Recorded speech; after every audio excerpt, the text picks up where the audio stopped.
कब्जा, निर्बाध कब्जा है। माननीय प्रधानमंत्री, माननीय गृह मंत्री, आप जैसे उच्चतम पद पर विराजमान महानुभाव, क्या आप अफसर क्लासेस के लिए निचले से लेके सेक्रेटरी तक नीतियां आप बनाना चाहते हैं? कम से कम वो तो एक छोटे ओहदे वाले मुख्यमंत्री के पास छोड़ दीजिए। Sixthly, friends, the secretary, this is amazing. The annals of history of legislation have not seen bills like this. The secretary of the department is made in charge of preparing and authenticating every memo, including cabinet notes. Not bad yet. Disagreements between the secretary and the minister have to be recorded in writing and then sent to the LG, and the secretary in the act itself, in the bill itself, says that the secretary may write on the note which he sends to the LG why the secretary thinks that the Council of Ministers is taking a decision contrary to law. Any law. Law means any law. Any law of India, in the opinion of the secretary, is being violated by the Council of Ministers, goes to the LG. It makes, friends, the elected government hollow. A chief minister paralyzed, unable to act. Any minister shivering before his or her secretary. And the bureaucracy looking up to the LG even for sneezing. And the LG, of course, looking up to the Home Ministry. ऐसे हालात को देखकर मुझे वो पुराना शेर याद आया दोस्तों, एक काफिले वालों तुम इतना भी नहीं समझे, लूटा है तुम्हें रहजन ने रहबर के इशारे पर. This bill, friends, eliminates 2 out of the 3 interlocking, fundamental, distinct chains and institutions which form the bedrock of any assembly-based democracy, and therefore they hit at the very root of the basic structure. These 3 interlocking chains, which are discussed in 10 paragraphs of the Supreme Court judgment, I wish somebody had read the judgment carefully before drafting the bill, are: 1, a political executive through the Council of Ministers answerable to the people; 2, a civil service answerable to the political executive and hence accountable to the people through the political executive; and regulatory agencies which are an integral part of governance in any system. The bill simply eliminates number 2 and 3. Out of 3, it takes away 2. Friends, the object is not to make Hamlet the Prince of Denmark, not even the slave of Denmark, but to take over Denmark itself. It is to make Denmark a hollow shell, substitute NCT for Denmark. Its second impact is that it eliminates the accountability of the civil service completely. In doing so, it eliminates the very concept of Westminster-style democracy, which Delhi is supposed to be fully Westminster-style minus 3 subjects only. The civil service, friends, after this bill will jump, bend, crawl, answer at the behest of an external agency, be it the Home Ministry or the Super Chief Minister. There is not even a token diarchy of powers between the CM and the LG. It converts an impartial civil service into a dictatorial civil service. Shame. It gives a real example of that forgotten serial which I love to watch and all of you have watched. Yes, Minister. The civil servant is saying only no, Minister. Remember what Nehru said about the ICS. That time, Indian Civil Service says this is neither Indian nor civil, nor does it provide service. I'm not sure how accurately it will apply in 2023, but I think he came very close to it. एक म्यान में 2 तलवार नहीं है ये case. म्यान भी LG के पास है और तलवार भी केंद्र सरकार के पास है. मुख्यमंत्री एक कोने में खड़े होकर तमाशा देख सकते हैं सिर्फ. My third head of submission to this august house, friends. This bill seeks to amend the Constitution by an act of Parliament. The Constitution and the debates underlying it all wanted Delhi to have all powers minus 3. This bill adds a 4th to those 3, and it does it magically without a constitutional amendment. It is indeed magic, even if it is black magic, because you can amend a constitution without a constitutional amendment. Absolutely black.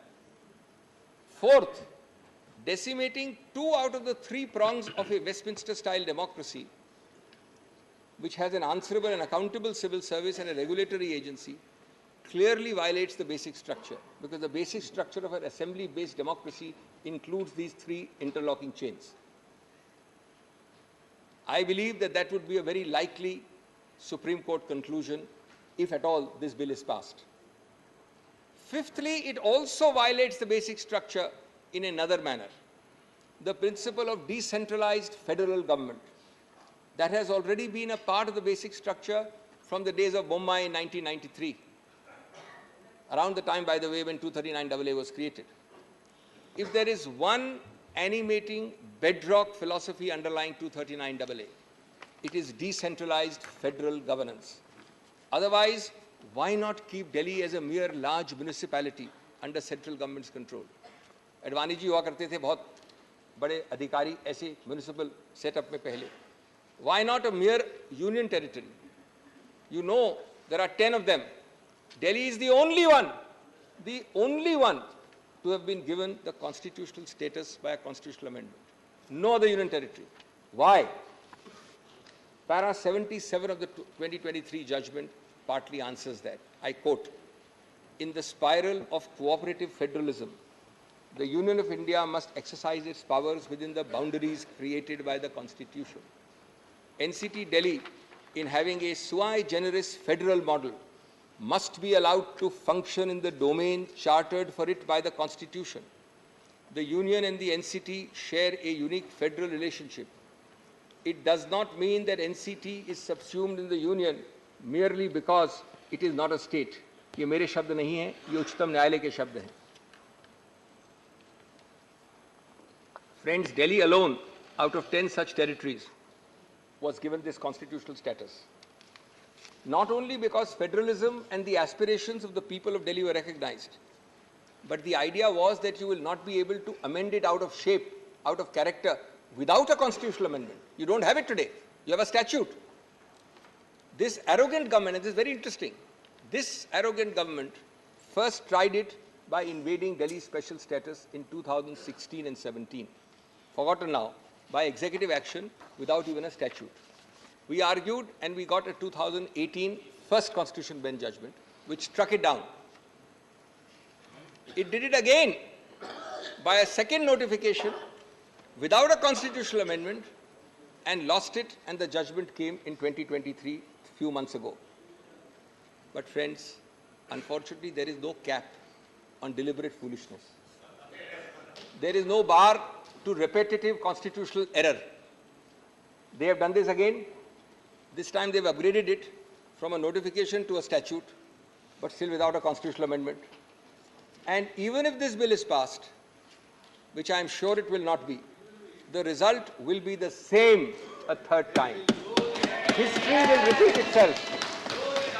Friends, constitutional stupidity masquerading as power is by no means a new phenomenon, especially when reason falls on deaf ears.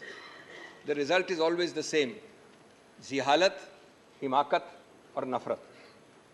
संविधान का basic structure दोस्तों लम्हों की बात नहीं है, सदियों की बात है. और अगर संविधान को सदियां सुनेगी, लम्हे नहीं, तो हम सबका उत्तरदायित्व बनता है कि हम उस संविधान की आवाज की हिफाजत करें. क्योंकि अदर नहीं तो संविधान चीख चीख कर कहेगा, मुझे लम्हे नहीं, सदियां सुनेंगी, हिफाजत से मेरी आवाज रखना. आज आप केंद्र में हैं, मैं आप पार्टी की बात नहीं कर रहा हूं, मैं बीजेपी की बात कर रहा हूं. आज आप ट्रेजरी बेंच में हैं, कल कोई और होगा. ये कायम रहेंगे कि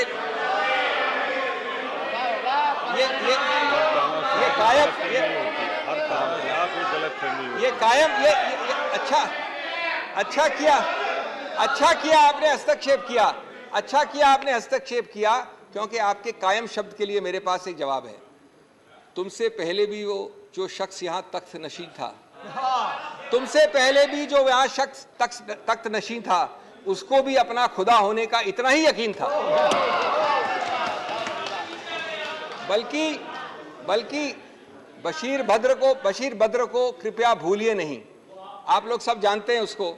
मुझे भी कोट करते रहते हैं आप में से कई, बशीर बद्र को, उसने ही कहा था, शोहरत की बुलंदी भी पल भर का तमाशा है, शोहरत की बुलंदी भी पल भर का तमाशा है, जिस डाल पे बैठे हो वो टूट भी सकती है। तो इसलिए कायम शब्द का इतना अहंकार नहीं होना चाहिए। Sixthly, friends, let me read some seminal words in the 2023 judgment. Now, these are going to take a little bit of time. It's a longish quotation, but it's very important for this House. 10 paras, and I'm only reading selectively, of the Supreme Court. It's completely forgotten. I'll read a little quickly and fast. This is a unanimous judgment, not a single dissent. And these words have been ignored, and they are not my words. Even though it's long, pardon me, allow me to read it. It's the highest court of the country. In a democracy, each word I'm reading is a quotation, and I can assure you these words will come to haunt you.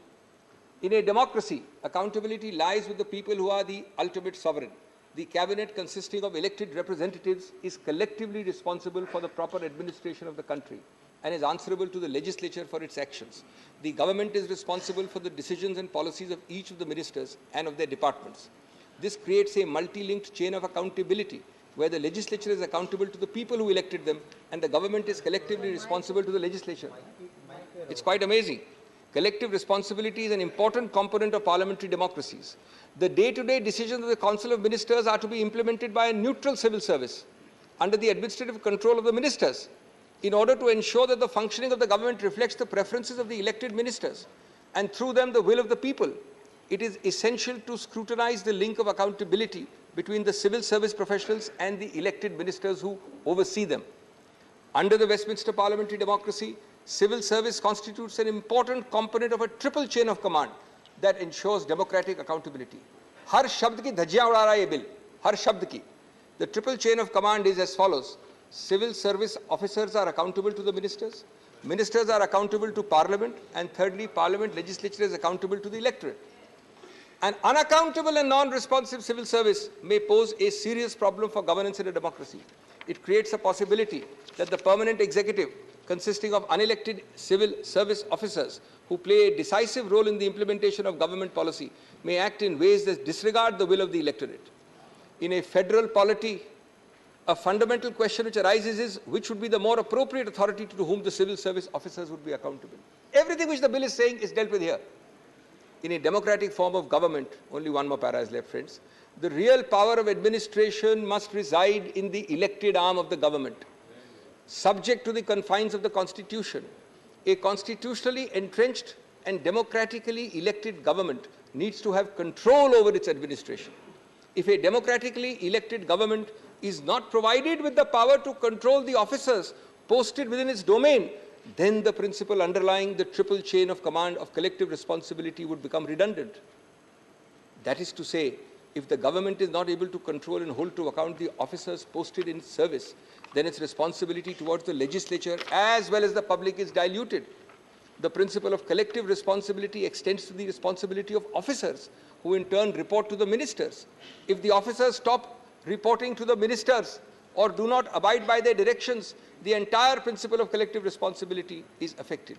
Therefore, GNCT ought to have control over the services. Now, I know there's a statute. I'll deal with their best defense, which has been raised by the government. But first, I've read to you 10 paragraphs. For those interested, from 102 to 111. Clearly, friends, this bill is therefore, in the light of these paragraphs, stillborn. It does not, indeed cannot remove the basis, which is this of the unanimous Constitution Bench judgment. These quotations I have just read are bedrock principles. This bill is simply providing provisions directly contradicting these bedrock principles. It cannot simply nullify a unanimous Constitution Bench.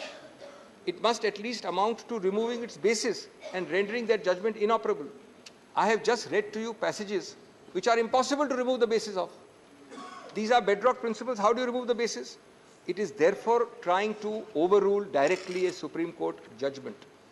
It therefore is an impermissible constitutional exercise if you try to nullify a Supreme Court judgment without removing its basis. It is not only does this bill insult the people of Delhi, it insults the Supreme Court. It insults our intelligence. कभी दिल में ख्याल आता है कि जैसे 1935 वाले government of India act में चुनाव जरूर रखे थे, लेकिन पावर नहीं रखा था कुछ भी. क्या यही कॉलोनियल मॉडल का आप कार्यान्वित कर रहे हैं आज इस बिल द्वारा? हम आपको चुनाव दे रहे हैं, पद दे रहे हैं, लेकिन पावर नहीं दे रहे हैं. Is this not an illegal power grab through the back door? Yes. Now, seventhly, friends, I come to the main defense, the only defense of the government, because you should know this, how wrong and how fallacious it is. It is based on clause 7A and B of the article. Can I just read? None of you need to be lawyers to understand this, the text of the, and you'll get the answer automatically. This is the entire defense.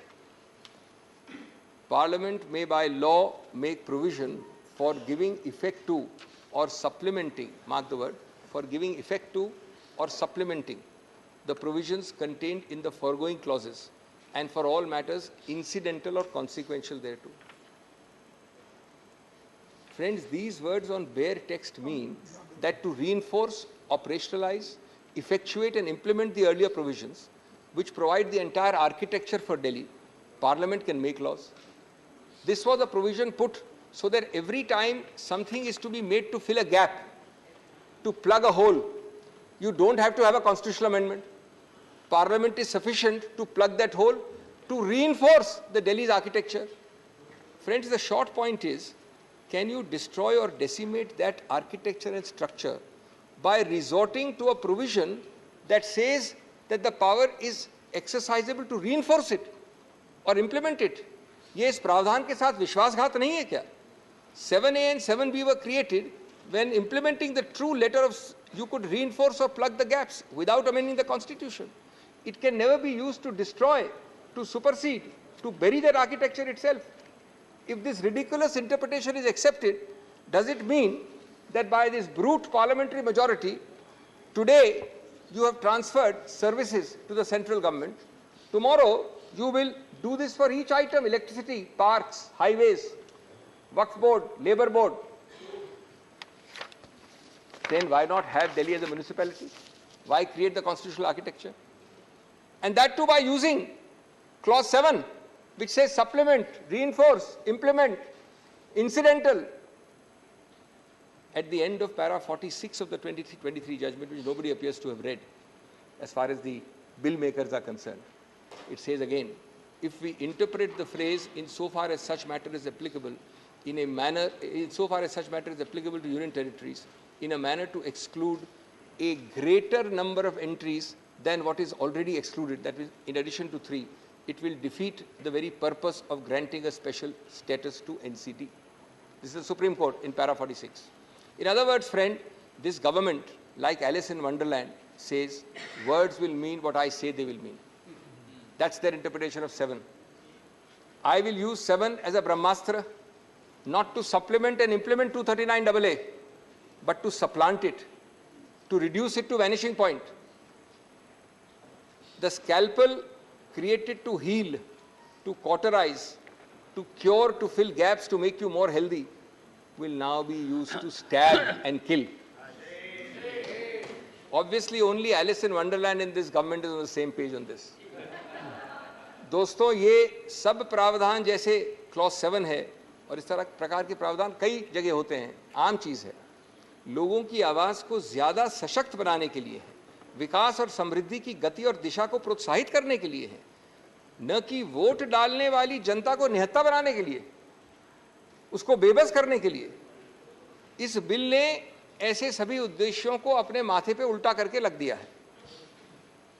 संविधान को इस प्रकार से विकृत करेंगे आप तो परवीन शाकर के शब्द पूरी तरह से लागू होंगे. ए मेरी गुलजमी तुझे चाह थी एक किताब की. अब संविधान वाली किताब की बात कर रहे हैं.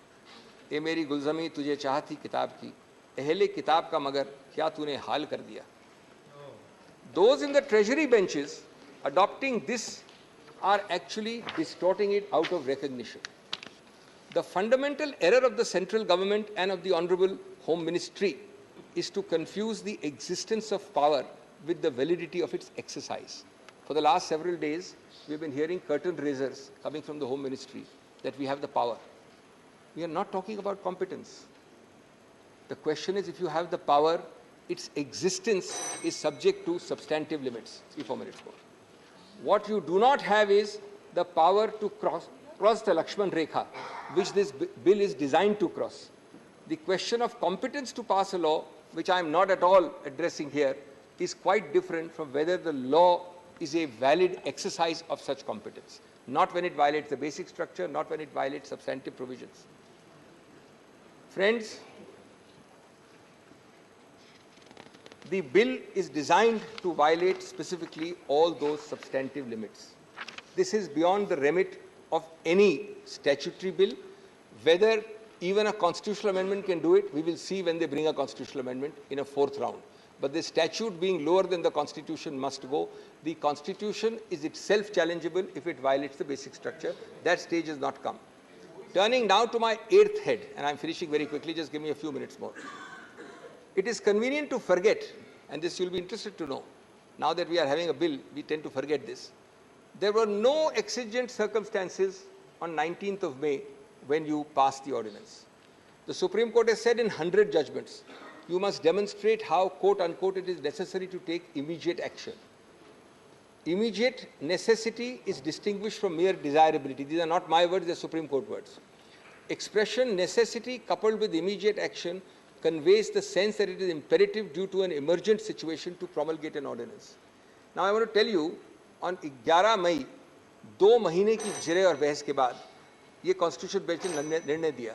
6 दिन बाद 17 मई को कैबिनेट ने अप्रूव कर दिया ऑर्डिनेंस, लेकिन पारित नहीं किया, घोषित नहीं किया, क्योंकि वो जानते थे 2 दिन बचे हैं अभी उच्चतम न्यायालय के बैठने के लिए। 19 तारीख को उच्चतम न्यायालय अवकाश पे जा रही थी। The revised time given to you by the LOP was 1 second. Some of my friends here are prepared to donate some time. 30 minutes. You have left only 13 minutes for Mr. Chidambaram. 2 minutes more. 2 minutes more. So you will leave 11 minutes for him. Yes, yes. Then there are other people to donate time to us. There are other people.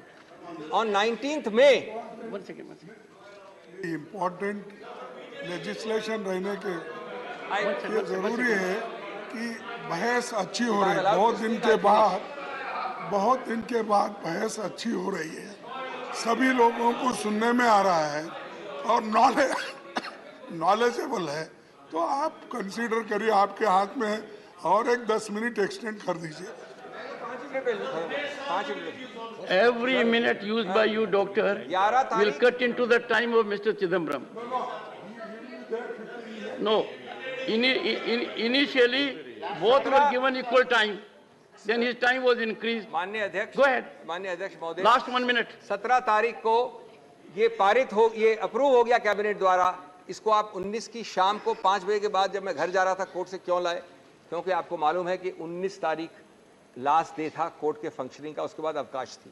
क्या you wait for 2 days fearful that the Supreme Court is sitting till 19th May? Is this not cheap tactics and chicanery at its worst? The deleterious effects of this ordinance were visible in the last 2 or 3 months it's been there. Governance is at a standstill. 2 bureaucrats are threatening to take majority decisions over the Chief Minister's head. The LG daily trespasses in all domains of elected reps. Heads of bodies funded and operated by NCT are approved and controlled by the Home Ministry. NCT is reduced to a fiefdom of the central government. Insubordination is at its peak. हमारी बात आप सुनते, मैं बस अंत कर रहा हूँ 1 मिनट में। हमारी बात तो आप सुनेंगे नहीं, सुनते नहीं हैं। कम से कम अपने मार्गदर्शक मंडल की बात तो सुन लिया करिए, या कभी-कभी उनसे बात करते हैं, पूछते हैं, उनको भी भूल गए आप लोग। मार्गदर्शक मंडल से बात कर लीजिए, क्योंकि आपकी सरकार, भारत रत्न अटल बिहारी वाजपेयी की सरकार में आपके मार्गदर्शक गृह मंत्री अडवाणी जी दिल्ली को पूरा स्टेटहुड जाने का बिल लाए थे, और जब आप 2 चुनाव दिल्ली के जीते इस मुद्दे पे कि दिल्ली के पास पूरा स्टेटहुड होना चाहिए, तो मदन लाल खुराना जी, आपके पूर्व मुख्यमंत्री, ने कहा था, quote, full statehood for Delhi is the remedy for all its ills. आज देश और दिल्ली आपसे फुल स्टेटहुड नहीं मांग रहा है, आज सिर्फ वो इतना विनती कर रहा है कि जितना बाएं हाथ दाएं हाथ ने संविधान ने दिया है उतना बाएं हाथ से तो नहीं लीजिए। इतनी छोटी सी विनती कर रहा है। जहां तक दुख और आक्रोश का सवाल है, ये एक दुखद और खतरनाक प्रस्तावित कानून है दोस्तों। अंत करूंगा मैं ये कहकर कि ये दिल्ली के बारे में शेर बिल्कुल उपयुक्त बैठाता है ये बिल, ये प्रस्तावित कानून। चेहरे पे सारे शहर के गर्द मलाल है, जो दिल का हाल है वही दिल्ली का हाल है, दुख और आक्रोश का हाल है। Doctor Sudhanshu Trivedi, 20 minutes. माननीय सभापति महोदय, आज जब इस राष्ट्रीय राजधानी क्षेत्र विधेयक के ऊपर मैं समर्थन करने के लिए खड़ा हुआ हूं, तो पहले मैंने विपक्ष के विद्वान वक्ता महोदय का वक्तव्य सुना तो मुझे विचित्रता का अनुभव हुआ और संपूर्ण विपक्ष को देखकर विस्मय हो रहा है। विचित्रता इसलिए कि उन्होंने कहा कि I have not seen any parallel anywhere. तो मैं भी कहना चाहता हूं, ये पहली बार ऐसा हो रहा है कि किसी देश की राष्ट्रीय राजधानी में उस देश की केंद्र सरकार की शक्तियां, उससे अधिक शक्तियां किसी और की होनी चाहिए। मेरे विचार से दुनिया में ऐसा कोई दूसरा उदाहरण देखने को नहीं मिलेगा। So I support what Abhishek Manu Singhvi ji has said, I am unable to find parallel anywhere in the world. दूसरा विषय जो मैंने कहा कि विस्मय का अनुभव क्यों हो रहा है, अभी देखिए उन्होंने 2 बार सुपर सीएम प्रयोग किया कॉन्स्टिट्यूशनल पद पर बैठे हुए व्यक्ति के लिए, मगर महोदय इस देश ने बगैर संवैधानिक पद पर बैठे हुए सुपर पीएम 10 साल तक देखा है। और मैं ये कह रहा हूं कि अभी मैंने कितना सुंदर सामंजस्य देखा कि उन्होंने कहा कि समय कम हो रहा है, तो आम आदमी पार्टी वालों ने कहा हम भी समय देने को तैयार हैं। सारे विपक्ष को देख के विस्मय होता है कि कांग्रेस पार्टी, जिसका कि 3 राज्यों में स्थिति यह रही कि गुजरात में वोट हाफ कर दिया, बिल्कुल बता रहे हैं, सुनिए तो, अरे सुनिए तो, बता रहे हैं। सॉरी गुजरात मेंबर्स का vote one second. Dr. Abhishek Singhvi was heard in rapt attention. This is the decorum of the house. No, Yes, I am coming to that, sir. Let me do not get into disruptive mode. Dr. तो मैं कहना चाहता हूं कि ये लोग किस तरीके से आए हैं साथ में। अरे साहब, बहुत सारे शेर बोले तो ऑर्डिनेंस के पार्ट नहीं थे, हम भी बता रहे हैं आपको। I will have to name you. देखिए इनकी I will have to name you. कि You have got it as अरे a साहब क्या habit शिद्दत दिख to रही है rise and make a एक दूसरे point. को सपोर्ट करने में। देखिए इनकी स्थिति ये We गुजरात want में decorous debate here. Doctor said many things, maybe digestible, maybe indigestible. Dr. Sudhanshu Trivedi. मैं सिर्फ ये कहना चाहता हूं कि गुजरात में कांग्रेस का वोट हाफ कर दिया, पंजाब में इनका स्विच ऑफ कर दिया, दिल्ली में साफ कर दिया और आपने इनको माफ कर दिया। और उसके माफी के बाद भी मुझे लगता है, अभिषेक मनु सिंघवी जी ने कहा था तो मैं भी ये कहना चाहता हूं, आप साथ में आए हैं दिल्ली के इस बिल पे, दिल्ली की जनता के लिए आए हैं या किसी और कारण से आए हैं, ये दिल्ली की समझदार जनता समझती है। तो मैं भी एक पंक्ति कहना चाहूंगा कि शाम तक सुबह की नजरों से उतर जाते हैं, इतने समझौतों पे जीते हैं कि जमीर भी मर जाते हैं। अब यह एक संवैधानिक विषय है, संवैधानिक विषय है कि यह जिस प्रकार से संविधान में लागू होना चाहिए, परंतु उसके साथ राजनीतिक टीका टिप्पणी की जा रही है, तो एक सैद्धांतिक विषय भी आता है। तो मैं संवैधानिक और सैद्धांतिक दोनों विषयों का जवाब दूंगा। I will reply both the constitutional and conceptual aspect. देखिए माननीय गृह मंत्री जी ने लोकसभा में बहुत स्पष्ट किया था कि दिल्ली पूर्ण राज्य नहीं है, यह एक विशेष श्रेणी का यूनियन टेरिटरी है, यानी विशेष श्रेणी का संघ शासित राज्य है। वैसे मुझे लगता है संघ शब्द आते ही बेचैनी ज्यादा हो सकती है दूसरी तरफ, और संघ शासित से बेचैनी और हो सकती है, इसलिए मैं यूनियन टेरिटरी वर्ड प्रयोग करूंगा। It is a special category of union territory. और वैसे भी आजकल अंग्रेजी के प्रति मोह बहुत ज्यादा है, क्योंकि अपने गठबंधनों का भी नाम अंग्रेजी में ही ज्यादा रखा जा रहा है। संविधान में जो भाग 8 में उल्लिखित, वैसे तो जब मैंने टीवी चर्चा के दौरान कई बार विपक्ष के लोगों से INDIA का हिंदी फुल फॉर्म पूछा तो पहले दिन तो लोग गूगल देख के भी नहीं बता पाए। खैर, अब मैं कहना चाहता हूं कि संविधान के भाग 8 में उल्लिखित प्रावधानों के अनुसार अरे सुनिए माननीय, देखिए संविधान के भाग 8 में उल्लिखित प्रावधानों के अनुसार अनुच्छेद 239 से 242 तक संविधान में इस विषय का पूर्ण वर्णन है। अनुच्छेद 239 में इसका विशेष प्रावधान किया गया है। यदि उसके क्लॉज को 239 को देखें तो संसद को दिल्ली संघ राज्य यूनियन टेरिटरी से संबंधित किसी भी विषय पर कानून बनाने का पूरा अधिकार है। इसमें किसी भी प्रकार का कोई संशय नहीं है।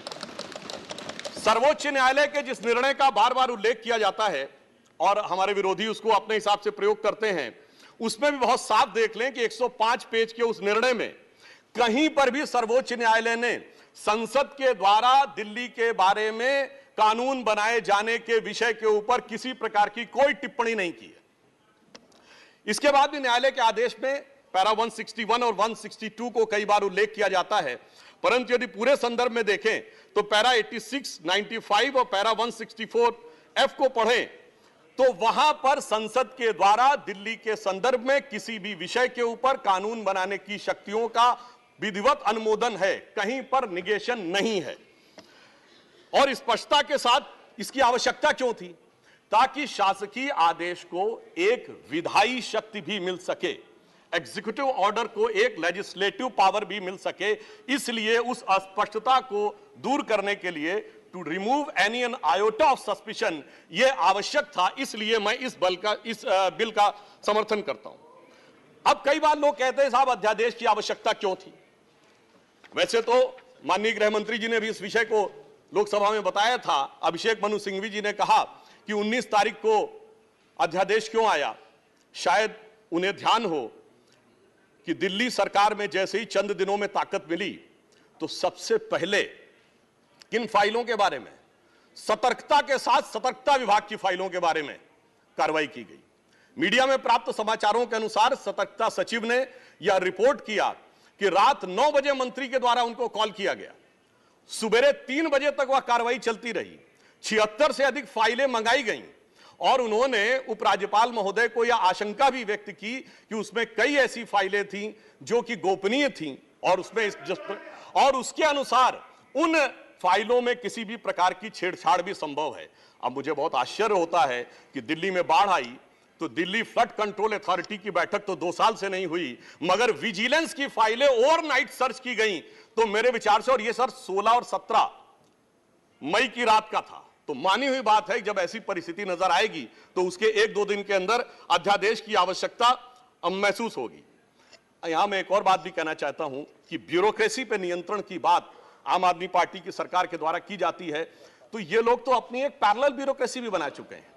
क्योंकि अनेक प्रकार के समाचार पत्रों में आया है कि कई ऐसे लोग जो कि आम आदमी पार्टी के पदाधिकारी हैं, वो सरकारी पदों पर भी विद्यमान हैं और सरकारी पदों पर रहते हुए सरकारी शक्तियों का भी उपयोग कर रहे हैं। वैसे ये लोग बहुत दावा करते हैं कि उन्होंने बहुत सारी चीजें फ्री दिया, कुछ 100 रुपए दिल्ली की जनता को कुछ मामलों में फ्री मिला और अपने लोगों को कई मौकों पे, कई जगहों पे, दर्जनों से ऐसे लोग हैं जिनको लाख लाख 1.5 लाख की तनख्वाहें मिली। और यदि आरोपों को देखा जाए तो करोड़ों रुपए के घोटालों के आरोप हैं। एक कहावत होती है, माले मुफ्त दिले बेरहम। तो मैं कहना चाहूंगा इनकी तो स्थिति यह है कि माले मुफ्त दिले बेरहम, दिल्ली पे सितम और करोड़ों हजम। अब एक और बात जो ब्यूरोक्रेसी के नियंत्रण की बात है, तो मैं ध्यान दिलाना चाहता हूं, इस दिल्ली प्रदेश में एकमात्र ऐसा प्रकरण हुआ जो पूरे देश के इतिहास में बहुत विचित्र था कि दिल्ली के मुख्य सचिव ने दिल्ली के मुख्यमंत्री आवास के अंदर अपने साथ मैन हैंडलिंग का आरोप लगाया। मेरे विचार से पूरे भारत के इतिहास में ऐसा कोई उदाहरण नहीं होगा कि इस प्रकार की बात, इस प्रकार का आरोप लगा हो और वह भी मुख्यमंत्री की उपस्थिति में लगा हो। यह दर्शाता है कि ब्यूरोक्रेसी को नियंत्रण करने की जो छटपटाहट है उसमें वास्तविकता में वो फितरत क्या है। और मैं एक टेक्निकल पॉइंट कहना चाहता हूं, दिल्ली का कोई स्टेट कैडर नहीं है, जैसे राज्यों का कैडर होता है तो राज्य का मुख्यमंत्री उस कैडर को नियंत्रित करता है। जो आईएएस और आईपीएस अधिकारी होते हैं वो यूनियन टेरिटरी कैडर में आते हैं। जब वो सारे राज्यों में, सारी केंद्र शासित राज्यों में उनका स्थानांतरण हो सकता है, तो मैं आपके माध्यम से विपक्ष से पूछना चाहता हूं कि यदि दिल्ली के एक अधिकारी का ट्रांसफर गोवा होना है और दिल्ली के सीएम की उस पर एब्सोल्यूट अथॉरिटी होगी तो यह कैसे संभव हो सकता है? इसलिए यह आवश्यक है कि इस विषय के ऊपर केंद्र सरकार की शक्तियां परिभाषित हो। अब एक दूसरी बात भी है, दिल्ली में स्टेट कैडर भी नहीं है, यानी जैसे स्टेट पब्लिक सर्विस कमीशन होता है और राज्य के कैडर होते हैं, तो यहां भी दानिश कैडर है, यानी दानिश कैडर में भी 3-4 यूनियन टेरिटरी आती हैं, दमन दीव और अन्य। अब दानिश कैडर के एक अधिकारी की जरूरत यदि अंडमान में या दमन दीव में भी होगी और दिल्ली का मुख्यमंत्री यह तय करेगा, तो क्या यह संवैधानिक दृष्टि से उचित है? इसलिए मैं कहना चाहता हूं कि माननीय गृह मंत्री जी ने जो यह विषय रखा है वो पूरी तरीके से उचित है। अब दुरुपयोग की बात में मैं एक और बात कहना चाहता हूं, इनकी वास्तविक मंशा क्या थी। दिल्ली में एक जनरल फाइनेंशियल रूल 2019 है जो ये कहता है कि 10 करोड़ रुपए से अधिक का अगर किसी भी प्रकार का व्यय होगा तो वह मंत्री की शक्ति से बाहर होगा और वह एलजी के पास जाएगा। महोदय, इनके मुख्यमंत्री जी का जो मकान या वजीर आला का अजीमुशान महल बनाने के लिए जो बिल बने साहब, वो पूरे उसके एक साथ नहीं बने। 10 करोड़ से कम के 8.5, 8, 7.5, 9 करोड़ रुपए के डिफरेंट बिल बने और एक मद ऐसा है जिसमें कि मुख्यमंत्री कार्यालय के कर्मचारियों के लिए, महोदय जानते कितने का बिल बना? 9.99 करोड़, यानी 0.01 से कैसे बचा जा सकता है कि टेंडर न करना पड़े, मन मुताबिक खर्चे कर लिए जाएं। यह दर्शाता है कि नियमों के प्रति और ब्यूरोक्रेटिक नियमों के प्रति इनके मन में क्या आस्था है। और इतना ही नहीं, दिल्ली मेट्रो के लिए तो वृक्ष काटने की परमिशन वर्षों तक नहीं मिलती थी, मगर मुख्यमंत्री आवास के लिए वृक्ष काटने की परमिशन उनको मिल जाती थी। अब इसके साथ मैं एक और बात कहना चाहता हूं, एक नैतिकता, सैद्धांतिकता का सवाल उठाया जाता है। तो मैं कोट करना चाहता हूं कि दिल्ली के मुख्यमंत्री जी ने, जिनका वो आलीशान शीश महल बना हुआ है, उन्होंने 27 अक्टूबर 2013 को शीला दीक्षित जी के विषय में लिखा था ट्वीट, और उनको मैं कोट कर रहा हूं। उन्होंने कहा कि दिल्ली की मुख्यमंत्री शीला दीक्षित जी के घर में 10 एसी लगे हैं, मैंने तो सुना है कि बाथरूम में भी एसी लगे हैं, कौन भरता है इस एसी का बिल? और आगे वो कहते हैं, मेरा तो कलेजा कांप उठता है ये सोचकर कि दिल्ली की 40% जनता झुग्गियों में रहती है, तो कोई मुख्यमंत्री ऐसे आलीशान घर में कैसे रह सकता है।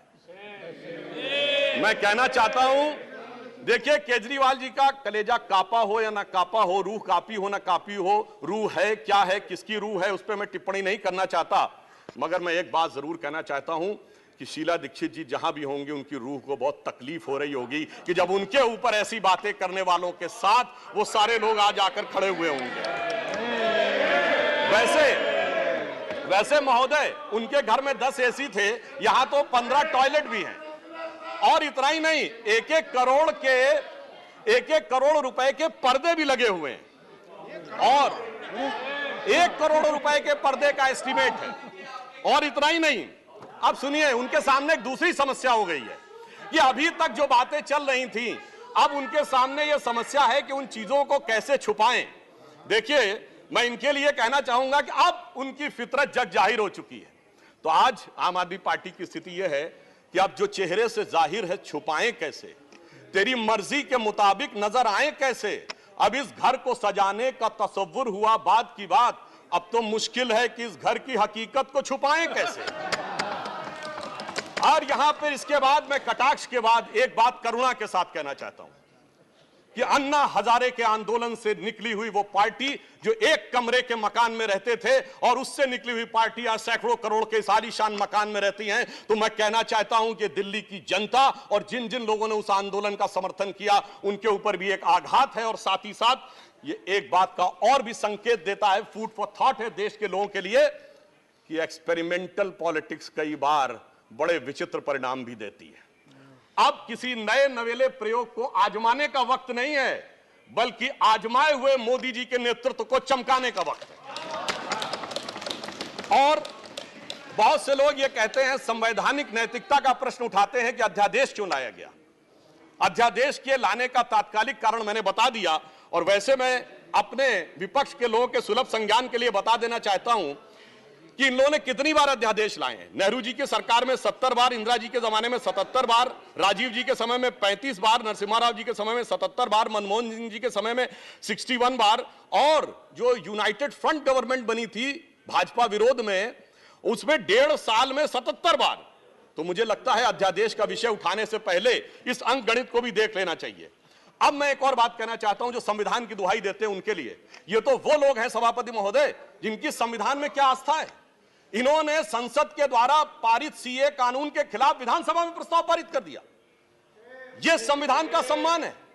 और वो सिटीजनशिप अमेंडमेंट एक्ट था। नागरिकता का विषय तो पूर्ण राज्य का भी विषय नहीं हो सकता, और तो उसके बावजूद दिल्ली सरकार ने पारित कर दिया। तो इसका अर्थ हुआ कि ये जिस प्रकार के कार्य करते हैं उनका संविधान में कोई आस्था नहीं है। और अभिषेक मनु सिंघवी जी अभी कह रहे थे इलेक्टेड गवर्नमेंट, तो मैं याद दिलाना चाहता हूं, after the 72nd and 73rd constitutional amendment there are 3 tier of government, जिसमें एक म्युनिसिपल और जिला पंचायत, एक स्टेट और एक सेंटर। तो मान्यवर, ये तो राजीव गांधी जी लाए थे। तो आपके मन में ना ऊपर वाली इलेक्टेड गवर्नमेंट के लिए सम्मान है ना नीचे वाली, क्योंकि चंद महीने पहले तक तो ये एमसीडी से भी लड़ते थे और दिल्ली से भी लड़ते थे। तो जब आप कॉन्स्टिट्यूशनल वैलिडिटी की बात करें तो मेरे विचार से तीनों गवर्नमेंट की बात होनी चाहिए, और केंद्र सरकार के संबंध में केंद्र से अधिक संवैधानिक शक्ति इलेक्टेड गवर्नमेंट में इस विषय के ऊपर किसी और की नहीं हो सकती। और मैं एक और बात वेदना के साथ कहना चाहूंगा, ये तो वो लोग हैं जिन्होंने गणतंत्र दिवस की परेड पर भी संवैधानिकता की बात करते हैं, जिस दिन संविधान लागू हुआ उसकी पूर्व संध्या पे प्रदर्शन किया था। महोदय, मैं बताना चाहता हूं, जिस समय इमरजेंसी लगी थी तब भी हमने कभी 15 अगस्त और 26 जनवरी के दिन राजनीति करने का प्रयास नहीं किया। तो वो लोग जब संवैधानिकता की दुहाई देते हैं तो बहुत आश्चर्य लगता है। और जब बार बार यह स्पष्ट किया जा चुका है कि फुल स्टेट नहीं है महोदय, मगर ये फुल स्टेट से भी संतुष्ट होने वाले नहीं है, इन्हें तो सुपर स्टेट चाहिए। और फुल स्टेट से सुपर स्टेट की दौड़ में मुझे डर इस बात का है कि मेंटल स्टेट में भी ना पहुंच जाए कहीं, तो कोई आश्चर्य की बात नहीं हो सकती है। और यह बात इसलिए कह सकते हैं कि 49 दिनों की वो सरकार, जब कांग्रेस पार्टी ने इनकी पालकी ढोकर सत्ता की दहलीज पहली बार पार कराई थी, उसके द्वारा अगर आप पारित इनका लोकपाल विधेयक देख लें तो उसमें संसद और सुप्रीम कोर्ट और जाने क्या क्या सारी चीजों को एक में मिला लिया गया था। और मैं एक बात और कहना चाहता हूं, ये तो वो पार्टी देश का संविधान छोड़िए, अपनी पार्टी के संविधान में आस्था नहीं रखती। जब आम आदमी पार्टी बनी थी तो उसके संविधान में व्यवस्था थी कि उनका अध्यक्ष या संयोजक 3 वर्ष के लिए होगा और अधिकतम 2 बार होगा। मगर जो मीडिया में प्राप्त समाचारों के अनुसार 3 साल पहले उन्होंने वो संविधान में चेंज कर दिया, यानी अब जीवन पर्यंत या अपनी इच्छा के प्रसाद पर्यंत केजरीवाल जी इस विषय के ऊपर रह सकते हैं। तो मैंने इसलिए कहा ना, अपने संविधान के बारे में बात करिए। और मैं ये भी कहना चाहता हूं कि इन्होंने अपनी कार्यकारिणी में ऐसे भी प्रस्ताव पारित किए हैं संविधान के संदर्भ में कि साहब इनके यहां परिवार के भी कितने लोग काम कर सकते हैं, जो मेरे विचार से बड़ी बड़ी परिवार वाली पार्टियों ने भी कभी अपने पार्टी के प्रस्तावों में इन प्रस्तावों को नहीं पारित किया होगा। और मैं ये भी कहना चाहता हूं कि बहुत आश्चर्य लगता था कि जब ये इंडिया अगेंस्ट करप्शन के स्वरूप से आगे बढ़े थे, तब एक ही पंक्ति में बता देना चाहता हूं, क्योंकि जब आप इसकी बात करते तो क्या क्या नहीं था, कहां से बात शुरू हुई थी, हम राजनीति में नहीं आएंगे, फिर कसम खाते कांग्रेस का साथ नहीं लेंगे, फिर उसके बाद बंगला नहीं लेंगे, फिर शपथ खाते हैं गाड़ी नहीं लेंगे, फिर शपथ खाते हैं सुरक्षा नहीं लेंगे। और आज स्थिति यह है, मैं सिर्फ यह कहना चाहता हूं कि जितनी बातें ये कहते थे वो सारी चीजें आवश्यक है, मगर यह दर्शाता है, क्योंकि मैं किसी की सुरक्षा के प्रति खिलवाड़ करने की बात नहीं करता, पंजाब जैसा राज्य संवेदनशील है, वहां के मुख्यमंत्री के पास सुरक्षा होनी चाहिए। परंतु मैं सिर्फ यह कहना चाहता हूं कि यह इस बात में जो कहना चाहते हैं कि इन्होंने कितना बदलाव किया है मान्यवर, इसलिए कभी कभी इनके 10 वर्ष के अंदर चरित्र में इतना बदलाव, ये कहते सबसे जल्दी सत्ता में आए। महोदय, मैं कहना चाहता हूं, भारतीय जनता पार्टी और जनसंघ, हम 1951 बने, हमने 72 साल में कभी कांग्रेस से समझौता नहीं किया, इन्होंने 72 दिन में समझौता किया, तब ये सत्ता में आए। और इसलिए आज दिल्ली की जनता अपने को ठगा हुआ महसूस करती है। और शायद दिल्ली के लोग ये कह रहे होंगे कि मैं समझता था वो कितने मासूम थे, क्या से क्या हो गए देखते देखते, जिनको पत्थर से हमने बनाया सनम वो खुदा हो गए देखते देखते। और मैं एक और बात भी कहना चाहता हूं संक्षेप में, मेरे विचार से इनको अध्यादेश पढ़ना चाहिए, संविधान पढ़ना चाहिए और दिल्ली का अधिनियम पढ़ना चाहिए, क्योंकि अपने को कहते हैं सबसे पढ़े लिखे मुख्यमंत्री। तो मैं ये भी बताना चाहता हूं कि ये सबसे पढ़े लिखे मुख्यमंत्री जो अपने को सबसे हाई क्वालिफिकेशन का नाज रखते हैं, 2-3 उदाहरण उनके ही बता देना चाहता हूं। जिस समय कोविड की वेव चरम के ऊपर थी, तब इन्होंने क्या कहा? इन्होंने कहा कोविड वैक्सीन का फार्मूला सारी कंपनियों को क्यों नहीं दे दिया जाता? मान्यवर, कोविड वैक्सीन तो छोड़िए, पैरासीटामोल जैसी जो दवा भी अमेरिका ने उस समय हमसे मंगाई थी। अब कोई पढ़ा लिखा व्यक्ति ये कह सकता है कि वो चूरन की तरह फार्मूला सबको दे दिया जाए? तो कभी कहते हैं कि यूट्यूब के ऊपर फिल्म क्यों नहीं लाद दी जाती है? अरे भाई, वो सरकार का अधिकार का क्षेत्र नहीं है। और फिर इतना ही नहीं, सिंगापुर में इनको बुलाया, इनविटेशन आता मेयर्स कॉन्फ्रेंस का, तो मुख्यमंत्री होते हुए जाना चाहते हैं। तो मेरे विचार से कम इनको थोड़ा पढ़ना लिखना चाहिए। और एक पढ़ने लिखने पे एक तथ्य मैं जरूर बताना चाहूंगा।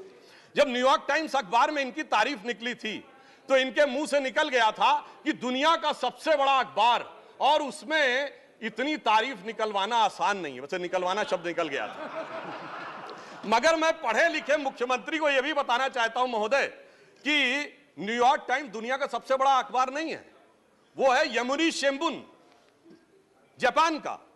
अमेरिका का भी सबसे बड़ा अखबार वो नहीं है, यूएसए टुडे। और इतना ये समझिए, इतना ही नहीं, भारत का times of India, Dainik Bhaskar, और वो भी उनसे अधिक हैं। तो मैं सिर्फ ये बताता हूं, अरे भाई, जिस अखबार का नाम लेते हैं कम से कम उनको तो पढ़ लेना चाहिए था। मैं आपको अधिक समय न लेते हुए मैं सिर्फ ये कहना चाह रहा हूं महोदय कि इनको ना पढ़ाई से मतलब है, इन्हें ना पढ़ाई से मतलब है, न लिखाई से मतलब है, इन्हें तो बस कमाई से मतलब है, और वो भी ऊपर वाली कमाई से। और अंत में मैं कहना चाहता हूं सर, अंत में एक लाइन और कहना चाहता हूं कि आज सब लोग मिले, आम आदमी पार्टी और कांग्रेस एक साथ मिले, भारत की सबसे पुरानी पार्टी, पुरानी धुरानी पार्टी, नई पार्टी, नई नवेली पार्टी, अजब अलबेली पार्टी, सब मिलकर एक हो गए। मगर प्राप्त क्या किया? दोनों ने सिद्धांतों से समझौता किया, और कांग्रेस ने भी इतना सयाना दांव चला कि इन्होंने अगर उनका हाथ पकड़ के दिल्ली अध्यादेश पर समर्थन लिया हो तो अविश्वास प्रस्ताव ले आए, लीड उनको मिल गई। तो इसलिए मैं कहना चाहता हूं अंत में कि इन लोगों को आखिर में क्या प्राप्त हुआ, ये पंक्ति कह के समाप्त करता हूं कि इनको विधेयक भी नहीं मिला और सम्मान भी नहीं मिला, यानी इज्जत भी गई, बात भी नहीं मिली। तो एक पंक्ति कहता हूं, न तुम ही मिले, आप लोगों के लिए लागू है, न तुम ही मिले न मयस्सर तुम्हारी दीद हुई, दीद मतलब साइट, न तुम ही मिले न मयस्सर तुम्हारी दीद हुई, तुम ही कहो ये मुहर्रम हुई कि ईद हुई। सुखेंदु शेखर रे, श्री सुखेंदु शेखर। त्रिवेदी ने बड़े जोश के साथ और बहुत शेर शायरी के साथ उन्होंने बात की। त्रिवेदी ने शेर शायरी के साथ बहुत लंबी तकरीर की। अगर उसको उत्तर हमारे पास चतुर्वेदी है, अगर आप त्रिवेदी है तो हमारे पास चतुर्वेदी है। माननीय प्रतिपक्ष के नेताजी, नहीं, डॉक्टर अभिषेक सिंघवी ने कवि का काम ज्यादा किया, वकील का कम किया। कितना कवि का काम आपने किया। श्री सुखेंदु शेखर रे, 9 minutes. Thank you. I am not going to make a political speech because the matter relates to a very important bill relating to National Capital Territory of Delhi. Sir, there is no sound from this microphone. I cannot shout. No volume. No volume here. I can hear. But I cannot shout, sir. I cannot hear. There is no feedback. No feedback to my ear. Yes, some problem, sir. Good. Some problem. As I have stated, that I am not going to make any political statement, but my submission shall be confined within the parameters of this bill. On 19th of May this year, the Honorable President of India promulgated the Government of National Capital Territory of Delhi Amendment Ordinance 2023, which negates a constitution bench judgment of the Supreme Court dated 11th May 2023 that brought services under GNCTD. There could be some symbolism in the ordinance being promulgated in the middle of the night, as already stated, by some of my colleagues, just a few hours after the Supreme Court closed for summer vacation. But I am not on that. Meanwhile, the ordinance has been challenged in the Supreme Court, and the matter has since referred to a constitution bench. During the pendency of the matter before a constitution bench of the highest court of the land, the government has introduced this present bill to repeal the ordinance and for further amending the GNCT Act 1991. I wondered as to whether heaven would have fallen had the government waited for the outcome of the constitution bench where the ordinance is still pending. What is the urgency involved in the matter?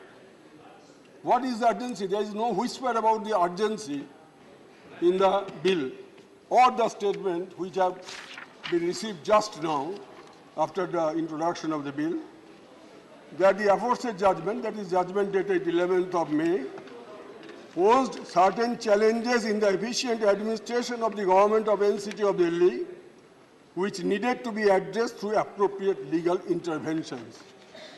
According to me, this is a stigma on the highest forum of our judiciary, which must be deprecated by all conscious citizens of this country. Third, in the year 2021, in the matter of Madras Bar Association, the Supreme Court held inter alia, and I quote one line, "A legislation can be declared as unconstitutional if it is in violation of the principle of separation of powers, the rule of law, and Article 14 of the Constitution, that is arbitrariness." Therefore, once there is such a judgment, which was delivered in 2001, government ought to abide by that judgment of Supreme Court, which is otherwise a requirement under the Constitution. I am coming to that later on. Third, the question is whether the Legislative Assembly of Delhi has powers over all matters in List 2, except the matters in entries 1, 2, and 18, which is public order, police, and land. In apparent defiance of the 11th May judgment, this bill seeks to amend the GNCT Act for abridgment of the powers conferred upon the GNCT legislation by the Constitution, because the entry number 41 is sought to be taken away, is sought to be inserted through this bill, so 3 will be 4. Rightly pointed out by our senior counsel, Mr. Abhishek Manu Singh Bichi. Now, sir, when a constitutional bench comprising 5 judges of Supreme Court declares or interprets Article 239 AA3A of the Constitution, the same is binding upon all courts and authorities in India in terms of Article 141 and 144 respectively.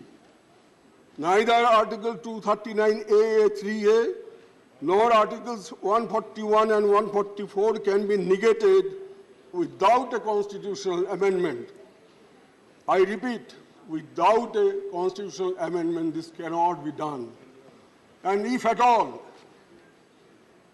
the government brings, subsequently will have to bring, if they wish, because this legislation will be declared null and void. As a student of law, I understand. It will be done. But if the government at all in future brings a constitutional amendment bill, that will also hit by the principle of separation of powers, and federalism, which are the basic structures of the Constitution that was held by the Supreme Court right from the Keshavananda Bharati case till Minerva Mill case. Yes. Sir, this bill this bill seeks to render the GNCTD Assembly, or for that matter the Delhi government, virtually toothless and ineffective insofar as the services and service commission are concerned. Even a constitutional bill on this score shall be unconstitutional ab initio, as it will negate federalism and separation of powers already stated by me. Sir, now let me have a look at the bill once. Possibly that will be the final because 7 minutes already elapsed.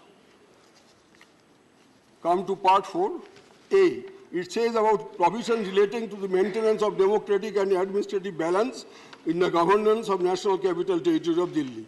What a brilliant drafting.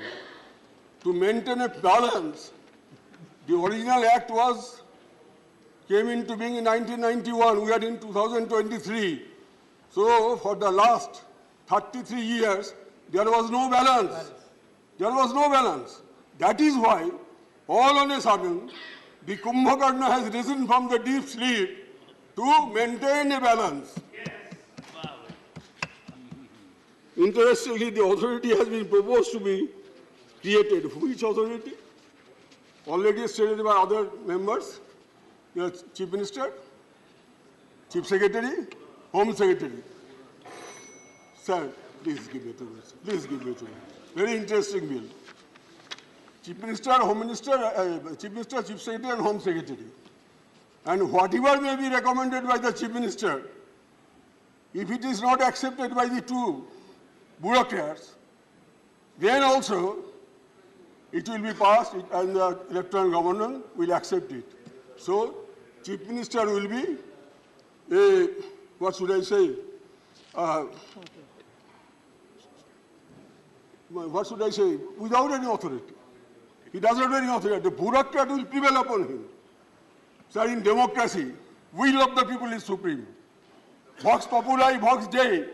Sabar upore manush satya tahar upore nai. Will of the people. But here, the will of the people, which has been reflected through election, the duly elected constitution elected government, his chief minister has no power, the bureaucrat will overrule the recommendations of the chief minister. This is a draconian bill. This is against all spirit of the constitution, and every citizen of this country should oppose this bill in the manner, not only inside Parliament, even outside Parliament, voice is to be raised. Sir, finally, with your kind permission, I would like to quote from judgment online of former Chief Justice Y.V. Chandrachud, the father of the present Honorable Chief Justice of India. Quote, Parliament cannot, under Article 368, expand its amending power so as to acquire for itself the right to repeal or abrogate the Constitution or to destroy its basic essential features. Here is a case where the basic features are being destroyed. And sir, according to me, according to my party, All India Trinamool Congress, this government seeks to insert entry 41 of the list 2 into Article 239A3A, thereby expanding the scope of accepted matters, so that the bill virtually stands against the heaven of freedom into which Rabindranath Tagore wanted his country to awake, as the bill reflects the abyss of unrestricted power to ensure emergence of a banana republic. Thank you, sir. Shri Tiruchi Shiva, 14 minutes. Thank you, Mr. Chairman, sir. Sir, I stand to oppose this bill very strongly, for it infringes upon the basic structure of doctrine by crushing the federalism, which is the soul of Indian democracy. Sir, this attempt of this government is yet another a strike on federalism. It is unwarranted, untenable, it is undemocratic, unjustifiable, unfederal, and unconstitutional. Sir, why I am saying all these things? Unwarranted. Sir, after 1991, when the Delhi was granted special status, BJP came to power.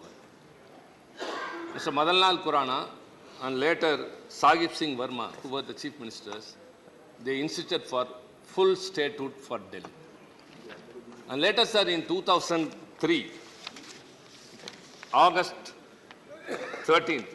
of 2003, the NDA-1 government introduced a bill insisting for full statehood for Delhi. So when they are ruling, they want full statehood for Delhi. Then what necessity for this ordinance or this bill, sir? At 2015, Aam Aadmi won the election with a significant margin. Immediately after that, the union government issued a notification that services will come under the control of the union government. And that sparked a legal battle, sir, which lasted for 8 years. And recently, the Supreme Court in 2018 and 2023 Constitutional Bench has given a unanimous judgment in favor of the Delhi government that they have got every power. Now this bill is attempting to overturn the Supreme Court judgment and override the powers of the state government. Sir, we should just look at it in this manner, sir. So whenever they are in double standard, when they are in power, they want something. It is intolerance, to say very shortly, if an opposition party is ruling, they will be disturbed by the governors. If it is a union territory, the lieutenant governor will take all the powers and will not allow the state government to function. So in this situation, where is democracy? Sir, our constitution, as you know very well, sir, has given a structure of federalism, which gives the very importance to the regional aspirations can be represented and realized by state governments and which cannot be done by a centralized union government. Sir, it has also established a mechanism of triple chain accountability. The people hold the legislators accountable, the legislature holds the government accountable, and the government holds the officers accountable. But now, the officers are not under the control of the government of union territory. So what's the use of being there?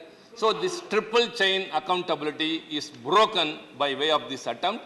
This not only I say here, sir, the Supreme Court has also emphasized very strongly. It should not be severed on any account. Sir, now coming detail into the bill. Why we are opposing? What are the contentious issues? What are the reservations we have? All others have spoken, sir, but we have to enlighten it. Number one, this bill attempts to establish a National Capital Civil Services Authority.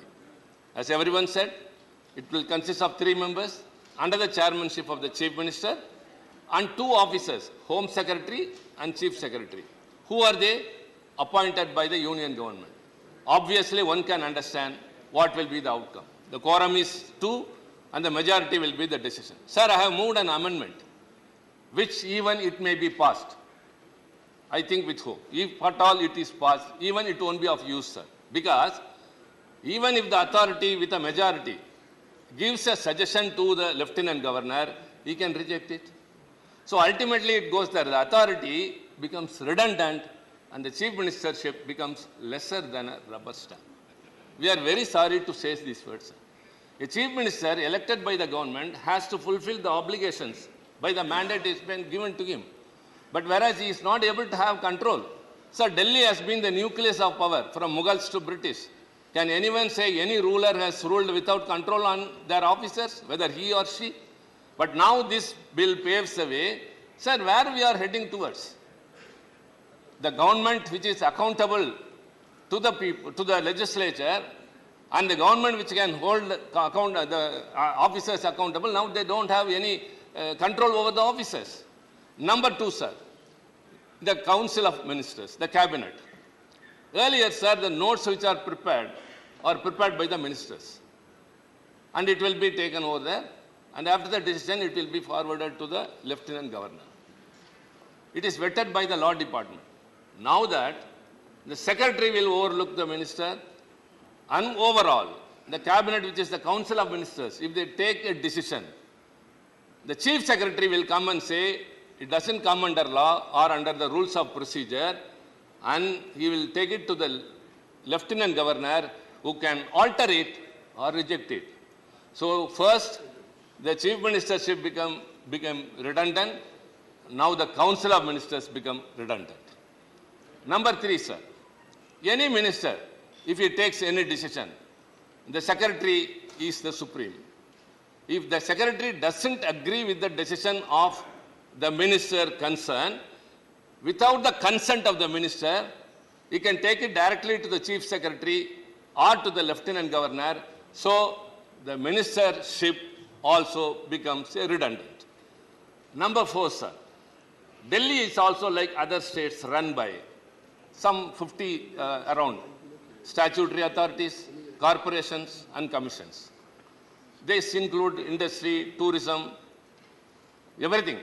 It comes under even transport, water, sewerage, women rights, child rights and all. All these positions, the chairpersons and the members were earlier nominated by the government, by the lieutenant governor on the advice of the government. But now, sir, hereafter, these positions will be appointed only by the lieutenant governor. The government has to sit with folded hands. Yes. Sir, one by one, just though the authority is established, the authority has no say, and even in the authority, the chief minister has no say. Number 2, the council of ministers, the cabinet becomes redundant, the minister becomes redundant. Number 4, sir, all the commissions, all the corporations, all the statutory authorities will be appointed by the lieutenant governor, and then proroguing and summoning also comes to the power of the lieutenant governor. Earlier, sir, the council of ministers will decide a date and they will represent to the lieutenant governor and he will summon. Now that lieutenant governor can do. So the government cannot, if at all an urgent issue has to be resolved, if the assembly has to be convened, the chief minister or the council of ministers has no power. Sir, kindly tell us. We are not just accusing the government or pointing fingers, what you are doing is wrong, but kindly explain to us why all these things happen. A government which has been elected by the people, they have to cater to the needs of the people. They only know the local people's aspirations. That's why we are pleading for state autonomy. When the voice for decentralization is going up and up, this government is traveling on the opposite direction. Powers are centralized in the union government again and again. What will happen? It will get broken. Sir, India, which is known for federalism, sir, everything is under threat now. Secularism is under threat now. Especially, sir, we are very much concerned that this bill again strikes at the very root of federalism. Sir, let me quote Dr. Baba Saheb Ambedkar. Ambedkar, in November 4, 1948, this bill disregards the constitutional morality. That's what I'm trying to drive at. Dr. Ambedkar on November 4th, 1948 in the Constituent Assembly, quote, while everybody recognizes the diffusion of constitutional morality for the peaceful working of a democratic constitution, there are two things interconnected with it, which are not, unfortunately, generally recognized. One is that the form of administration has a connection with the form of the Constitution. The other is that it is perfectly possible to pervert the Constitution. Sir, underscore. The other is that it is perfectly possible to pervert the Constitution without changing its form by merely changing the form of administration and to make it inconsistent and opposed to the spirit of the Constitution. Sir, it is not a statement by Tiruchi Siva. It is Dr. Ambedkar in the Constituent Assembly. And emphasizing that, the Supreme Court in its judgment in 2018 refers to the Constitution in these words, quote, constitutional morality is that fulcrum which acts as an essential check upon the high functionaries and citizens alike as experience has shown that unbridled power without any checks and balances would result in a despotic and tyrannical situation which is antithetical to the very idea of democracy. Sir, what is going on now? Unbridled powers without any checks. Everything is taken over. Sir, we are told now and then, again and again, many a time, that many of the acts that has been enacted during this regime, sir, are transgressing into the powers of the state governments. It is taking away the powers of the state governments. All are heaped with the union government. So this is what the Supreme Court has also said, unbridled power with no checks and balances. Same thing, Dr. Ambedkar has also told, constitutional morality. This disregards constitutional morality. Sir, I earnestly appeal to my fellow colleagues of some political parties who may support the government's decision. My earnest appeal, as Mr. Singhvi told, sir, we are living in an area where there are 100 huts, all thatched roofs. If the last house is burning, the person sleeping in the first house will not sleep. He will go, run and put out the fire with the fire brigade. It is not only to help him, sir, but to safeguard his own self. If it is not put out, that fire will slowly come and at last it will affect them. So it has to be thought over. Sir, all these years, we have preserved our independence.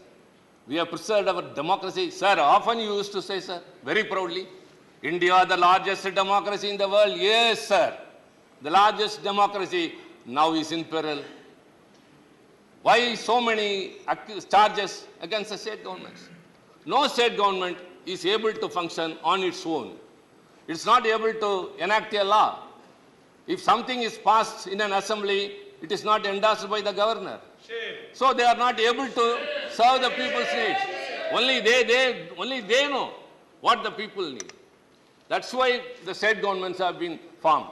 But now that either the union government encourages or through the governor, it is trying to obstruct.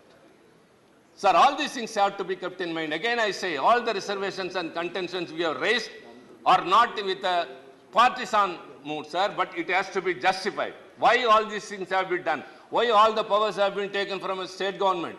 Why the chief ministership has been reduced to the level of, to say the word rubber stamp, and more or less, everything is redundant, sir. What is the big idea of getting along? Sir, let me conclude, sir. I've already told them once, now that, not in any other manner. In the democratic process, one day they will be out of power. And every day they will be lamenting and regretting for all those laws they have enacted. It is not far behind, sir. 2024, the India Alliance will win. We will be there. And, sir, we will restore Delhi its autonomy. Thank you very much. Let me go on. Don't be too quick. It is not too quick for me. Shri Raghav Chadda, 14 minutes. 1-4. Sir, आज मैं सिर्फ 2 करोड़ दिल्ली वासियों की ओर से नहीं, बल्कि 135 करोड़ भारतवासियों की ओर से बोलने के लिए खड़ा हुआ हूँ। सर, इससे ज़्यादा असंवैधानिक, गैर कानूनी कागज़ का टुकड़ा एक बिल के माध्यम से शायद ही आज से पहले कभी संसद भवन के भीतर लाया गया होगा। और अपना वक्तव्य शुरू करने से पहले मैं महाभारत के एक अंश का वर्णन करना चाहूँगा, जिसे रामधारी सिंह दिनकर ने एक बहुत ही महत्वपूर्ण कविता में लिखकर बताया है, जिसमें भगवान श्री कृष्ण एक शांति दूत बनके पांडवों की ओर से हस्तिनापुर जाते हैं शांति का प्रस्ताव लेकर। कवि लिखते हैं, मैत्री की राह बताने को, सबको सुमार्ग पर लाने को, दुर्योधन को समझाने को, भीषण विध्वंस बचाने को, भगवान हस्तिनापुर आए, पांडव का संदेशा लाए। भगवान कहते हैं, दो न्याय अगर तो आधा दो, पर इसमें भी यदि बाधा हो तो दे दो केवल 5 ग्राम, रखो अपनी धरती तमाम, हम वहीं खुशी से खाएंगे, परिजन पर हंसी ना उड़ाएंगे। पर दुर्योधन वो भी दे ना सका, आशीष समाज की ले ना सका, उल्टा हरि को बांधने चला, जो असाध्य था उसे साधने चला, जब नाश मनुष्य पर छाता है पहले विवेक मर जाता। सर इसमें दिल्ली बिल का सार है। सर हम न्याय की गुहार लगाने आपके सामने आए हैं, अपने हक मांगने आए हैं, अपने हक से ज्यादा मांगने नहीं आए। सर मैं अपने वक्तव्य को 3 भाग में बांटता हूं। पहला कि यह बिल कैसे एक राजनीतिक धोखा है, पॉलिटिकल फ्रॉड है। दूसरा, ये कैसे एक संवैधानिक पाप है, कॉन्स्टिट्यूशनल सिन है। और तीसरा कि ये एडमिनिस्ट्रेटिव लॉकजैम यानी कि प्रशासनिक गतिरोध दिल्ली में कैसे पैदा कर देता है। सर पहला, राजनीतिक धोखा, ये कहानी है सर 1977 से लेकर 2015 की। लगभग 40 साल का लंबा संघर्ष भारतीय जनता पार्टी ने दिल्ली में पूर्ण राज्य का दर्जा स्थापित करने के लिए किया। 1977 में जब 3rd मेट्रोपॉलिटन काउंसिल दिल्ली में था, उसमें जनता पार्टी की सरकार थी। उन्होंने मता पास कर कहा कि दिल्ली को पूर्ण राज्य का दर्जा बनाएंगे। लगातार पूर्ण राज्य की दर्जे की मांग करते करते करते करते ये 1989 का लोकसभा का मैनिफेस्टो में बीजेपी का लाया हूं। 1989 के मैनिफेस्टो में पेज नंबर 361 पे पॉइंट नंबर 10 पे ये कहते हैं, grant statehood to UT of Delhi. यानी कि 1989 से लेकर लगातार ये लोग दिल्ली को पूर्ण राज्य का दर्जा दिलाने की मांग करते रहे। यहां तक कि जब 1991 में कांग्रेस की सरकार ने दिल्ली में विधानसभा का गठन किया, उससे भी ना पर्याप्त मानते हुए लाल कृष्ण अडवाणी जी, मदन लाल खुराना जी सबने बयान दर्ज कराए कि यह भी दिल्ली के साथ न्याय नहीं है, दिल्ली को पूर्ण राज्य का दर्जा मिलना चाहिए और हम इसके लिए आंदोलन चलाएंगे। और लगातार इन लोगों ने संघर्ष किया, आंदोलन किया। सर 1998, 1999 में फिर अपने मैनिफेस्टो में बीजेपी ने, ये 1999 का मैनिफेस्टो है, ये जारी कर कहा कि हम दिल्ली को पूर्ण राज्य का दर्जा देंगे। Page number 132 point number 31, we will give full statehood to Delhi.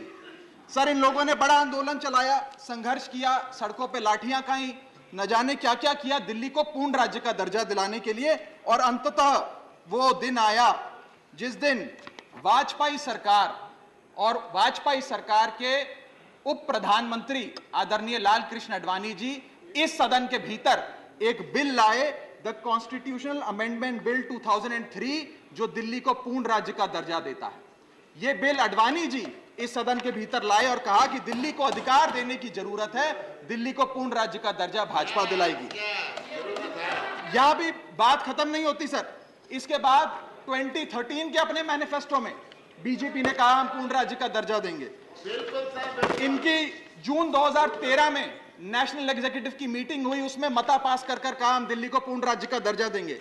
यहां तक कि इनके सांसद डॉक्टर हर्षवर्धन ने बयान दिया कि जब आदरणीय नरेंद्र मोदी जी देश के प्रधानमंत्री बनेंगे हम दिल्ली को पूर्ण राज्य का दर्जा देंगे। ये इन सब ने सर लगातार बातें कही और दिल्ली को पूर्ण राज्य का दर्जा दिलाने की मांग लगातार भारतीय जनता पार्टी दिल्ली वालों के सामने रखती रही।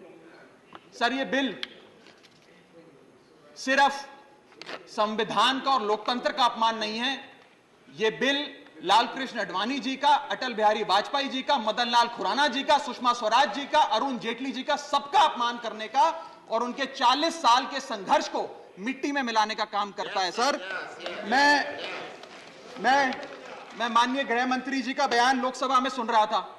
उन्होंने कहा कि नेहरू जी ने, पंडित नेहरू ने यह बात रखी थी कि दिल्ली को पूर्ण राज्य का दर्जा नहीं मिलना चाहिए। मैं माननीय गृह मंत्री जी से कहना चाहता हूं, नेहरूवादी मत बनिए, अडवाणीवादी बनिए, वाजपेयीवादी बनिए और दिल्ली को पूर्ण राज्य का दर्जा देने का आज आपके पास ऐतिहासिक मौका है। दिल्ली को पूर्ण राज्य का दर्जा दीजिए। सर इस बिल को लाने का असल कारण क्या है, यह बिल क्यों लाया गया है? पिछले 25 साल में दिल्ली में 6 बार विधानसभा के चुनाव हुए, 6 के 6 चुनाव भारतीय जनता पार्टी बुरी तरीके से हारी। यहां तक कि 2015 और 20 में आजाद भारत के इतिहास की सबसे बड़े जनादेश की सरकार अरविंद केजरीवाल ने दिल्ली में बनाई। क्योंकि ये पिछले 25 साल चुनाव नहीं जीत पाए और अरविंद केजरीवाल और आम आदमी पार्टी के आने के बाद ये जानते हैं कि अगले 25 साल भी ये लोग चुनाव नहीं जीत पाएंगे, तो सरकार को नष्ट करने का काम कर रहे हैं। ना रहेगी सरकार और ना रहेगा चुनावों का महत्व, ना रहेगा बांस, ना बजेगी बांसुरी। लेकिन मैं आज इस मंच से भाजपा से अनुरोध करूंगा कि कम से कम लाल कृष्ण आडवाणी जी को न्याय दीजिए, कम से कम उनकी इच्छा पूरी करिए, दिल्ली को पूर्ण राज्य का दर्जा दीजिए। सर, मेरा दूसरा भाग कि कैसे यह बिल एक संवैधानिक पाप है। सर, पहली चीज, ये abuse of ordinance making powers है, आर्टिकल 123 जो संविधान का देता है।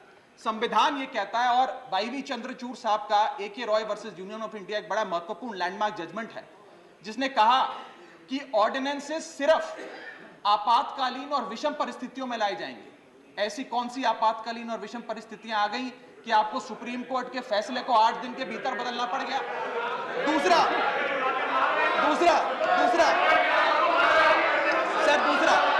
सर देखिए सर दूसरा सुप्रीम कोर्ट की दूसरा बिंदु, यह सुप्रीम कोर्ट का अपमान है।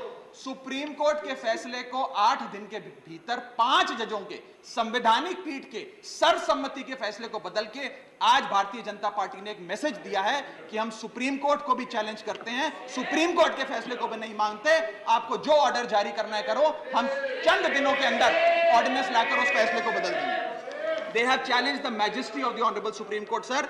और मैं आपको ये कहना चाहता हूं कि आजकल जो ऑर्डिनेंस लाने की जो एक फेटिश इस सरकार ने देखी, चाहे वो लैंड एक्विजिशन बिल हो, चाहे वो फार्म बिल हो, चाहे ईडी के डायरेक्टर का एक्सटेंशन हो, जो ये सारी चीजें ऑर्डिनेंसेस के माध्यम से इन्होंने करी थी, इस बिल का हश्र भी वही होगा जो सारे पुराने बिलों का हुआ था।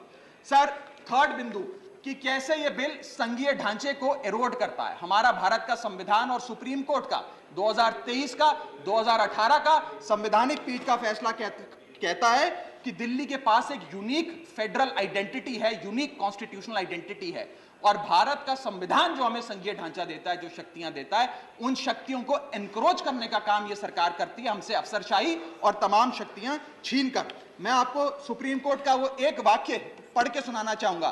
The majority in the 2018 constitutional जज bench held that while the NCT of Delhi could not be accorded with the status of a state, the concept of federalism is applicable to Delhi. हम पूर्ण राज्य नहीं है, लेकिन फिर भी राज्य का दर्जा एक संघीय ढांचे के परिप्रेक्ष्य में दिल्ली को मिलता है।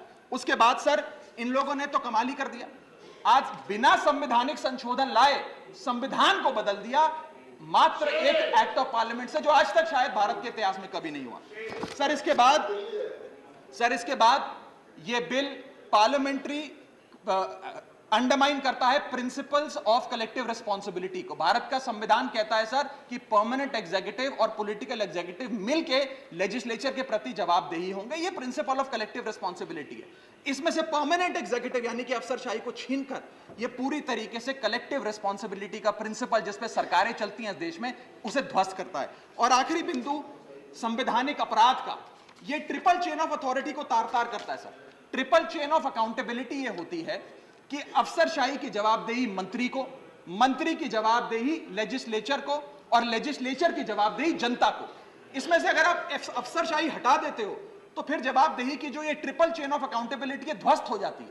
तो ये काम करके संवैधानिक अपराध एक प्रकार से सरकार ने किया है। सर, मेरा आखिरी भाग, ये कैसे एक एडमिनिस्ट्रेटिव हाराकिरी, एक एडमिनिस्ट्रेटिव गतिरोध पैदा करता है। ये कहता है सिर्फ उपराज्यपाल ही ट्रांसफर पोस्टिंग करेंगे एक समिति के माध्यम से, यानी कि अफसर अब मुख्यमंत्री के नहीं सुनेगा, मंत्रियों की नहीं सुनेगा।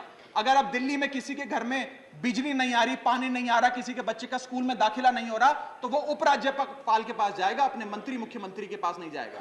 क्या लोग जानते हैं उपराज्यपाल कहां रहता है? उपराज्यपाल कौन सी विधानसभा से चुनाव लड़ा, उपराज्यपाल ने कौन सा चुनाव जीता? लेकिन सारी शक्तियां एक चुनी हुई सरकार से निकालकर उपराज्यपाल को देता है। यह आगे कहता है सर ये बिल कि हम एलजी को सोल डिस्क्रिशन देते हैं, स्वयं के विवेक से फैसले लेने की तमाम शक्तियां। आज तक उपराज्यपाल और गवर्नर काउंसिल ऑफ मिनिस्टर्स की एड एंड एडवाइस से बाध्य थे, लेकिन यह बिल उपराज्यपाल को सुपरसीडिंग पावर देता है। आगे सर, यह बिल जितने भी ब्यूरोक्रेट्स हैं उन्हें एक जुडिशियल अथॉरिटी बना देता है। यह कहता है अफसरशाही तय करेगी कि मंत्री का फैसला सही है कि मंत्री का फैसला गलत है, और अगर अफसर को मंत्री का कोई फैसला पसंद नहीं आया तो अफसर मंत्री का फैसला लागू करने से मना कर सकते हैं। और सर, यह बिल अथॉरिटी, कमीशंस और कॉरपोरेशंस बनाने की तमाम गठन करने की, नियुक्ति करने की शक्तियां सारी की सारी केंद्र सरकार को दे देता है, यानी कि सरकार की चाबी एक प्रकार से केंद्र सरकार को हाथ में पकड़ा देता है। सर, माननीय गृह मंत्री जी ने कहा था कि आम आदमी पार्टी एक सुपारी सी जितनी पार्टी है, एक सुपारी जितनी छोटी सी पार्टी है। सर, ये वो सुपारी जितनी पार्टी है जो आजाद भारत के इतिहास का फास्टेस्ट ग्रोइंग पॉलिटिकल स्टार्टअप कहलाती है। ये वो सुपारी जितनी पार्टी है जिसने 3 बार भाजपा को दिल्ली में हराया और 2 बार 2015 और 20 में आजाद भारत के इतिहास की सबसे बड़ी जनादेश की सरकार बनाई। ये वो सुपारी जितनी पार्टी है जिसने पंजाब में भाजपा को लगभग शून्य पर लाकर खड़ा कर दिया। ये वो सुपारी जितनी पार्टी है जो 10 साल में राष्ट्रीय पार्टी बनी। ये वो सुपारी जितनी पार्टी है जिसके 161 विधायक और 11 सांसद है। और ये वो सुपारी जितनी पार्टी है जिसका काम देखने के लिए first lady of United states of America और यूनाइटेड जनरल के पूर्व प्रमुख बान की मून आते हैं। सर, मैं आज अपने साथी जो आंध्र प्रदेश और उड़ीसा की सरकार चलाते हैं उन्हें कहना चाहूंगा, आपकी जरूर कुछ मजबूरियां रही होंगी जिसके चलते आपने ये फैसला लिया इस सरकार के इस बिल का समर्थन करने में। कुछ तो मजबूरियां रही होंगी, यूं ही कोई बेवफा नहीं होता। लेकिन मैं आपको कहना चाहता हूं कि आग जब लगेगी तो बहुत दूर तक जाएगी। राहत इंदौरी साहब का एक बड़ा महत्वपूर्ण शेर है, अगर खिलाफ है होने दो, जान थोड़ी है, ये सब धुआं है, आसमान थोड़ी है, लगेगी आग तो आएंगे कई घर जद में, यहां सिर्फ हमारा मकान थोड़ी है। लेकिन जब आपके घर में आग लगेगी, आम आदमी पार्टी आपके साथ खड़ी होगी, मैं आपको विश्वास दिलाता हूं। और सर, मैंने अपनी बात शुरू करी थी महाभारत के एक अंश से, मैं समाप्त भी महाभारत के एक अंश से करूंगा। सर, बीच कुरुक्षेत्र के मैदान में जब युद्ध प्रारंभ होने वाला था तो युधिष्ठिर ने शंखनाद करने से पहले एक घोषणा करी और कहा कि यह धर्म की लड़ाई है। मेरी सेना में खड़े मेरे पीछे जितने योद्धा हैं, अगर उन्हें लगता है कि धर्म मेरे साथ नहीं कौरवों के साथ है, तो मेरी सेना छोड़कर सामने वाली मेरे दुश्मन की सेना में जाकर खड़े हो जाएं, उनकी ओर से युद्ध करें। और अगर कौरव सेना में कोई योद्धा है जिसे लगता है कि धर्म युधिष्ठिर के साथ है, पांडवों के साथ है, तो आप कौरवों की सेना छोड़कर मेरी सेना में आइए, मैं बाहें फैलाकर आपका स्वागत करूंगा। उस समय कौरवों का एक भाई युयुत्सु कौरव सेना छोड़कर पांडवों की ओर आया और पांडवों की ओर से युद्ध लड़ा। मैं उसी बात का जिक्र करते हुए आज इस सदन में बैठे तमाम सांसदों को कहना चाहता हूं, राज्यसभा काउंसिल ऑफ स्टेट्स है, हम लोग काउंसिल ऑफ स्टेट्स है, जहां ज्यादा जिम्मेदारी बनती है राज्यों के हितों की, अधिकारों की रक्षा करने की। मैं मांग करता हूं, आज आप लोग पार्टी लाइन से ऊपर उठकर, विचारधारा से ऊपर उठकर संविधान को बचाने के लिए, लोकतंत्र को बचाने के लिए इस बिल को हराइए। आज ये इतना असंवैधानिक और गैर कानूनी बिल अगर ये सफल हो गया तो हो सकता है आज के बाद आने वाले समय में ये लोग देश में चुनाव ही ना कराएं, चुनावी प्रक्रिया को खत्म करने से। बहुत बहुत शुक्रिया। Doctor Sasmit Patra, Thank you. 12 minutes. Honorable Chairman, sir, I rise to speak on behalf of the Biju Janata Dal. Sir, speaking on this bill in the Lok Sabha, our party's senior member of parliament and leader of the BJD Parliamentary Party in Lok Sabha, Shri Pinaki Mishra ji has already made our stand very clear and has made it very eloquently and succinctly expressed that the Biju Janata Dal's equidistant stand from the BJP and the Congress and the reasons for the same and the fact that BJP is our principal opposition party. I reiterate and place on record that we are equidistant from the BJP and the Congress, and our principal opposition party in Odisha is the BJP. Our stand today does not change anything in that regard. Sir, BJD is in favor of this bill because it supports the constitutional standpoint of this bill and the Parliament's power to enact legislations and the Parliament's legislative competence to such matters. Sir, I need your protection, sir. You can imagine the kind of ruckus being made. I should be heard. 4.5 crore people in Odisha want to hear, whether people here want to hear or not. Honorable members, please keep calm. Thank you, sir. You see, Sir, in July 4th, 2018, the Supreme Court judgment in its civil appeal has very clearly said on para 277, और ये मैं supreme court के अध्यादेश या supreme court के judgement से refer कर रहा हूं, 2018 जुलाई 4, क्या कहती है supreme court? Supreme Court in the matter of civil appeal 2357 says, however, if the Parliament makes laws in respect of certain subjects falling in the state list or the concurrent list, this is referring to Delhi, the executive action of the state must conform to the law made by the parliament. ये supreme court का judgement है, मेरा नहीं है. तो ये पहला विषय है जो मैं आपके पास रखना चाहता हूं. Why the parliament has the legislative competence to bring something here. Second, 11th May 2023, sir, Supreme Court का judgment आता है in civil appeal again 2357 by Justice Chandrachud, Justice M.R. Shah, Justice Krishna Murari, Justice Hima Kohli and Justice Narasimha. Para 164 को मैं refer करना चाहता हूं, subsection C. What does the judgment say? In addition to the entries in list 1, Parliament has legislative competence, and I repeat, has the legislative competence over all matters in list 2 and list 3 in relation to NCTD, National Capital Territory of Delhi. तो ये दूसरा विषय है. 2018 के बारे में मैंने बोला. 11 मई 2023 का जो जजमेंट था सुप्रीम कोर्ट का, उसको मैंने उल्लेख किया. अब मैं तीसरे विषय पर आता हूं. जुलाई 20, 2023, अभी कुछ ही दिन पहले सुप्रीम कोर्ट का और एक जजमेंट आता है in writ petition 678 of 2023. ये आता है chief justice Chandrachud, justice Narasimha और जस्टिस मनोज मिश्रा का. एंड ऑन पेज 10, पैरा 17, ये जजमेंट क्या कहता है आखिरी पैराग्राफ में. और ये क्या विषय था मान्यवर? ये विषय था कि दिल्ली एनसीटी ऑर्डिनेंस जो है उसको जो है आप स्टे प्रोवाइड करें, सरकार को बोले कि दिल्ली एनसीटी ऑर्डिनेंस को वो कहीं ना कहीं से इंप्लीमेंट ना करें. That was the prayer. तो माननीय सुप्रीम कोर्ट का जजमेंट आता है और आखिरी लाइन में supreme court says, and I quote, IA number 13050 of 2023 seeking a stay of the NCT ordinance is dismissed. तो स्पष्ट तौर से सुप्रीम कोर्ट ये जो प्रेयर किया है एनसीटी ऑर्डिनेंस के बारे में उसको डिसमिस कर देता है. तो ये जो बार बार कहा जाता है that the legislative power does not exist because the matter is pending, that is on a separate matter, not on the matter dealing with July 20th, 2023. तो फिर कॉन्स्टिट्यूशन बेंच के पास जो मैटर गया है वो मैटर क्या है? कॉन्स्टिट्यूशन बेंच के पास मैटर दिल्ली एनसीटी का नहीं गया है. क्या है? What are the contours of power of Parliament to enact a law under Article 239AA7, and whether the Parliament in the exercise of its powers under 239AA7 can abrogate the constitutional provisions of governance for NCT. So Delhi Ordinance Bill specifically is not being placed before the Constitution bench.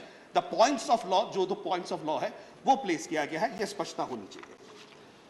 Then I come to Constitution of India, संविधान पे आता हूँ.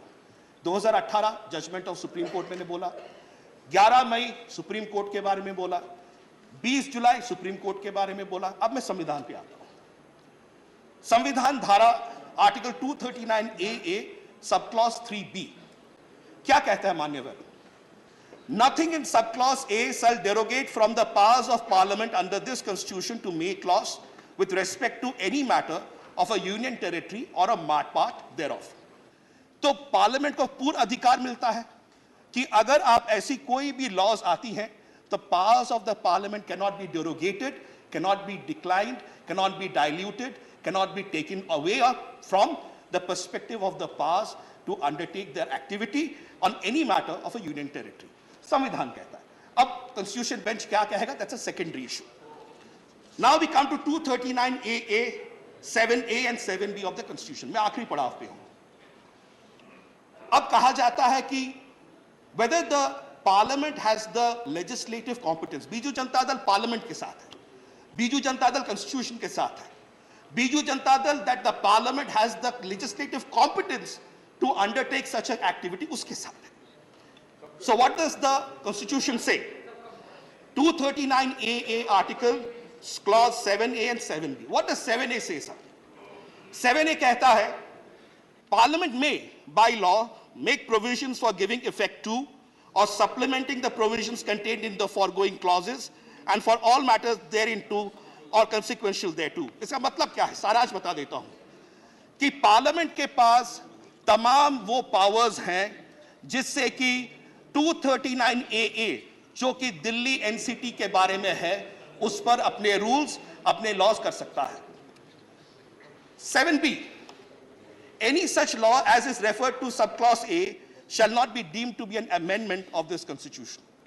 तो जो बात आती है बार बार constitution amendment की, clause 7B बहुत clearly संविधान का बताता है that this is not any changes in 239AA 7A and 7B के तहत is not considered as a constitution amendment. It can be undertaken. माननीय, अब मैं और 2-3 मिनट लूंगा, मैं खत्म करूंगा. So, sir, this is a constitutional issue. This is a legislative issue. This is not a political one.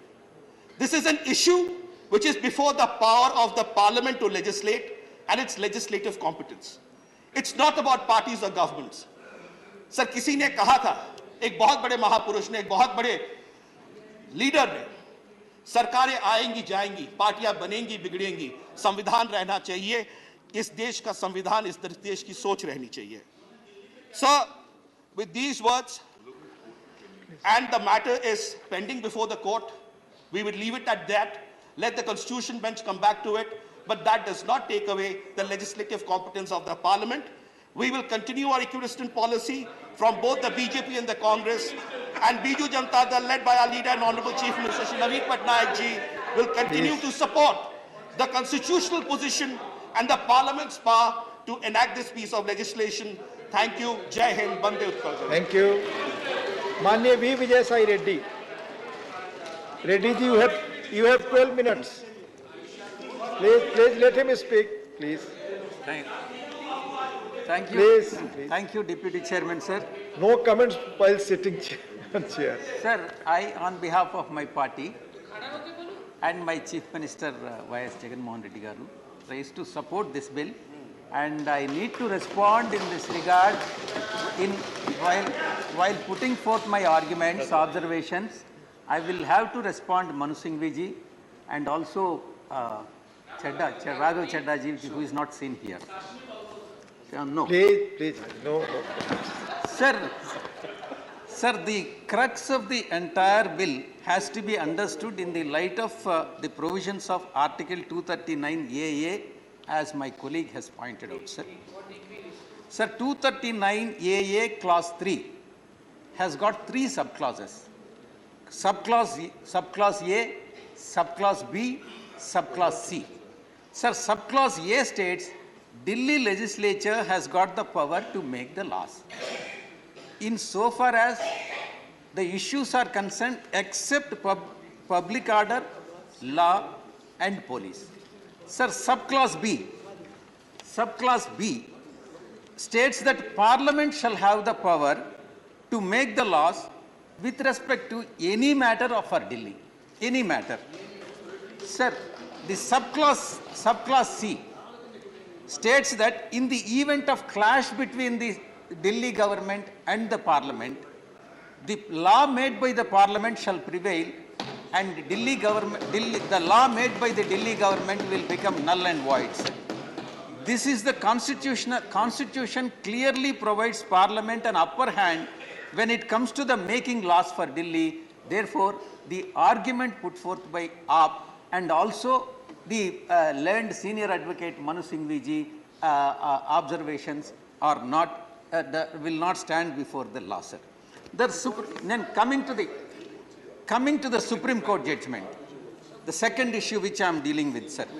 Sir, on the issue, please, on the issue whether the Parliament can make the law on services in Delhi, that is the issue. The Supreme Court has categorically stated, quote in verbatim, the power of Parliament to enact the law granting government executive power over services is not in contention. It is now a settled position of law. So therefore, Supreme Court has not stated anything against the government or said any Parliament is not barred. Parliament is barred in making the rules in respect of services, sir. The second point, sir, hence on the issue whether Parliament can make the law to limit the executive power of Delhi government over services. In this regard, the Supreme Court has said, quote, sir, the executive power of Delhi government shall be subject to and limited to the executive power conferred upon by the central government, by the Constitution or law made by the Parliament, sir. So Supreme Court is very clear and very categorical, sir. The cumulative reading of these two observations of the Apex Court supports this bill. Therefore, YSR Congress Party supports this bill, sir. sir, even the Supreme Court has noted in verbatim, sir, quote, the purpose of the Article 239 AA is to confer expanded legislative competence upon the Parliament when it comes to the Delhi, since it is a capital of the country and therefore must be dealt with different considerations. This is what the Supreme Court judgment is, sir. Therefore, the arguments that have been put forth by Honorable Senior Advocate does not stand for judicial scrutiny, sir.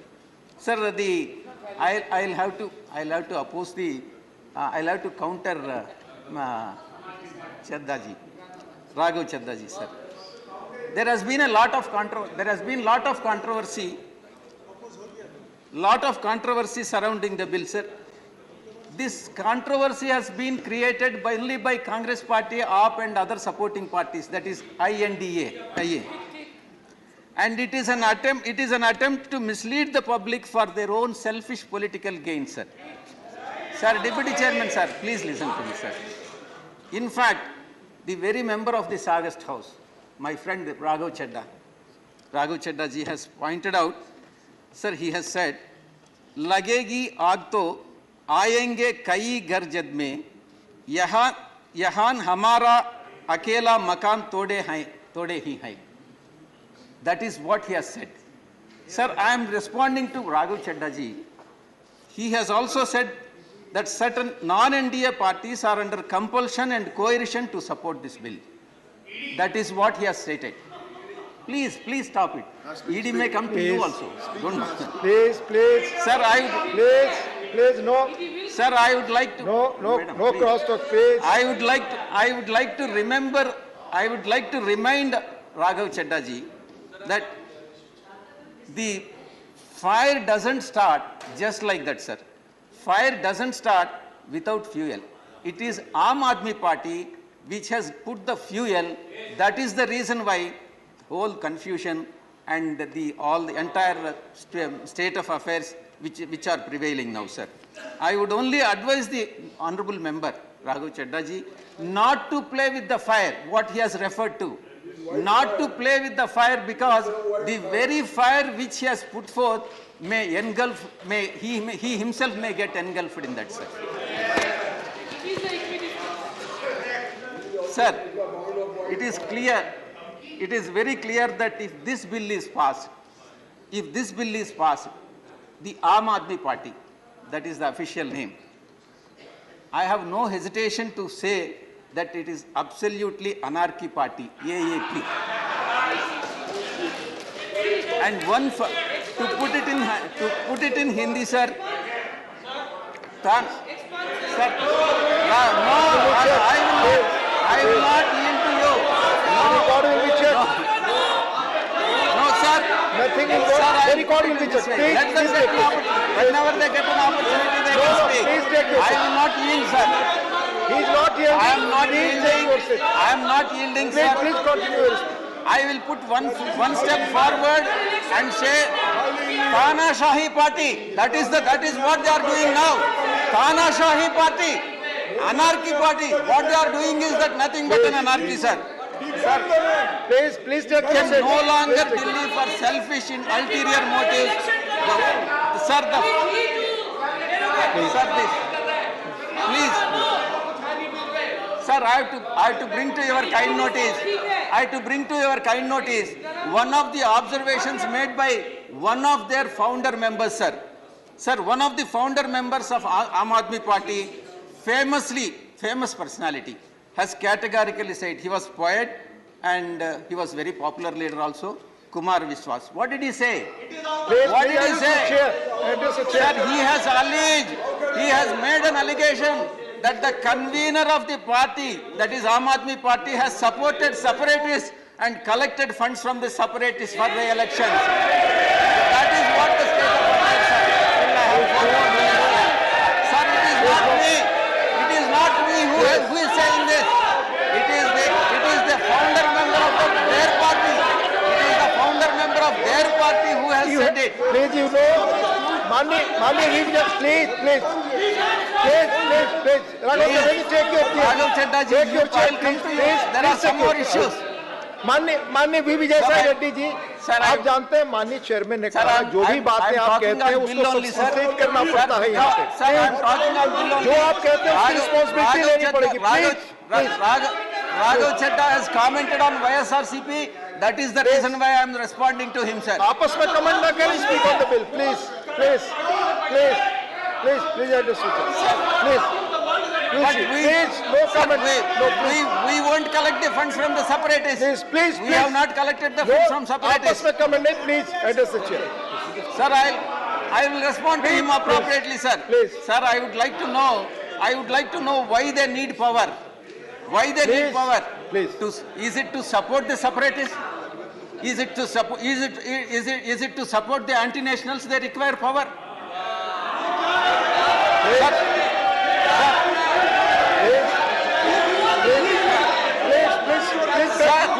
Please listen. Please listen.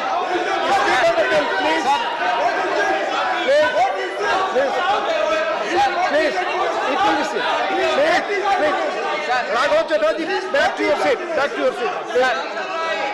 देशद्रोह करने के लिए क्या? देशद्रोह करने के लिए क्या? I am asking you. V Vijay Sai Reddy ji, address. Sir, your chair. Many members like me would like to know what happened to the founder members of Aam Aadmi Party, like Shanti Bhushan, Prashanti Bhushan, Yogendra Yadav, Kumar Vishwas, Ashutosh. What happened to them? It is their opportunistic politics, and because of that they have backstabbed them, and then they have unseated them, and these people have captured the power, and it is I have no hesitation to say they don't fit to rule the Delhi government, sir. And finally, I would like to say one thing, sir, that Delhi is not belonging to Aam Aadmi Party. Delhi belongs to every citizen of this country. Every citizen of this country. Delhi, we have every right. And if at all something happens to Delhi, please go back to your seat. Please, दूसरे की seat पर न बैठे. Please go back to your seat. Please. Address. माननीय V Vijay Sai Reddy ji, address to the chair. Yes, please. Sir. Sir. Or no cross talking. Okay, sir. Please. Please. Sir, I am here to debate whether the bill is constitutionally valid, not the politics of Aam Aadmi Party, sir. Right. And whether the Constitution as well as the Supreme Court both have said that this bill is constitutionally valid and perfectly within the precincts of the law. Therefore, we support this bill, sir. I have not said anything against Aam Aadmi Party. I am just bringing it to the notice of this august house what their founder members have said. What their founder members have said. And I reiterate once again that absolutely anarchic party, Mr. Pathak, absolutely anarchic party can't act like this. Thank you very much. Thank you. Thank you. Dr. Radha Mohan Das Agrawal.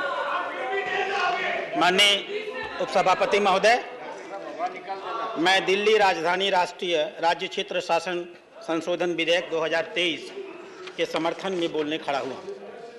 महोदय, इस दुनिया में 3 तरह के लोग होते हैं। एक वो जो कोई भी परिस्थिति हो सत्य बोलते हैं, सत्यवादी हरिश्चंद्र। एक वो जो हमेशा सत्य बोलते हैं, कभी कभी मजबूरी में असत्य बोलते हैं, नरोवा हस्ती, धर्मराज युधिष्ठिर। एक सामान्य नागरिक होते हैं जो मजबूरी में सत्य भी बोलते हैं, कभी कभी असत्य भी बोलते हैं। 2013 के बाद इस देश के राजनीतिक परिवेश में एक नया प्राणी उदय हुआ है, जो गीता पर शपथ लेकर कहता है कि मैं झूठ बोलता हूं, झूठा ही बोलूंगा और झूठा ही बोलता रहूंगा, मैं उसका नाम नहीं लूंगा। अध्यक्ष महोदय, 2014 में जब यह पार्टी सरकार में आई थी तो दिल्ली के व्यापारियों ने बड़े समर्पण भाव से इसका समर्थन किया था। दिल्ली के व्यापारियों के साथ इन्होंने एक बैठक की। बैठक में दिल्ली के व्यापारियों को कुछ सपने दिखाए। क्या थे वो सपने? हम ready to use and shift market बनाएंगे। 2014 एक भी मार्केट नहीं बना। उन्होंने कहा कि हम दिल्ली के सारे बाजारों को मॉडल बाजार बना देंगे। एक भी बाजार मॉडल नहीं बना। उन्होंने कहा कि हम दिल्ली के बाजारों को, चूंकि लोडिंग और अनलोडिंग नहीं होती है, हम रिलोकेट करेंगे। एक भी बाजार रिलोकेट नहीं हुआ। उन्होंने कहा कि हम दिल्ली में बिजली का बिल कम करेंगे। सच्चाई यह है कि कमर्शियल का बिल दिल्ली में सारे अधिभार को छोड़ करके सबसे अधिक है, पूरे देश में सबसे अधिक है। 9 रुपए से लेकर के 14 रुपए तक का बिल देना पड़ता है। इन्होंने कहा हम दिल्ली में आएंगे तो दिल्ली का विकास कराएंगे। 9 साल के इतिहास में अगर नितिन गडकरी न होते तो इन्होंने एक भी फ्लाईओवर दिल्ली में नहीं बनवाया है। इन्होंने दिल्ली के व्यापारियों से कहा 10 मिनट की बारिश में आपके यहाँ पानी लगता है, हम इसका इलाज कर देंगे। आज की स्थिति यह है कि 10 मिनट तो दूर, 2 मिनट भी पानी बरस जाए तो पुरानी दिल्ली पानी में डूब जाती है। इन्होंने कहा कि हम आपके हाउस टैक्स को, चुप रहो, इन्होंने कहा कि हम हाउस टैक्स को कम करेंगे। सच्चाई क्या किया इन्होंने? कमर्शियल टैक्स को 3 गुना किया। और उपसभापति महोदय, यह अकेला राज्य है जहां व्यापारी कमर्शियल टैक्स भी देता है और अपने दुकान के सामने का कूड़ा उठाने के लिए 500 रुपए से लेकर के 5000 रुपए तक का शुल्क भी अदा करता है। इन्होंने वादा किया था कि हम झोपड़ी झुग्गी वालों को पक्का मकान बना के देंगे। सच क्या है? भारत सरकार ने करोल बाग में 8000 मकान बनाए और शिफ्ट किया। जब इनको मालूम हो गया कि झोपड़ी झुग्गे वाले इस पक्के मकानों में चले जाएंगे तो हम इनका शोषण करके इनका वोट नहीं ले पाएंगे, तब से लेकर आज तक इन्होंने भारत सरकार को दिल्ली में झोपड़ी झुग्गी के पक्के मकानों बनाने के लिए एनओसी तक नहीं दिया। अध्यक्ष महोदय, इन्होंने वादा किया था कि हम दिल्ली के 351 सड़कों को रेजिडेंशियल की जगह पर कमर्शियल परमिशन देंगे। सच यह है कि आज 9 साल हो गया, एक भी सड़क को इन्होंने रेजिडेंशियल से कमर्शियल में बदलने का काम नहीं किया। जब अभी चुनाव हो रहा था एमसीडी का, एक मुख्यमंत्री गाजीपुर के पहाड़ पर जाता है, कुतुब मीनार की ऊंचाई पर चढ़ता है, कहता है दिल्ली कूड़े से डूबी हुई है, एमसीडी हमको दे दो, हम दिल्ली से कूड़ा खत्म कर देंगे। और सच्चाई क्या है? बजट में व्यवस्था करने के बाद कितनी क्रूर है यह दिल्ली सरकार। इसने अपने ही एमसीडी के लोगों से कहा हमने बजट में व्यवस्था की होगी, लेकिन जो व्यवस्था 850 रुपए करोड़ की कूड़े को हटाने के लिए की है वो हम तुमको नहीं देंगे। अपने ही सरकार को इन्होंने पैसा नहीं दिया। अध्यक्ष महोदय, इन्होंने कहा था कि दिल्ली में व्यापारिक विस्तार करने के लिए हम झोपड़ी और हम ट्रेड फेयर लगाने का काम करेंगे। दिल्ली के व्यापारी आज भी इंतजार कर रहे हैं कि दिल्ली में कोई ट्रेड फेयर लगाने का काम ये लोग कर सकें। इन्होंने कहा था कि हम दिल्ली की यातायात व्यवस्था को बेहतर करने के लिए रैपिड रेल ट्रांजिट सिस्टम लाएंगे। 700 करोड़ रुपया खर्च करना था। अभी सुप्रीम कोर्ट ने कहा विज्ञापन पर 1100 करोड़ खर्च करने वाली ये सरकार दिल्ली के यातायात पर 700 करोड़ रुपए तक नहीं खर्च कर पाई। अध्यक्ष महोदय, इन्होंने इस प्रकार से दिल्ली के लोगों को धोखा दिया तो किया क्या? मैं बैठा था कोपू की बैठक में, अमर पटनायक जी हमारे मेंबर थे। उन्होंने कहा जल्दी जाइए, दिल्ली डूब रही है, पानी लग गया। मैं उठ करके भागा, मैं वेस्टर्न कोर्ट में रहता हूं, वहां पहुंचा। वेस्टर्न कोर्ट में पीने के लिए पानी नहीं था। मैंने पूछा ऐसा क्यों? बोला वजीरपुर सेंटर डूब गया, इसलिए पूरे दिल्ली को पीने का पानी नहीं मिलेगा। कैसी शर्मनाक स्थिति पैदा कर दी। पहली बार अध्यक्ष महोदय 2019 में 8 लाख क्यूसेक पानी छोड़ा गया था और दिल्ली में कोई भी बाढ़ नहीं आई थी। इस साल सिर्फ 3,59,00,000 क्यूसेक पानी छोड़ा गया और पूरी की पूरी दिल्ली डूब गई। इसलिए डूब गई कि इन्होंने काम भी नहीं किया। 2 साल तक सिंचाई विभाग की बोर्ड की इन्होंने बैठक नहीं की। बैठक की डेट तय की, दिल्ली ने मुख्यमंत्री ने आने का वादा किया, मुख्यमंत्री गायब हो गया। दूसरी महिला मंत्री पहुंची, वो भी गायब हो गई। आज तक इन्होंने दिल्ली को यमुना के बाढ़ से रोकने के लिए 9 साल की सरकार हो गई, किसी प्रकार की कोई व्यवस्था नहीं की। इन्होंने किया क्या? परिवहन बस घोटाला किया। इन्होंने किया क्या? उपराज्यपाल ने अभी 437 लोगों को निकाला है। कोई सलाहकार था, कोई रिसर्च फेलो था, कोई विशेषज्ञ था, कोई रिसर्च एसोसिएट था, कोई कंसल्टेंट था। और वास्तव में क्या था? कोई किसी विधायक का आसपास का था, उसका भाई था, कोई किसी मंत्री का रिश्तेदार था, कोई आप पार्टी का कहीं का कन्वेनर था। ऐसे ऐसे लोगों को इन लोगों ने आरक्षण के सारे नियमों को धता बताते हुए बिना प्रॉपर तरीके से 60,000 से लेकर के 1.5 लाख तक रुपए तक की मासिक वेतन पर रखने का काम किया। और सबसे बड़ी बात, दिल्ली के 150 ऐसे चौराहे हैं अध्यक्ष उप सभापति महोदय, जहां अगर आप जाएंगे तो आदमी अपने हाथ में तख्ती लेकर खड़ा रहता है दिल्ली के सरकार की उपलब्धियों को बताने के लिए। एक एक चौराहे पे 4-4 आदमी, उनको तनख्वाह दी जाती है 20,000, लेकिन चेक से दिया जाता है 4,000। ये 16,000 रुपया ये लोग उसको कहां से पैसा लाके देते हैं? शायद अगर ये बताते तो बहुत बेहतर होता। और अध्यक्ष महोदय, जिसका सबसे बड़ा ढिढोरा पीटते हैं, मोहल्ला क्लिनिक। अभी कर्नाटक के स्वास्थ्य मंत्री आए थे, इनके स्वास्थ्य मंत्री के साथ अभी वो एक मोहल्ला क्लिनिक देखने गए थे। देखने के बाद उन्होंने एक ट्वीट किया।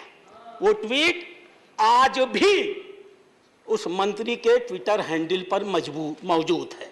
और क्या लिखा उन्होंने? Visited a mohalla clinic in Delhi with hardly any people there. एक आदमी भी वहां नहीं था। Our clinic in Karnataka have more facilities including laboratories to be immediately tested. यानी वहां पर हमारे कर्नाटक में ऐसी लैबोरेटरीज हैं जो तुरंत जांच कर लेते हैं। और आगे क्या लिखा? I guess it is a over hyped stand and I come back feeling disappointed. यानी इन लोगों ने छोड़िए उन्हें मैडम यानी नो कमेंट। उन लोगों ने ये कहा कि इन लोगों ने सिर्फ शब्द बयानी की है, झूठ बोला है, मुझे तो यहां से बहुत निराश होकर जाना पड़ेगा। और अध्यक्ष महोदय, जब कर्नाटक के स्वास्थ्य मंत्री यह कह रहे थे तो अभी तो जुमा 1 महीना उनको आए हुआ है। वो भारत के कर्नाटक की भाजपा सरकार की उपलब्धियों को बता रहे थे। अध्यक्ष महोदय, उपसभापति महोदय, अभी माननीय सिंधवी साहब यहां बोल रहे थे और हमसे बता रहे थे मार्गदर्शक मंडल की बातों को मानो। थोड़ी भी शर्म होती। आज अगर ऊपर कहीं सचमुच पंडित जवाहरलाल नेहरू बात सुनते होंगे तो शर्म के मारे उनकी आंखें डूब जाती होंगी। इस सदन को यह जानना चाहिए कि दिल्ली को राज्य बनाने के संदर्भ में पंडित जवाहरलाल नेहरू का स्टैंड क्या था। अभी तिरुचि शिवा साहब चले गए, डॉक्टर भीमराव अंबेडकर की चर्चा कर रहे थे। इस सदन को जानना चाहिए कि दिल्ली को राज्य बनाने में डॉक्टर भीमराव अंबेडकर का क्या स्टैंड था। संविधान सभा ने एक कमेटी बनाई थी, उस कमेटी का एक निर्णय आया, पट्टाभी सीतारमैया कमेटी का। नेहरू जी इतने नाराज हो गए कि उन्होंने संविधान सभा की बैठक में जाकर कहा, अरे ये क्या बना के लाए हो? 2 साल में दुनिया बदल गई। दिल्ली की आधी से 3/4 संपत्ति भारत सरकार की होती है। हम दिल्ली को अलग राज्य का दर्जा कैसे दे सकते हैं? ये नेहरू जी की बात कह रहा हूं। अगर किसी सदस्य के अंदर हैसियत होगा तो मैं नाम लेकर कह रहा हूं, चुनौती देने के लिए वो खड़ा हो जाएगा। डॉक्टर अंबेडकर की बात इन्होंने कहा। अंबेडकर ने कहा, so far as Delhi is concerned, it is better to us that as a capital of India it can hardly be placed under the local administration. अर्थात जहां तक राजधानी का सवाल है, दिल्ली को स्थानीय प्रशासन के हाथ में कतई नहीं दिया जा सकता। यूएस कांग्रेस का पूरा नियंत्रण यूएस की राजधानी वाशिंगटन पर होता है। इंग्लैंड का, ऑस्ट्रेलिया का पूरा नियंत्रण कैनबेरा के ऊपर होता है। इस बात का कोई आधार नहीं है कि पूरी दुनिया में जहां कहीं भी देश की राजधानी में कोई शहर हो, उसे सीधे सीधे देश की राजधानी के नियंत्रण में रखा जाए। और अध्यक्ष महोदय, हुआ क्या? 1952 में सरकार बनी थी। चौधरी ब्रह्म प्रकाश पहली बार मंत्री बने थे और उसके बाद गुरमुख निहाल सिंह जी आए थे। कितने दिन वो रह पाए? नेहरू जी जानते थे जो हो गया है बहुत गलत हो गया है। उन्होंने स्टेट ऑर्गेनाइजेशन कमेटी बनाई फजल अली की। उस कमेटी ने अपनी रिपोर्ट दिया, बड़ी लंबी लंबी रिपोर्ट सिंघवी जी पढ़ रहे थे। एक छोटी सी रिपोर्ट मैं भी पढ़ देता हूँ जो स्टेट रीऑर्गेनाइजेशन कमेटी की मीटिंग में इस कमेटी ने दिल्ली के बारे में कहा। In France for example there is a greater degree of central control over Paris than over other municipalities. In England, the police administration of the metropolitan area are directly under the control of Home Secretary, who does not exercise similar power in respect of other municipal area. Apart from the regions which are peculiar to each country or city, there are some general considerations necessitating special arrangement in respect of national capital. Capital cities possess or come to possess some degree of political and social predominance.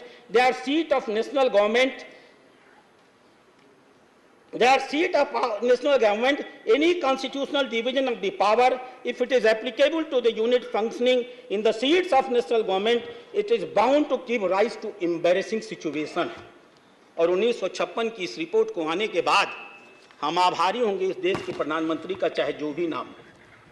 उन्होंने अपनी ही party के मुख्यमंत्री को हटा दिया, दिल्ली की विधानसभा को भंग कर दिया और दिल्ली को पुनः यूनियन टेरिटरी बना दिया। अध्यक्ष महोदय, चर्चा हो रही थी 1991 के विधेयक की। क्या है यह विधेयक? मेरे हाथ में वो कागज है। जिन बातों की चर्चा माननीय विजय साई रेड्डी जी ने की, मैं उनको दोहराऊंगा नहीं। धारा 3 सब क्लास 3 के ABC को मैं तीसरे पर आता हूं, जिसकी चर्चा सिंघवी साहब ने की थी, यहां नहीं। वो कह रहे थे कि parliament may by law make provision for giving effect to और supplementing the provision contained in the foregoing clauses and for all matter incidental or consequential thereof. अध्यक्ष महोदय, सभापति महोदय, वास्तव में ये जो विधेयक आया है वह दिल्ली के निवर्तमान विधेयक को सप्लीमेंट करने के लिए आया है। क्या प्राविधान है? 9 साल ये सरकार रहे, इन्हें मालूम था कि एंट्री 41 होती है। इन्हें मालूम था कि एंट्री 41 में लिखा हुआ है स्टेट पब्लिक सर्विस कमीशन। इन्हें मालूम था कि इनके सरकार में आने से लेकर 9 सालों तक दिल्ली में कोई स्टेट पब्लिक सर्विस कमीशन नहीं है। यूनियन पब्लिक सर्विस कमीशन के अधिकारी काम करते हैं। अगर ये प्रशासन चलाना सचमुच चाहते, साई रेड्डी साहब ने सही कहा, मैं उस शब्द का प्रयोग नहीं करूंगा, अगर ये सचमुच चलाना चाहते सभापति महोदय, तो इन्होंने 2014 में ही स्टेट पब्लिक सर्विस कमीशन बना लिया होता और अपने कर्मचारियों की नियुक्ति कर ली होती। सच क्या है महोदय? यह कानून स्टेट पब्लिक सर्विस कमीशन की स्थापना करता है, आर्टिकल 41 को जमीनी धरातल पर लागू करता है और लिखता है दिल्ली राजधानी राज्य क्षेत्र में समूह ख अराजपत्रित और समूह ग पदों पर नियुक्ति के लिए भर्ती अभिकरण दिल्ली अधीनस्थ सेवा चयन बोर्ड बनाया जाएगा। तो अध्यक्ष महोदय, सभापति महोदय, वास्तव में यह विधेयक दिल्ली सरकार को इंपावर करने वाला विधेयक है। मैं अब अपनी बातें खत्म करूंगा। आपने विपक्ष के नेता को सुना है, बड़े दिन बाद बहस हो रही है और अच्छी बहस हो रही है। थोड़ा देर हमको भी जैसे उन्हें बोलने दिया, मुझको भी बोलने दीजिए। अध्यक्ष महोदय, सभापति महोदय, ये लोग कोर्ट के निर्णय की बात कर रहे हैं। क्या है कोर्ट का निर्णय? पढ़ा है किसी ने? कोर्ट के निर्णय के 2 हिस्से मैं आपको पढ़ के सुनाना चाहूंगा। एक हिस्सा कहता है, ये लिखित निर्णय है मेरे पास, ये पूरी किताब है कोर्ट के निर्णय की, मैं शब्दों को साहित्य के आधार पर बोल रहा हूं। कोर्ट का निर्णय कहता है, the parliament has legislative competence over all the matters in the list 2 and the list 3 in relation to the NCTD, including the entries which have been kept out of the legislative domain. बस मैं समाप्त कर रहा हूं। और अंतिम बात क्या कहा कोर्ट ने? ये लोग ले दही दे दही वाले हैं। प्लीज कैसे? अंतिम लाइन सबसे, आप तो विधि विशेषज्ञ हैं, आपसे अधिक कौन जानता है हुजूर? उन्होंने कहा we have answered the issue refer to the constitution bench.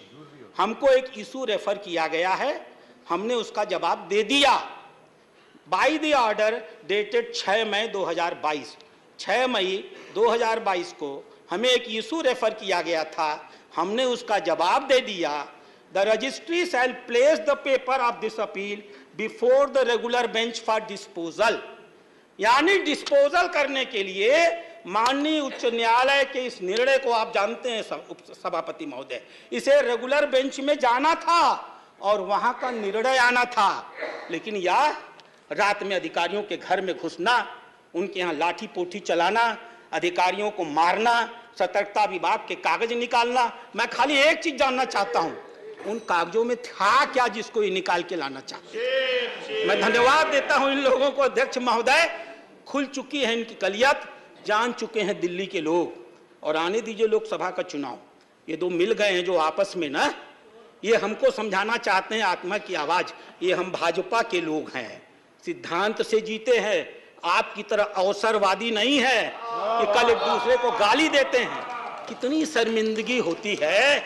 Nehru ji जब सुनते होंगे कि ये हमारे परनाती महोदय हमारी पार्टी को डुबा करके ही मानेंगे। मैं इसी के साथ अपनी बातों को समाप्त करता हूं। Doctor K Keshav Rao.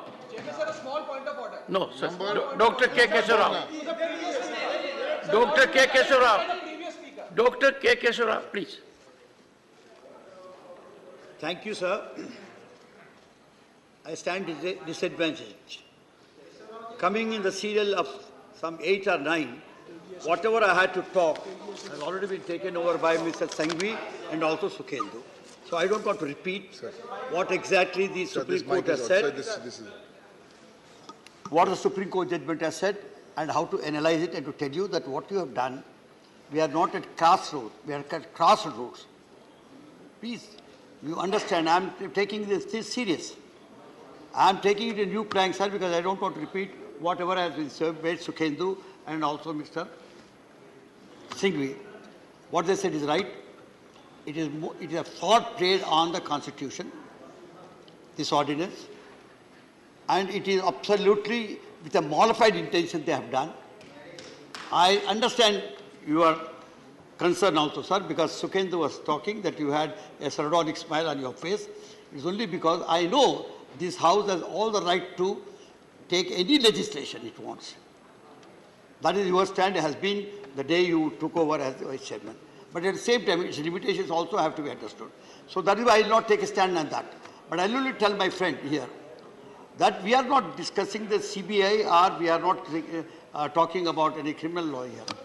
We are talking about a constitutional law which is coming to replace the ordinance, which again is a statutory thing.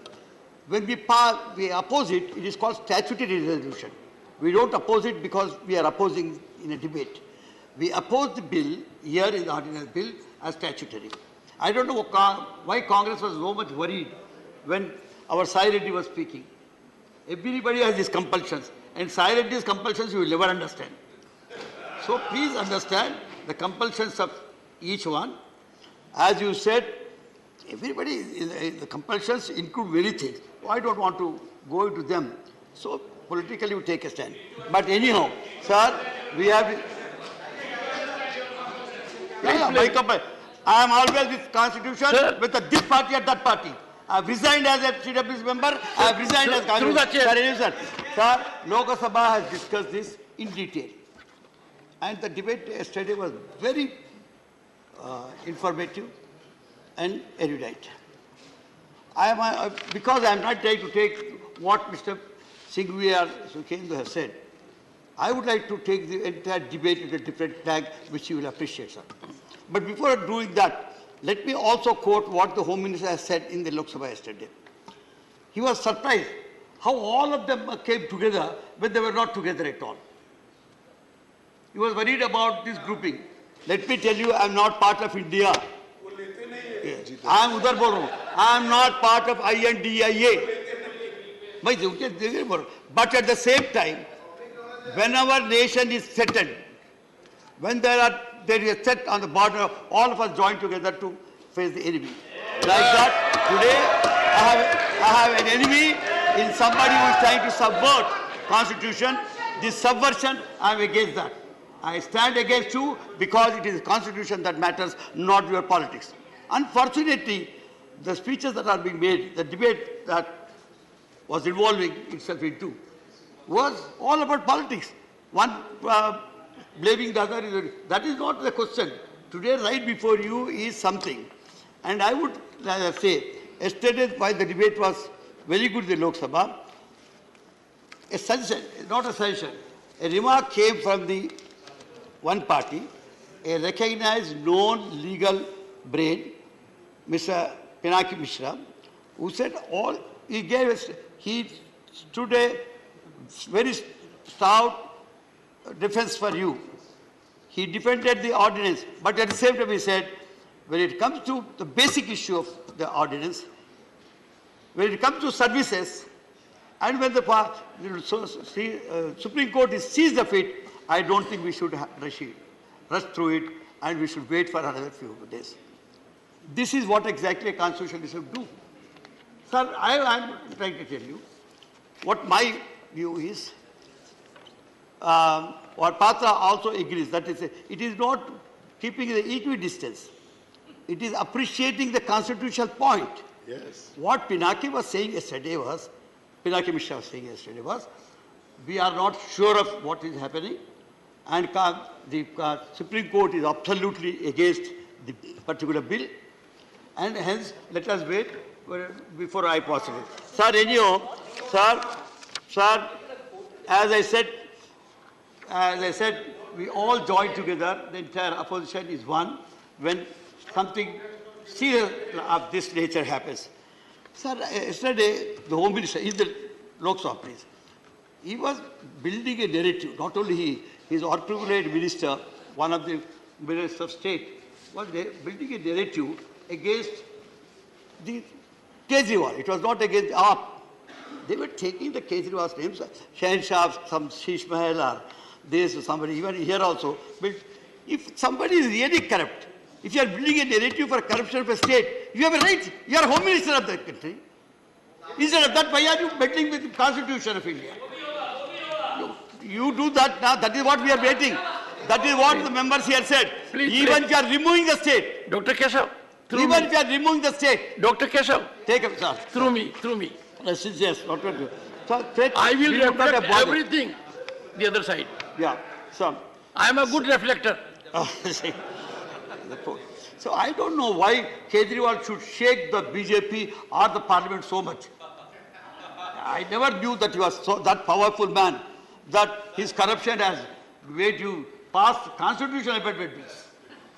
Now, sir, one other point, because I am not getting into the integrities of the SC judgment, but one thing I tell you, what really surprises me, and it should have surprised you also, when a unanimous decision of 5 judges going along with the CJI sign a thing before the ink could dry, you have the pen of the president giving an ordinance. That too, it comes on the last day of the Supreme Court's working days. See, this really gives some kind of suspicion, and as a lawmakers, we get surprised over that kind of gestures. What we expect is, this is a house which discusses the law. If it is not good, we throw it out. If it is good, we opt it. Now, sir, as I have already said, it is a fraud, I will not say. Sir, why it is a fraud is, more and more, I will not again repeat, sir, more than 3 times the Supreme Court judgment said the representative character of a government is what is democracy is all about. And that cannot be replayed. Sir, now, this representative form of government is a triple chain of command, which he said. Again, I will not go into that because much has been said about it now. Sir, I want to take the entire plank on a different plan. I want to take a debate on the different plank. Now, the Home Minister is smiling because he thinks I have no points. I think I have more points than Singhvi has. But I don't want to waste the time of speaking. I have the problem. So,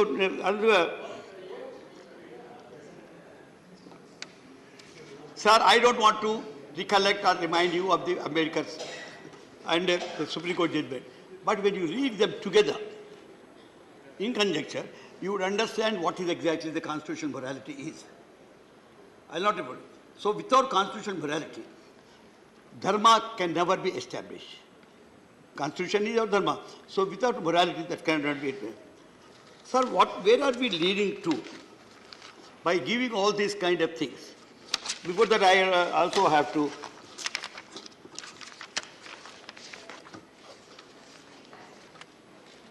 wait, my papers. Sir, Mr. Smita, you said this is not about Delhi at all. What was referred to in the Supreme Court is about the cantors of NCT and also about 239 AAA. What is cantors? It is about functioning. Cantors of 239 NA is nothing but functioning. On that, the Supreme Court very clearly said, the further ordinance hands over the government Delhi to bureaucrats, and the ordinance hands over the governance of Delhi to its bureaucrats. This is what is happening. That takes me to my subject today, sir. Sir, I'm afraid we are opening a new era. It is a serious matter for the Home Minister to think, and also the ministers, however they are floating. We are entering a new era of what is known as bureaucracy. I am not against bureaucrats. There is a subtle difference between a bureaucrat and a bureaucracy. Bureaucracy is when you make this single-minded thinking into a theory and a policy, it becomes bureaucracy. When you shun your accountability, it becomes bureaucracy. Now we are, by handing over every power to a bureaucrat, and like the chief minister, elected chief minister, elected government, then it becomes bureaucracy. Sir. I want Yadav to appreciate this point, because I'm afraid of this, because this has been discussed time and again in many of the books. Like, sir, even Short Mill said, that man will be accepted if not anybody else. Mill referred to the bureaucracy as a distinct from government, separate from the representative democracy. So when you are thinking of representative government, which the verdict has stressed too many times, Karl Marx theorized about the role and function of bureaucracy in a critique of Hegel's philosophy. He said, you can depend on anything, but not on bureaucracy. Sir, I am afraid of one thing. Please understand. The students of history should understand. I am telling you, we have best of bureaucrats as people's representatives here. They are accountable to people. Those who are not accountable are called bureaucrats. In my reference here, those who are coming into this house, like we had one of the best bureaucrats, Mr. Monsoon Singh ji, who ruled this country. So I am not against bureaucrats, but this mindset that we should go to an agency which is not accountable to people and overrule who is accountable to people is what exactly is. Thank you, sir. Sir, I lost it.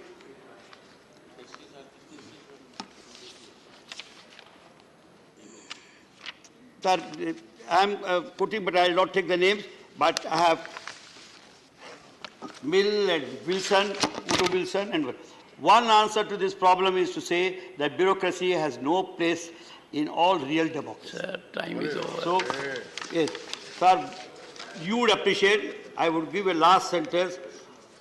Politics is an art of absurdities. You find them alarming. I am out of it.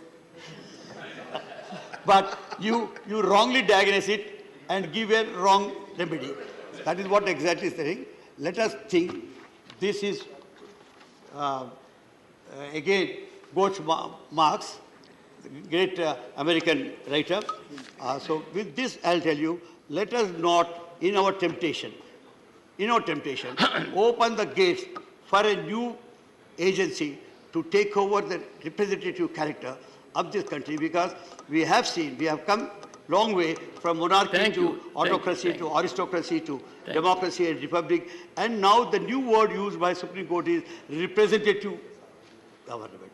So this is what I am telling you. So My answer is this is, we are crossroads because we are trying to bury democracy, representative character.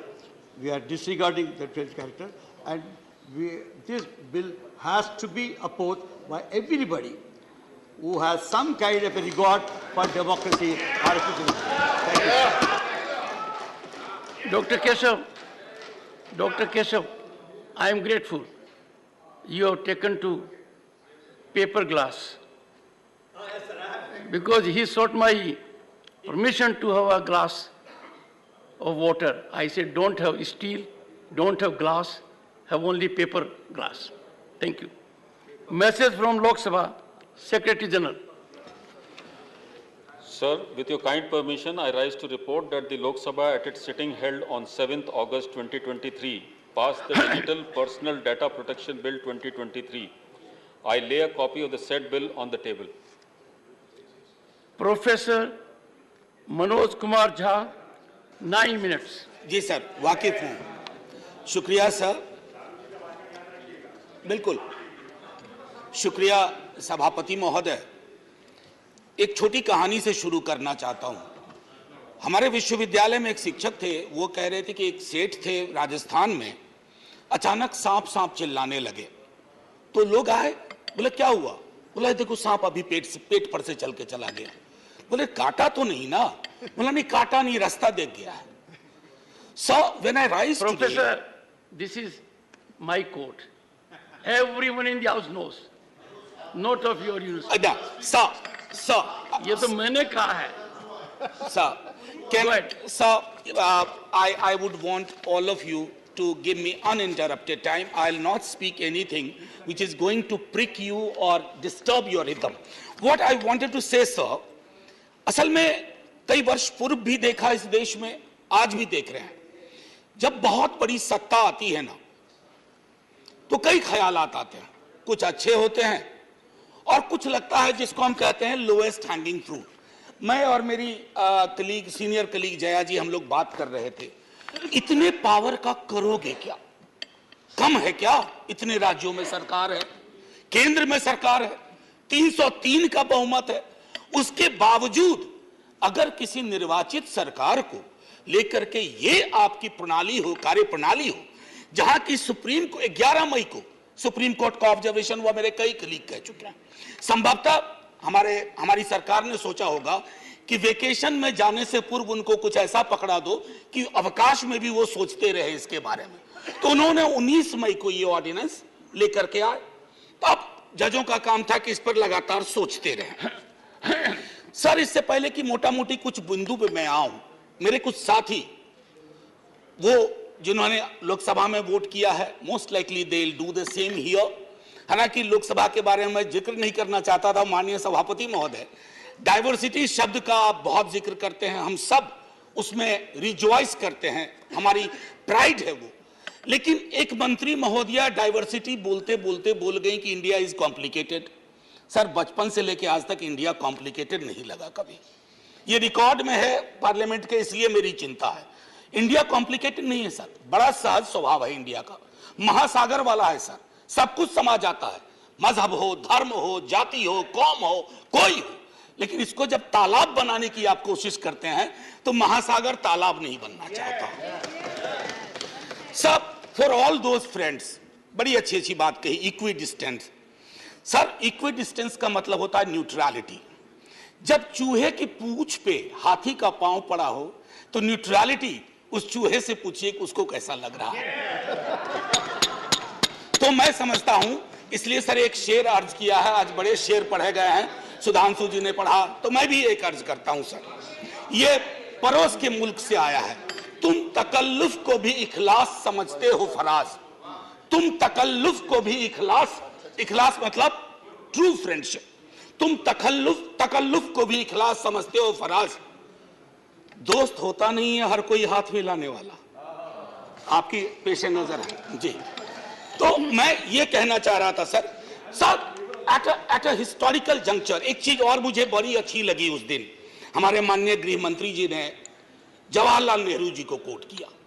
एक पल को मुझको लगा कि इस शांति one में अस्थियां कसमसा गई होंगी। ये हुआ क्या? ये हुआ क्या? फिर अंबेडकर साहब को भी कोट किया, राजा जी को कोट किया, उन्होंने कन्हैया लाल मानिकलाल मुंशी को कोट नहीं किया, एचवी कामत को कोट नहीं किया, जो शायद ज्यादा उनके पक्ष में तर्क आ जाता। सर, विश्वविद्यालय में मैं पढ़ाता हूं तो पीएचडी के स्टूडेंट्स को साइटेशन हम लोग सिखाते हैं, जिसको कहते हैं एथिकल साइटेशन। एथिकल साइटेशन में यह नहीं होता है कि सेमी कोलोन के बाद का ले लिया और शुरू वाला छोड़ दिया। उदाहरण के लिए कहता हूं कि आज तक इस दुनिया में सबको लगता है इस देश में कि मार्क्स ने कहा था कि धर्म अफीम है, religion is the opium for masses. Sorry sir, the entire quote is religion is the sigh of the oppressed creature, the heart of a heartless world, and the soul of soulless condition. It is the opium of people. Sir, अब इसमें क्या किया हमने? सिर्फ opium वाला line निकाल लिया और मार्क्स को कह दिया कि धर्म विरोधी था। सर, मैं इसलिए कहता हूं साइटेशन बहुत इंपॉर्टेंट चीज है। बहरहाल जवाहरलाल जी की अस्थियों को मजा आया होगा, जहां तक मुझको लगता है शांतिवन में। सर, ये मूलतः मैं इसलिए नहीं कहता कि मैं बीजेपी के कार्यप्रणाली का विरोधी हूं सर, वो एक पॉलिटिकल रियलिटी है, हम भी एक पॉलिटिकल रियलिटी हैं। हम शत्रुता की जुबान से हमें एक दूसरे को संबोधन नहीं करना चाहिए, ना सदन में न सदन के बाहर। साहब, हम इंडियन मुजाहिदीन नहीं है साहब, हम ईस्ट इंडिया कंपनी नहीं है, हम वो भारतवर्ष हैं जिसको महासागर मैंने कहा, और उस महासागर में आप भी हैं, हम भी हैं। हम और आप एक दूसरे की कीमत पर नहीं है। तो सर, मैं ये कहना चाहता था कि ये प्रतिगामी बिल है। सर, आपको घंटी नहीं बजाना पड़ेगा, मैं प्रॉमिस करता हूं, पक्का उसी में खत्म कर दूंगा। सर, प्रतिगामी मैंने क्यों कहा? दुनिया देख रही है कि हम कितना प्रोग्रेसिव लेजिस्लेशन ला रहे हैं। सर, ये मुझे जो चिंता इसमें ये हो रही है कि माननीय सर्वोच्च न्यायालय ने एक निर्णय दिया। सर, कुछ सोच के दिया होगा ना। आप अक्सर कहते हैं कि नेहरू नहीं चाहते थे। अरे, नेहरू 56 में नहीं चाहते थे, 67 वर्ष बीत गए हैं, हकीकत नहीं बदलती क्या? नेहरू के टाइम में हम सार्वजनिक क्षेत्रों में कितना ध्यान देते थे और आज हम बेचने पे ध्यान दे रहे हैं। ये फर्क आया है ना सर। चूंकि ये फर्क आया है तो हर हकीकत में फर्क होता है। 56 की दिल्ली और आज की दिल्ली वही नहीं है सर। सर, मैं तो अरविंद केजरीवाल जी का बिल ही नहीं मानता हूं, दिल्ली गवर्नमेंट का बिल ही नहीं मानता हूं। मैं तो ये मानता हूं कि सर, अगर ये प्रयोग सफल हुआ, अगर सांप ने रास्ता देख लिया, तो कल को उन पर भी गाज गिरेगी जो आज न्यूट्रलिटी और इक्विडिस्टेंट के नाम पर न जाने क्या क्या सोच रहे हैं सर। हम तब भी आपके साथ होंगे, ये तो गारंटी है सर, हमारे पास कोई विकल्प ही नहीं है। परेशान हताश लोगों के पक्ष में खड़ा होना। हम तो कश्मीर चल रहा था, उस वक्त आम आदमी पार्टी ने कोई और पोजीशन लिया था।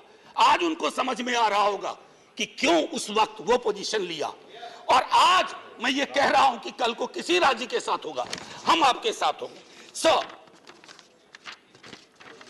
सेपरेशन ऑफ पावर को लेकर के मेरे कई कलीग कह चुके हैं, मैं कुछ नहीं कहना चाहता, बस ये 3 चीज कहूंगा सर।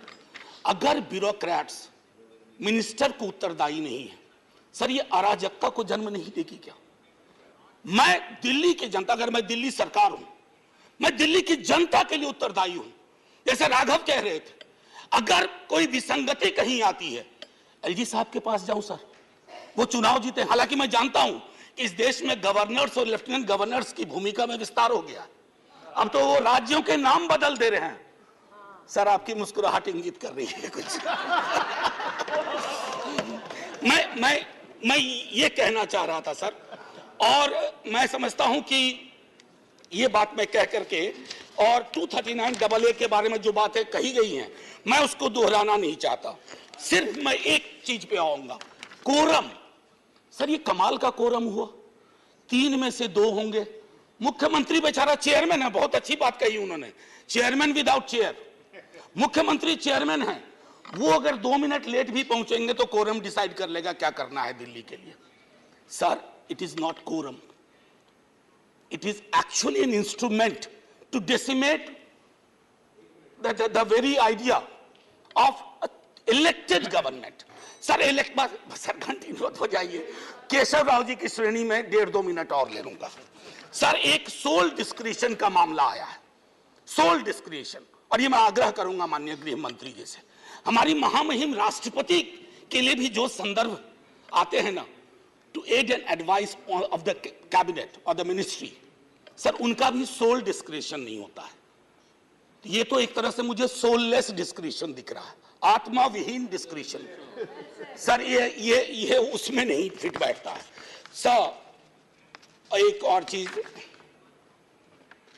मैं अभी कल गूगल कर रहा था सर, फेडरलिज्म पर दो बहुत महत्वपूर्ण कोट मिले इंटरेस्टिंग लोगों की, एक चंद्रबाबू नायडू जी का, एक नवीन पटनायक जी का। वो कोट मैं पढ़ना नहीं चाहता हूं, बस मैं बता देना चाहता हूं। आखिरी सर, ये पेशे नजर तमाम लोगों के जो कहते हैं, अपील करते हैं कि साहब मदद करो इस बिल पे, तो दुष्यंत जी कह के गए थे कि उनकी अपील है कि हम उनकी मदद करें, चाकू की पसलियों से गुजारिश तो देखिए सर, ये चाकू पसलियों से कह रही है हमारी मदद करो। सर ये आसान मामला नहीं है। जय हिंद सर, जय हिंद। करीम Bigash is speaking, sir. Bigash, I was given the name. Bigash Bhattacharya. He is speaking for CPIM. CPI, for CPIM, Bigash Bhattacharya is speaking. I have given the name. Bigash Bhattacharya. Bigash ji, Chairman, sir. 7 minutes. I will finish before that. Yes. The 7 minutes starts from here. Sir. They end here. We are all rational animal. Human is rational animal. The difference is rationality and animality. This rationality has driven us to move forward. The human civilization has advanced step by step. We have never seen that the civilization has gone backwards. When the Constituent Assembly was discussing about the Constitution, you are well aware, the role of governors were discussed. It was decided upon discussion the governor cannot be another source of power. Governors should act following the advice of the elected representatives and the representatives of the government. This is a settled principle. And on the basis we have advanced to a people's government where the governor was an ornamental constitutional head to keep liaison with the center. The basic principle was that the federal principle and federal governance as per our constitution is carried forward. When the constitution was adopted, then Delhi was not a state. That was the union territory. Like many others, I am not going to give examples. That rationality has driven us to go forward and advance to the stage that the Delhi would be a state with certain restrictions. And the people will have the right of governance through their representative. This was the advancement of the Constitution. That's why the Constitution Amendment and 239 AA was incorporated. Now what we see, we find today that we are going backwards. The governor or the bureaucrats, they are bound by the constitutional principle and constitutional morality to be answerable to the elected representative. That is the republic. That's the republic, democratic republic, the constitution makes us thought of. No question of this party and that party. That was the result of independent struggle. I know some people did not have the legacy of independent struggle. They might have a different outlook, different thought. But this representative government is the outcome of independent struggle which the people fought, giving their lives, sacrificing lives, not surrendering their own right at the behest of the British mercy. Now this, and what this rule is, what this bill for? Bill is sought to replace the ordinance. Why the ordinance came for? Let us analyze stage by stage. I am not going to have a quarrel with this party or that party. The House is for discussion of the constitutionality of this bill. Nobody questions the power of Parliament. Having power is one thing, but exercise of power is wisdom. Unless you have the wisdom, the power gives you absolutely autocratic authority, which is against the basic principle of our constitution. Sir, have you noticed you were the governor and you felt that in spite of the best of your desire, you have to be bounded by the aid and advice of the government. That was your practically frustration, that without the aid and advice of the government, I cannot do anything. Because The Constitution thought of, again I repeat, the representation of the people. People is the last word. They have chosen, might be XYZ to your liking or not liking. In the Delhi Bill, have you seen? I have never seen. The Constitution of India, the Supreme Court had said, even the President of India doesn't have unguided discretion. And here, by a law, Parliament will say, you have a sole discretion. Would the Parliament invite the autocracy? This Indian Parliament, this law invites autocracy. This law speaks of throw away the people's government. I appoint a bureaucrat, I appoint somebody of my choice, he will dictate. You will be subservient to this. Have you gone through this bill? This bill would take us to completely the stage of animality, not the stage of advanced humanity for which we feel proud of. We, the people of India, we thought of governance. I was reading this bill. It reminded me the 1926 Act of Kolkata Corporation, where the executive was the superior. Mayor was just a subservient force. That was thrown away by the people. Now, here also, we have, under the Constitution, created third tier of government. Democracy means distribution of power. Democracy means not centralization of power. These bills are only empowers a particular individual.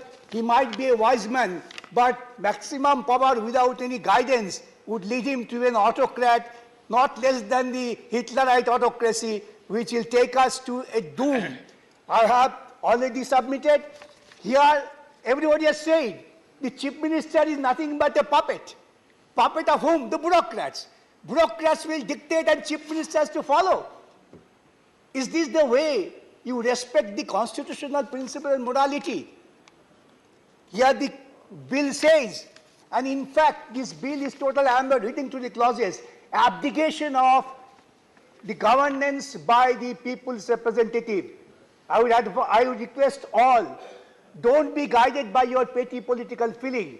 This will lead to a situation, tomorrow I will say, the Orissa government, Orissa Chief Minister has to be subservient to the governor, I pass rule. What would you do? The Home Minister's praise in the meeting would not give you result. They will say there is a precedent. Parliament has passed such a law. Lord, you have already given me a caution. I said I will finish within the time. I'll finish with the appeal to everybody, even to the Treasury bench. Don't be trapped with such a bill which ultimately will kill you. Don't make the democracy absolutely a farce. Let the representative government survive and the principle be extolled by the constitutional principles. With this, I appeal to you, reject this bill. I appeal to you to all, reject this bill. Thank you. Very good. Shri Anil Prasad Hegde, 7 minutes. 1 second. I'd like to say, there are a couple of references that have been made to Honorable Chief Minister Shri Naveen Patnaik ji. He is not a member of the House. So any remarks thereof may be kindly examined and dispensed. One, sir. Sir, I'm not done. The second is a reference. The second, sir, I'm not yielding. I'm not yielding, sir. The second is with reference to the Odisha government, sir, as well. We are open to discussions on that. We can talk about 239 AA and why it only serves the Delhi government, because Delhi has a special place, is sui generis, which has been provided by Supreme Court. Therefore, to talk about any other government is not appropriate. The same may kindly be examined, sir. I will examine and take a call. Thank you. Shri Anil Prasad Hegde, 7 minutes. Thank you, Chairman. 7 minutes. 7 minutes. Thank you, Chairman. I am rising on behalf of my party. When there was a time for you to say so, Mr. Siva, you did not say so. And now you are saying so. I pleaded with everyone to say so. Mr. Hegde, 7 minutes. I'll take care of it. Thank you, Chairman. I am rising on behalf of my party to strongly oppose this bill. At the outset, I want to make it clear that this bill, which seeks to ratify an ordinance, has dealt a severe blow to democracy and cooperative federalism. Sir, the union government is usurping the powers of the state by blatantly bulldozing through laws on subjects in state list. The government is also bartering the sovereignty of this country, sir. यह विधेयक दिल्ली का मुख्यमंत्री और 2 अधिकारियों को मिलाकर national capital civil services authority का स्थापना करेगा, जिसमें सिर्फ 2 लोगों का कोरम से इस अथॉरिटी का मीटिंग संभव है। इसका मतलब दिल्ली का चुनी हुई सरकार को काम करने, निर्णय लेने के लिए दिल्ली के लोगों ने जो अधिकार दिया है, इस अधिकार को 2 अधिकारी लोग एलजी का सहमति से छीन लेंगे। सर, ये कैसे अनडेमोक्रेटिक है? सर, पिछले सप्ताह इसी सत्र में बायोडायवर्सिटी एक्ट और फॉरेस्ट कंजर्वेशन एक्ट संशोधन बिल पास हुआ। ये बायोपायरेसी को बढ़ावा देगा। बायोडायवर्सिटी एक्ट में जेपीसी द्वारा किया गया 21 रिकमेंडेशंस में से 20 को दरकिनार करके पास किया गया है। Sir, forest conservation act is opening up precious forest resources to the exploitation of private companies, sir. To illustrate my point on sovereignty, sir, पर्यावरण कानून उल्लंघन के लिए जो जुर्माना होता था, इसको समाप्त करने के लिए एक लंबे अरसे से अमेरिका को एनवायरमेंट प्रोटेक्शन एजेंसी और बहुराष्ट्रीय कंपनियों का मांगता बिल पर ये बोल रहा हूं, जिसके बारे में मेरे पास प्रमाण है। पिछले सप्ताह यहां पर बायोडायवर्सिटी संशोधन बिल पास करके उन लोगों को उनका मांग को पूरा किया गया। सर ये दिल्ली के बारे में ही बोल रहा हूं। जब जैसे कैसे अनडेमोक्रेटिक है मैं बोल रहा हूं, विडंबना है यह बिल। सर, पिछले 3 महीनों से मणिपुर में लगातार सामुदायिक हिंसा चल रहा है। इस संदर्भ में सर्वोच्च न्यायालय ने कॉन्स्टिट्यूशनल मशीनरी संपूर्ण ब्रेकडाउन बता रहा है। मणिपुर के मुख्यमंत्री को बदलने के बजाय दिल्ली में जहां पर सब कुछ ठीक है, यहां पर का कॉन्स्टिट्यूशनल मशीनरी में संशोधन लाना विडंबना है। ऑनरेबल मेंबर, बोलिए। मैंने बताया sir, honourable member, state list, state list. 1 second. You are a senior person, sir, knowledgeable person, sir. You have to confine to the issue at hand. I was talking how this is undemocratic. I was saying to drive home my point. That how the bill is undemocratic. I was giving an example, sir. Confine. मैंने बताया sir, ये bill state list में राज्य का अधिकार को छीना जा रहा है। सर, कृषि स्टेट लिस्ट में है सर। उदाहरण के लिए मेरे दल के मुख्यमंत्री नीतीश कुमार और दिल्ली के आम आदमी का सरकार जीएम मस्टर्ड और जीएम क्रॉप्स का विरोध किया है, जैव परिवर्तित फसल को। लेकिन पहली बार खाद्य क्षेत्र में जीएम फूड क्रॉप्स में दिल्ली यूनिवर्सिटी का DMH 11 जीएम मस्टर्ड को 25 अक्टूबर 23 को केंद्र सरकार अप्रूवल दिया है। विदेशी कंपनियों को खाद्य क्षेत्र में जैव परिवर्तित फसलों को लाने के लिए दिल्ली यूनिवर्सिटी ट्रोजन हॉर्स बन के रास्ता साफ किया है सर। Go ahead. बोलो। जोर से बोलो सर।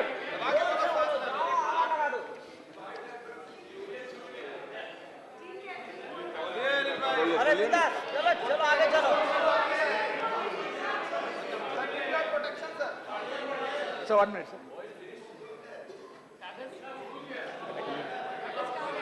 सर, मैं जो आपको अभी सॉवरेनिटी के बारे में मैंने बताया, उसका एक मैंने आपको पढ़ के बताता हूँ एक line.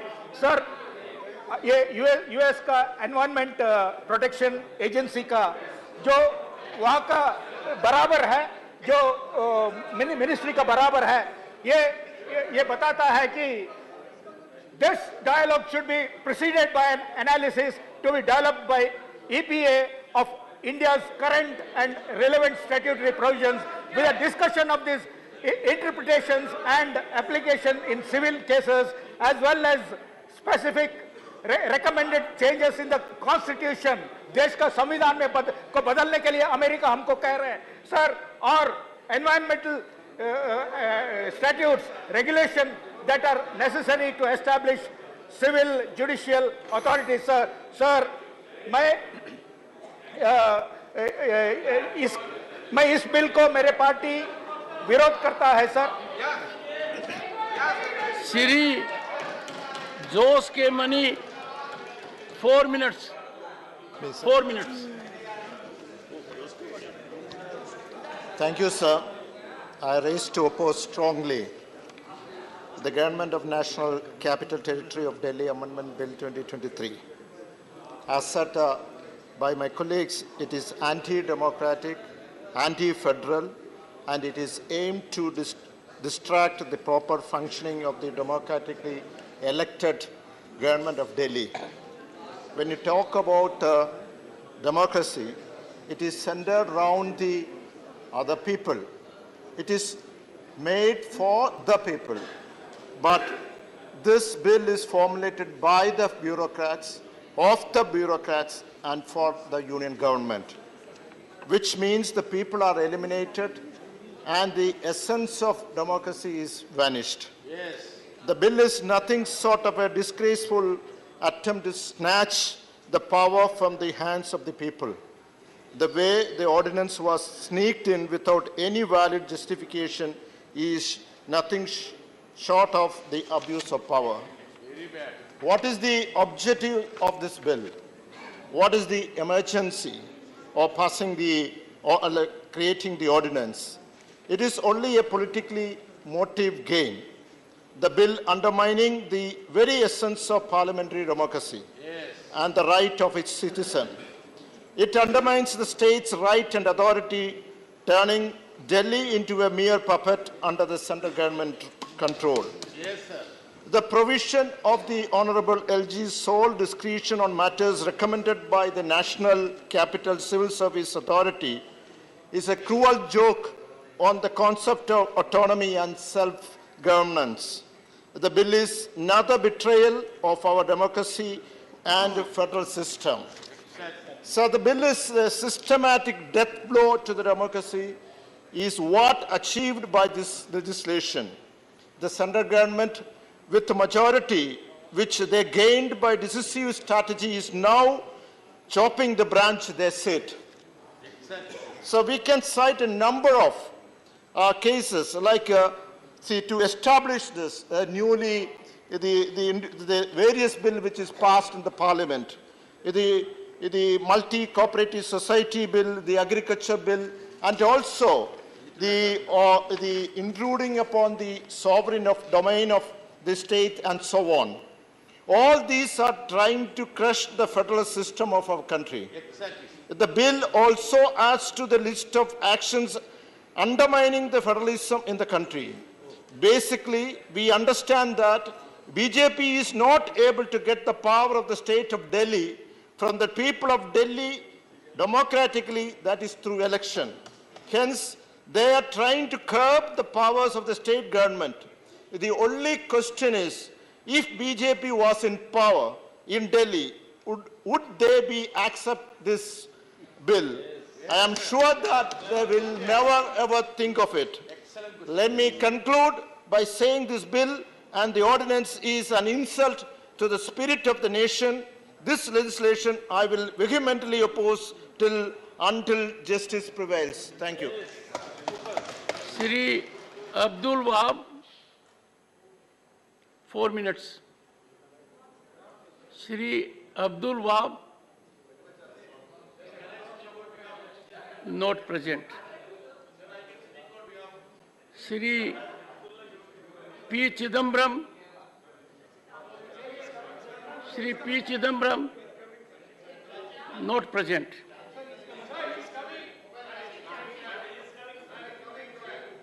Shri Mahesh Jethmalani.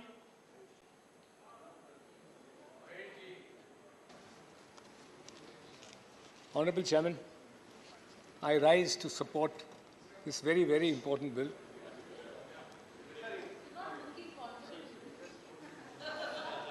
I'm not in court and I'm surrounded by you. Can I persuade you to yield in favor of Mr. Chidambaram? Ah, yes, of course. I was actually supposed to speak after him.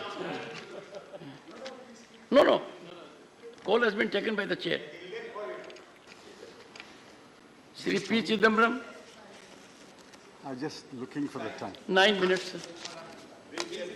There is a request from your party. 15 minutes. All right, all right. Sir, my good friend Dr. Abhishek Singhvi has marshaled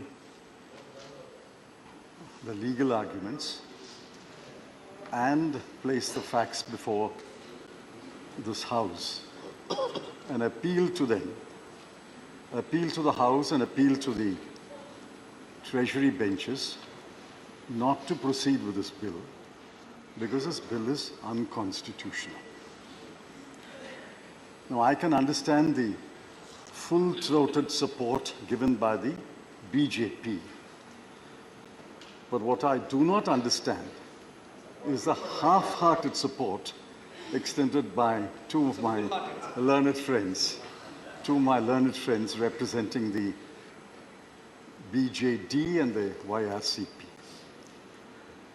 They know that this is unconstitutional. I think the Law Ministry knows it is unconstitutional. It's like a moth which burnt once when it approaches a fire, again approaches the same fire, and again approaches the same fire because it's a moth. Now, this government tried it once, it failed. It tried it a second time, it failed. And you're trying it a third time. I wish you what you will get, a spectacular failure when this bill is taken up. Be that as it may. I'm not getting into the legal arguments because we are not a court of law, nor, I'm sure, anyone in the chair wants to be a judge. We are the Council of States. We are duty-bound to protect the rights of states, rights of union territory. We are not representing an individual parliamentary constituency. I'm representing a state. Each one of my learned friends is representing a state. And collectively, we should represent all the states of India. What are we? Are we a union of states? Or are we going to become a union of moth-eaten states? Or a union of moth-eaten union territories? Or a union of municipalities? Please remember the old dictum, no taxation without representation. That's the fundamental premise of a representative and parliamentary democracy. Delhi has, according to the figures I sourced today, 3.17 crore people. Now, the 3.17 crore elect a government. They elect a government to govern them, to take decisions on their behalf. The underlying premise is we are a representative and parliamentary democracy. You may ask me, where are those words in the Constitution? Those words are in the Constitution. The magic words are that there shall be a council of ministers with the Chief Minister at its head to aid and advise the Lieutenant Governor. The words aid and advise is not some kind of a friendly advice.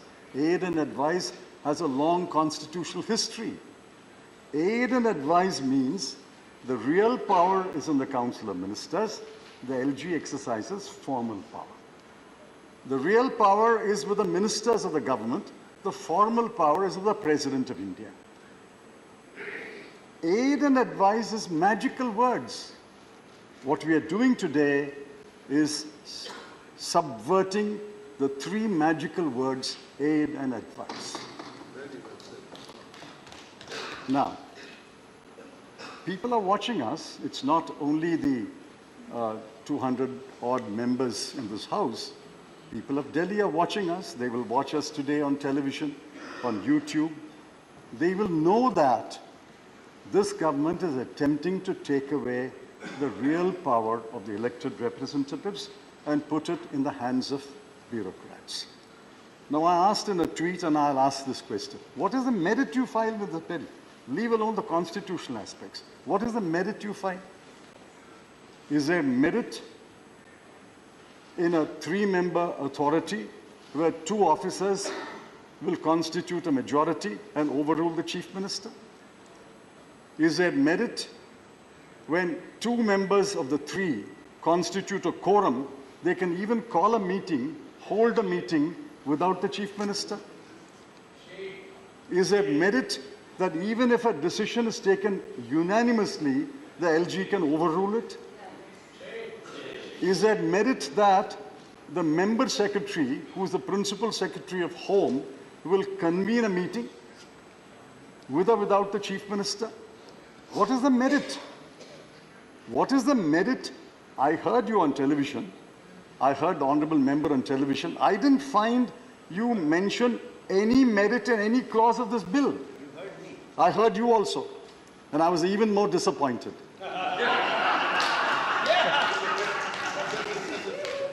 Therefore, what is the merit? What is the merit? What is the merit? What is the merit? What is the merit in this clause? They are sitting in the opposition. What is the merit in any clause? There is which clause has any merit in it? I would urge the honourable member to get into a groove that We are does not not getting into the invite. constitutionality. I'm saying, irrespective of the constitutionality, which clause has any You went on a merit in it? tangent, physically and thoughtfully. Therefore, the honourable member had an occasion to be on his feet. I would urge you to confine to that limit. Very well, this is my view. It is expected of you, sir. No, I have great respect for their view. All I'm saying is, I didn't find them point out the merit in the clause of the bill, irrespective of the Constitution. So we have a bill today, which the government thinks is the model for Delhi. They had invented a model for Jammu and Kashmir, and that is in court today. Please remember, we always talk about breakdown of the Constitution of India, breakdown of constitutional governance. Article 355, 356 speaks about breakdown of the constitutional machinery. What are we doing today? We are breaking the constitutional machinery. By passing this bill, by passing this bill, by passing this bill, we are breaking the constitutional machinery as envisaged. We broke it on 5th of August 2019 in Kashmir, divided a state into 2 union territories, and sending a chill in the spines of every state that any state can be broken into union territories. What are we doing today? We are breaking the constitutional machinery. Sir, honourable member, let me end by saying, while I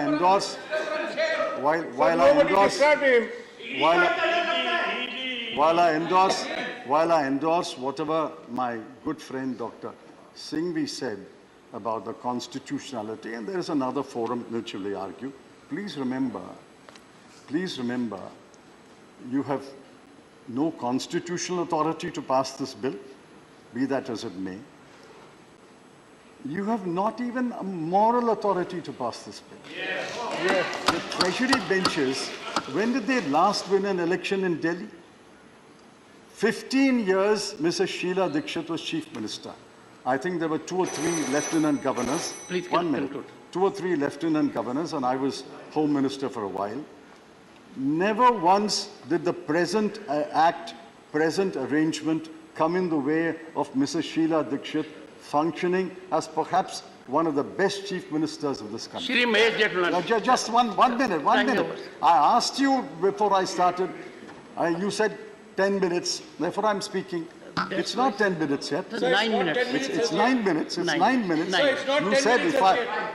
Sir, Now, my problem is that everyone needs support of Jairam. When did the BJP last win an election? They won an election before 1998. 1998 to 15 years, Congress government was there. And after 2013, it's the AAP government. You won an election 25 years ago. What moral rights have you to speak for the people of Delhi and say this is what the people of Delhi want? This is not what the people of Delhi want. This bill must be rejected.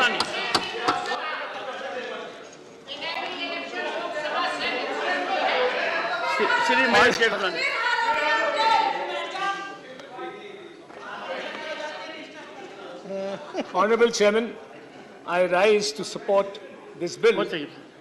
Sir says it's getting louder. Decibel level has to be, is getting louder, sir. Yes, Mahesh Jethmalani. Sir, Dr. Singhvi, in his opening remarks, said that he made a lot of uncharitable comments, that this was a bill, hunkar ka natija, his exact words. He also said that we were Alice in Wonderland, constitutional arrogance. All these words were used, but I found very little in his speech regarding the legality or the constitutionality of this bill. I'm reminded about your Lordship, my Honourable Chairman.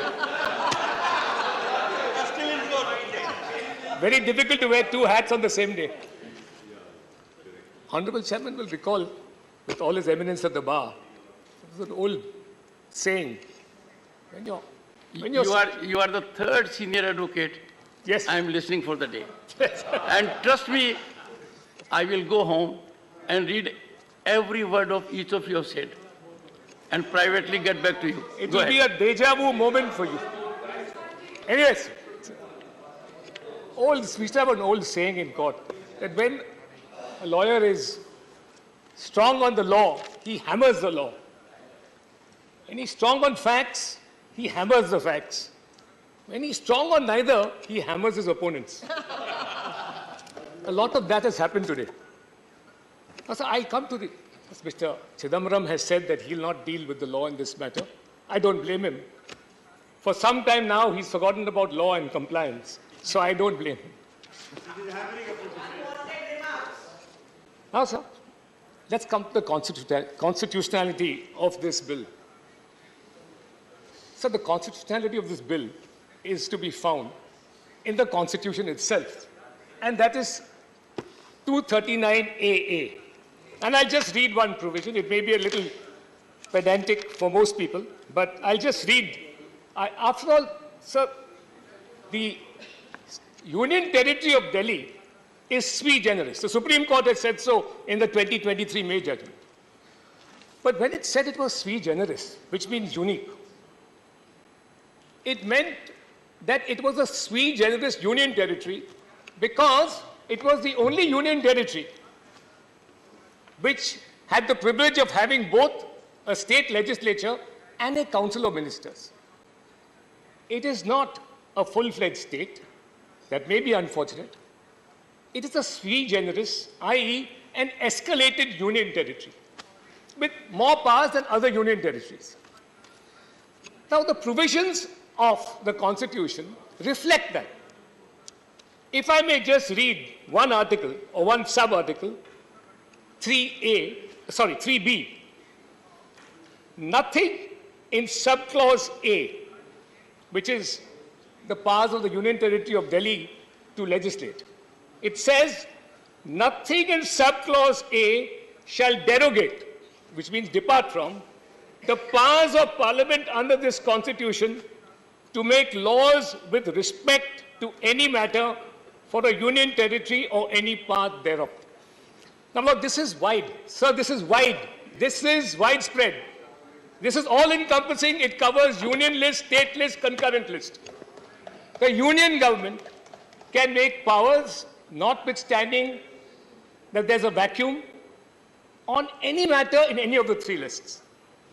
So the ultimate power of the Union Territory of Delhi still vests, notwithstanding the fact that it's a sui generis union territory, ultimate power vests in the union. That's point number one. Now, so what does the bill do? This really is a battle about control of services.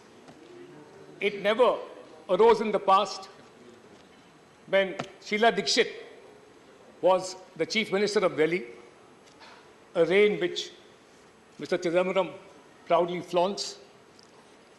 There was no question that she never thought that it was necessary to give Delhi full statehood in all the 10 years that she was in power.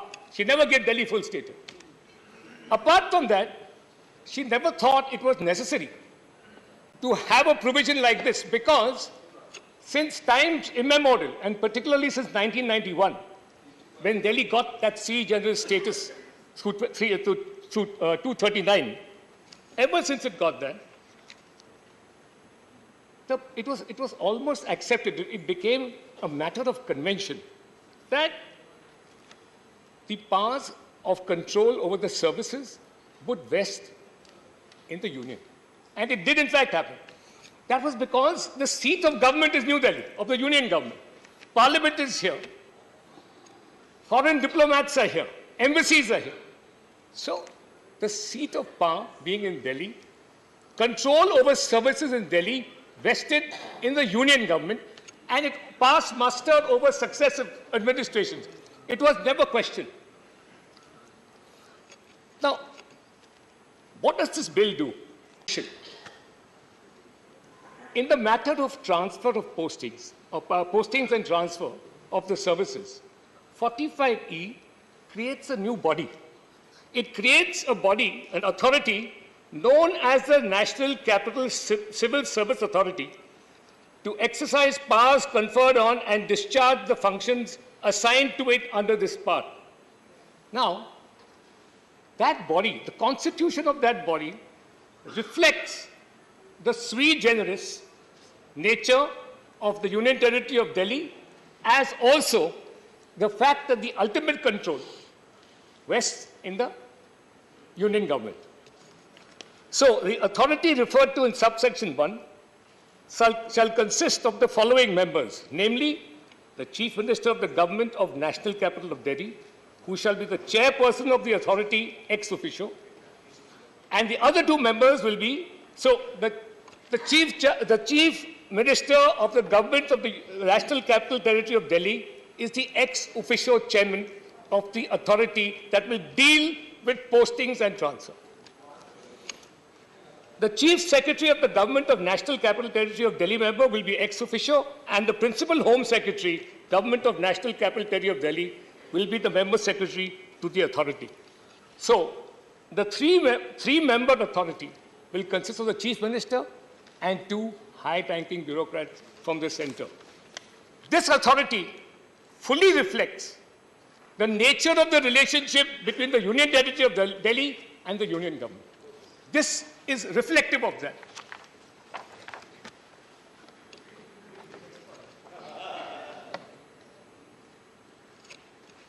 Now, sir, what is the reason for this departure, if I may say so? This has been going on, as I said, since 1991. Control postings of services is within the jurisdiction of the union government. I see none whatsoever. The only change of circumstances that seems to have taken place, if I may use an analogy from cricket, with the respective parties who are chiefly concerned with this change, AAP, Congress, and the BJP, is that the Congress, who never had any problem with this issue about control of services has now, like a batsman who has lost form and hasn't scored a half century for 10 years, is now seeking an alliance so that it can inch towards its first 50. The AAP is like a cricket team whose captain has been caught ball tampering. A vigilance report exists, and suddenly they want to become vigilant about the vigilance report. The BJP's present government is the third umpire. We want to stop this nefarious practice. A convention, a wholesome convention for better administration and for effective administration of the Union Territory of Delhi by the Union government now needs to be made into law, lest people subvert the services and hide their corruption. I wholeheartedly and with all the vigor at my command support this bill. Thank you, Chairman. Shri Abdul Wahab, 4 minutes. 4 minutes. Yeah, for me is more for me. Respected Chairman Saab and my colleagues are telling more about this Delhi bill. I don't have much to add to that one.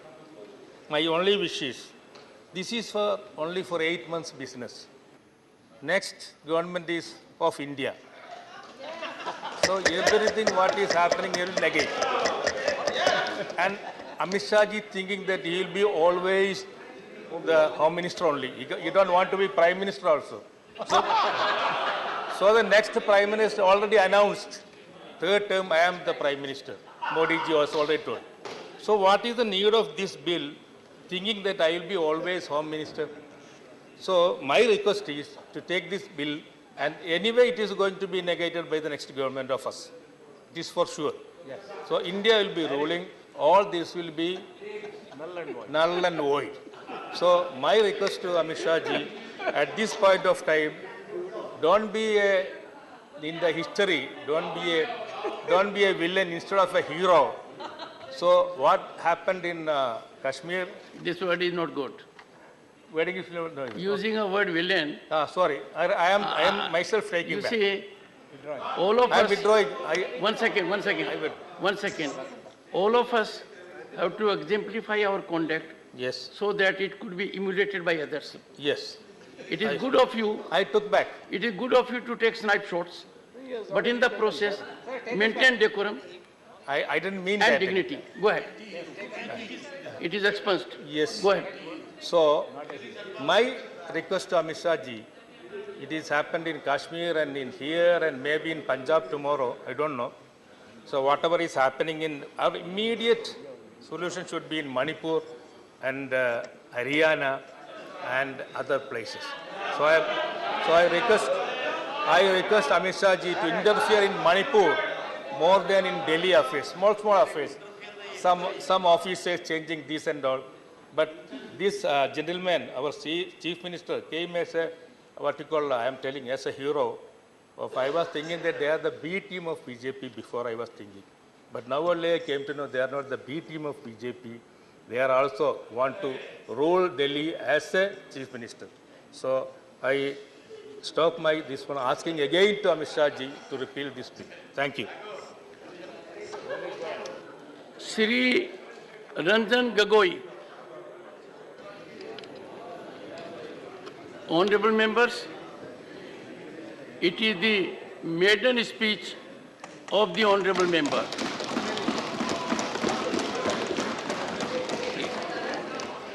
I thank the Chairman, sir, for the opportunity.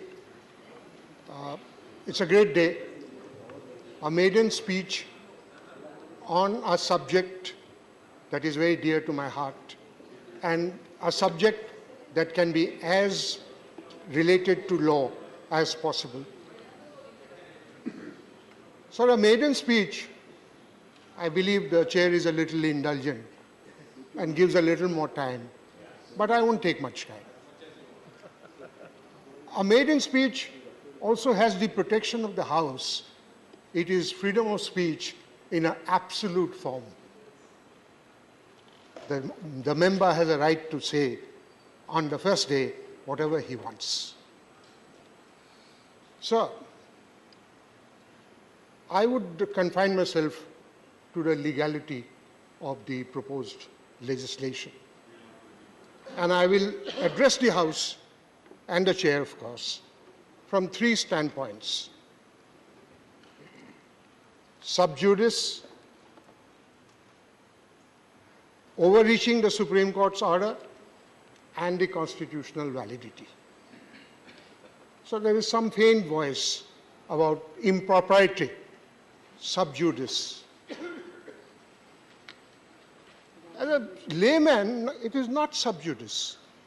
What is pending before the Supreme Court is the validity of the ordinance. What the House is debating is on the validity of a law. Please. Would you please take your seat? No. Absolutely no. No. Don't force me. The House was going well. This is the replacement of that ordinance. One second. No, there is a difference. All right. Do you want me to go further? Please take your seat. Mr. Chairman, I will not allow. This is not good. Mr. No one Chairman, was sir. interrupted. You suddenly rise. The House is getting enlightened. Trust me. Mark every word. The House is getting enlightened, as was enlightened by others also. Please go ahead, sir. Mr. Chairman, sir, what is pending before the Supreme Court is the validity of the ordinance, and specifically two questions referred to the Constitution bench. That has nothing to do with what is being debated in the House, number one. Number two, this is for all the members of the House, and it has some importance so far as the relation between the judiciary and the executive is concerned.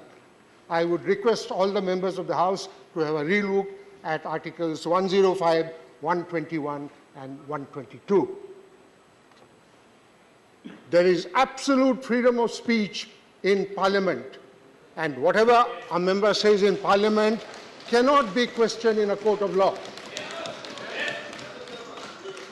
I do not find a similar constitutional provision restricting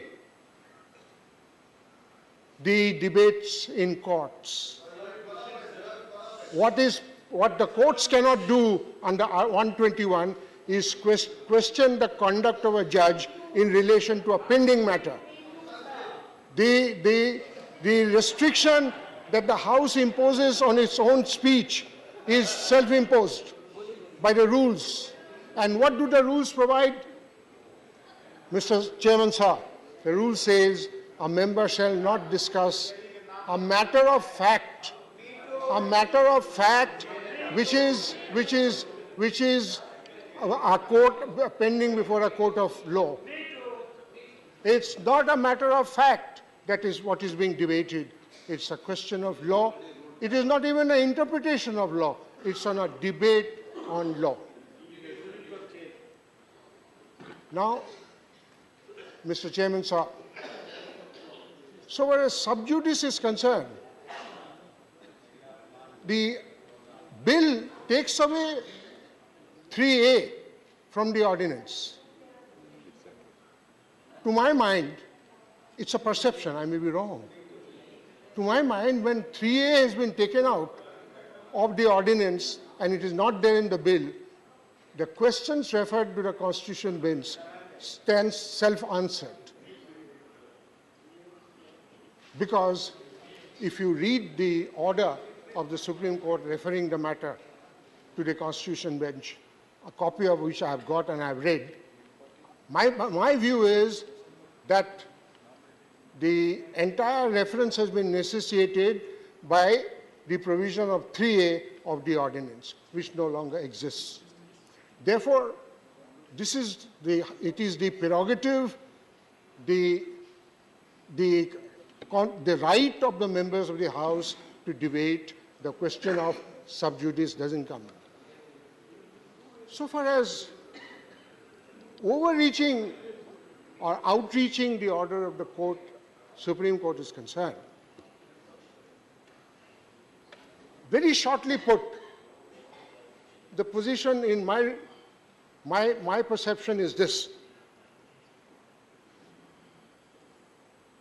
The state legislature makes laws for the states, the parliament makes laws for the union territories.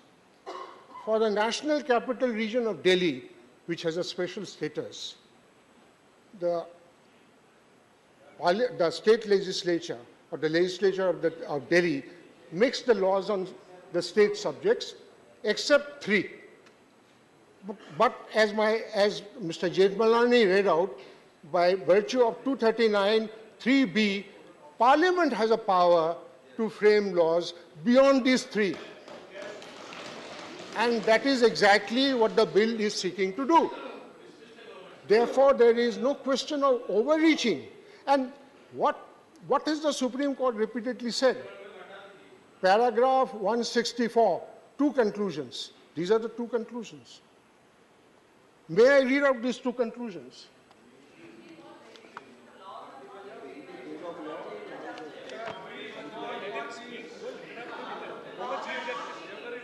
The legislative 164C, the Legislative Assembly of the NCTD has competence over entries in List 2 and List 3, except for the expressly excluded entries. In addition to entries in List 1, in addition to entries in the Union List, Parliament has legislative competence over all matters in List 2 and List 3 in relation to NCTD.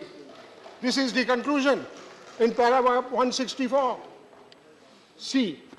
Paragraph 164F, the executive power of the NCD with respect to entries in List 2 and List 3 shall be subject to the executive power expressly conferred upon the Union by the Constitution or by a law enacted by Parliament. So this is the conclusion of the Supreme Court. And therefore,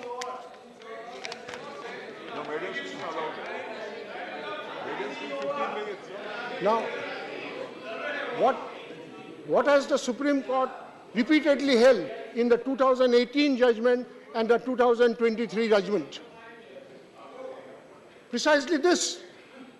And I'm very grateful for the fairness shown by the first speaker, Dr. Singhvi. If I'm not mistaken, what Dr. Singhvi said, the power of Parliament is not in dispute. He said it very fairly. The power of the legislative competence of Parliament is not in dispute. Then why would this law be bad? This law would be bad if it violates the fundamental rights, number 1. Number 2, if it violates any other provision of the Constitution, and if it violates the basic structure of the Constitution. Right. Honorable members, yes. I don't have to remind honorable members, it's a maiden speech. Yes, please. And the honorable member is making his point very rationally. Sir, it is one point of view. I will take. Well, the chair has taken a call. I will take 2 minutes. And bear with it. Sorry. You have 15 minutes. You have 15 minutes. Should we? So far as one second. Fundamental right is concerned. Honorable member, one second. Yes. This House should not set an example that an honorable member with huge experience in his matter making a point. And every time you rise and tell me time is over. It is my authority on a maiden speech. Sorry. Honorable members, I have given adequate time to every member on the maiden speech. Yes. And I had every time pleaded with you to show respect. Merely because what the point is being made, it is required not to be registered, but to be digested. And you will have an opportunity to deal with it. We are getting input in this house from a very experienced legal mind. We got it from Dr. Singhvi. We got it from Mr. Chidambaram. We got it from Mr. Mahesh Jethmalani. We have to get also from Mr. Gagoi. Please, sir.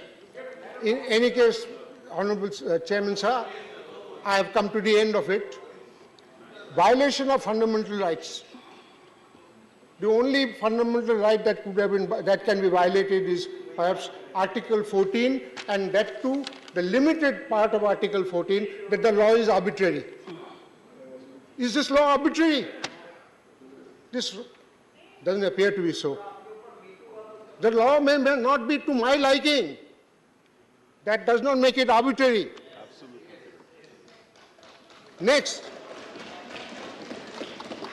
does it violate the basic feature of the Constitution? Sir, I have to say something about the basic feature. Please. There's a book by Mr. Andarajuna. Yes, yes. The former Solicitor General, on the Keshavananda Bharti case. Yes.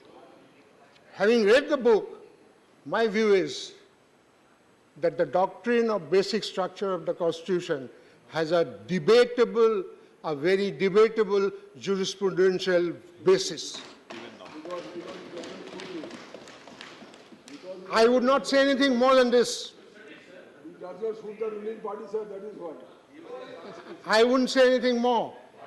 The doctrine of basic structure has a very debatable jurisprudential basis. In any case, Honorable Chairman, sir, what the bill provides is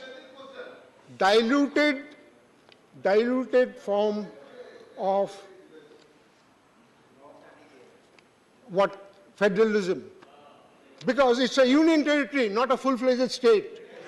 Therefore, what you have is a diluted form, asymmetrical form of federalism. And the third thing is, does it violate any other part of the Constitution? The Supreme Court mentioned about triple autonomy. What you have under the bill is a modified form of triple autonomy. The bureaucrat is responsible to a lieutenant governor, who is responsible to the Home Ministry, who is responsible to the House. You have a modified form. If you want a full-fledged federalism, which today is a basic feature, though I have my own perceptions there, you can go for an amendment, for a constitutional amendment, and make Delhi a full-fledged state. Now, the most important thing, Chairman Sir, is Article 239AA, starting from 1 to 7, is not under challenge before the Supreme Court. Challenge it. That is not under challenge. Therefore, in my respectful submission, my contention, the bill is perfectly legitimately valid. But I fully support Mr. Vikas Bhattacharya, who has been a very close associate of mine. What is permissible need not necessarily be right. In the House today, parliamentary democracy compels members to vote according to party dictates. Fine, I cannot quarrel with that. It's a small section of people to whom you appeal to their conscience. To me, the bill is correct, right? My conscience tells me to do something, I'll do it.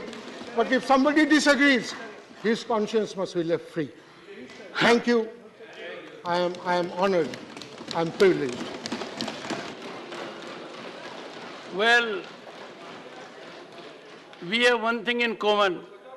Dr. Vikas Bhattacharya is also my good friend and known to me for long.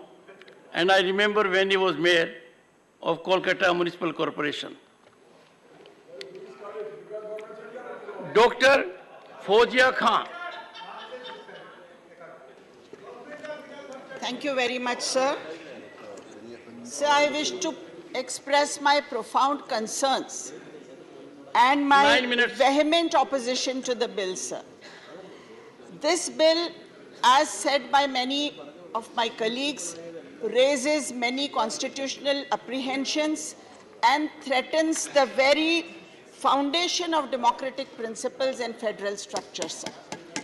Sir, as already spoken by many, disrupting the triple chain of accountability jeopardizes the very essence of our democratic system and erodes the trust that the people repose in their elected representatives, sir. Sir, I think the most important in a democracy is the people. We must never forget that. Everything that we do here, everything that we do is only for the people. And if sir, we talk about people, my question is, can the electorate be betrayed? If you are betraying the electorate, isn't it a betrayal of democracy?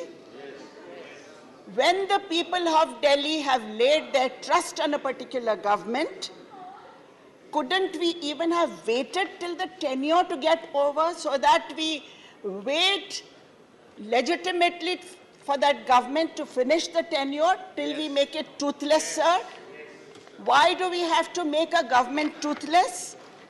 It is here, sir, that we are laying a crack on democracy. On the timelines of history, sir, एक दिन आप भी नहीं रहेंगे, हम भी नहीं रहेंगे, हम और आप यहाँ के कोई नहीं रहेंगे, लेकिन सर जो डिसीजंस हम लेंगे वो डिसीजंस आगे के जनरेशंस के लिए यहाँ पर रहेंगे। सर, सुधांशु त्रिवेदी जी ने और बहुत सारे ट्रेजरी बेंचेस के सदस्यों ने वैयक्तिक टिप्पणी की है केजरीवाल जी पर। मैं ये पूछना चाहती हूँ सर कि अगर केजरीवाल जी से कोई गलती हो रही है ऐसा मान के भी चलते हैं तो क्या हमें कॉन्स्टिट्यूशनल अमेंडमेंट लाना चाहिए उसके लिए? मुझे ये बिल्कुल बात समझ में नहीं आती है sir. Parliament does have the power to make law. I agree with it, sir. We are not disputing that. But the essence of democracy cannot be killed at any cost, sir. And here we are killing the essence of democracy. Mr. Tiruchi Shiva here spoke about constitutional morality. And I more than agree with him, sir, that constitutional morality also must be considered when we are talking about this. And that if we agree that this is a union territory, why do we have an assembly at all? Let us dissolve this assembly and finish it and make a proper union territory. If it is a union territory, Delhi has a special status, sir. We must not forget that. And if you have a special status, although we have the right to make a law here, sir, we have to see that the essence of democracy is protected. Sir, here in this parliament, we speak about the nation. When a government... Sir, do I stop? 4 minutes. Go ahead, 1 minute more. So if a government comes to... If it is elected, the government gains many things, sir. It gains decision-making, it gains power. Power के साथ police है sir, power के साथ CBI है, power के साथ ED है, power के साथ इनकम टैक्स डिपार्टमेंट है, पावर के साथ मीडिया है. लेकिन sir, it loses one thing. We must not forget that the government loses one thing when it comes to power, and that is, sir, whataboutery. Correct, sir. Whataboutery is one thing that is the right and the duty of the opposition. But here what we see is, we are always talking about what about this. The moment the opposition says what about this, an answer comes from there, what about that? What about here? Somebody says what about there? Sir, this is not the right of the government here. It is the responsibility of the opposition. Thank you, sir. Sri Sant. 4 minutes. सिर्फ 4 minutes Only. ऐसा कैसा चले? मेरा भी मिडन speech है। देखिए संजय जी, संजय जी, ये चीजें स्ट्रेंथ से डिटरमिन होती हैं, लंबे समय से हो रही सर, 4 मिनट्स। सर,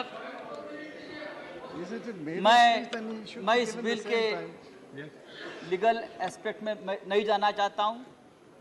चिदम्बरम साहब, डॉक्टर सिंघवी,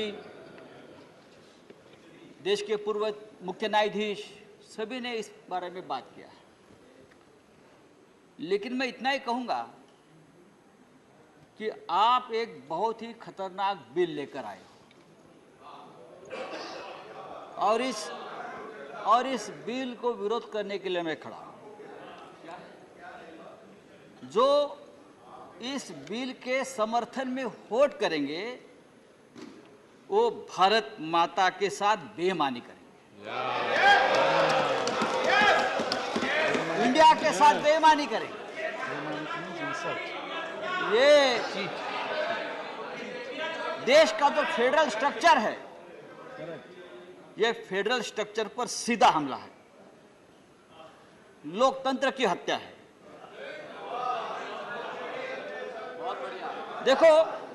देखो 4 मिनट है, मुझे 2 मिनट काफी है, तो ज्यादा आवाज मत वहां से करिए। एक चुनी हुई सरकार दिल्ली में है, विधानसभा है, असेंबली है।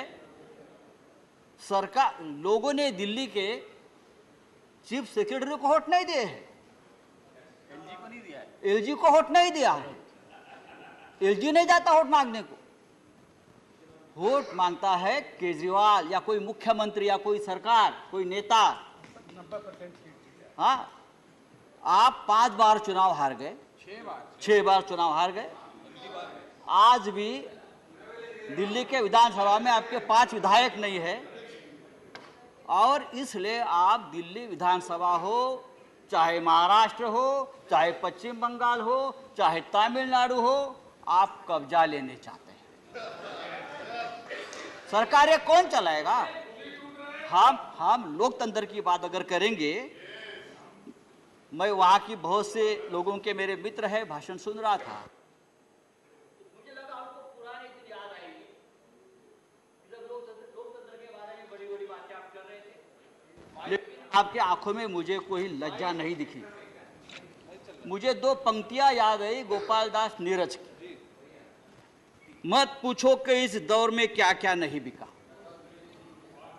आपने तो सब कुछ बिक दिया है, पब्लिक सेक्टर से लेकर लोकतंत्र तक, विधायक, सांसद, सरकारें। मत पूछो कि इस दौर में क्या क्या नहीं बिका, आपके आंखों की शर्म तक आपने बेची है।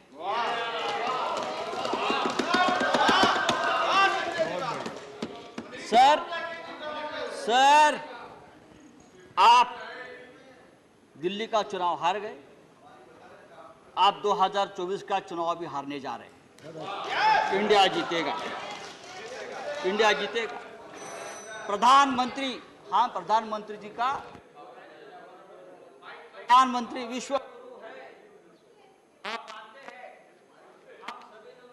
गुरु बना दिया है, लेकिन उनका जो सम्मान होता है, उनको जो लोग बाइडेन से लेकर फ्रांस के प्रेसिडेंट तक जो गले लगाते हैं, वो नरेंद्र मोदी जी को नहीं गले लगाते, एक महान लोकतंत्र वाले देश के प्रधानमंत्री को गले लगाते हैं, इंडिया के प्रधानमंत्री को गले लगाते हैं। और आप उस महान परंपरा को, उस महान संस्कृति को आप खत्म करने जा रहे हैं।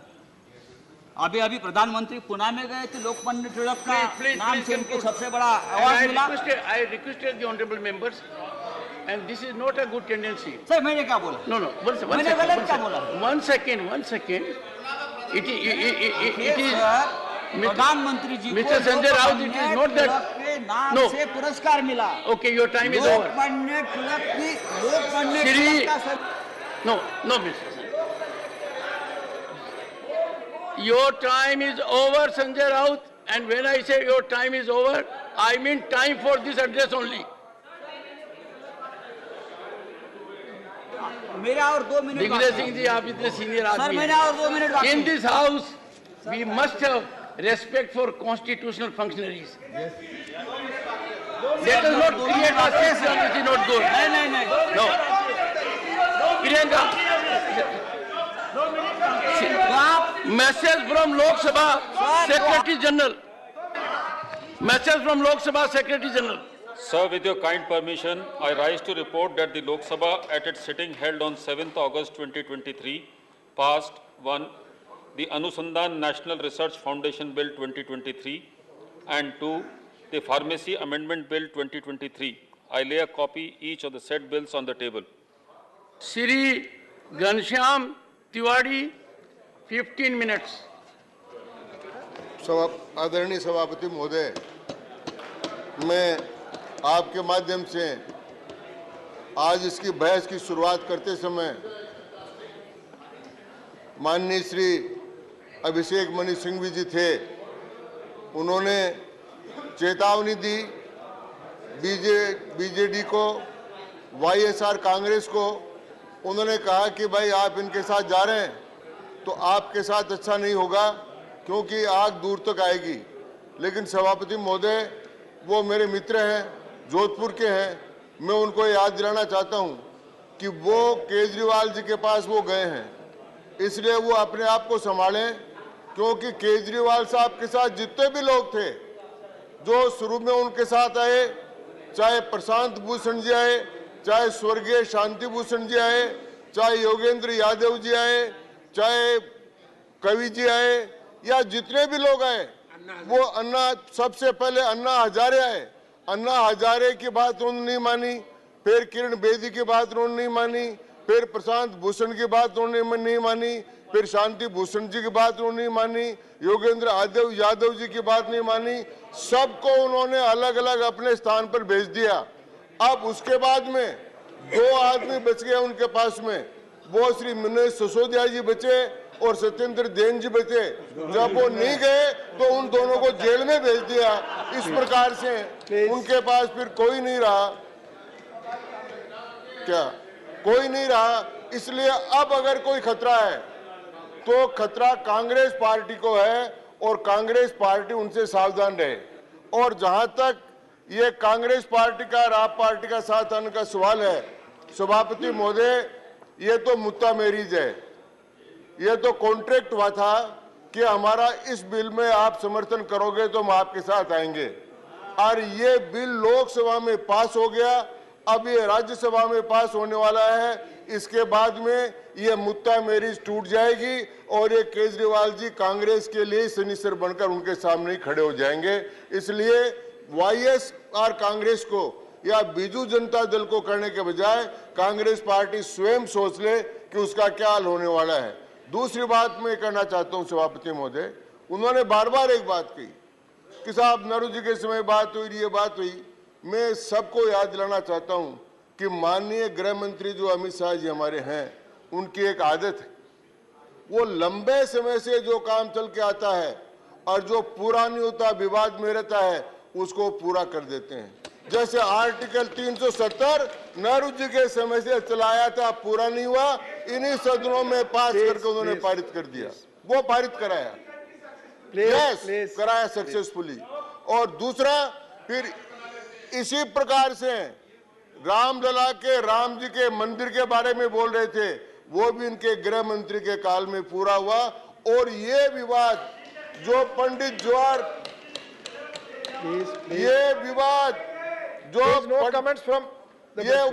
जो पंडित जवाहरलाल नेहरू के समय से चला रहा था दिल्ली के बारे में, फेजल कमेटी बन रही है और डॉक्टर पट्टाभी सीतारामैया की कमेटी बन रही है, बाल कृष्ण की कमेटी बन रही है, और कई प्रकार से नगर परिषद बन रही है, नगर निगम बन रही है, मेट्रोपॉलिटन काउंसिल बन रही है। ये सारा काम करने के बाद में 15 वर्ष तक आदरणीय शीला दीक्षित जी के मुख्यमंत्री रहने के बाद, मदन लाल जी खुराना के रहने के बाद कोई विवाद नहीं हुआ। ये विवाद जब केजरीवाल जी आए उन्होंने खड़ा किया। अब उस विवाद का भी समाधान आज माननीय अमित शाह जी के हाथ से हो जाएगा और इस बार दिल्ली के बारे में कोई समाधान नहीं होगा। माननीय सभापति महोदय, मैं कहना चाहता हूँ, दूसरी बात जो यहाँ पर बार बार उठाई गई, मैं उससे सैद्धांतिक रूप से मतभेद रखता हूँ। माननीय गोगोई साहब यहाँ पर बैठे हैं, वो भी सुनेंगे, बड़े बड़े वकीलों की बात भी हमने सुनी है। कौन सा फैसला है जो सुप्रीम कोर्ट करता है? फैसला नेता करते हैं, पार्लियामेंट्रियंस करते हैं और संसद सदस्य करते हैं। मैं उदाहरण देकर कहना चाहता हूं। सबसे पहले तो मैं उदाहरण देना चाहता हूं कि पहला संविधान संशोधन कब आया। पहला संविधान संशोधन इस सदन में आया जब 1951 में सुप्रीम कोर्ट ने एससी और एसटी के रिजर्वेशन को स्ट्रेट डाउन कर दिया। उसके बाद पहला संविधान संशोधन आया और उसका निर्णय सुप्रीम कोर्ट ने नहीं किया, उसका निर्णय जनप्रतिनिधियों ने किया और एससी और एसटी को हमने रिजर्वेशन दिया। दूसरा बहुत बड़ा प्रसंग आया माननीय सभापति महोदय, कांग्रेस वाले सब भूल गए संविधान, लोकतंत्र की हत्या हो रही है। आप भूल गए जब साबानों का केस आया था सुप्रीम कोर्ट में, और सुप्रीम कोर्ट ने फैसला किया था। Honourable members please keep silence, please keep silence please. जब साबानों का केस आया था और सुप्रीम कोर्ट ने फैसला किया था कि एक महिला को गुजारा भत्ता मिलना चाहिए, उस समय कांग्रेस पार्टी को साफ सूख गया था। वो इसी सदन में संशोधन लेकर आई और संविधान के उन्होंने सुप्रीम कोर्ट के फैसले को पलटा। जो साबानों के केस में पेश पलट सकते हैं वो आज संसदीय लोकतंत्र की दुहाई दे रहे हैं। इसके बाद माननीय सभापति महोदय और कितने प्रसंग आए। ओबीसी का आरक्षण का प्रसंग आया, ओबीसी के शिक्षा में रिजर्वेशन का प्रसंग आया और 9 सदस्यीय बेंच ने ईडब्ल्यूएस के आरक्षण को निरस्त कर दिया था। लेकिन माननीय नरेंद्र मोदी जी ने इसी सदन में संविधान संशोधन करके ईडब्ल्यूएस को आरक्षण दिलाया और 53 याचिकाओं को सुप्रीम कोर्ट ने बाद में निरस्त किया।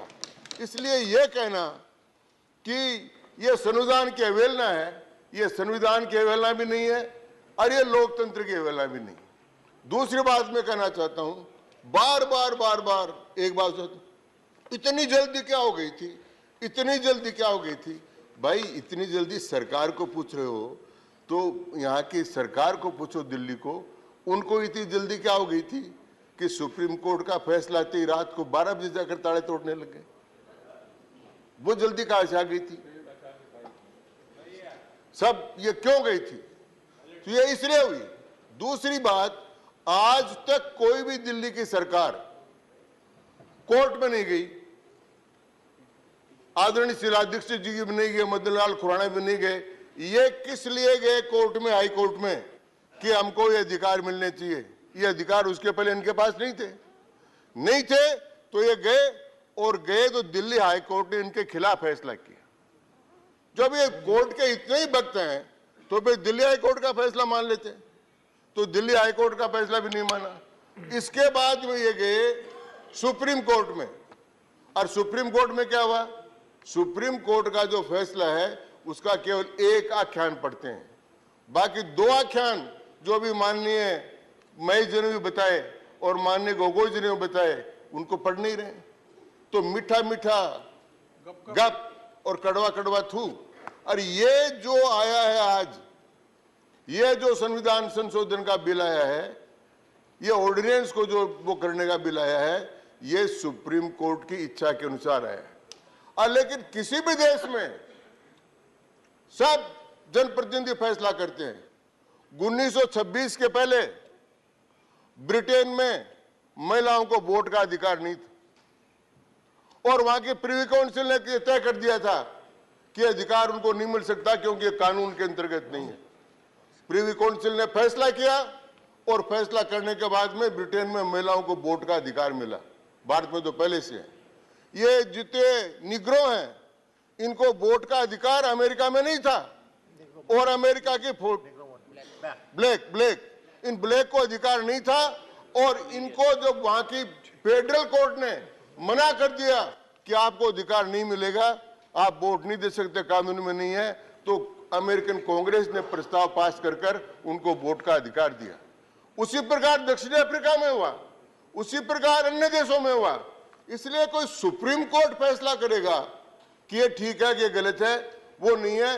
भारत में भी आज तक के 50 उदाहरण हैं जिनमें सुप्रीम कोर्ट के फैसलों को बदलकर हमने जनहित में निर्णय किए गए हैं और ये दिल्ली के जनता के हित में सबसे बड़ा निर्णय माननीय अमित शाह जी लेकर आए हैं, वो हम करने जा रहे हैं। और इसलिए सभापति महोदय, मैं कहना चाहूंगा कि ये बार बार कहना कि दिल्ली के साथ अन्याय हो रहा है, दिल्ली का एक विशेष स्टेटस है, उस स्टेटस को सबने माना है। अब दिल्ली भारत की राजधानी है, एक भी दुनिया के किसी देश का उदाहरण आप नहीं दे सकते कि उस देश के अंदर वहां की राजधानी है उसका अलग प्रांत हो। यहां पर विदेशी आते हैं, यहां पर इतने बड़े सम्मेलन होते हैं, और यहां पर भारत सरकार कितने काम कर रही था। अभी भारत मंडपम इतना बड़ा माननीय प्रधानमंत्री जी ने उद्घाटन किया है, वो केंद्र सरकार ने किया है। अब युगे युगे भारत है, इतना बड़ा जो म्यूजियम बनने वाला है वो म्यूजियम भारत सरकार ही तो बना रही। तो ये इस प्रकार के काम दिल्ली में होना, दिल्ली में वार मेमोरियल बनना, दिल्ली में सारा काम होना, दिल्ली में सभी राजदूतों की सुरक्षा करना, अंतर्राष्ट्रीय सम्मेलन होना, ये सब काम हो रहे हैं। और इसलिए मैं निवेदन करना चाहता हूं कि ये बिल की 3 बातें जो कही गई, न तो ये संविधान के विपरीत है, न ये लोकतंत्र के विपरीत है, न ये दिल्ली की जनता के विपरीत है। हाँ, ये विपरीत है कांग्रेस पार्टी के संदीप दीक्षित, जो कांग्रेस पार्टी के खास आदमी नेता है कांग्रेस के, उन्होंने दिया स्टेटमेंट कि ये बिल ठीक है।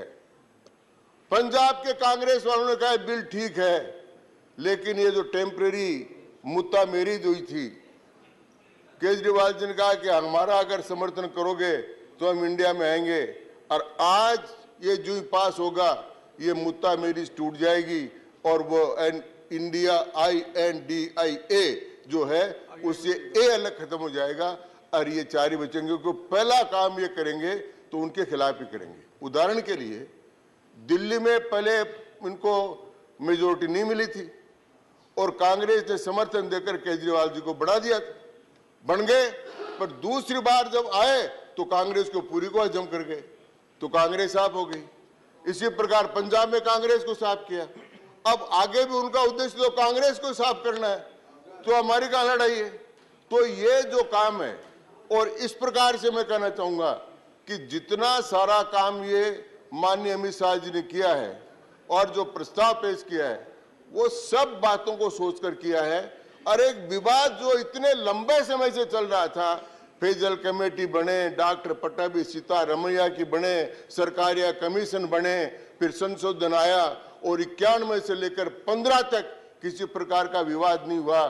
तो बोलने वालों को तो ये सोचना चाहिए था कि विवाद पैदा क्यों हुआ है। अब दूसरी बात, अगर ये संविधान के विपरीत होता तो इनको सुप्रीम कोर्ट में स्टे मिलता, वो स्टे भी नहीं मिला। ये वहां स्टे लेने गए, स्टे नहीं मिला। अब संविधान पीठ में गए तो संविधान पीठ इसको देखेगी। पहले ही फैसला कर दिया उन्होंने कि 339A के अंतर्गत सारे कानून बनाने का अधिकार भारत की संविधान सभा को है, वो है। दूसरी बात मैं कहना चाहूंगा कि ये धमकी देना दूसरे को, और एक बात मैं साफ रूप से कहना चाहूंगा, माननीय चिदम्बरम जी ने एक बात कही कि जम्मू और कश्मीर को उन्होंने 2 हिस्सों में बांट दिया। मैं कई बार कहता हूं कि लोग अपने कृत्यों को भूल जाते हैं। आंध्र प्रदेश से, तमिलनाडु से आंध्र प्रदेश अलग हुआ, कांग्रेस ने किया। फिर तेलंगाना और आंध्र अलग हुआ, कांग्रेस ने किया। कितने प्रांत कांग्रेस ने किया और कांग्रेस ने तोड़े। तो क्या कांग्रेस ने राज्यों के अधिकार खत्म कर दिए थे? प्लीज, वो कांग्रेस ने तोड़े। तो ये अधिकार केंद्र के पास है। तो इस प्रकार पंजाब का विभाजन हुआ कांग्रेस के समय, हरियाणा बना, पंजाब बना, कांगड़ा मिलकर हिमाचल प्रदेश बना, ये कांग्रेस टाइम में। और संविधान की बात करते हैं, और ये कहते हैं संशोधन क्यों लेकर आए। इलाहाबाद हाई कोर्ट के फैसले के बाद और जस्टिस A.K. कृष्णा अय्यर के सुप्रीम कोर्ट में स्टे न देने के पश्चात श्रीमती इंदिरा गांधी ने संविधान संशोधन करके अध्यादेश जारी करके अपनी मेंबरशिप कायम रखी। उतना बड़ा गलत काम हिंदुस्तान के इतिहास में आज तक नहीं हुआ।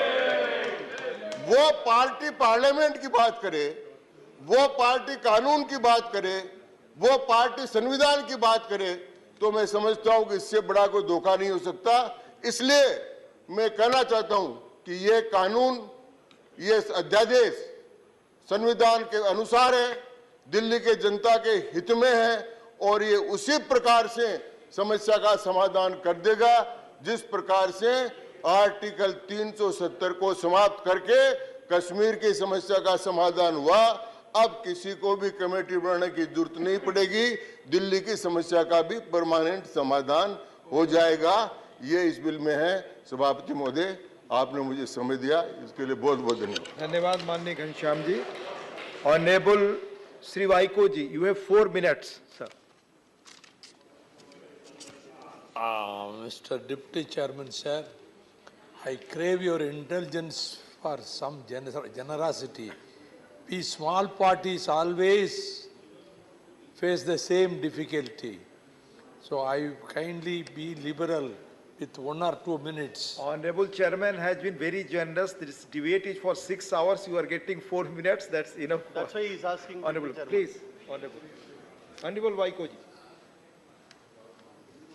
With all the force under my command, I oppose this abominable, undemocratic bill which strikes at the very root of democracy, the very root of federal spirit, at the very root of secularism, at the very root of social justice. Sir, the government of National Capital Territory of Delhi Bill 2023 has brought forth seismic shifts in the governance landscape of Delhi. While cloaked in the garb of administrative efficacy, the bill in many ways appears to erode the democratic fabric that is intrinsic to Indian polity. The bill notably clips the wings of the Delhi Legislative Assembly by stripping it of the power to legislate on services. This is a deviation from the norm, where a state legislature would typically have jurisdiction over subjects in the state list with exceptions.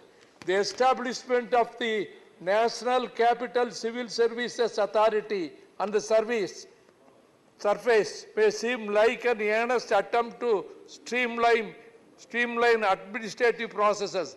However, delving into composition and powers exposes an unsettling reality.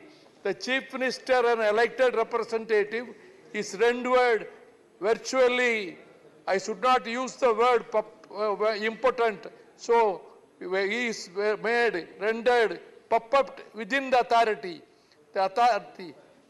Now I recall what I read in history when I studied the college about the triumvirate in Rome, which was called a democracy. In Rome, when Julius Caesar but kept his sword. After his assassination, another triumvirate was formed, and Antony took the reins of the power. Here, directly opposite what is going to happen in India. Among the triumvirate, these two principal secretary and cabinet secretary, they are the majority, and the chief minister only a puppet. So, this is the verdict given by the people of Delhi has been thrown into the dustbin of history. Many governors are appointed by the government, the central government. The governors in the opposite ruled states, how they behave, how... I am coming to the end, sir. Sir, these governors, they what they do. In my state, Tamil Nadu, the governor has not given assent to the. Please speak on Delhi. Has not given assent to the bills sent by the State Assembly. For all I am telling, please. State Assembly. So the Home Minister is sitting here.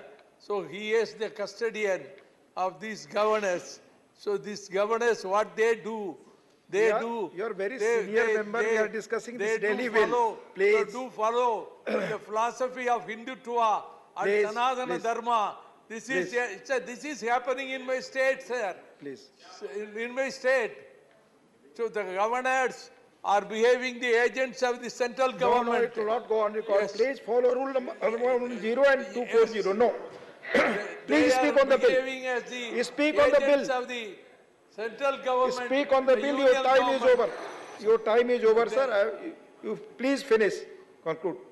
Time is over. Finish. This bill should already be thrown out of history. Thrown please. Out of the. Thank you. Into the dustbin. Thank you, Honorable Vaikoji. Thank you. Thank you. Mani Hardeep Singh Puri ji. Mani Hardeep Singh Puri. Honorable Deputy Chairman, sir, one of the advantages of speaking so late into the discussion is that some of the most amazing statements bordering on the outlandish have already been responded to by others, and some of the facts will, I'm sure, be covered in great detail when the Honorable Home Minister replies to this discussion. But I picked up some gems, and I thought I will share them with you. It was when the Honorable Chairman was presiding that words that were used included retrogressive, unconstitutional, control freak, principles of federalism violated, arrogant government, accountability, constitutional stupidity, cheap tactics, chicanery. Now, I would like to subject some of these terms to any dictionary of legal usage or normal linguistic usage. And I think much of this actually is applicable to what is being said by those who are opposing the bill, rather than the constitutionality of what we have brought forward. But I think the gem which I really enjoyed, and I think, sir, I say this out of deference to you because you yourself are such a high legal luminary, that when lawyers start quoting from historical figures, they should be careful. When they came for the socialists, I did not oppose because I'm not a socialist. Then they came for the trade unionists. I did not oppose because I'm not a trade unionist. Then they came for the Jews, and I'm not a Jew, so I didn't oppose. Now they come for me. Sir, I want to humbly submit, they came for you. They first attacked you. And I'm talking about a period before the BJP government assumed office in May 2014. Let me remind you, because you seem to have selective amnesia. On the night of 15th and 16th of January, one of the so-called elected, accountable ministers of the Aam Aadmi government, a gentleman by the name of Mr. Som Bharti, he attacked a colony of foreigners, and he used a mob as an instrument of politics. Some foreign nationals were subjected to cavity searches. So that's a very serious term. Cavity searches, basic human rights violation. They were subjected to, urine samples were tested, and they said, I know the honorable Congress member is encouraging you, but let me complete. You don't know where you will have to look then. Let me remind you. Sit down, you'll benefit from this. And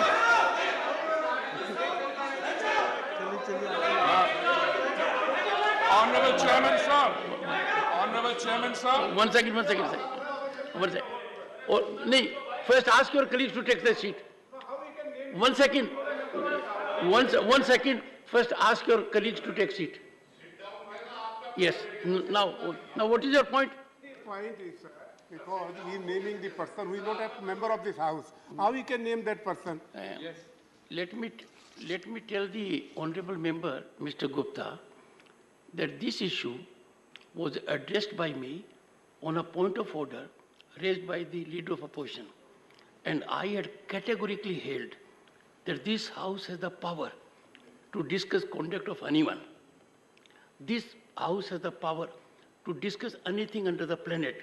And as a matter of fact, this issue was signaled by former Chief Justice Mr. Gogoi also. If it is with respect to member of a Lok Sabha, then there is a set procedure that before making accusations, notice has to be given. So don't get upset. Don't get upset. Don't get upset. Mr. Chairman, sir. One second. Let me tell you, Mr. Gupta, if you get upset, you will be helping Mr. Puri. You will be helping Mr. Puri if you get upset. Please. Sir.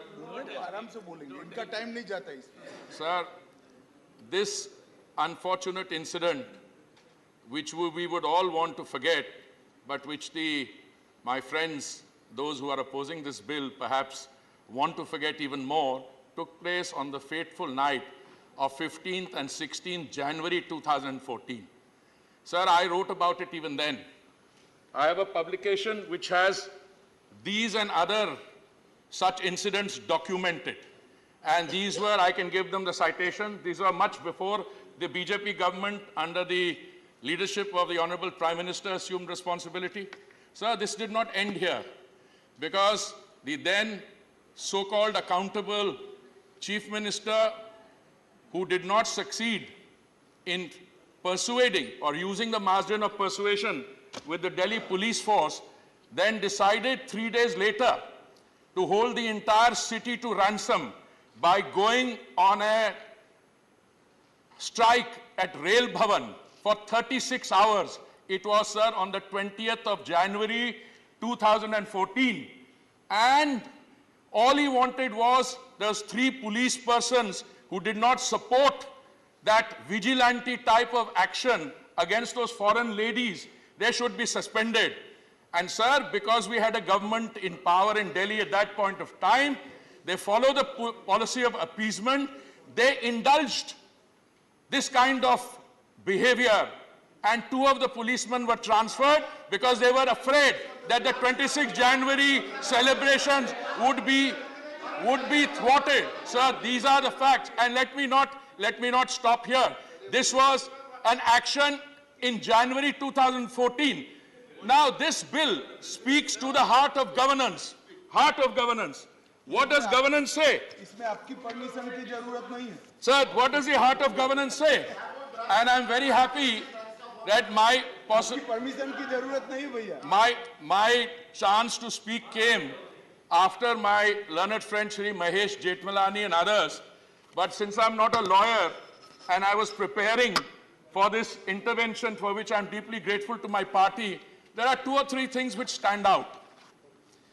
This particular insertion in 1991 and 239,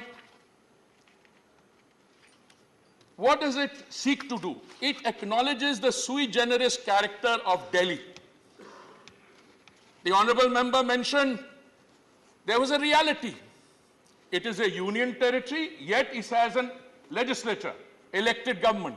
So he used the term escalated union territory.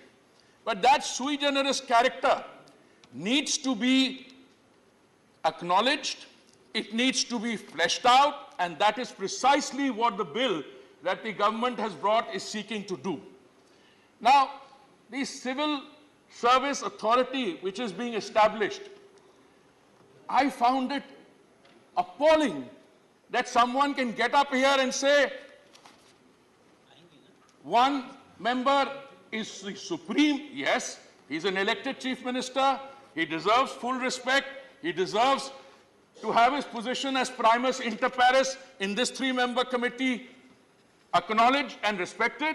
But to say that the other 2 are against the whole system, or they have been appointed and their integrity is in doubt, is an outlandish statement, if I may submit. Let me now read out to you how they treat their chief secretaries. Sir, I have in front of me the copy of an FIR filed a few months later. It was filed on 20th February 2018. The then chief secretary says that he received an information yesterday, that is 19th February. I was informed on telephone at 8:45 p.m. in the evening that the advisor to the Chief Minister, Shri V.K. Jain, that I had to reach the CM's residence at 12 o'clock at night. Sir, I'm not going to read out the whole FIR, but I'll read out some salient portion.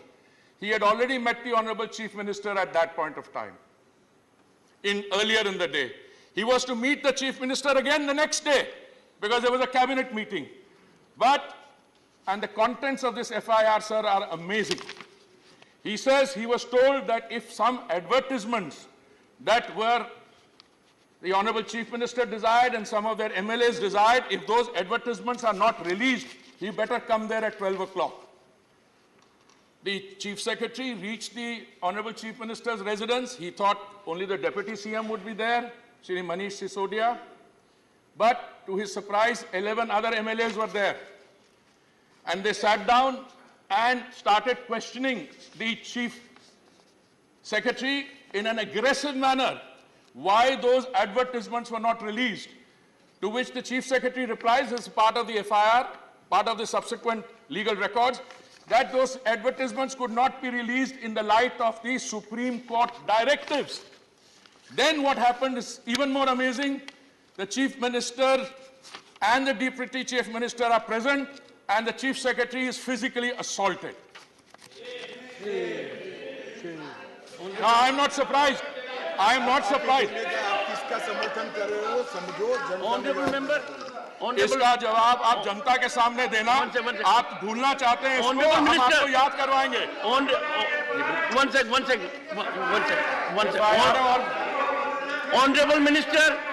Honorable Minister, a copy of this FIR be laid on the table of the House. Here and now. Okay. Now I want to come to the subsequent stages of what happens. Sir, initially when the case came up in the preliminary legal stages, the government of the National Capital Territory of Delhi took the view that no such incident took place. Total denial. When it went up to the next stage, they said, हाँ incident तो हुआ था, पर इसमें Chief Minister और Deputy Chief Minister ने हाथापाई नहीं की, उनके MLAs ने की हैं. साहब आप मुख्यमंत्री हैं, आपके घर में आप MLAs को बुलाते हैं, उनको कहते हैं Chief Secretary की पिटाई कर दो, तो ये कोई मैकेनिज्म नहीं चलेगा. ये इनको जनता के सामने जवाब देना पड़ेगा. और ये सब legal. Now let me come to a few substantive things, sir. I have had the privilege, sir,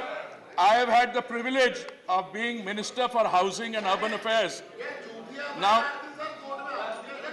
nothing will go on record. Sir, I have had the privilege of being the Minister for Housing and Urban Affairs. Members, I have heard from this side also, from every side of the House. One second, Mr. Gupta, you'll have to lend some ear to me and be a little patient.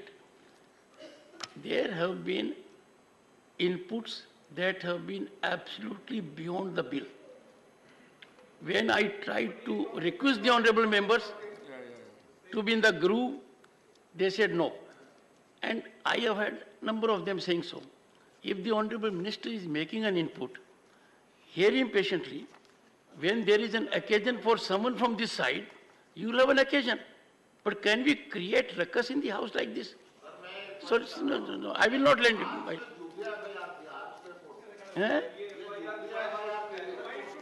क्या कहा? ये झूठी FIR थी, court से खत्म हो गई. Sir, let me shift now to a second segment of my submission to this August House through you, sir. I've had the privilege of being the Minister for Housing and Urban Affairs at least now nearly 6 years, sir, from 3rd September 2017. Sir, on many such occasions, I have had to appeal to the Honorable Chief Minister for the implementation of central schemes. When it came to the unauthorized colonies and their regularization, I had to write a letter to him. I'm placing that on the table of the House also, about the false narratives that they were creating. But let me come to some basic issues, sir. When it comes to schemes which have the capital territory of Delhi as an equal participant, let me give you, sir, something like the Delhi metro system. Sir, they are still sitting. There have been constant delays in getting approvals for metro and RRTS projects. The signing of the tripartite MOU for DMRC Phase 3 and Phase 4 for 3 priority corridors is pending despite several reminders to the GNCTD. Recently, sir, they are co-partners with us for the RRTS, and they would refuse to part with the remaining 415 crores. The matter was agitated before the Honorable Supreme Court, and the Supreme Court asked them, how much money have you spent on advertisement? So the reply given to the Supreme Court by the Capital Territory of Delhi government was that they have spent 1,100 crores on advertisements in the last 3 years. In 3 years. And they could not release 415 crores for the RRTS. So this again, एक ऐसा मुद्दा है जिसपे इनको दिल्ली की जनता को जवाब देना होगा. Or so let me give you one or two other some examples, sir. A reference is already made in terms of dealing with institutional mechanisms. Let me also tell you, sir, that the 400 or so specialists or consultants who were hired, well, I'm very happy that the Lieutenant Governor has finally terminated their services. What services they provided at exorbitant salaries, perhaps they might like to inform the House about that. But there was another expenditure, sir, where they incurred 60 lakh का खर्चा किया कुछ equipment खरीदने के लिए. Equipment 60 lakh की है और उन्होंने विज्ञापन उस पे किया 23 crore. I will place those facts in front on the table of the House also.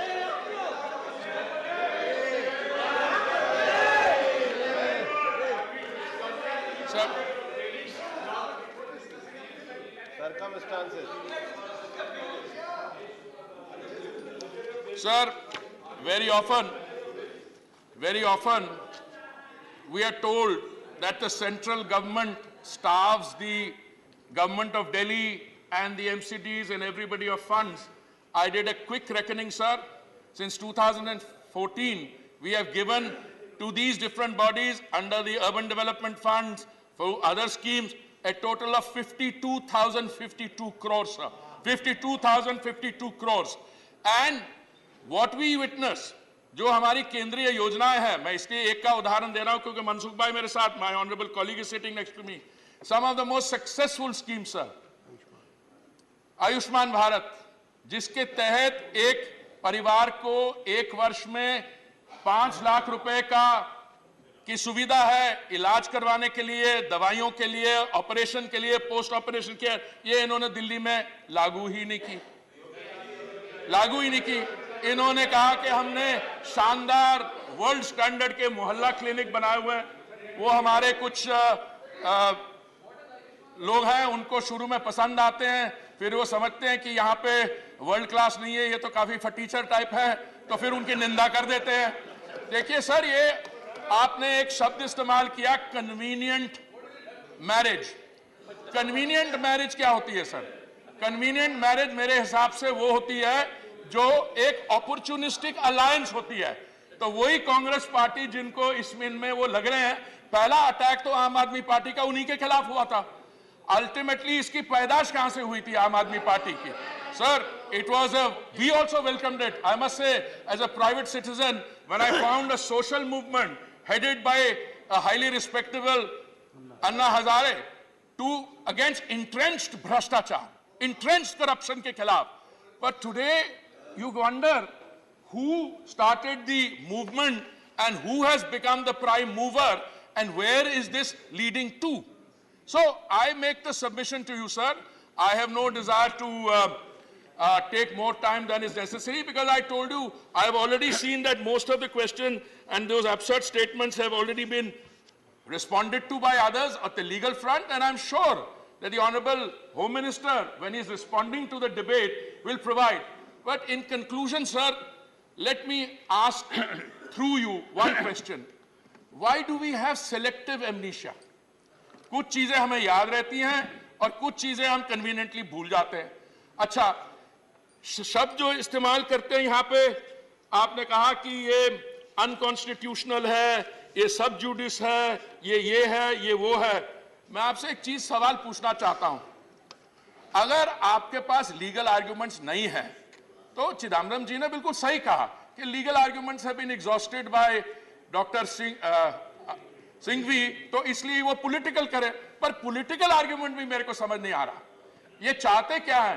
Do you want the national capital territory of Delhi to be subjected to this kind of anarchism? और ये एनार्किस्ट का शब्द मैं नहीं इस्तेमाल कर रहा हूं. जब रेल भवन में उन्होंने 36 घंटे he held the city to ransom, he said, and he's on record, I'll make that cutting also available, I am an anarchist. So this political formation, sir, a startup, has not made the transition from anarchy to governance. And this bill is about governance. They should rejoice, they should welcome it, and they should participate in mature governance till they are in office. बहुत बहुत धन्यवाद, sir. Message from Lok Sabha, Secretary General. Sir, with your kind permission, I rise to report that the Lok Sabha at its sitting held on 7th August 2023 has agreed without any amendment to the Mediation Bill 2023, which was passed by Rajya Sabha at its sitting held on 1st August 2023. Honorable members, as you are aware, discussion on the Government of National Capital Territory of Delhi Amendment Bill 2023, which has been allotted 6 hours for discussion, will continue beyond 8 p.m. today. In view of the extended sitting, for the convenience of honorable members, dinner will be served in Banquet Hall, Parliament Library Building from 7:30 p.m. onwards. Members may accordingly make use of the arrangements. Dr. Aam Aadmi, 4 minutes. Sir, I am former law minister. You have given so many people. I am former law minister. Sir, the world is very cruel. Give me some more time. It takes note of the present. No. All of us have that feeling, you see. Please, sir, this is a very important bill brought by Honorable Hamid Jaji. I want to support this bill. Give me some time. Because as a law minister, former minister, I want to say something. Let me tell you, Mr. Thambit Rai, you have been a former law minister. Sir. Whenever there is a bench of judges, sir, you are the wisest judge is one who says, I agree. Time is, please. Sir, you are a legal luminary. I am ordinary law minister at that time. You please allow me to speak. 4 minutes.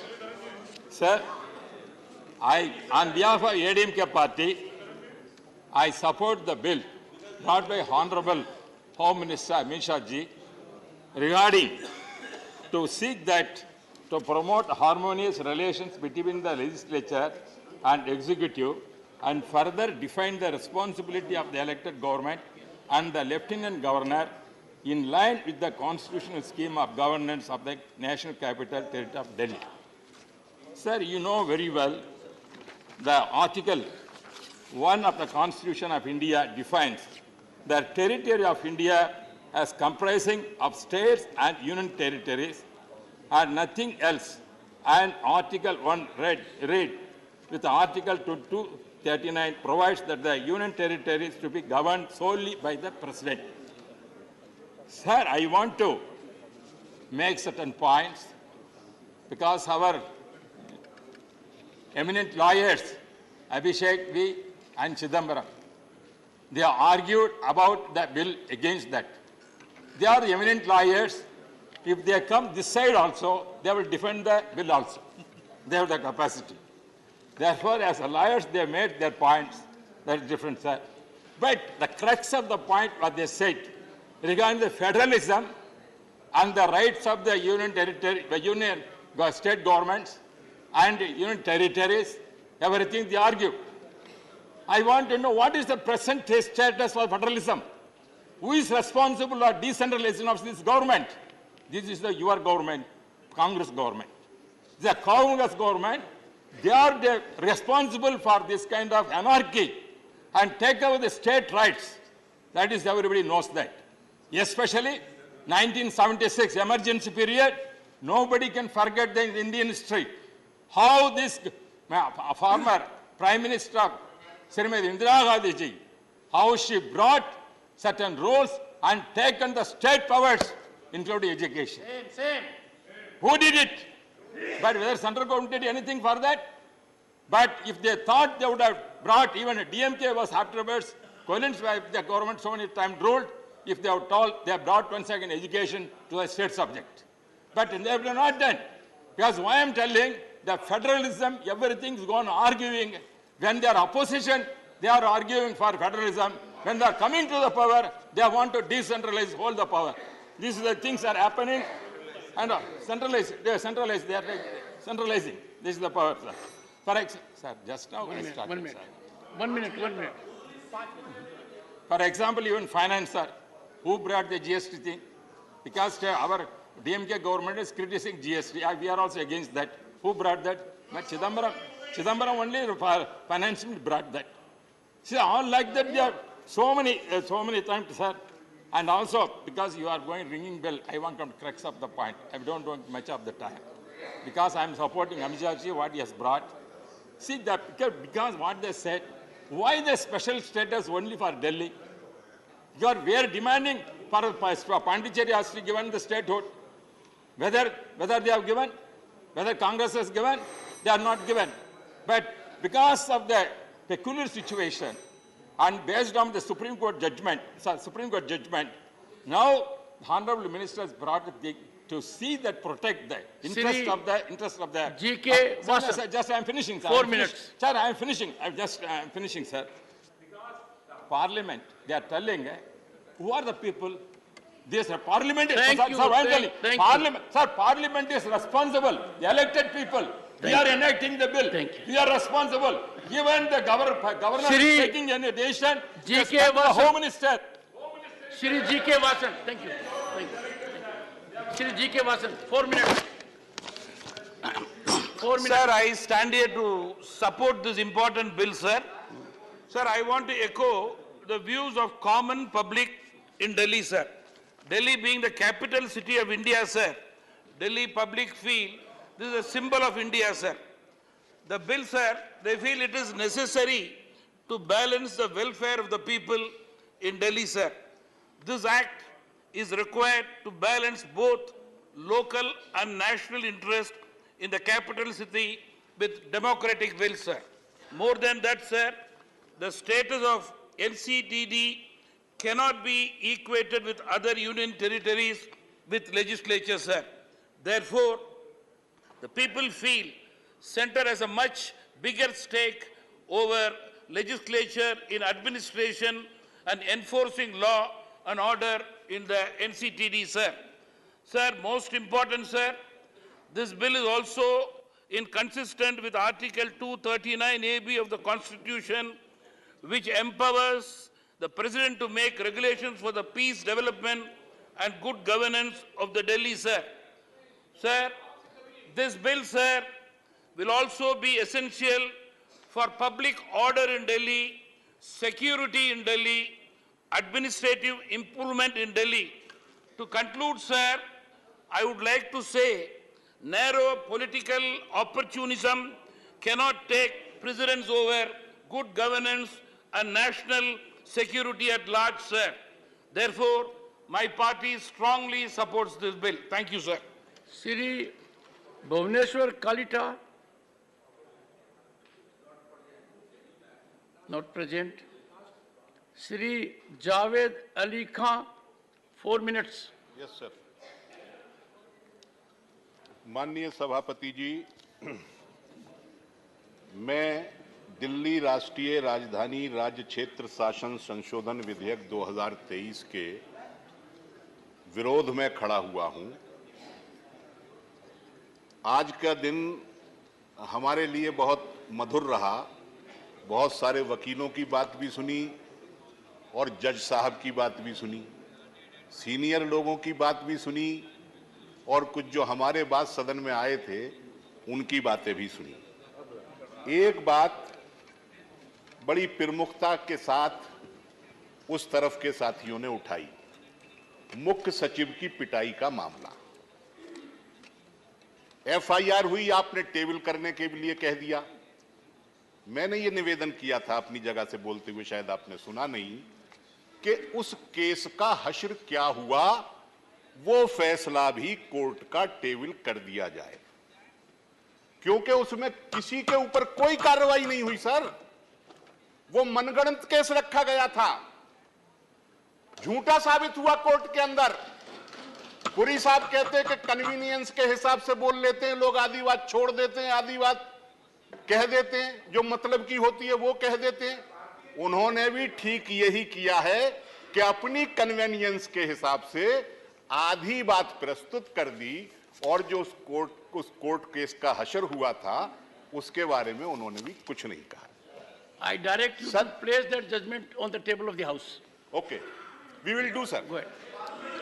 पर appeal हुई है वो भी रखवाइए। Judgement final नहीं हुआ है, appeal हुई है हाई कोर्ट में। And honorable members, I had indicated on number of occasions, this house, बढ़ा दीजिएगा। no, this house cannot be a platform to set afloat narratives which are not factually tenable. Sir मैंने तो You have made an assertion in the house, मैंने अभी तक and कोई you have गलत not बात, given a complete picture. कोई नियम I विरुद्ध direct you to put it on the table of the house. मैंने कोई गलत बात, कोई नियम विरुद्ध बात तो कही नहीं है सर। हम तो आपका रोज ही सुनते हैं, जो आप हमें बताते हैं हम मानते भी हैं। One second, we have to do our due diligence. Sir सारी we have बहस to do our सुनने के बाद, homework and then come to the house. Go ahead. Sir सारी बहस सुनने के बाद और भारतीय जनता पार्टी की तरफ से जो बातें कही गई, मैं इस नतीजे पर पहुंचा कि ये उम्मीद छोड़ चुके हैं कि ये दिल्ली में कभी वापस सरकार बना पाएंगे, इसलिए दिल्ली पर हुकूमत करना चाहते हैं जिस तरीके से भी हो। ये चीफ सेक्रेटरी की बात करते हैं सर। उत्तर प्रदेश के अंदर मैं नाम नहीं ले रहा हूं, गृह मंत्री जी अगर चाहें तो मैं नाम भी ले दूंगा। एक सांसद ऐसा है जो हर हफ्ते तो नहीं, हर महीने एक ना एक अधिकारी को पीटता है। ना उत्तर प्रदेश की सरकार कुछ कर पाती है, ना गृह मंत्री जी उसके खिलाफ कुछ कर पाते हैं, और चीफ सेक्रेटरी जिसका केस भी कोर्ट ने खत्म कर दिया उसके लिए हाय तौबा मचाए हुए हैं। Honorable member, you have made a serious assertion. Yes, sir. Entire documentation, yes, which is legitimately in public domain, be placed on the table of the house. I have many press cutting of an MP. Place it on the table of the house during course of the day. Sir. During course of the day. Please, Professor, sit down. Sir. Professor. Sir. We cannot allow free fall of information. Sir, एक बात भी ऐसी नहीं कहूँगा। This is not a platform or ground for accusation. Sir. Mr. Gupta. Sir एक बात भी ऐसी नहीं कहूँगा जिसका Mr. Gupta. सर एक बात भी ऐसी नहीं कहूँगा जिसका साक्ष्य। So I take it. Yes, that's all I said. I don't know why other members are agitated. Dr. Keshav, I am surprised why the members are agitated. The honorable member is prepared to lay it on the table. Yes. I said during course of the day. Take your seat. All of you take your seat. Take your seat. Sir इस bill के पास होने के बाद मुझे ऐसा लगता है, अब इसका डॉक्यूमेंटेशन मत मांगिएगा सर, वो मैं दे नहीं पाऊंगा। I will, if that is required. Think twice. It has serious consequences. Okay, sir. Sir, listen, भाई। इस बिल के पास होने के बाद मुझे ऐसा लगता है कि उपराज्यपाल का पद भारत के किसी भी राज्य के राज्यपाल के पद से भी ज्यादा ताकतवर हो जाएगा। अब इसमें कोई डॉक्यूमेंटेशन की जरूरत है नहीं सर, है क्या? इसमें नहीं है। इसमें नहीं है। और मुख्यमंत्री की हालत दिल्ली के एक नगर पंचायत के चेयरमैन से, टाउन एरिया के चेयरमैन से भी गई गुजरी हो जाएगी। लिहाजा मैं बीजेपी के साथियों को और सरकार को यह सजेस्ट करना चाहता हूं कि आप इधर उधर की बात मत करिए। अगर आप सही सोचते हैं कि दिल्ली में बहुत गलत शासन चल रहा है, तो दिल्ली की विधानसभा को ही खत्म करके यहां इसको नगर पालिका या महानगर पालिका जो बनाना चाहे बना दीजिए। मेरा कुछ टाइम खराब हो गया था सर, बीच में बातचीत अकोमोडेट कर लिया है, अकोमोडेट कर दीजिए। Time has been accommodated. No no, it has to be accommodated. It started late. Shri Bhubaneswar Kalita sir, मेरी बात Shri Thank you. Thank you, Honorable Chairman, for giving me this opportunity to speak on this very, very important bill on the government, on this amendment bill. Sir, some of the questions, the opposition members has raised few questions on the unconstitutionality and morality and the undemocratic nature of the bill. So that all has been tackled and handled by our jurists like Mahesh Jatmalani, Justice Gogoi has very well explained the constitutionality of this bill, and I think our friends in the other side will be satisfied with that. So I will not go much into that. I only want to explain certain things which has come from the opposition members, and some of the members and most of the members are comparing with their state, like Tamil Nadu, like West Bengal or Bihar. They are talking about a state, but here in this bill we are not talking about a state, because Delhi is not a state in the true sense. It is national capital territory, and it falls under special provisions mentioned in Article 239 to Article 242 of the Constitution, The Article 239 AA 3B grants Parliament the authority to legislate for Delhi and its related matters. Delhi's government functions according to the procedures outlined in the Constitution. It is a unique administrative unit with specific legal provisions governing in governance. So it is a completely different case. It's not like any other state that they are comparing and they are making their statements. So the question that was raised by was about Supreme Court, that this is pending in the Supreme Court. So the matter which is pending in the Supreme Court is different. The issue is different, and this is a different issue. The Supreme Court explained that the union government wants control over certain services. A new law is needed. That is what the Supreme Court says.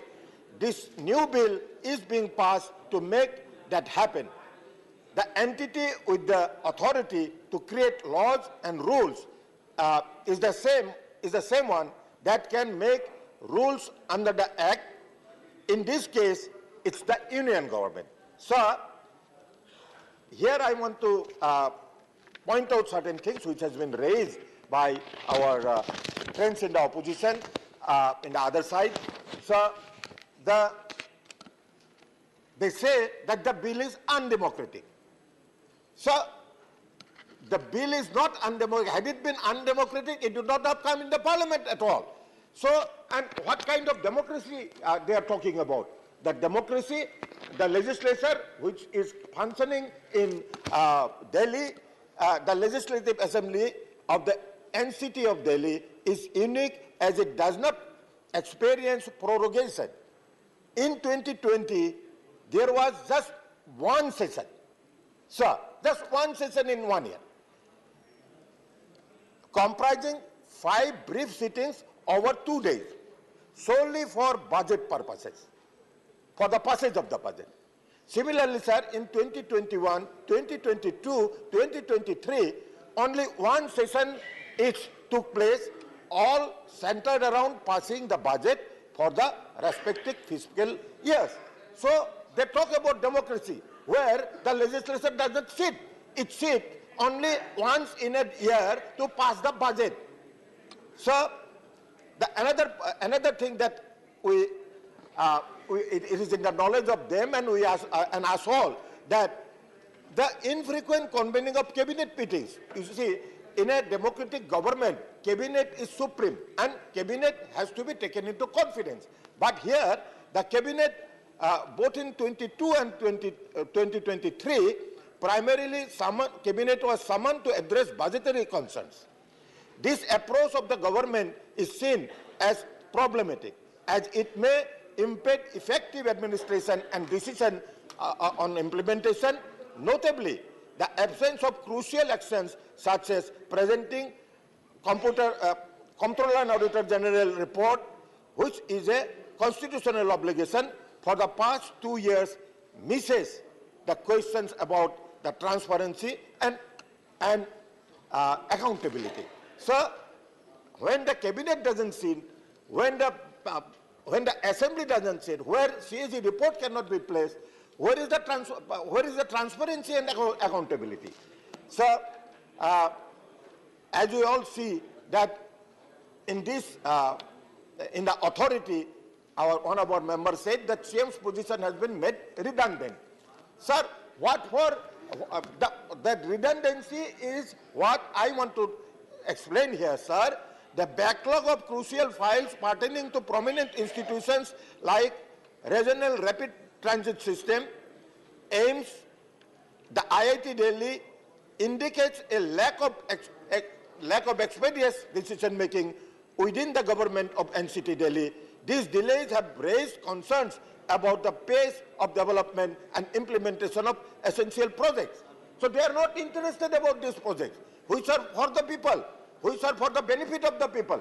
But they are not interested in this. Our Honorable Minister for Housing has eloquently explained about that, so I need not repeat that anymore. Sir, today's world is going ahead towards the modernization. But here we see, while a 5G technology initiative was accepted by numerous states, including our many states, including those ruled by different parties, the NCT of Delhi has refrained from endorsing it, citing its perceived lack of relevance in the city's development. So, sir, they are not interested in public work. They are not interested in work of the digital world. They do not want 5G. So, what they want to say? What they want? They want only power. The bill for them is power, because that the Chief Minister's power has been clipped. So that is their objection. That is their complaint. Sir, this bill is not of power. This bill highlights the plight of the people and to make the life easy for the Delhiites and the capital. Sir, we all live in this capital. We all MPs will live in this capital, and we all see what kind of. The other day, one member has said that there was water shortage. Why? The water shortage was because of flooding. So, 9 years of this government, the flood problem has not been solved. Sir, we remember, if we all remember, during the COVID pandemic days, there was shortage of oxygen. Why? 8 plants were granted to Delhi government. 8 oxygen plants were allotted to government of Delhi, but they did not put up those plants. 1 or 2 they have put up, others were not put up, and that's why there was oxygen shortage. But for that also, they blame the government of India, the central government. So, sir, I want to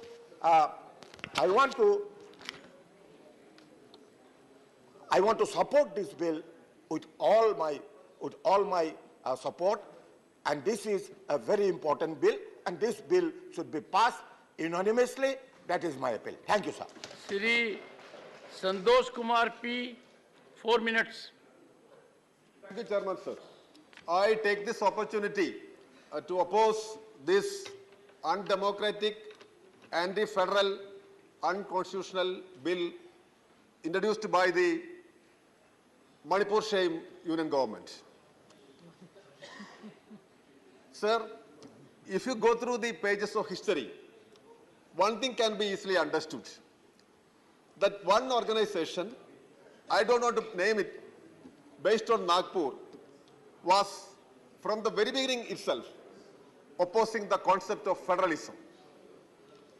They thought the concept of federalism is actually anti-Indian, so they always stood against that concept. And I think my party, the Communist Party of India, thinks that this attack in the form of this bill is a new addition to that continuing attack on federalism.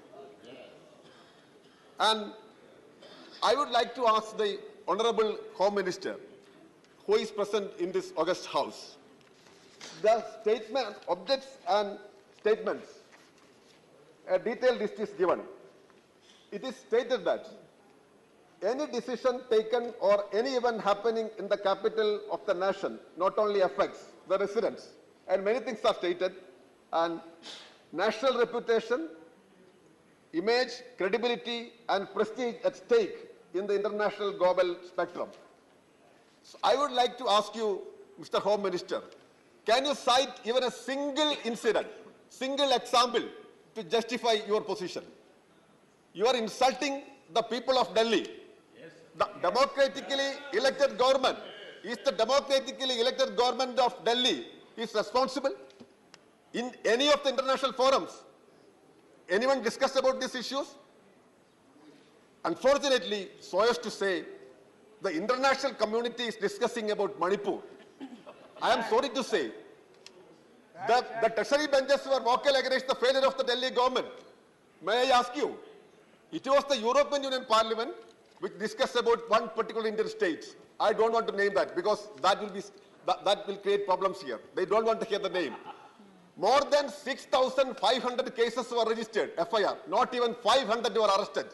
So, in one state, your government have failed like anything, and now you are blaming the union territory and its government, Delhi government. So, it is so shameful from your side. And let me ask you one more thing. There are many provisions which is unconstitutional, anti-federal in this. Because of the shortage of time, I don't want to mention more. Let me ask you one important question. Most of you people may be indebted to the BJP recently because of many factors. But at least you should learn the history of BJP political party. As a political party, BJP once upon a time stood for the Delhi statehood. Full statehood. Advani, L.K. Advani, the forgotten hero of your party, in 2003, drafted a bill suggesting the full statehood of Delhi. And what is your position now? Why you are forgetting all these things? And this thing, this Delhi bill actually makes the Chief Minister's position fourth. First, the Lieutenant Governor, secondly, the Secretary, third, another officer, and the fourth one is Chief Minister. And what a shame is that. So why we need a democratically elected government in Delhi? Amit Shah could have brought with a new bill suggesting the abrogation of the Delhi administration. This was the best thing. This was the best thing. So this is an insult to the democracy. And let me tell you, sir.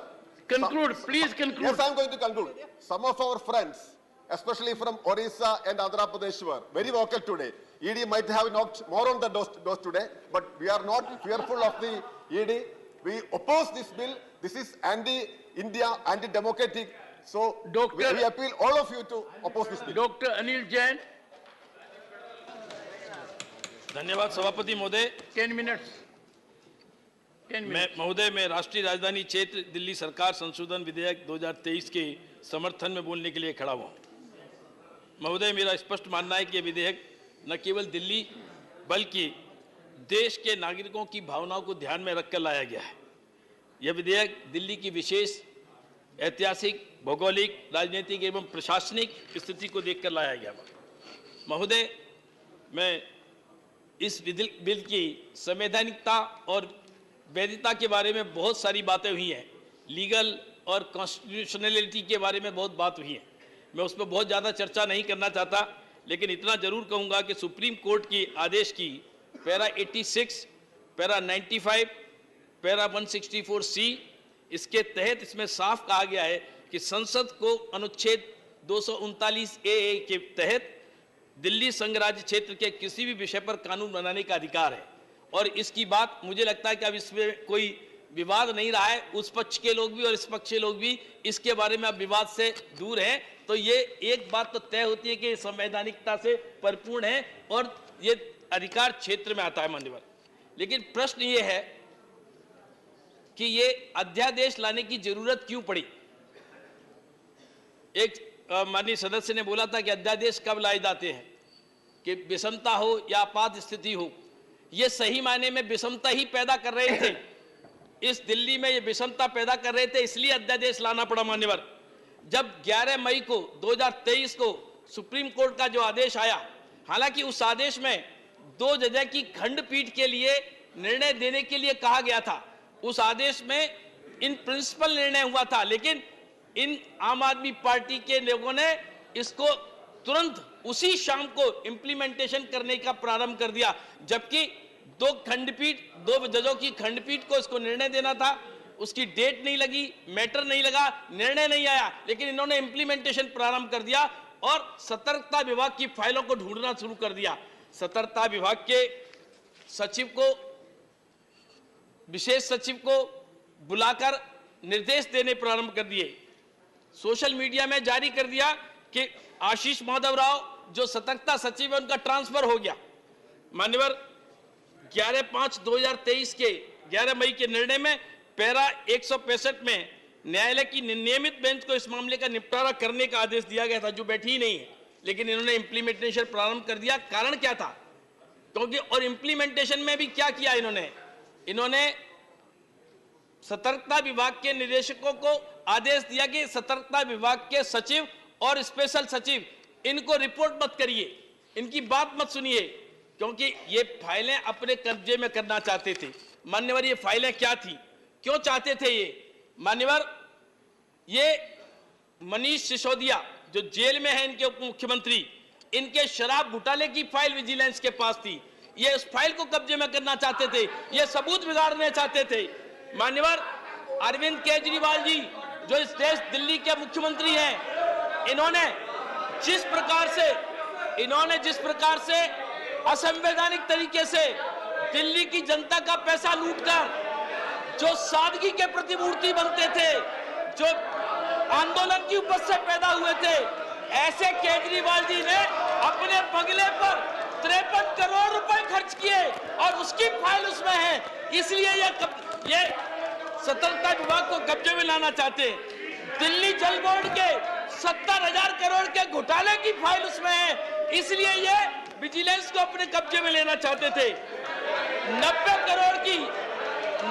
Crore रुपए जो आम आदमी party को दिल्ली सरकार ने जो उसके विज्ञापन पे खर्च किए, उसकी फाइल विजिलेंस पे है, इसलिए लेना चाहते थे। 433 जो गलत नियुक्तियां की बगैर स्टाफ सिलेक्शन बोर्ड के, बगैर यूपीएससी के, बगैर स्टेट सर्विस कमीशन के, इन्होंने 437 लोगों की नियुक्तियां की। और किन लोगों की नियुक्तियां की? ये उन लोगों की नियुक्तियां की जो इनके नाते रिश्तेदार हैं, इनके विधायकों के नाते रिश्तेदार हैं। Your point of order. I've been asking for a long time. One second. Your point of order. Point of order is, sir, 238. The speaker, sir, the speaker.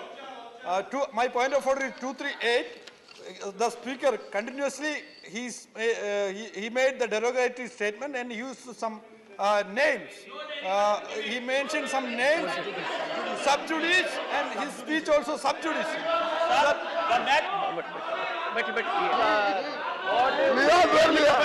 Yes, Mr. Pathak. Sir, there are two specific points of order. One second, Mr. Pathak. Raise your point, whatever you're saying. Sir, I just have one small point to submit. No, not point. What is point of order? I have a point of order. Then why Mr. Pathak is standing? The point of order is Can you that take your seat? 238 and 238 continuously, sir. Mr. Pathak, are you raising a point of order? Yes or no? 238, sir. The No, point you are of raising order. a point of order. Yes. Please yes. do that. 238. Mr. Raghav Chadha, take your seat. I also have a separate point of order, sir. Doesn't matter. Sir, this Let me deal one by 238 one. says a member while speaking shall not refer to any matter of a fact on which a judicial decision is pending. He has been continuously alleging, sir, the matter which is sub judice. He has been also naming a leader. So make a personal charge against the member. He's Mr. Jain, Mr.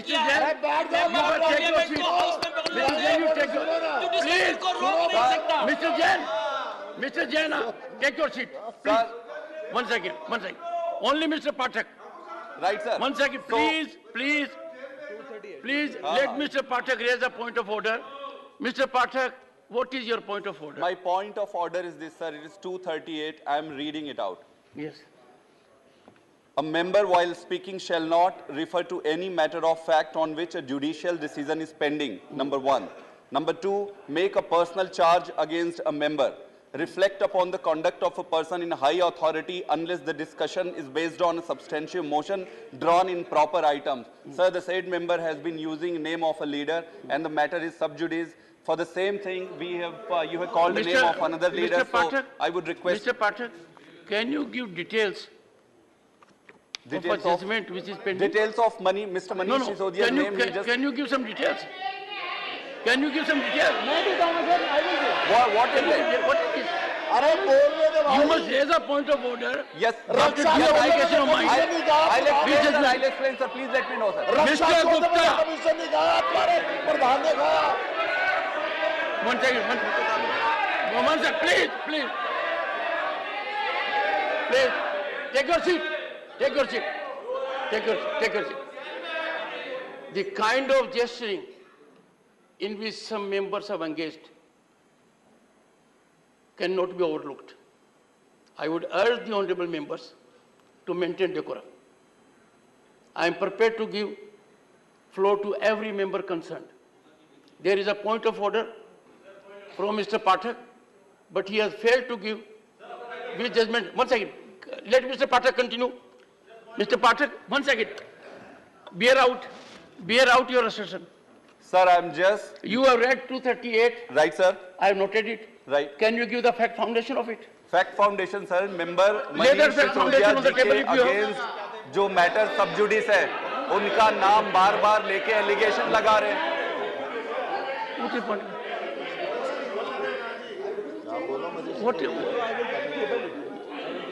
I fail to understand, Mr. Pathak, what is your point of order? I will table it, sir. I will table it. Sir, I have a separate point of order. I will table it, sir. I know you will have Mr. Raghav Chadha, and you may have a better point of order. But first, allow that member to, in his own right, to make out a point of order. I will, sir. I have raised the point of order under Rule 238, and I will table it. Okay, noted. John Bitas, Dr. John Bitas. Sir, rule your point of order. Sir, please. Rule 240. 240. 240. I am reading, sir. The chairman, after having called the attention of the council to the conduct of a member who persists in irrelevance, he is persisting in irrelevance, or tedious repetition either of his own arguments, repeating again, or of the arguments used by other members, Trivedika arguments. I get your point. Dr. John Bitas, to discontinue his speech. Dr. John Bitas, sir, you are thinking for a moment that you are the chairman. Your misfortune is, I am the chairman. I have never called out such attention. Take your seat. Mr. Raghav Chadha. Allow Mr. Raghav Chadha. I have 2 points of order. No. Only Mr. Raghav Chadha. And the last one. I have two separate points of order. You first raise one. Let him complete, sir. I heard him. He has no point of order. We can't allow time to be so utilized. Please, Mr. Raghav Chadha. Go ahead. Sir, my first point of order is Rule 110, which is, sir may have 110. Go ahead, go ahead. Sir, Rule 110, which is the scope of the debate. The discussion on a motion that the bill be passed shall be confined to the submissions of arguments either in support of the bill or on the rejection of the bill. In making his speech, a member shall not Dr. refer Neil to the Jain. details of the bill further than what is necessary for the Dr. Neil purpose Jain, of his arguments. continue. Today he has gone मैंने on- कहा कि 437 जो गलत नियुक्तियां हुई हैं, जिसको LG ने निकाला है, ऐसी नियुक्तियां जो इन्होंने अपने एमएलए, अपने पार्टी के लोगों के रिश्ते नातेदारों को की, जिसमें ना सर्विस कमीशन लिया, ना स्टाफ सिलेक्शन बोर्ड लिया, ना यूपीएससी की, इस तरह की धांधली इन्होंने की है, असंवैधानिक कार्य किए हैं। इसकी वजह से असीम स्थिति पैदा हुई है। मान्यवर सुप्रीम कोर्ट ने आरआरटीएस वाले मामले में जब इन्होंने फंड का रोना रोया तो सुप्रीम कोर्ट ने कहा कि तुम्हारे पास विज्ञापन के लिए पैसे हैं लेकिन आरआरटीएस के लिए पैसे नहीं है। ये दिल्ली का विकास नहीं चाहते, मान्यवर, ये दिल्ली का विकास नहीं चाहते, ये अपना प्रोजेक्शन चाहते हैं। मान्यवर, इनके 1.5 दर्जन से ज्यादा नेता जेल गए हैं, 1.5 दर्जन से ज्यादा। देखिए,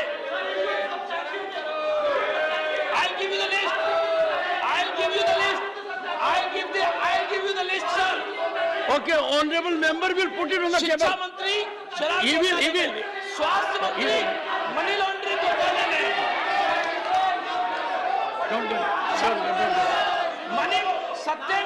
सत्येंद्र जैन मनी लॉन्ड्रिंग घोटाले में, संदीप कुमार राशन के बदले रेप घोटाले में, लॉ की फर्जी डिग्री पर जितेंद्र तोमर जेल गए, असीम Ahmad Honorable member has already been directed to put it on the table of the house. He will do it. मामले में He will do it. जेल जा चुके हैं, विधायक प्रकाश शेरवाल जेल जा चुके हैं। इनके नेताओं Mr. Raghav की लिस्ट लंबी है। One second. Did you not hear earlier speeches? No, you are right. Just tell me, 1 second. Don't enter into an argument. You have made your point. Take your seat and listen to it. The ruling is, Gupta ji, जाने वालों के नाम बताओ। गुप्ता जी, मुझे आपके स्वास्थ्य की काफी चिंता होती है कि नहीं है? आपका वजन ज्यादा है, आप बहुत एजुकेटेड होते हो। सत्येंद्र जैन जेल में है कि नहीं है? जितेंद्र तोमर जेल गए कि नहीं गए? पार्टी जेल गए कि नहीं गए? ऑक्सफोर्ड में अहमद बिल्डर जेल गए कि नहीं गए? अमानुल्लाह खान जेल गए। ये भ्रष्टाचारी और अराजक तत्वों के सरदार हैं। ये अरविंद केजरीवाल इनके सरदार है। मान्यवर, जब अरविंद केजरीवाल जी जब चुनाव लड़ने गए थे तो उनको पता था कि दिल्ली पूर्ण राज्य नहीं है। मान्यवर, दिल्ली पूर्ण राज्य नहीं है, लेकिन तब भी इन्होंने चुनाव लड़ा, जीत कर आए। लेकिन चुनाव लड़ा तो जीत कर आए, इन्हें पता था कि दिल्ली पूर्ण राज्य नहीं है। अब ये दिल्ली के पूर्ण राज्य के मुख्यमंत्री मानकर अपना जलवा दिखाना चाहते हैं। और तो और इनकी एरोगेंस देखिए, इनका मेगालोमेनिया देखिए, कितनी पराकाष्ठा है। ये अपने आप को दिल्ली का मालिक कहते हैं। इन्होंने टीवी पर कहा है दिल्ली का मालिक। क्या बात है। इस तरह के एरोगेंस वाले व्यक्ति पर अंकुश, सेवाओं पर अंकुश निश्चित रूप से केंद्र सरकार का होना चाहिए। मान्यवर, जबकि इस देश के प्रधानमंत्री, उनकी विनम्रता देखिए। देश के प्रधानमंत्री माननीय नरेंद्र मोदी जी, मान्यवर मेरे 3 मिनट और बाकी हैं। देश के प्रधानमंत्री माननीय मोदी जी अपने आप को देश का प्रधान सेवक कहते हैं और ये मालिक कहते हैं। ये अंतर है। और इस सोच के अंतर के कारण से माननीय प्रधानमंत्री जी गरीबों का कल्याण करते हैं, दुनिया में भारत का नाम ऊंचा करते हैं, अर्थव्यवस्था को संभालते हैं, और ये दिल्ली का नाम डुबोते हैं और देश का नाम बदनाम करते हैं। मान्यवर, केजरीवाल जी ऐसे मुख्यमंत्री है। मान्यवर, केजरीवाल जी ऐसे मुख्यमंत्री जिनके पास कोई विभाग नहीं है। मान्यवर देखिए, केजरीवाल जी ऐसे मुख्यमंत्री जिनके पास कोई विभाग नहीं है। ये चालाकी है। इसका क्या अभिप्राय है? ये अभिप्राय ये है कि अगर घपले घोटाले होते हैं, भ्रष्टाचार होते हैं, तो मंत्री जेल जाए, अधिकारी जेल जाए, मुख्यमंत्री साफ बचे रहे। ये चालाकी है। अकाउंटेबिलिटी नहीं लेना चाहते, जिम्मेदारी नहीं लेना चाहते और अधिकार पूरा रखना चाहते। और इनको सपोर्ट कर रहे कांग्रेस के लोग। इनके राहुल जी ने भी यही किया है, राहुल जी भी यही करते हैं ना। पार्टी की जिम्मेदारी लेंगे नहीं, अकाउंटेबिलिटी लेंगे नहीं, अधिकार पूरा रखेंगे। ओके मिस्टर केजरीवाल जी ने राहुल जी से सीखा है या राहुल जी से श्रीमती महुआ माझी, श्रीमती महुआ माझी। धन्यवाद, धन्यवाद माननीय सभापति महोदय। महुआ माझी। धन्यवाद माननीय सभापति महोदय। मैं अपनी पार्टी जेएमएम की तरफ से इस national capital territory of Delhi amendment bill 2023 के विरोध में बोलने के लिए खड़ी हुई हूँ। और हमें लगता है कि यह बिल अलोकतांत्रिक है। आज दिल्ली की चुनी हुई सरकार के अधिकारों को कम करने का जो प्रयास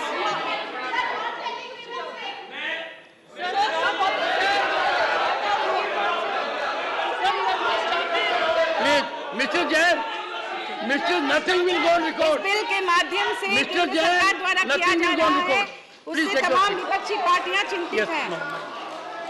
एकाध विपक्षी पार्टियां जो किसी विवशता के कारण खुलकर नहीं बोल पा रही है, वे भी शायद अंदर ही अंदर चिंतित है। लोकतंत्र की खूबसूरती इस बात से है कि सत्ता का विकेंद्रीकरण हो, न कि केंद्रीकरण। ओवर सेंट्रलाइजेशन ऑफ पावर अधिनायकवाद को बढ़ाता है। हिटलर और मुसोलिनी ने पावर का ओवर सेंट्रलाइजेशन किया था। सब जानते हैं उसका हर्ष और उनका परिणाम क्या हुआ। अभी जो भारतीय स्टेट का नेचर होता जा रहा है, वह वैसे ही ब्यूरोक्रेटिक स्टेट की तरफ बढ़ रहा है। दिल्ली में भी अगर ब्यूरोक्रेट्स के ट्रांसफर पोस्टिंग का अधिकार केंद्र अपने हाथों में लेकर उन्हें इतना पावर दे देगी, तो लोकतंत्र के लिए निश्चित रूप से यह खतरनाक होगा। इस बिल के द्वारा चुने हुए मुख्यमंत्री को असहाय और कमजोर करने की कोशिश की जा रही है। दिल्ली के बाद उन दूसरे राज्यों की भी बारी आ सकती है जब जहां विपक्षी पार्टियां सत्ता में हैं।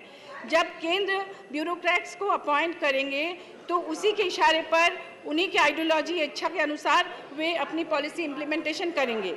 और इससे संस्रोतों का बंटवारा समान रूप से नहीं हो पाएगा, फिर तो जनतंत्र का उद्देश्य ही खत्म हो जाएगा। जो पावर स्टेट्स के हाथों डिस्ट्रीब्यूट होना चाहिए, उसे अगर सेंट्रल अपने ही अधीन ले लेगा, उस पर कब्जा कर लेगा, तो लोकतंत्र का क्या अर्थ रहेगा। आप सोचिए कि कॉलेज को चलाने के लिए principal, clerk, non teaching staff, professor, सबकी जरूरत पड़ती है।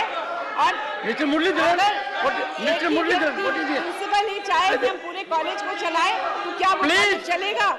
उसी तरह वर्तमान केंद्र सरकार केंद्र की रवैये से झारखंड जैसे छोटे राज्य भी भयभीत और चिंतित हैं। उनकी स्वतंत्रता सबसे ज्यादा प्रभावित होगी। इससे उनकी स्वतंत्रता प्रभावित होगी। पिछले दिनों फॉरेस्ट कंजर्वेशन अमेंडमेंट बिल 2023 को पास कर लिया था।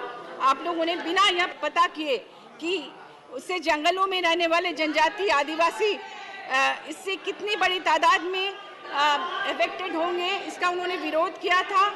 यह उनके अस्तित्व के लिए खतरा था, लेकिन उनकी संस्कृति भी इससे नष्ट होने वाली है। लेकिन आप लोग ब्यूरोक्रेसी की बात सुनकर इस तरह के कानून भी पास कर देते हैं, बिल पास कर देते हैं, जो कि लोकतंत्र के लिए खतरा है। वैसे ही केंद्रीय जांच एजेंसियों के माध्यम से चुनी हुई सरकारों को परेशान करने के दृष्टांत विभिन्न विपक्षी पार्टियों द्वारा शासित राज्यों में देखे जा रहे हैं। कई विधायकों को डरा धमका कर, कभी लालच देकर अपनी तरफ करने का प्रयास लगातार सत्ता द्वारा किया जा रहा है। दिल्ली का यह बिल पास होने पर दूसरे राज्यों के साथ भी भविष्य में ऐसा ही हो सकता है। इस बिल से छोटे राज्यों की स्वायत्तता सबसे ज्यादा प्रभावित होगी। गलत दिशा में डेमोक्रेसी को ले जाया जाएगा। अफसरों के माध्यम से चुनी हुई राज्य सरकार को में खौफ पैदा करने का यह प्रयास असंवैधानिक है। मैं अपनी पार्टी की तरफ से बिल का पुरजोर विरोध करती हूँ। और मैं ये भी कहना चाहूँगी कि सवाल यह है कि जिन्होंने शाबानों के मामले में सुप्रीम कोर्ट के फैसले के संसद में बदले जाने पर सवाल खड़े किए थे, उनके लिए अब सुप्रीम कोर्ट की माता कहाँ चली गई। दरअसल यह दिख रहा है कि केंद्र सरकार लोकतंत्र के दूसरे पायों को लगातार कमजोर कर रही है। सारी संस्थाएं खत्म की जा रही हैं। और मणिपुर जैसे राज्यों में जहां पर आप केंद्र सरकार डबल इंजन की सरकार की बात करती है, वहां हम लोगों ने जाकर देखा कि वहां क्या हश्र हो रहा है। इसलिए मुझे लगता है वहां पूरा आग लगा दी है, और यह हरियाणा में भी हो रहा है, झारखंड को भी बार-बार परेशान किया जा रहा है। Shri Ajit Kumar Bhuyan 4 minutes। Shri Ajit Kumar Bhuyan 4 minutes। Thank you, Chairman, sir. It is difficult to place my points in such a short time. So I would like to read because the reading is faster than speaking. Go ahead. Chairman, sir, spirit of our constitution lies in cooperative federalism. Our constitution is not unitary. Dr. B.R. Ambedkar, participating in Constituent Assembly debate, had said, the states under our constitution are in no way dependent upon the center for their legislative and executive authority. The center and the states are co-equal in this matter. He further said, the chief mark of federalism, as I said, lies in the partition of the legislative and executive authority between the center and the units by the Constitution. This is the principle embodied in our Constitution. It emerges from Constitutional Assembly debates that India adopted a federal model in which union and the states were meant to operate within their assigned legislative domain. The legislative domain of the states is exclusive and cannot be interfered by the union. Sir, federalism is soul of Indian Constitution, and that is how democracy prevails despite anarchical attitude of few leaders. Chairman, sir, I stand to oppose the bill not because of political alliance but to empower the smaller states. As we all are aware that similar states of Northeast region and Goa are threatened by the might of the center, and they have to depend on the center all this time. Sir, if the mandate of the people will not be honored, how we can claim that federalism is safe in the country? There has been established norms and tradition for the government of Delhi, but suddenly the government led by Modi Shah Dio decide to derail the norms. The party which Modi Shah Dio belonged had been champion of more autonomy to the Delhi government, but now the Dio is banned to bring the Delhi government to the level of municipal government. Sir, several Northeast states have been vying for more autonomy, and there is a high level of fear that they will lose some special provision enshrined in the Constitution if the center continue to concentrate more power at the cost of the states. Sir, what has happened in Sikkim by diluting Article 371 to bring non-Sikkimese subject citizens under tax rebate has agitated the mind of Northeast states. Sir, I conclude by saying that small is beautiful, and center should not bulldoze its might on the small entity. The mandate of small and big is the same in democracy, and that is how federalism has been taking part for India and outside India. Thank you, sir. Shri Surendra Singh Nagar. धन्यवाद सभापति जी। 15 minutes. मैं आज दिल्ली राष्ट्रीय राजधानी राज्य क्षेत्र शासन संशोधन विधेयक 2023 के समर्थन में बोलने के लिए खड़ा हुआ। माननीय सभापति जी, केंद्र सरकार को संविधान के तहत जो अधिकार है उसी के तहत ये बिल आज पार्लियामेंट में लाया गया और ये बिल भारत की स्वतंत्रता के बाद भारत की संविधान के लिए बनाने के लिए जो समिति बनाई गई उसके चेयरपर्सन डॉक्टर बाबा साहब भीमराव अंबेडकर जी, उनकी भावनाओं के अनुसार ये बिल लाया गया है। ये बिल जिस पर चर्चा हुई, सब लोगों ने अपनी राय रखी, संघीय ढांचे की भी बात हुई, लेकिन यह बिल इस तरीके का संघीय ढांचे में राष्ट्रीय राजधानी क्षेत्र की अगर बात करें तो पूरी दुनिया के कई देशों में इस तरीके की व्यवस्था है।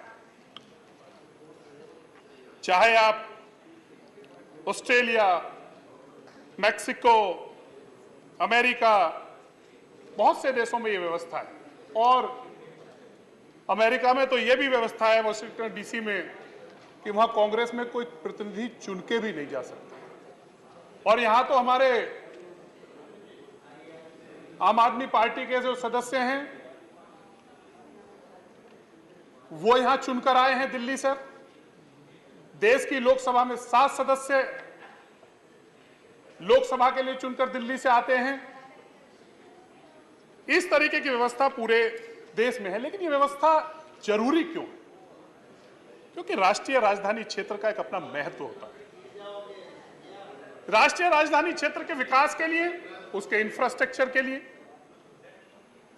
उसके विकास के लिए पूरे देश के लोग, पूरी दुनिया के लोग राष्ट्रीय राजधानी में रहते हैं। उसी को ध्यान में रखते हुए इस बिल को यहां लाया गया है। और इस बिल से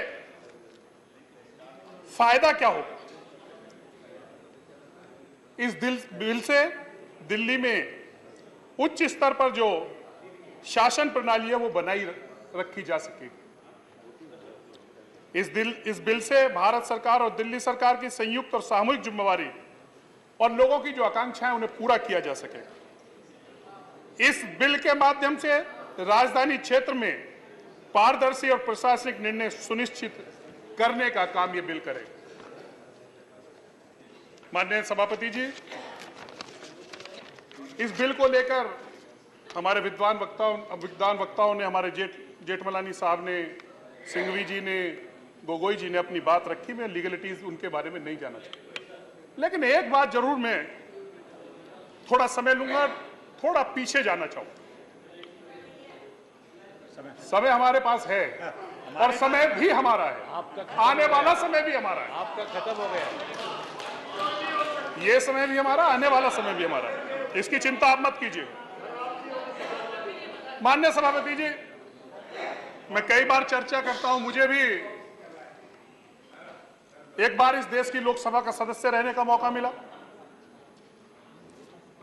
वो दौर 2000, वो पार्टी वो थी जब भ्रष्टाचार का आरोप लगता था, यूपीए की सरकार थी, हम भी उस पर आरोप लगाते थे। थोड़ा करेक्शन। अभी मैं अभी आपके पास भी आ रहा हूं, रुकिए आप थोड़ा इंतजार तो करिए आप।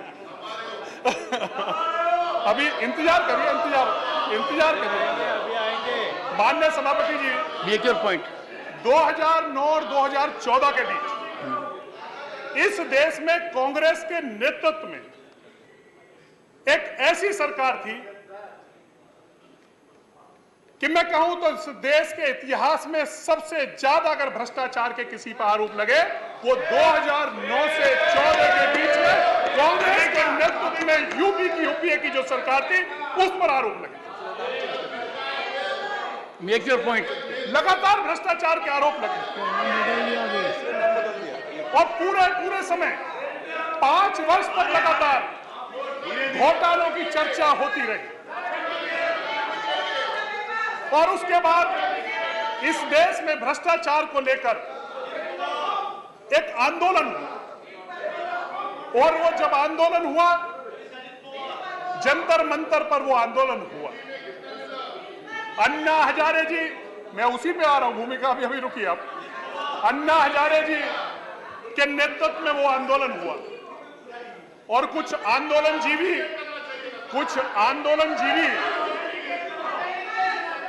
उस भ्रष्टाचार के आंदोलन के खिलाफ जिन्होंने इस देश के दामाद पर भ्रष्टाचार का आरोप लगाया,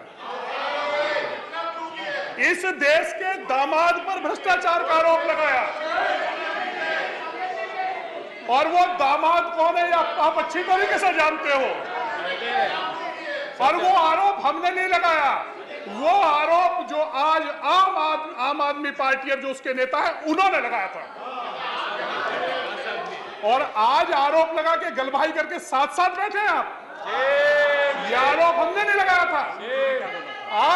आज यहां पर हमारे दोस्त तिरछी सिवा यहां नहीं है, हमारे मित्र तिरछी सिवा यहां नहीं है।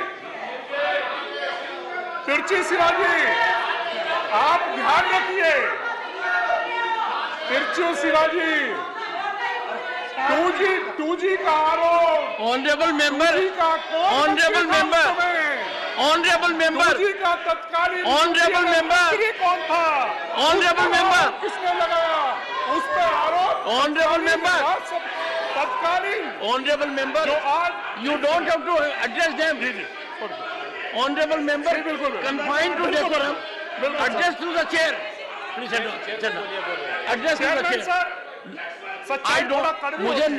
मुझे नहीं लगता माननीय सदस्यगण, उस समय माननीय सदस्यगण, हो सकता है एक सेकंड हो सकता है जी कि मेरा चेहरा बहुत आकर्षक न हो, नहीं है सर,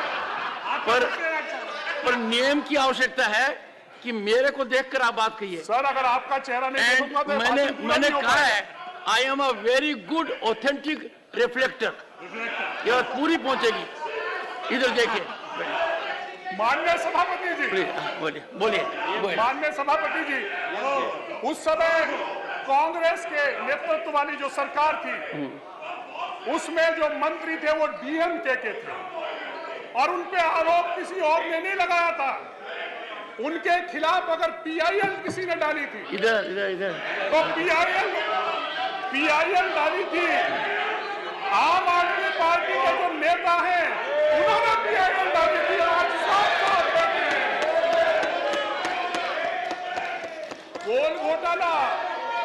गोल घोटाले में किसने पीआईएल डाली थी? कांग्रेस की सरकार थी, लेकिन पीआईएल किसने डाली? वो और किसी ने नहीं डाली थी। तो आम आदमी पार्टी के जो नेता हैं उन्होंने पीआईएल डाली थी। ये है आपका चेहरा। और आज सभापति जी और आज हमारे मित्र ऑनरेबल मेंबर, मैं लालू जी का बहुत सम्मान करता हूं। Make your point. सर अच्छा होगा हमारे मित्र झा साहब जब बोले तो 2011-12 की बात, 13 एक बिल आया था लोकपाल का, मुझे ध्यान है 13 में आया था। जो 2013 में जो बिल आया था उसमें अगर आप आम आदमी पार्टी की सच्चाई जो वर्तमान नेता हैं और आज जो आंदोलन जीवी हैं, अगर उनके बारे में उनके विचार सुन लिया होते तो आज आप इनके साथ नहीं बैठे होते।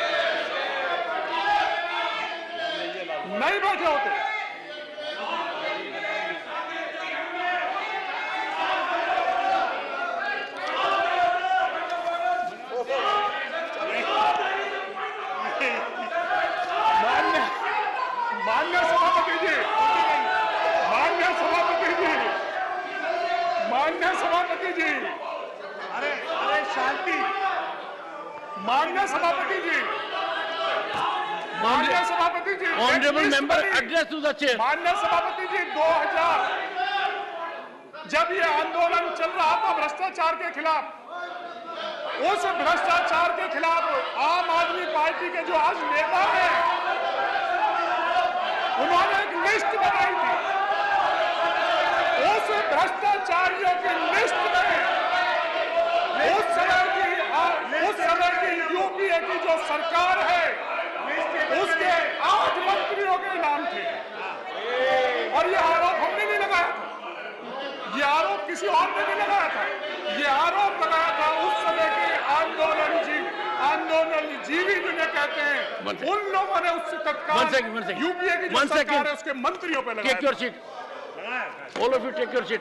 All, please take your seat. Please. Let there be pin drop silence. Good. Professor, you are raising a point of order. There has been a tradition in the 261. There has been a tradition in the House that the members who are not members of this House, they are not referred to. Today, you have referred to Sri Lalu Prasad Yadav. That you refer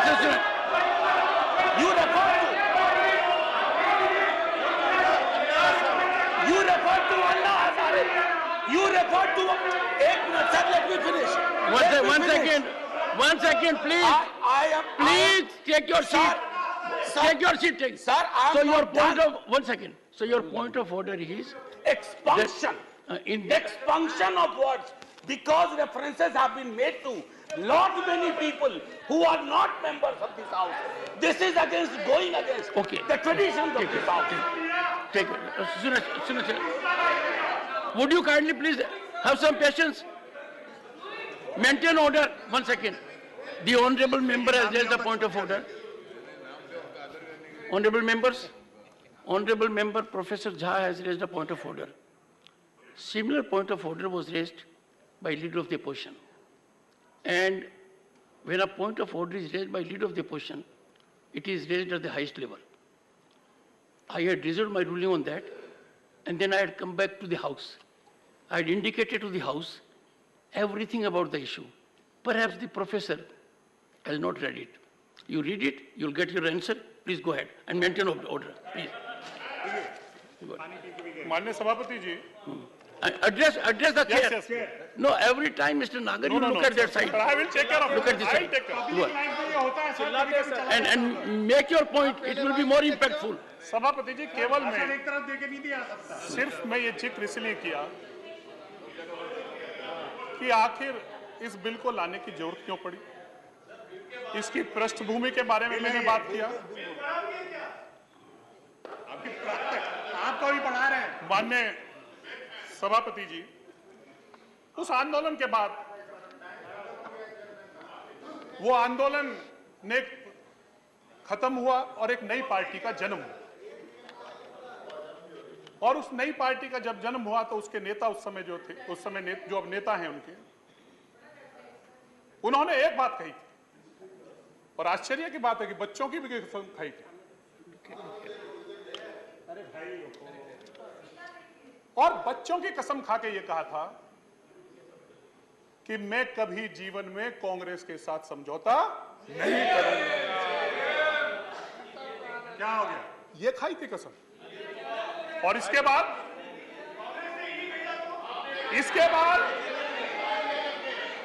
बाद हुआ क्या? उसके बाद मोदी प्रदेश की जनता ने उन पे विश्वास किया. उनको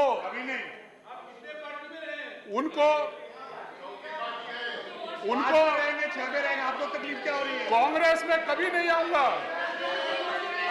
किसी में जाएंगे, कांग्रेस में नहीं आएंगे. क्या खड़े होके बोल,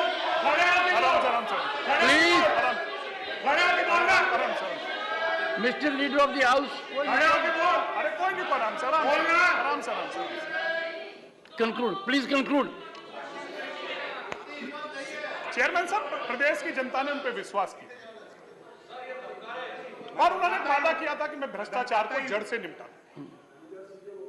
बहुत से वादे भी उन्होंने किए. प्रदेश की अपेक्षाएं भी थी. दिल्ली राष्ट्रीय राजधानी क्षेत्र है, पूरी दुनिया के लोग यहां आते हैं. और उन्होंने कहा था कि अगर उनकी सरकार बनेगी तो वो दिल्ली को भ्रष्टाचार मुक्त सरकार देगी. लेकिन आज दुर्भाग्य से आज मुझे कहना पड़ रहा है कि भ्रष्टाचार तो खत्म नहीं हुआ, लेकिन भ्रष्टाचार में उनका आधा मंत्रिमंडल जेल में जरूर चला.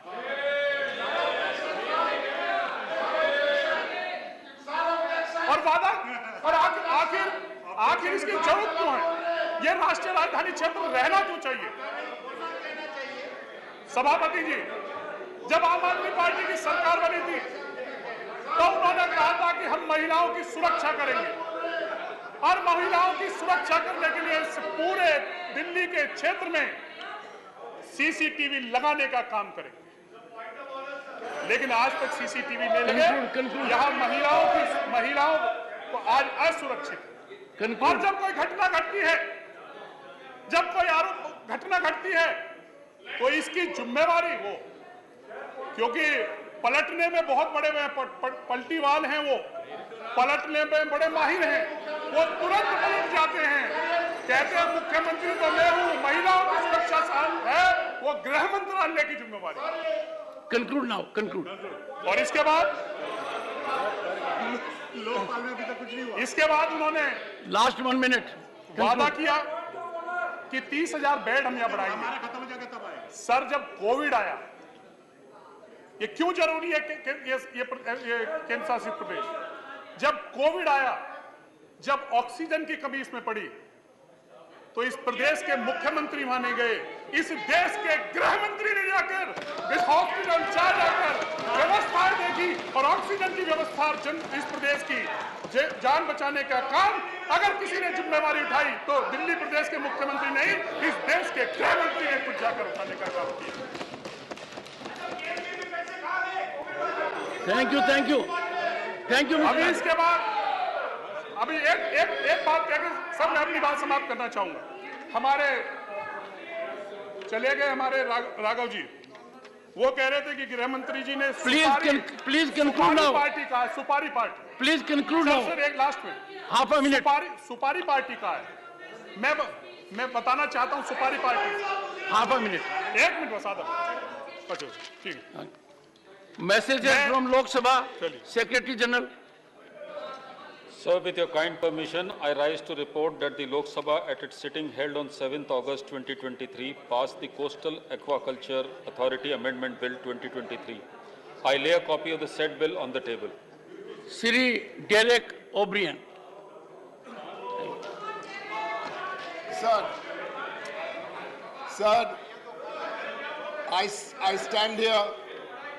stand here to strongly oppose this bill. Sir, Mr. Narendra Modi is the first Prime Minister to be born in independent India. It is a unique privilege. Mr. Narendra Modi is a child of federalism. He was the Chief Minister. And we are told a very successful one, some people say he was not good, but whatever, he was Chief Minister before he came to Delhi. He is a child of federalism. Why would a child of federalism mutilate federalism? Why?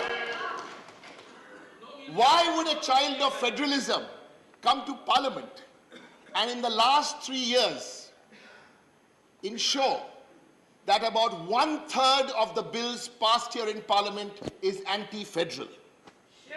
Why? Why would a child of federalism sanction 40,000 crores as a special budget for education, for higher education? And from those 40,000 crores, why would a child of federalism give only 700 crores to state universities?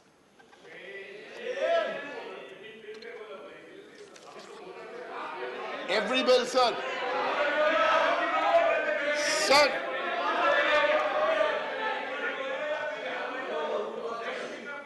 Sir, protect me because the time is limited. Sir, 7 minutes. Mr. Modi and his cabinet believe in transactional federalism. And what do I mean by transactional federalism? Quick message first from somebody the BJD might listen to. Mr. Biju Patnaik. Mr. Biju Patnaik said, the center will also have to truly respect the federal nature of our constitution, quote unquote. Sir, you don't do transactional federalism with Mamata Banerjee in Bengal. It won't work. We will oppose your bill, whether you give us the 12,000 crores which you owe us, 7,000 from Manrega, and 4,000 crores otherwise. Sir, transactional federalism chalega nahi. October the 2nd, to fight for the rights of the states and for what is our right, we will not beg. We will have a big rally here for our 12,000 crores. Sir, I want to ask, you are sending delegations, 160 delegations in 30 months. Every time, what do you do in the BJP states? If 3 dogs are barking in Chennai, you will send a delegation there. If 4 cats are fighting on the street in Bengal, you will send a delegation there. My question is, how many delegations do you send to Uttar Pradesh, which has had the highest number of murders in this country? How many delegations do you send to Assam, which has the highest crimes against women? How many delegations do you send to Madhya Pradesh, which has the crimes against children? One second.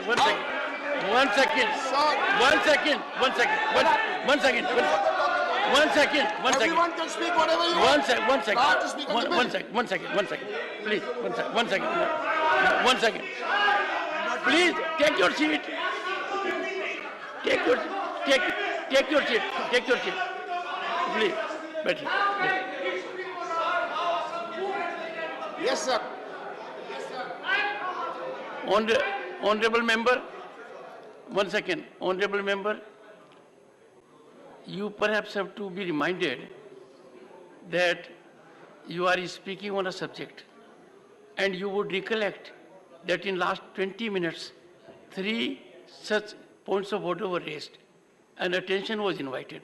It is good for you to make a speech that can be impactful perhaps outside. Here the issue is very categorical. Would you please use your energy and intellect to focus on the issue? Please do that. Sir, please. This is a political house. We will make political points. They cannot be allowed a free run. Sir, yesterday, or the last time No, you will make a political point, the Home Minister but you of can't India get away from the said subject. we have all come together. No, he said we have all come together. As India Jitega Bharat. India Jitega Bharat. 1 minute, sir, let me finish. Sir, don't interrupt my flow. No. Mr. Derek, this is not the way to address the chair. Take your seat for a minute. Addressing you. Take your seat. I had told you, one second, I had told you repeatedly, don't engage into this activity. This does no good to anyone. We in the House have to maintain some kind of decorum, at least for the chair. I have given you floor. One second, take it. I hope sir, you will believe in decorum. Sir, I'm and talking on the to subject, you. on issue. Go I'm ahead. talking to you Go because ahead. we've all come together, according to one theory, is because we are all for corruption. Look who's giving us lectures on corruption, sir. This government has 3 most important ministers: the PM, the HM, and the WM. He's not here today, the WM, the washing machine. Sir, let me tell you. No, sir, let me tell you. Deleted. Sir, please let me tell you. You cannot. No. Sir, please. No. What I do you will do? not allow these On theatrics. one day, sir, you cannot interrupt. Sir, please allow me to speak. Not these theatrics. Sir, what theatrics? This is not the way to engage into this kind of theatrics. Sir, what happened in Maharashtra is theatrics. No. You are in the process. Come on, ridiculing constitutional functionaries by equating them with a washing machine. No, I did not. What are you saying? Sir, what is going Sorry, on? Mr. Delagobrin. What? Sir, only by time. If you don't keep... Sir, do you want to clock the time down? If you don't keep Do you want to to the clock the time subject, down? you may forfeit your right to make an address. You can't do it. You have to confine to the rules. Sir. Within the rules. Sir. This is not done. Sir, this is just not done. My time. Sir. Conclude Sir, now. This is a government which talks about corruption. Sir, in Maharashtra, 3 weeks ago, these same people were saying that side has got corruption. Now these same people are saying, you have always belonged to us. In other words, what? You are supposed to go to jail. Now you are like us. So both of you should be in jail, actually. Because that's the logic. So corruption, this is the state of corruption. This government, yesterday we heard in Lok Sabha, is telling us about dynasty. I'll give them a free idea for dynasty. You bring a bill in Parliament stopping every member from a family, saying only one member, one person. Will they bring that bill in Parliament? Sir, they will not. They will not. Sir,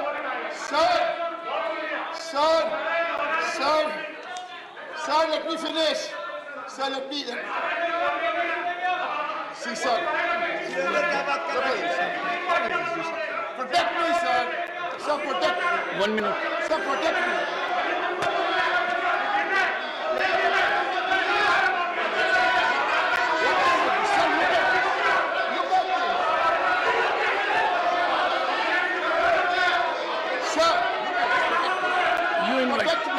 You invited me. Protect me, sir.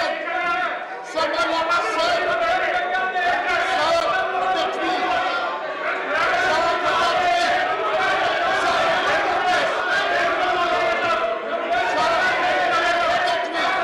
Sir, Take your seat. Take your seat, all of you.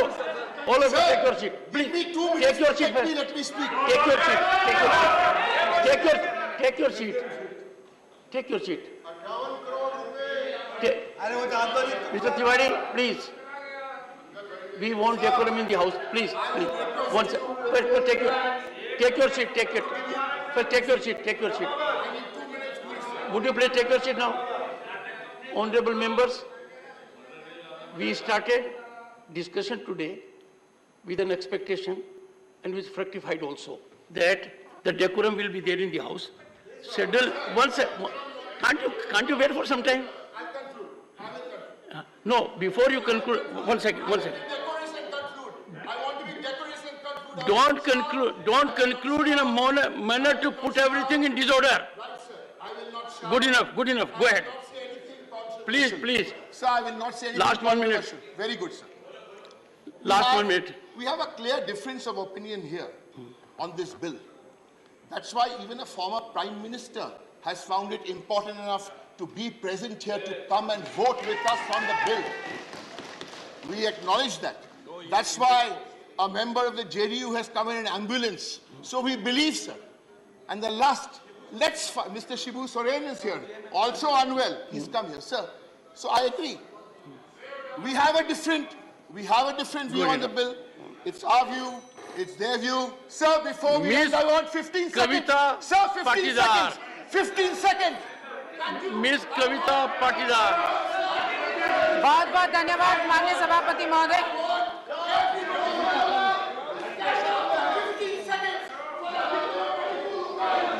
बहुत बहुत धन्यवाद माननीय सभापति महोदय।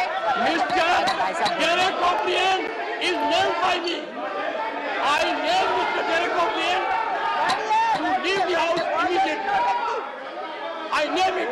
This is most ignoble conduct. This is a mischievous conduct. No one expects a member like you to get into this mode. This is conspiratorial. Mr. Derek O'Brien, your conduct in the house has been most ignoble. And this has become your habit. And you are doing it as a part of a strategy. And you think you will enjoy publicity outside. You have reversed this house. Sit down. Take your seat. Sit down, man. Sit down. Take your seat. I'll name you. Honorable members, you have seen a spectacle now. Are we in for such kind of conduct? Here is a member who rises suddenly and engages into dramatics, theatrics. Are you here for this? Is it your oath? And is it what the leader of opposition had indicated to me, that we will have a discussion of this nature? Sir, such outsmarting never pays. I had good interaction with leader of the opposition and leader of the house. How can we countenance such a conduct? we are subject matter of ridicule outside. Here is a member only to garner personal publicity, to make his presence felt, is engaging into this activity. I take a very strong note of it, and Mr. Derek O'Brien, bear this in mind. Already you are suffering proceedings, and the proceedings are being suffered by you because your demeanor was ignoble. Your demeanor does not justify the position you hold. You are required to exemplify your conduct, and this is what you do. What happens to the consensus we had in the House? That on this issue, we will have sober discussion. You have upset the entire decorous ecosystem of this House. You have done it for a purpose.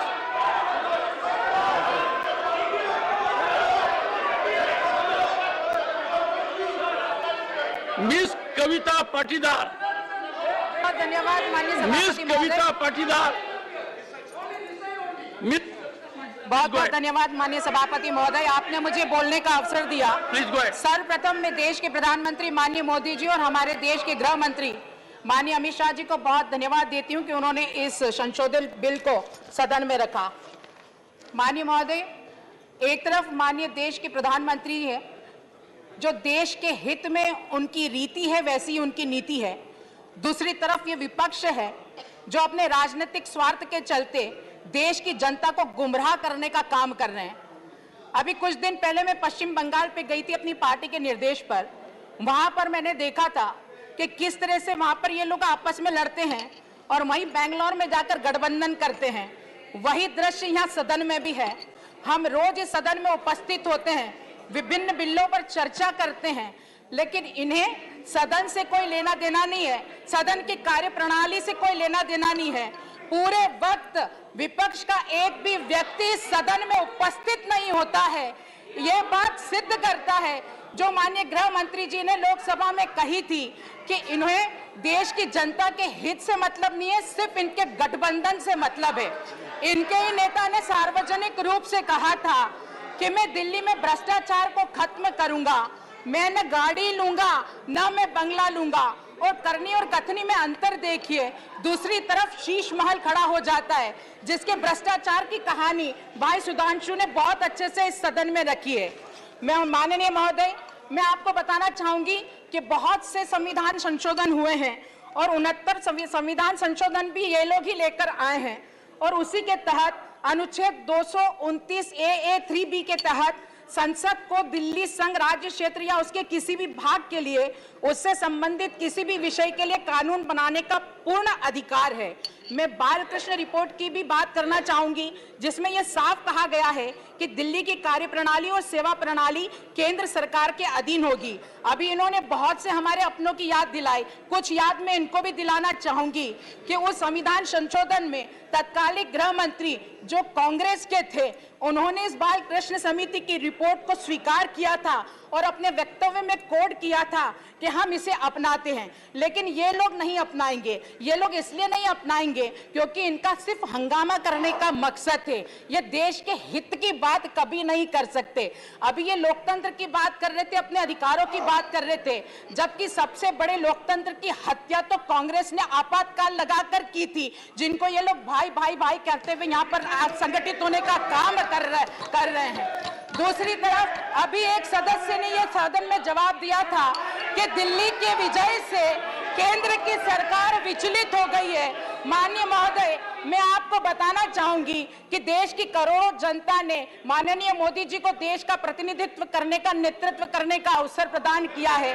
वो दिल्ली की विजय से विचलित नहीं है, बल्कि दिल्ली की आप सरकार की कार्यशैली से विचलित है, इनके भ्रष्टाचार से विचलित है, इनके कुकर्मों से विचलित है, दिल्ली की जनता के कल्याण के कारण विचलित है। आज महाभारत का भी वो दृश्य की बात कही गई, मैं इनको भी बताना चाहूंगी कि महाभारत में एक दृश्य और है, एक वक्तव्य और कहा गया है कि जब जब इस धरती पर अधर्म होगा तो धर्म की स्थापना के लिए भगवान को अवतार लेना पड़ेगा, धरती पर आना पड़ेगा। उसी प्रकार दिल्ली की आप सरकार के अधर्म को मिटाने के लिए मोदी जी को आना पड़ेगा, माननीय अमित शाह जी को आना पड़ेगा, संशोधन बिल लाना पड़ेगा और इस संशोधन बिल के आधार पर दिल्ली की आप सरकार के अधर्म को मिटाना पड़ेगा। ये केंद्र की सरकार पर आरोप लगाते हैं। ये तो वही बात हुई कि जिनके खोटे सिक्के नहीं चले बाजार में, वो कमियां निकाल रहे हैं सोने के किरदार में। ये सोने का किरदार है, कितनी भी आग लगा लो तब कर और निखर कर ही बाहर आएगा। माननीय महोदय, मैं पुरजोर इस बिल का समर्थन करती हूं और माननीय प्रधानमंत्री और माननीय गृह मंत्री जी को दिल्ली के इस विशेष परिस्थिति को ध्यान में रखकर गंभीरता पूर्वक इस बिल को लाने के लिए मैं बहुत बहुत धन्यवाद देती हूं। और अंत में इतना जरूर कहना चाहूंगी कि धारा 370 को हटाकर देश को जोड़ने वाले हैं हम। अब आपकी नीतियों से देश टूटने नहीं देंगे। धारा 370 को जोड़कर, धारा 370 को हटाकर देश को जोड़ने वाले हैं हम। अब आपकी नीतियों से देश को टूटने नहीं देंगे। ये प्रधानमंत्री और गृह मंत्री कुछ अलग है जनाब। ये आपको दिल्ली लूटने नहीं देंगे, ये आपको दिल्ली लूटने नहीं देंगे। बहुत बहुत धन्यवाद। मान्य सदस्य श्री रामदास अठावले।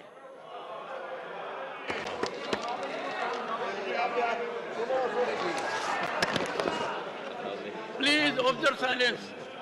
सभापति महोदय, ये सभागृह में एक बहुत ही इम्पोर्टेंट बिल पर चर्चा हो रही है। नहीं, भारत के संविधान ने दिल्ली केंद्र के सरकार को जो अधिकार दिए हैं वो अधिकार छीनने की कोशिश हो रही थी और इसीलिए माननीय अमित भाई को ये बिल लाना पड़ा है। डॉक्टर बाबा साहब अम्बेडकर जी ड्राफ्टिंग कमेटी के चेयरमैन थे। इसी सेंट्रल हॉल में रोज संविधान सभा होती थी और उसमें दिल्ली जो है केंद्र शासित थी और दिल्ली को मतलब दिल्ली सरकार को मतलब केंद्र सरकार को दिल्ली को हैंडल करने का पूरा अधिकार होना चाहिए। ये संविधान सभा ने पास किया है। मैं कांग्रेस वालों को पूछना चाहता हूं कि क्यों आप आपको सपोर्ट कर रहे हैं? मतलब आप लोग संविधान को मानने वाले हैं साहब बोलते हैं। आपने 70 साल तक राज किया है। जब आपका राज था तब भी मतलब अधिकार आपके पास थे। जब आपकी सरकार थी तब वो अधिकार आपके पास थे। दिल्ली में जब बीजेपी की सरकार थी तब भी मतलब अधिकार केंद्र सरकार के पास थे। दिल्ली में जब कांग्रेस की सरकार थी तब भी अधिकार केंद्र सरकार के पास थे। और आम आदमी पार्टी को बहुमत मिला, अच्छी बात है। केजरीवाल जी हमारे अच्छे मित्र हैं। भ्रष्टाचार के खिलाफ अन्ना हजारे साहब ने आंदोलन शुरू किया, उसी आंदोलन में वो भी रहे। उसके बारे में हमको बड़ा आदर है कि भाई भ्रष्टाचार के खिलाफ आपने आंदोलन किया। लेकिन मैं इतना ही बताना चाहता हूँ कि अमित भाई का इतना अच्छा आ गया है बिल, अमित भाई का इतना अच्छा आ गया है बिल, लेकिन सामने वालों को हो रहा है फील। नरेंद्र मोदी जी के पास है बहुत ही अच्छी बिल, नरेंद्र मोदी जी के पास है बहुत ही अच्छी बिल, लेकिन दिल्ली में हो रही है दारू के ठेके की डील।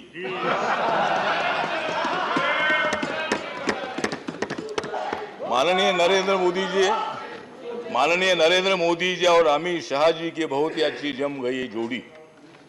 माननीय नरेंद्र मोदी जी और अमित शाह जी की बहुत ही अच्छी बन गई है जोड़ी।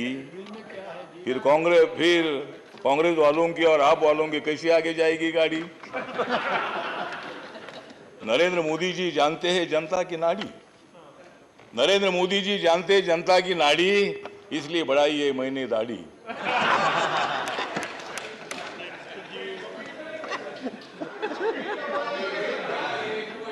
तो ये जो बिल है नहीं ठीक है। हाँ तो सभापति महोदय, ठीक है,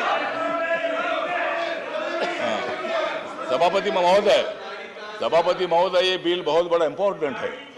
भारत के संविधान की रक्षा करने वाला ये बिल है। मैं सभी सामने वालों को बताना चाहता हूँ कि आप सब लोग एक साथ आए हैं, अच्छी बात है, मैं भी आपके साथ था, अब मैं नहीं हूं, तुम उनके साथ क्यों जाते हैं? तो ठीक बात है, आप सब लोग एक साथ आए हैं, लोकतंत्र में आपको अधिकार है, लोकतंत्र में आपको हमें हराने का अधिकार है, हमको तुम्हें हराने का अधिकार है। तुम इनको हराते हराते सत्ता पर बैठे, अब नरेंद्र मोदी जी सत्ता में आए हैं, नरेंद्र मोदी जी किसका विरोध नहीं करते हैं, नरेंद्र मोदी जी बाबा साहब का संविधान बदलने वाले नहीं है, नरेंद्र मोदी जी बाबा साहब के संविधान की सुरक्षा करते हैं। और इसीलिए मैं आपको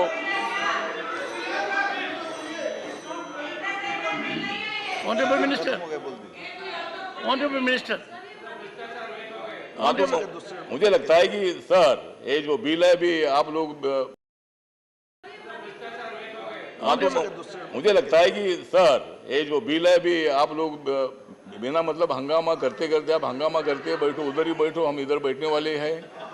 तो इसीलिए आप शांति से चर्चा होनी चाहिए, एक दूसरे का सुनना भी चाहिए। और आप जब से आए हैं तब आप डांटते भी हैं, सब पे प्यार भी करते हैं, हाउस भी चला रहे, बहुत अच्छी बात है, हाउस भी चलना चाहिए, हाउस भी चलना चाहिए। और 2024 में नरेंद्र मोदी जी की सरकार भी चलना चाहिए, मतलब ये सरकार भी हमारी चलेगी। और इसीलिए मैं, मेरी जो रिपब्लिकन पार्टी ऑफ इंडिया है, मेरी पार्टी की तरफ से इस बिल का समर्थन करता हूं और अपोजिशन को भी मैं आह्वान करना चाहता हूं कि आप लोगों ने भी इस बिल का समर्थन करना चाहिए और ये बिल एक मत से सम्मत होना चाहिए, ये मैं आपको अपील करता हूं। जय भीम, जय Bharat.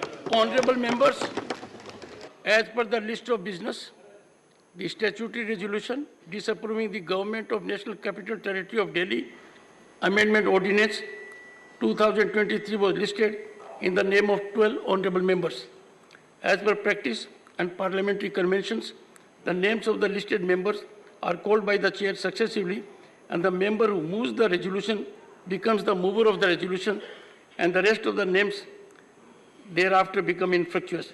The mover of the resolution also gains the right to reply after participation of members in the discussion.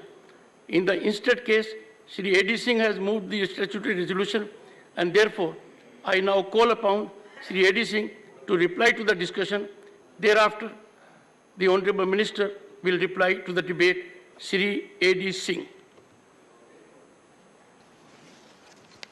Sir, with your permission, I move the statutory resolution that the House disapproves the Government of National Capital Territory of Delhi Amendment Ordinance 2023, brackets number 1 of 2023, promulgated by the President on 19/5/2023. I will start with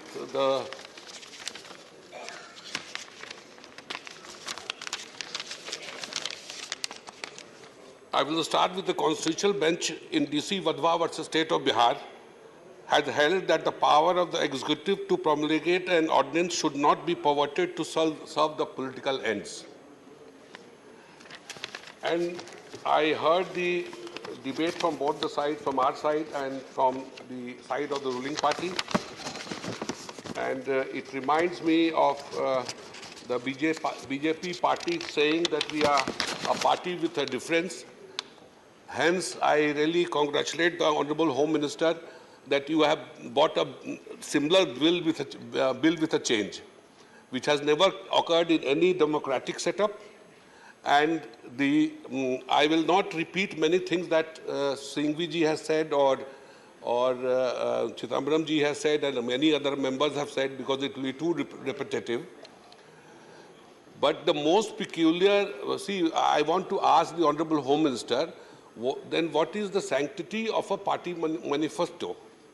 A party manifesto says that if we come to power, we will try to fulfill these aspirations of the people.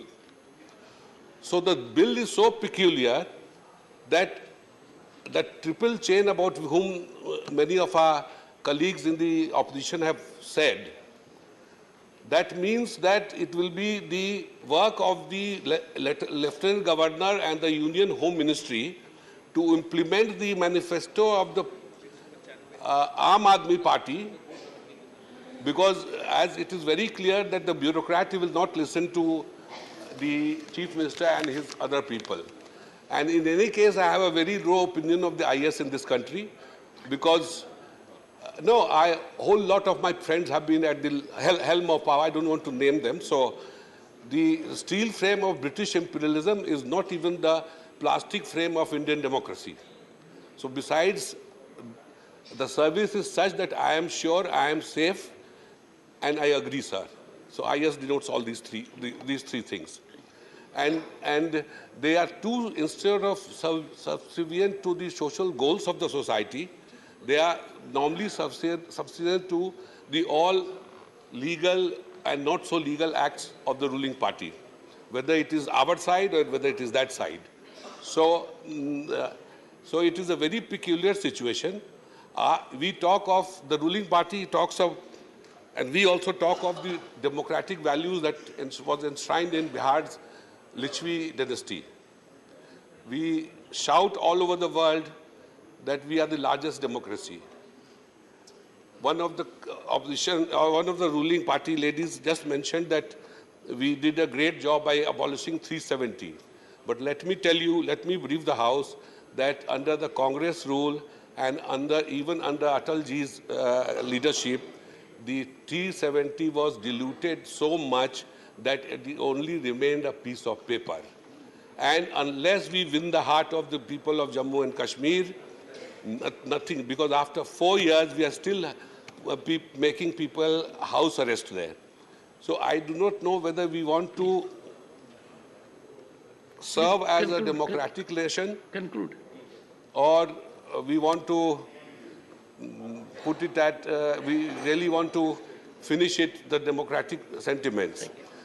One of our senior ministers talked about how much money they were giving for different things to Delhi government, but unfortunately they never tell us that in the last 9 years, we have written off 12 lakh crores of corporate debt, which money could have been usually used in enhancing irrigation, welfare schemes, making a cold chain, but nothing. And let me speak, sir. The resolution is mine, so you give me the opportunity to speak. So instead of going for a development, and who were these corporates? Because once the banks don't do a proper due diligence, I come from Bombay as an industrialist, have lunch or dinner with the relevant people, and take out 10,000 crores.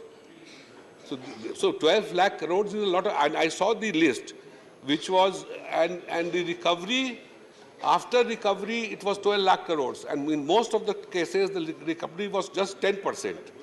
So I do not know which direction are we going. One side we are saying that, one minute, no, allow me to speak, Honorable member, no, allow me to speak. You are getting into irrelevance. One side, to the subject. I'm just concluding. It is expected of a senior member like you to confine to the focus area and conclude. No, I'm focusing on the bill only. I'm focusing on the bill.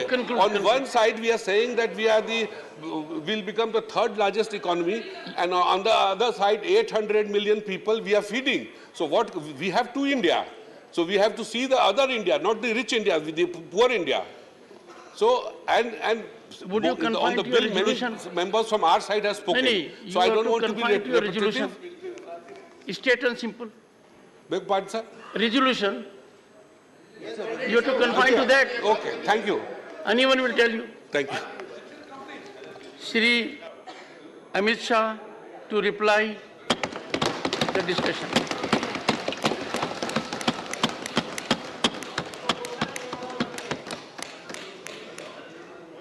धन्यवाद सभापति महोदय। आज जो bill लेकर मैं इस महान सदन के सामने उपस्थित हुआ हूं, वो बिल के चर्चा में डॉक्टर अभिषेक मनु सिंघवी से लेकर श्रीमान आठवले जी तक 34 सम्मानीय सदस्यों ने अपने अपने विचार रखे। इसके चर्चा के समय सभी ने अपनी अपनी समझ के हिसाब से पक्ष और विपक्ष दोनों में विचार रखे। माननीय सभापति महोदय, मैं आपके माध्यम से पूरे सदन को आश्वस्त करना चाहता हूं कि बिल का उद्देश्य केवल और केवल दिल्ली में सुचारू रूप से भ्रष्टाचार विहीन और लोकाभिमुख शासन हो।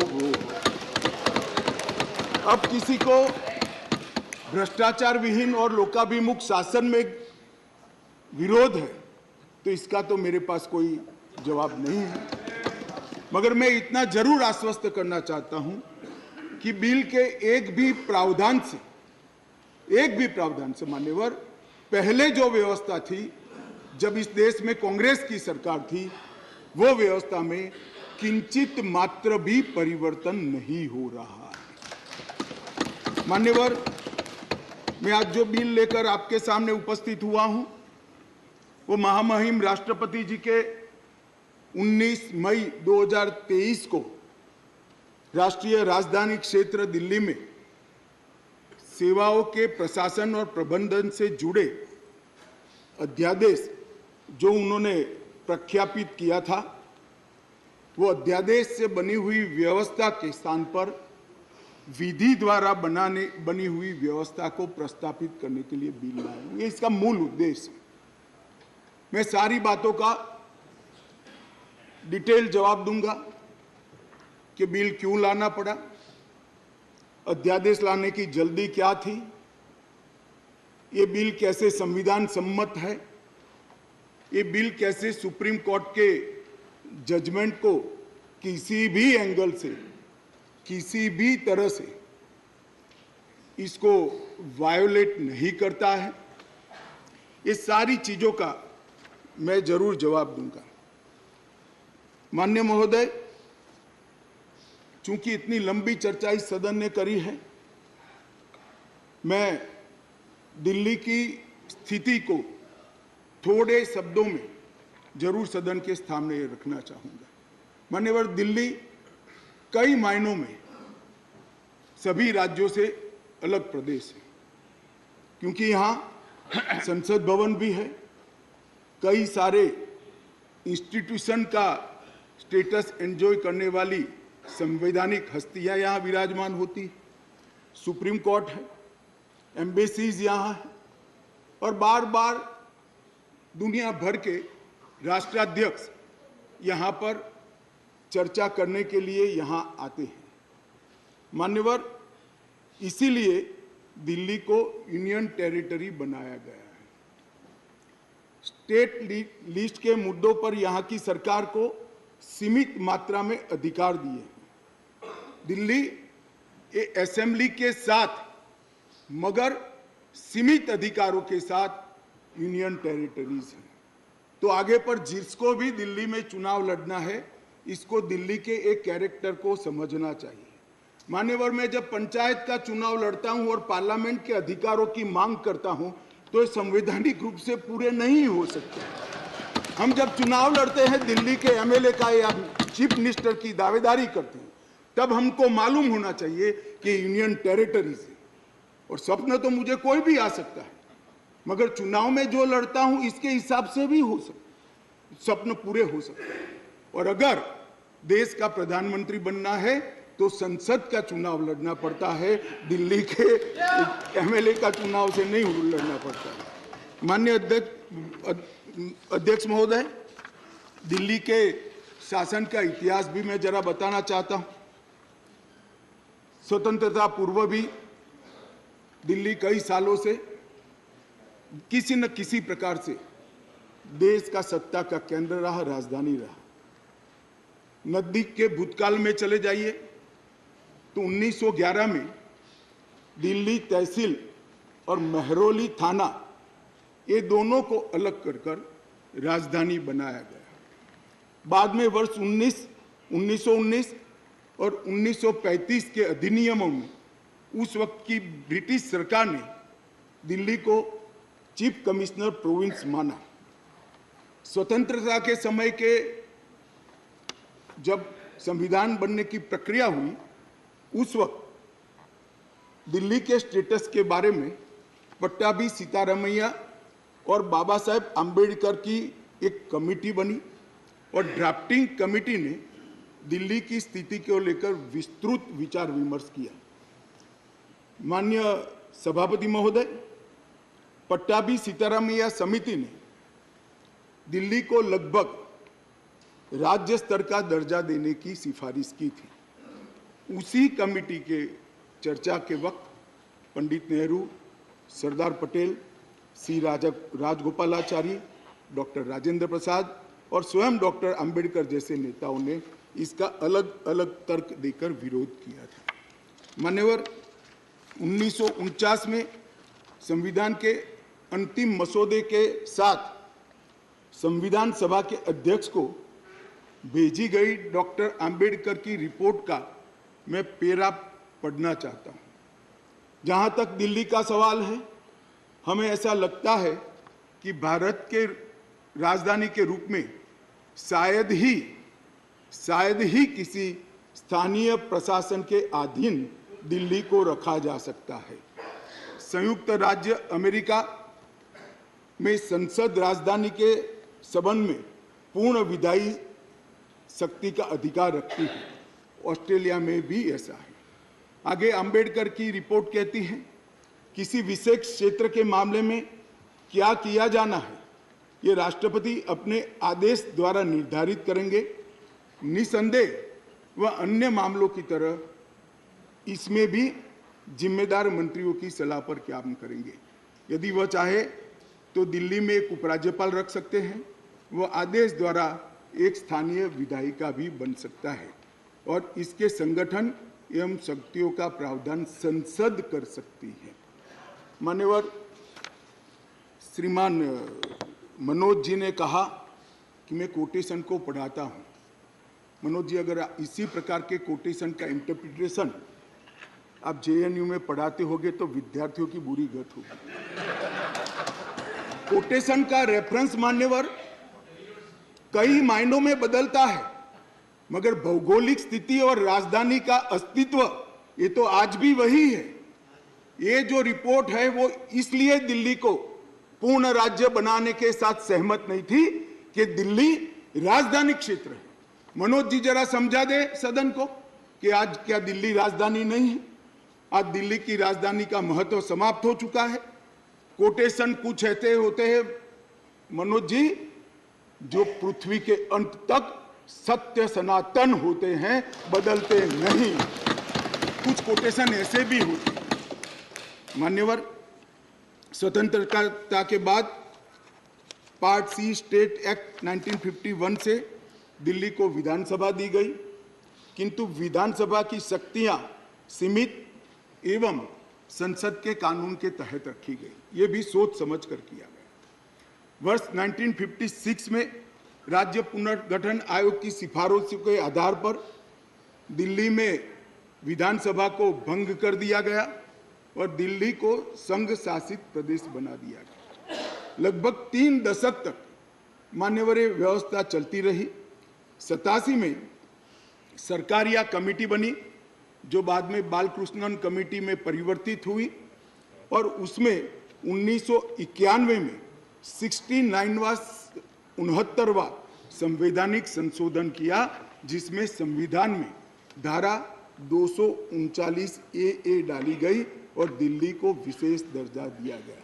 मैं इस बात पर पूरे सदन का ध्यान आकृष्ट करना चाहता हूं कि दिल्ली के रेफरेंस में संविधान का जब भी जिक्र करते हैं दिल्ली के शासन को मिले हुए अधिकारों के लिए, तब संविधान में धारा 239 ए को पढ़ना होगा, क्योंकि ये विशेष धारा है जो यूटी राजधानी क्षेत्र को व्याख्यायित करती है और उसकी शासन संबंधी सभी व्यवस्थाओं को इसमें वर्णित किया गया है। अब इसमें आप यहाँ पर ऐसा भाषण करेंगे कि आज दिल्ली की बारी है, कल उड़ीसा की है, आज दिल्ली की बारी है, कल आंध्र प्रदेश की है, आज दिल्ली की बारी है, कल फलाने राज्य की है। कोई संसद सदस्य ऐसी बातें सुन के अपना मत नहीं बदलेगा। राघव जी, आप जरा भी चिंता मत करिए।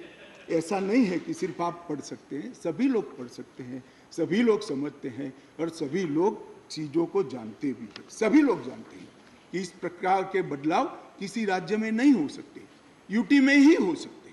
मगर प्रॉब्लम इसमें राज्य और यूटी का नहीं है। हम है यूटी में, चुनाव यूटी के लड़े हैं और राज्य की पावर एंजॉय करनी है, इसका प्रॉब्लम है। मान्यवर, ये प्रॉब्लम का कोई जवाब भारत सरकार के पास नहीं है, दिल्ली की जनता के पास भी नहीं है, ये सदन के पास भी नहीं है। अपनी मानसिकता को ही बदलना पड़ेगा, सीमित करना पड़ेगा, संयत करना पड़ेगा, तब जाकर मान्यवर इसका रास्ता निकलेगा। मान्यवर, क्या हुआ बाद में?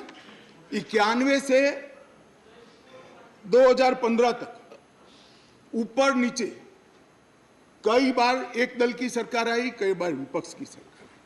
मैं बहुत जिम्मेदारी के साथ यहां बताना चाहता हूं कि इस बिल से जो ट्रांसफर पोस्टिंग के सेवाओं के काम के लिए जो अधिकार का वर्णन किया गया है, ये सारे अधिकार प्रैक्टिस में यहीं पर वो ही चलते थे। 91 से लेकर 2015 तक मदन लाल खुराना जी मुख्यमंत्री रहे, फिर साहिब सिंह वर्मा बने, फिर थोड़े समय के लिए स्वर्गीय सुषमा स्वराज जी बनी, फिर थोड़े शीला दीक्षित जी बनी, मगर किसी से केंद्र सरकार से झगड़ा नहीं हुआ, किसी को नहीं हुआ, क्योंकि सब लोग विकास करना चाहते थे, सब पावर लेना नहीं चाहते थे। मान्यवर, उस वक्त कई बार कांग्रेस की सरकार थी और हमारी सरकार ऊपर रही, कई बार हमारी सरकार नीचे थी, ऊपर कांग्रेस की सरकार रही। ट्रांसफर पोस्टिंग के लिए कभी झगड़ा नहीं हुआ। उस वक्त यही व्यवस्था से निर्णय होते थे और किसी मुख्यमंत्री को कोई तकलीफ नहीं थी। मगर 2015 में एक आंदोलन के आधार पर बनी हुई सरकार है और फिर जो बताया कई सदस्यों ने कि केंद्र सरकार पावर हाथ में लेना चाहती है, भैया केंद्र सरकार को पावर हाथ में लेने की जरूरत नहीं है। 130 करोड़ की जनता की कृपा से हमें पावर भारत की जनता ने ही दे दिया, ये अधिकार हमें भारत की जनता ने दिया और कई राज्यों में, पूर्ण राज्यों में भारतीय जनता पार्टी की पूर्ण बहुमत की सरकार चल रही है, कोई पावर लेने की जरूरत नहीं है। ये बिल हम लाए हैं पावर केंद्र में लाने के लिए नहीं, केंद्र ने दिए हुए पावर पर दिल्ली यूटी की सरकार अतिक्रमण करती है, इसको वैधानिक रूप से रोकने के लिए ये बिल लेकर आए। मान्यवर, शब्दों के श्रृंगार से असत्य को सत्य नहीं बनाया जा सकता। लंबे चौड़े ऑक्सफोर्ड की डिक्शनरी के सुंदर सुंदर अंग्रेजी शब्दों से बोलने से असत्य सत्य नहीं हो जाता है। मान्यवर, मैं सबको बताना चाहता हूं कि कोई भी इसका विरोध करे, अगर सत्य है कि 91 से लेकर 2015 तक यही व्यवस्था चलती थी, इसमें हमने कोई फर्क नहीं किया है।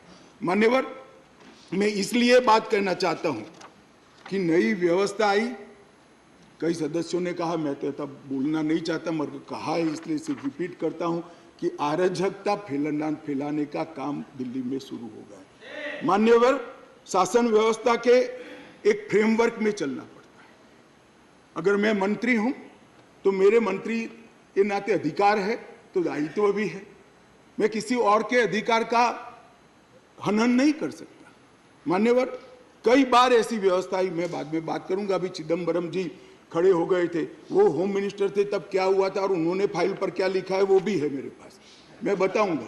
मान्यवर, परंतु मैं इतना स्पष्टता से कहना चाहता हूं कि 91 से लेकर 2015 तक ये व्यवस्था जस की तस थी, जिसको बदलने के लिए 2015 में एक परिपत्र किया गया दिल्ली सरकार द्वारा, जिसको नलीफाई करने के लिए भारत सरकार ने एक परिपत्र सेवाओं के बारे में इश्यू किया। उसको उच्च न्यायालय में चुनौती दी गई, उच्च न्यायालय में भारत सरकार के पक्ष में फैसला आया, फिर सर्वोच्च न्यायालय की खंडपीठ को वो डिफर कर दिया गया। 2018 में सर्वोच्च न्यायालय की खंडपीठ ने एक आदेश दिया जिसका सार है कि मंत्री परिषद की अधिकारों को सर्वोच्च न्यायालय ने प्रस्तावित किया। मान्यवर, फिर वो डिवीजन बेंच के अंदर 2 जज की बेंच के अंदर गया, वहां सहमति नहीं बनी और फिर से खंडपीठ को रिफर कर दिया गया और 11 मई को सर्वोच्च न्यायालय की खंडपीठ ने सेवाओं के मामले में अपना निर्णय दिया। ये जो निर्णय है मान्यवर, इसमें सर्वोच्च न्यायालय ने ये विषय तय किया है भारतीय संघ को केवल 3 विषयों पर पॉलिसी और पुलिस, पब्लिक ऑर्डर और लैंड, ये 3 विषय पर ही कार्यकारी अधिकार प्राप्त है। सेवाओं का अधिकार दिल्ली सरकार के पास रहता है। परंतु उसी जजमेंट में ये कहा गया, हालांकि 239A को कोट कर कि संसद को दिल्ली राजधानी क्षेत्र के सभी विषयों पर और किसी भी क्षेत्र पर कानून बनाने का अधिकार है। मान्यवर, अब जो लॉयर होते हैं वो बातों को बहुत खूबसूरत तरीके से रखने में माहिर होते हैं। एक ही अधिवक्ता एक बार एक धारा को डिफेंड करता है तो वही अधिवक्ता दूसरी बार वही धारा का विरोध करता है। मगर हमको तो ऐसी महारत हासिल नहीं, हम तो सार्वजनिक जीवन के छोटे कार्यकर्ता है, तो जो सच होते हैं वो बोलते हैं। मैंने अभिषेक मनु सिंघवी जी को ध्यान से सुना। मान्यवर, उन्होंने कहा, उन्होंने क्या करा उनको पूरा मालूम है, मैं मानता हूं मालूम होगा, बड़े विद्वान वकील है। उन्होंने अनुच्छेद 339A7A को पढ़ा, जिसमें लिखा है 239AA7A के तहत संसद को केंद्र सरकार के प्रावधानों को इफेक्ट देने या सप्लीमेंट करने के लिए कानून बनाने का पूरा अधिकार है। उन्होंने पढ़ा, मगर इसके ऊपर 3B में नहीं गए। मैं अब पढ़ता हूं 3B क्या है। पहले मैं 239A में दिल्ली के विषय में विशेष प्रावधान किए गए हैं। इसके तहत दिल्ली विधानसभा सहित संघ शासित प्रदेश है, विधानसभा सहित संघ शासित प्रदेश। मान्यवर, इसके 239AA3B के अनुसार दिल्ली के संघ राज्य क्षेत्र या पूरा राज्य क्षेत्र या उसके किसी भी भाग के बारे में उससे संबंधित किसी भी विषय पर कानून बनाने का अधिकार संसद का अधिकार। अब मैं विनम्रता से इतना ही पूछना चाहता हूं कि किसी भी विषय पर आता है, इसमें सर्विसेज आती है या नहीं आती है? सर्विस विषय है या नहीं? और मान्यवर, और इससे आगे जाकर 239AA3C के अनुसार संसद को, ये भी ध्यान से सुने सदन, संसद को राष्ट्रीय राजधानी क्षेत्र दिल्ली की विधानसभा द्वारा बनाए गए किसी भी कानून को संशोधित करने का, उसका स्वरूप बदलने का या उसको निरस्त करने का भी अधिकार दिया गया। और मानने वाले हम लेकर नहीं आए, कौन लाए? आज जो राजनीतिक जरूरियात के कारण आप पार्टी की गोदी में बैठी है, वो कांग्रेस पार्टी ये संविधान संशोधन लेकर आई। ये हम लेकर नहीं आए। अगर दिल्ली के अधिकारों का किसी ने हनन किया है, दिल्ली की असेंबली का किसी ने हनन किया अधिकारों का, तो मान्यवर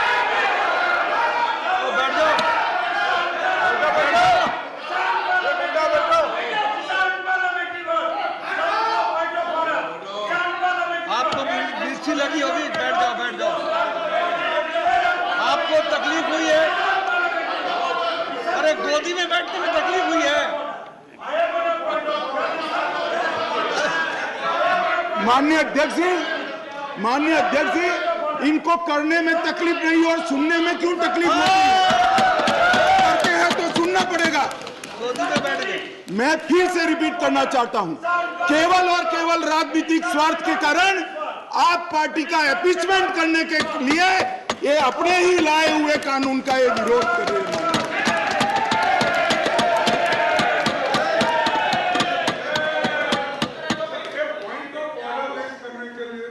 कैसा of order.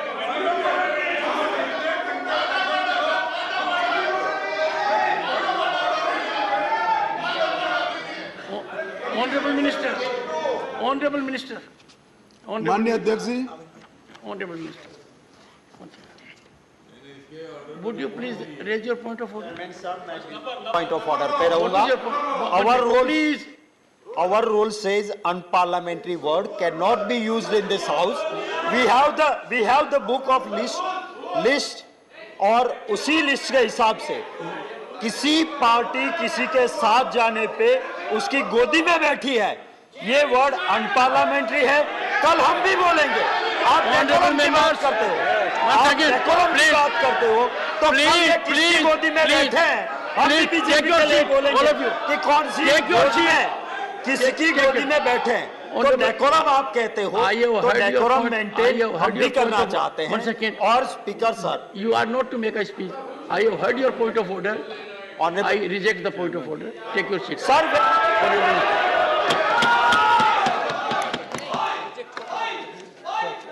Honorable Minister.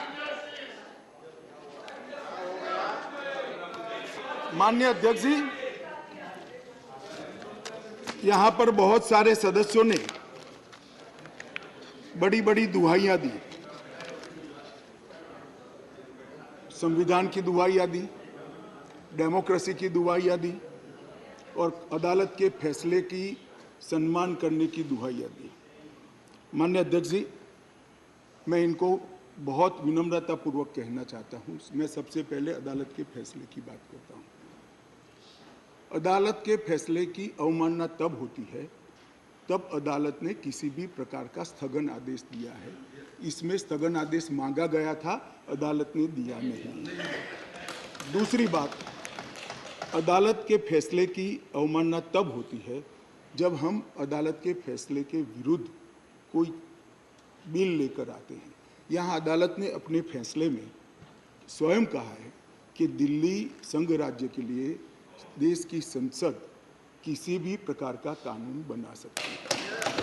और माननीय अध्यक्ष जी, मैं सर्वोच्च अदालत के प्रति अति विनम्रता रखते हुए बताता हूं कि कई फैसले ऐसे होते हैं जो न्याय की कानून की इंटरप्रिटेशन करते वक्त अदालत देती है, मगर आज की जनभावनाओं के अनुरूप वो नहीं पाए जाते हैं.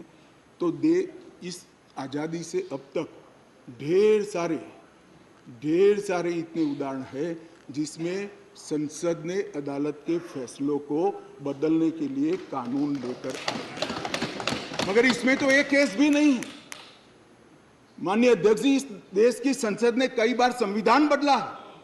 अदालत के फैसले की बात छोड़िए, अदालत के फैसले को न्यूट्रलाइज करने के लिए कई संविधान के पैराग्राफ जोड़े गए हैं माननीय अध्यक्ष.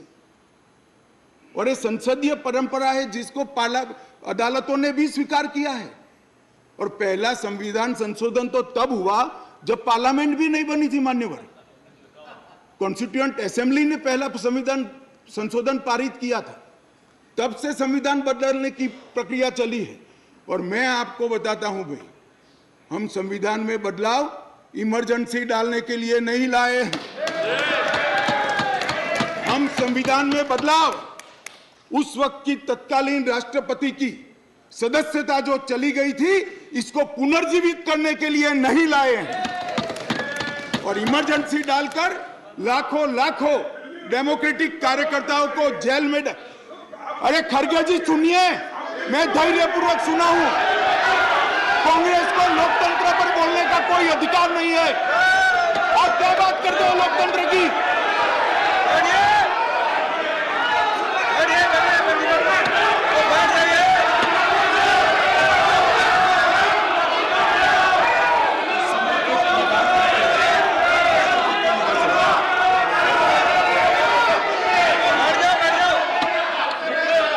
Honorable members, please take your seat. Take your seat. Nothing will go on record. Take your seat. Take your seat. One second, please. Honorable members, the Honorable Home Minister was throughout present by and large, and he heard everyone very patiently. And everyone in the House now he has a right and duty as Home Minister to address the House. He is something wrong?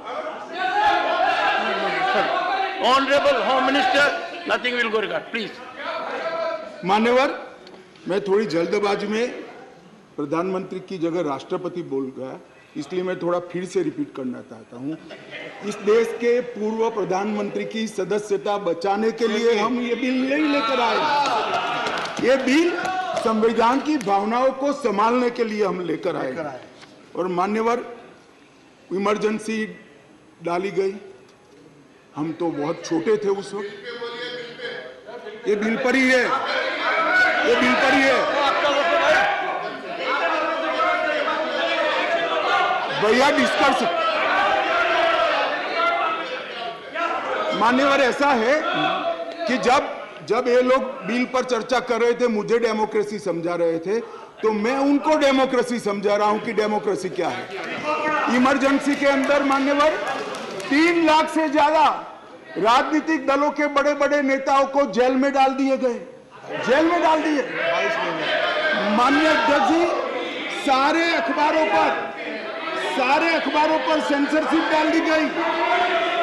माननीय अध्यक्ष जी, Indian express ने अपने संपादकीय को खाली रखना पड़ा। माननीय अध्यक्ष जी, ये लोग डेमोक्रेसी की बात कर रहे हैं, ये लोग डेमोक्रेसी की बात कर रहे हैं। माननीय अध्यक्ष जी, और जब माननीय अध्यक्ष जी इन्होंने पूछा कि भाई अध्यादेश आप लाए थे, तो एक बहुत सुंदर क्रोनोलॉजी देश के मतदाताओं को गुमराह करने के लिए। माननीय अध्यक्ष जी, इसका जवाब मुझे देना ही पड़ेगा, फिर से उनकी भावनाएं उद्वेलित होगी मगर मुझे देना पड़ेगा।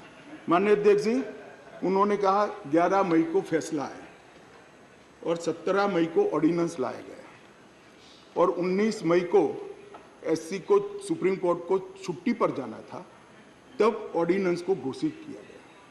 माननीय अध्यक्ष जी, मैं इसका तो पूरा क्यों करना पड़ा, इसका मुझे जस्टिफिकेशन देना चाहिए, क्योंकि विरोध भी 2 दर्ज हुए इसी विषय पर। परंतु मैं उनको ये कहना चाहता हूं, और एक मुद्दे कौन खड़े कर रहे हैं जिनका पूरा जीवन सुप्रीम कोर्ट में वकीलात करते करते गया। उनको ये भी मालूम नहीं है कि वैकेशन बेंच होती है, वैकेशन बेंच होती है, और वैकेशन के अंदर भी अगर उचित लगे तो मुख्य न्यायाधीश महोदय खंडपीठ भी बना सकते हैं, संवैधानिक खंडपीठ भी बना सकते हैं और स्थगन आदेश दे सकते हैं। वैकेशन के बाद क्या हुआ, ऑर्डिनेंस आ गया, वैकेशन के बाद चैलेंज किया, चैलेंज कर स्थगन आदेश मांगा, सुप्रीम कोर्ट ने नहीं दिया, आज भी नहीं है। मैं तो बिल लेकर आया हूं। अब ये क्रोनोलॉजी का क्या मतलब है बताइए। मगर यहां चर्चा कर एक भ्रांति खड़ी करना कि हमारे अधिकारों को लेने के लिए लालायित थे। भैया, अधिकारों को लेने के लिए लालायित नहीं थे, हम दिल्ली की जनता के अधिकारों की रक्षा के लिए लाए। इसलिए मान्यवर, ये जल्दी करनी पड़ती। मान्यवर, मैं आगे बताता हूं ये जल्दी क्यों करनी पड़ी। मान्यवर, अब मेरे पास भी एक क्रोनोलॉजी है, जरा उसको धैर्य से सुनना चाहिए। मान्यवर, 11/5/23 को ये अध्यादेश आया और ये फैसला है। फैसला लगभग 3-4 बजे के आसपास घोषित हुआ। उसके बाद में 5:30 बजे फैसला क्या था मान्यवर? फैसला तो ये था कि संवैधानिक खंडपीठ ने एक फाइंडिंग दिया है, ये रेगुलर बेंच के सामने जाएगा, रेगुलर बेंच हियरिंग करेगी और बाद में इस पर आदेश पारित करेगी, तब जाकर फैसला लागू होगा। फैसला तो अभी लागू भी नहीं हुआ है। मगर जल्दबाजी किसको कहते हैं मैं बताता हूं श्रीमान राघव चड्ढा जी। जल्दबाजी इसको कहते हैं कि अभी आदेश तो पारित भी नहीं हुआ था, एक नीति विषयक फैसला लिया जो 2 जजों की खंडपीठ ने सुनकर उस पर आदेश पारित किया जाना था, इसके बाद इंप्लीमेंटेशन होना था। 11/5 को शाम को 5:30 बजे एक नोट सर्कुलेट कर दिया गया कि आज 5:30 बजे तक पात्र अधिकारियों की सूची के साथ जो इस पद पर तैनात हो सके सचिव सेवाओं के मतलब सेक्रेटरी सर्विस के लिए एक नोट प्रस्तुत किया जाए। ट्रांसफर करना भी चालू कर दिया। बोले अभी तो खंडपीठ 2 जजों की खंडपीठ का जजमेंट भी नहीं आया और ट्रांसफर करना चालू किया। सोशल मीडिया में घोषणा कर दी। अभी तो एप्लीकेशन मंगाई, नोट मंगाया है। सोशल मीडिया पर कह दिया श्री आशिक माधवराव मोरे को बदल दिया गया। कैसे बदलोगे भाई, कैसे बदलोगे मान्यवर? और इसके आगे मैं जाना चाहता हूं। इसके बाद सतर्कता विभाग विजिलेंस के मिनिस्टर ने सभी सहायक निर्देशकों को आदेश दे दिया कि विशेष सचिव सतर्कता को रिपोर्ट न करिए, उनको डायरेक्ट रिपोर्ट करिए। अब जो एडमिनिस्ट्रेशन मुझे समझाते थे मैं उनको समझाना चाहता हूं। डायरेक्ट जॉइंट डायरेक्टर लेवल का ऑफिसर सीधा मंत्री को रिपोर्ट करे, ऐसा कैसे हो सकता है भाई? कैसे हो सकता है? ये एडमिनिस्ट्रेशन है क्या? किसके साथ में खड़े रहे हो? जवाब देना पड़ा दिल्ली की जनता को भाई। मान्यवर, इसके बाद सतर्कता विभाग के मंत्री जी ने आदेश दे दिया 13 तारीख को कि मैन्युअल के पैरा 2.22 के उल्लंघन किया, जिसमें विजिलेंस सेटअप के कार्यबल सीवीओ के परामर्श से संगठन के प्रमुख संगठन में प्रभावी सतर्कता प्रबंधन के लिए कार्यबल तैनात करने के निर्देश बनाने के लिए सूचना कर दी। अब मुझे ये समझ नहीं आता है, अभी तो संवैधानिक खंडपीठ ने खंडपीठ को आदेश भेजा है, इंटरप्रिटेशन भेजा है। इस पर खंडपीठ ने 2 जजों की खंडपीठ ने सुनवाई करनी है और फिर जजमेंट देना है। यहाँ पूरा इम्प्लीमेंटेशन कर दिया। मगर विश्व में कोई भी विज्ञान का नियम है, कोई भी चीज अकारण नहीं होती। ये विजिलेंस विभाग को ही क्यों टारगेट बनाया गया? ट्रांसपोर्ट को नहीं बनाया गया, सफाई को नहीं बनाया गया, जल बोर्ड को नहीं बनाया गया, जल विभाग को नहीं बनाया गया, मान्यवर रोड एंड बिल्डिंग को नहीं बनाया गया, सोशल वेलफेयर को नहीं बनाया। ये सारे शासन के साथ जुड़े हुए भी नहीं है क्या? ये किसी में जल्दी नहीं हुई, सिर्फ विजिलेंस में हुई। अब मैं इस कारण बताना चाहता हूं कि सदन में विजिलेंस में क्यों जल्दी हुई। मान्यवर, इसके अंदर आबकारी घोटाले की, शराब घोटाले की फाइल विजिलेंस में पड़ी थी। इसलिए मान्यवर आधी रात को विजिलेंस डिपार्टमेंट खोलकर फाइलों की हेराफेरी करने की फरियाद दिल्ली पुलिस को मिली है। मान्यवर केशव राव जी कहते थे हम तो ना इनके साथ है ना उनके साथ है, ना आपसे जुड़ाव है ना उनसे जुड़ा है।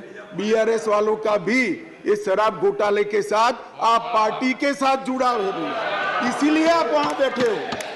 मान्यवर, एक फाइल थी आबकारी घोटाले वाली, दूसरी फाइल थी एक यहाँ पर शीश महल बना है मान्यवर, बहुत बड़ा शीश महल। हमने When we speak, you stop us. Sheesh Mahal is allowed to नहीं, एक मिनट मान्यवर, शीश महल में असंसदीय क्या है? अभी मैं आगे तो बोला ही नहीं। What is your objection? What is the problem? For sake of objection, you are raising objection. पागल हो गया है। No, you just want to hold the floor. 258. Sorry, please. 258. Sorry. Let us not make issue of non-issues. 258. Take your seat. 258. Take your seat. 250. Sit down. You Take want me your to sit? seat. Okay, I'll sit. Take your seat. Take your seat, please. Take your seat. 258. Take your seat. Honorable Minister. मान्यवर, मैं कहता हूं शीश महल में क्या असंसदीय है, चर्चा करें जरा खड़े होकर। वैसे ही व्यवधान करने के लिए खड़े हो जाते हैं, जरा समझाइए।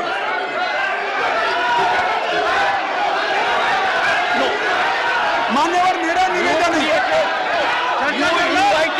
मान्यवर मेरा निवेदन है, असंसदीय क्या है इसमें इसकी चर्चा की जाए। मेरा निवेदन है। Take your seat, please. Take your seat, take your seat, take your Sheesh Mahal पे चर्चा हो जाए। Take your seat, take your you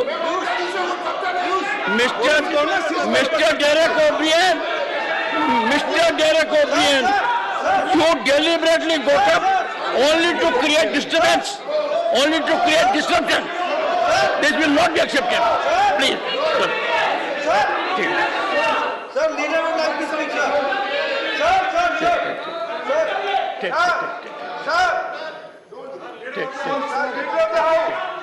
Please. Sir, leader of the house. No. Sir, leader of the house. Honorable Minister.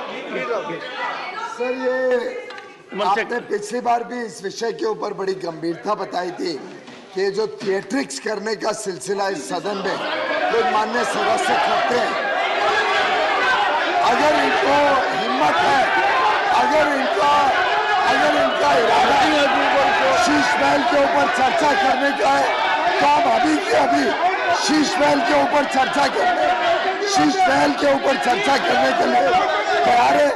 हो जाए शीश महल के ऊपर पूरी चर्चा। जो ये शीश महल को ऑब्जेक्ट कर रहे हैं, take your seat,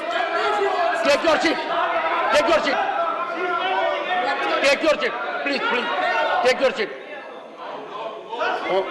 One second, sorry sir, 1 second, sorry, please.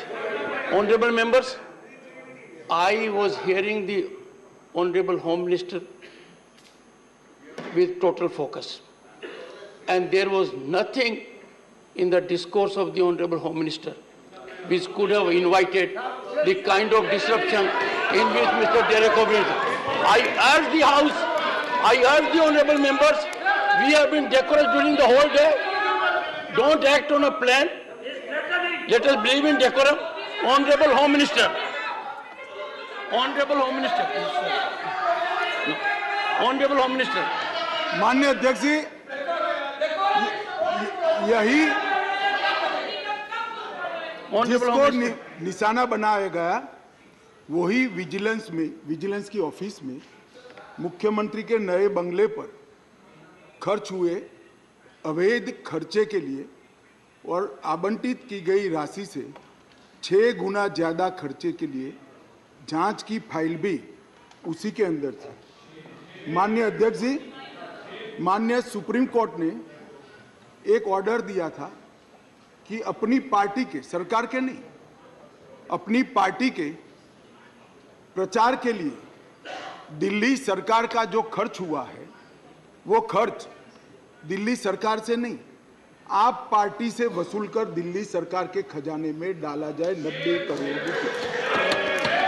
इसकी जांच भी यही विजिलेंस डिपार्टमेंट ने थी।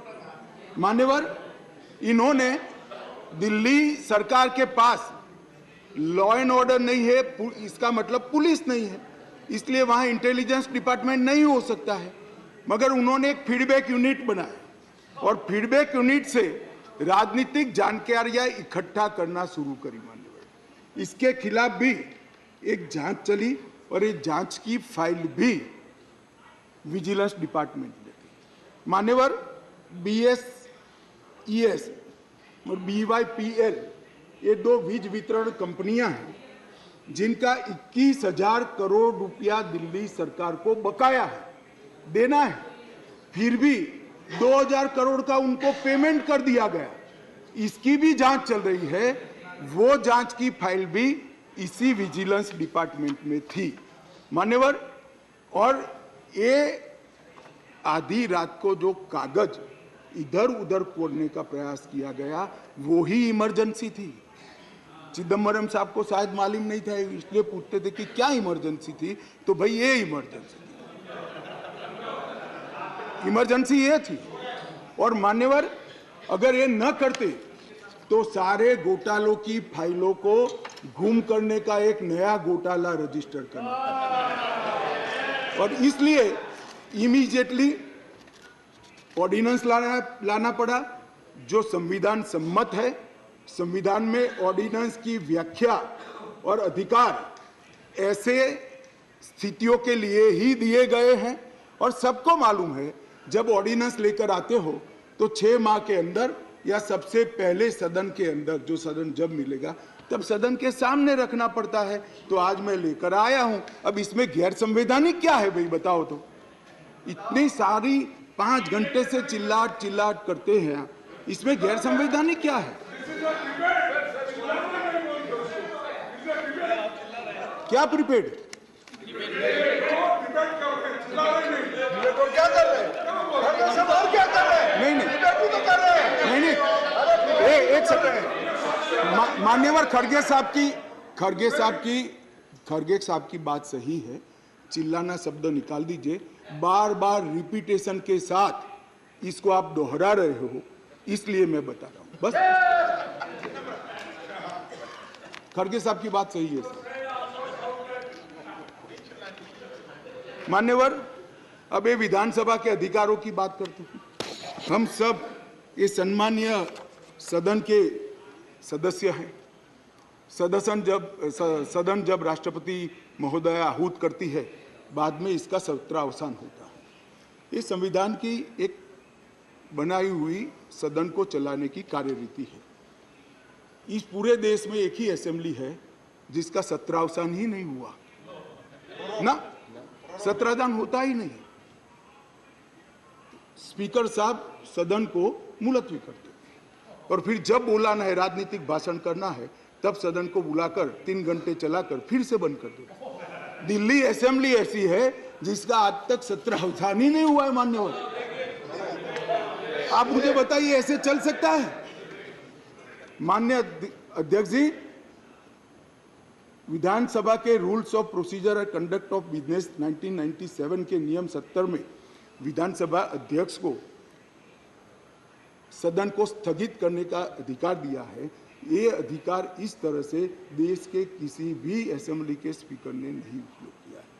मैं इस पर कोई टिप्पणी करना नहीं चाहता। अगर उचित है तो कांग्रेस पार्टी ने जरूर इसका समर्थन करना चाहिए कि भाई विधानसभा को या संसदों को स्थगन कर ही चलाना, कभी सत्रावसान नहीं करना, वो सेशन में ही रहेंगे। अब सेशन में ही रहेंगे तो कानून कैसे बनाओगे?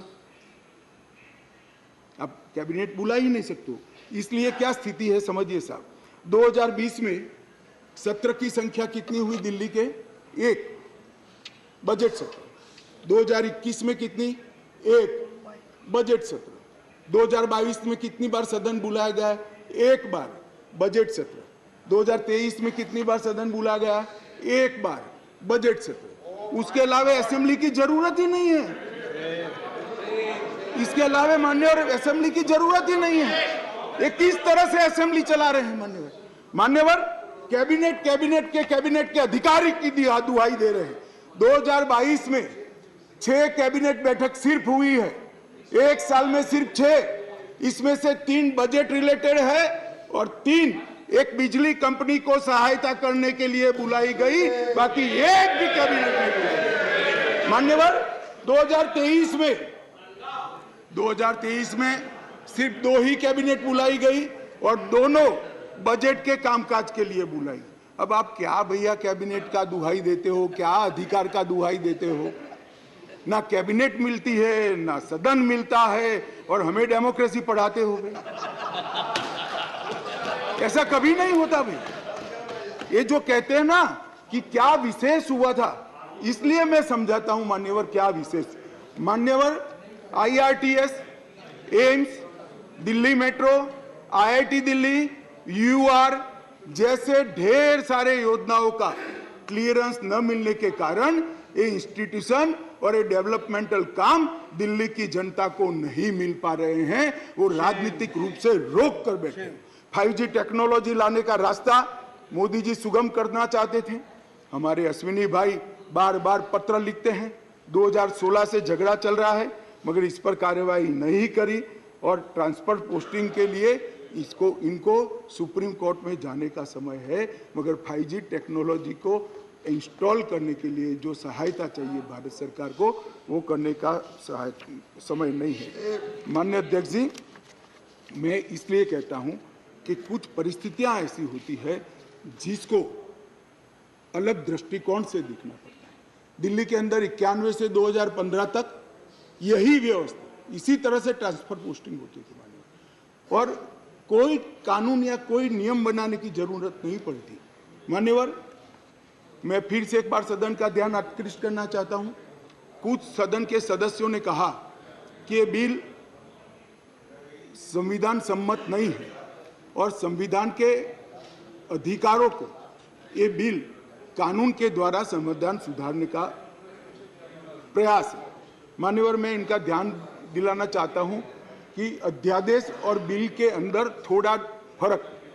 अध्यादेश के अंदर धारा 3A है जो बताती थी कि दिल्ली विधानसभा को एंट्री 41 यानी सेवा मामलों पर कानून नहीं बना पाएगी, ये अध्यादेश के अंदर। फिर हमने इसको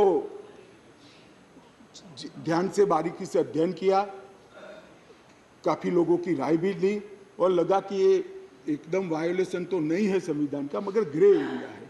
इसलिए जो मैं बिल लेकर आया हूं, विधेयक लेकर आया हूं, इसमें धारा 3A को भारत सरकार ने ही हटा लिया है, इसलिए वायोलेशन का क्वेश्चन डज नॉट अराइज। धारा 3A को हमने हटा लिया है, अध्यादेश से हटाकर बिल में धारा 3A को नहीं डाला गया है।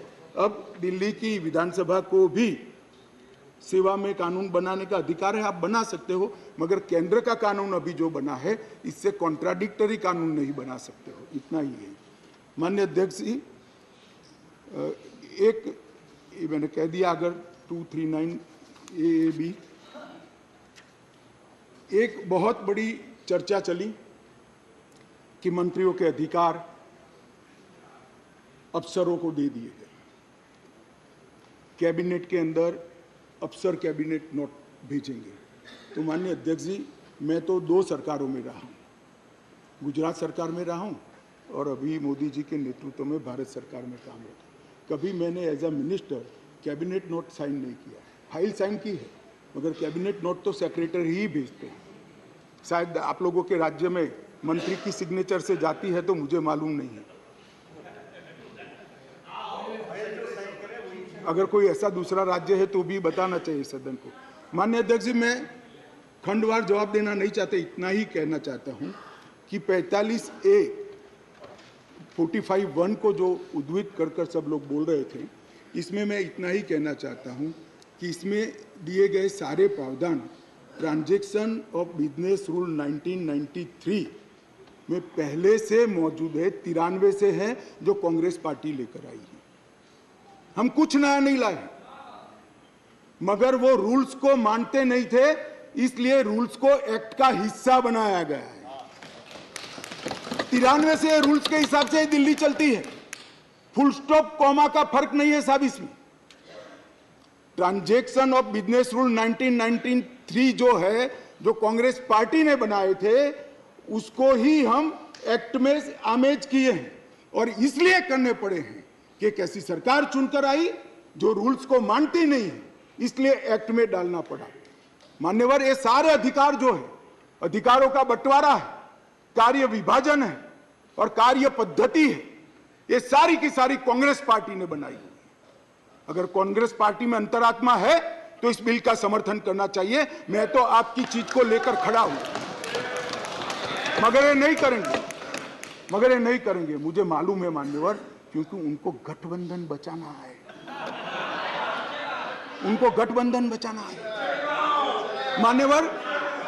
मान्यवर, मैं आपको बताना चाहता हूं, ये आप पार्टी का जन्म ही कांग्रेस का विरोध कर हुआ। लगभग 3 टन जितनी गाली कांग्रेस की सरकार को बोले और बोलकर सरकार में आए, और आज अनधिकृत अधिकार प्राप्त करने के लिए कांग्रेस का समर्थन ले रहे हैं। और कांग्रेस वालों को भी ठीक है, चलो हमारा गठबंधन बढ़े। भाई, मैं बताना चाहता हूं खड़गे साहब, जैसे ही आज शाम को ये बिल खत्म हुआ, पारित हुआ, केजरीवाल जी पलट जाएंगे, ठेंगा दिखाएंगे और कुछ नहीं होने वाला। तो उनका लक्ष्य हम नहीं है, कांग्रेस पार्टी है। जरा इनका चुनावी इतिहास देखिए, उनका लक्ष्य आप हो, वो आपको नहीं छोड़ेंगे। खैर, वो आपको देखना है। और माननीय अध्यक्ष जी, ये सारे लोग सिद्धांतों की मुझे दुहाई दे रहे थे। मैं पूछना चाहता हूं तृणमूल कांग्रेस और कम्युनिस्ट पार्टी आज एक मंच पर है, किस सिद्धांत के तहत है जरा बताइए तो मुझे, किस सिद्धांत के तहत है? पूरा जीवन एक तृणमूल कांग्रेस पार्टी का जन्म ही कम्युनिस्टों का विरोध करते हुए हुआ है। कांग्रेस पार्टी से वो इसलिए अलग हुए, कांग्रेस पार्टी से इसलिए अलग हुए कि नरसिम्हा राव जी ने कम्युनिस्ट पार्टी से हाथ मिला लिए और आज सत्ता प्राप्त करने के लिए वो इनके साथ बैठे। एक कांग्रेस पार्टी और कम्युनिस्ट पार्टी केरल में तो यूडीएफ एलडीएफ कर एक दूसरे की जान लेने पर आमादा है और वहां इलू इलू कर रहे हैं। माननीय अध्यक्ष जी, ये जनता दल, ये जेडीएस, माननीय अध्यक्ष जी जेडीएस, ये नीतीश कुमार जी है, जेडीयू ये नीतीश कुमार जी है, जिनकी राजनीति चारा घोटाले का विरोध कर हुई। इनके राष्ट्रीय अध्यक्ष लल्लन सिंह जी कहते थे मैं पान का बनवारी बन जाऊंगा मगर कांग्रेस पार्टी के साथ नहीं जाऊंगा, लालू के साथ नहीं जाऊंगा। मान्यवर, ये साथ में आ गए। साथ में क्यों आए?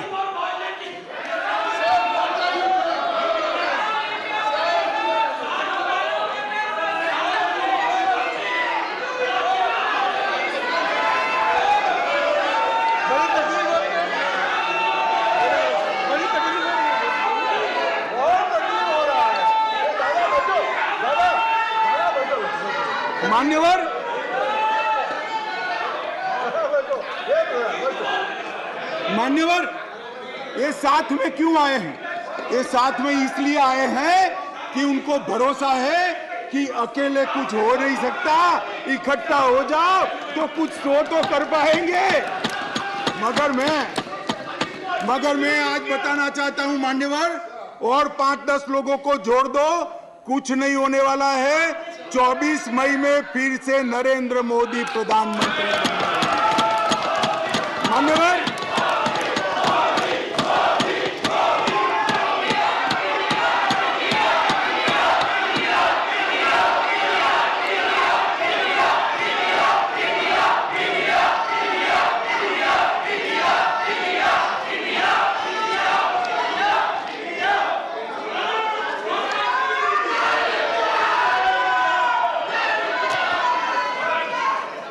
मान्यवर, श्री संजय राउत ने कहा,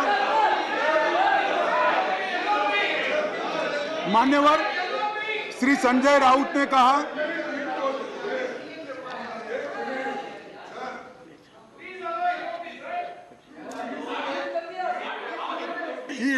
I know, but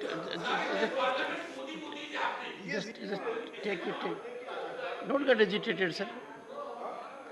We will have a good transactional business. Yes, leader of the opposition. Your point of order, sir. देखिए, जरा मुझे 2 मिनट चांस दीजिए बस। देखिए, शाह साहब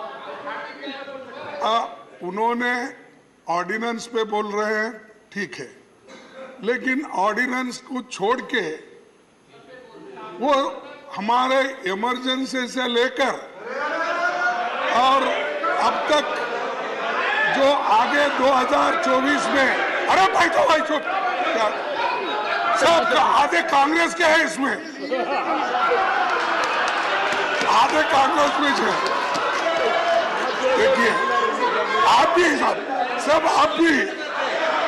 आप भी थे। तो सर, मेरा एक ही निवेदन है कि शाह साहब अच्छे भाषा में बोलते हैं, हिंदी में अच्छा, जैसा अंग्रेजी में हार्वर्ड को उन्होंने बोले कि अच्छे शब्दों में, ऐसा वैसा ही वो भी हिंदी में बहुत अच्छे तरीके से व्याकरणबद्ध हिंदी बोल रहे हैं, ठीक है। लेकिन क्या बोल रहे हैं कि 2024 के इलेक्शन को संदेश दे रहे हैं यहाँ से कि हम जीतेंगे। माननीय खड़गे जी, और एक सेकंड और अपोजिशन का पूरा, माननीय खड़गे जी, अपोजिशन के टीका टिप्पणी कर रहे हैं। आप अपने विषय पे बोलिए। वन सेकंड माननीय खड़गे जी, आप डिबेट में करीब करीब पूरे समय रहे हैं। हाँ? डिबेट में आप करीब करीब पूरे समय रहे हैं, पर कुछ समय आप नहीं थे। मैं आपको कह सकता हूं कि आप रिकॉर्ड को देखिए, सभी सदस्यगण ने अपने भाषणों के अंदर जो आयाम अपनाया है उसका रिस्पॉन्स है। ये नहीं, ये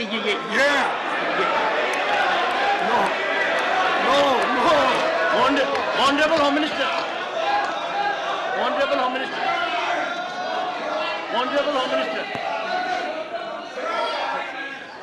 ऑनरेबल होम मिनिस्टर। खड़गे साहब, मैं ध्यान रखता हूं, मैं ध्यान रखता हूं।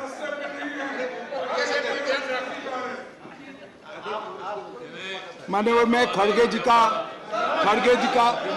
बैठ जाओ। मान्यवर, मैं खड़गे जी का धन्यवाद करता हूं। इन्होंने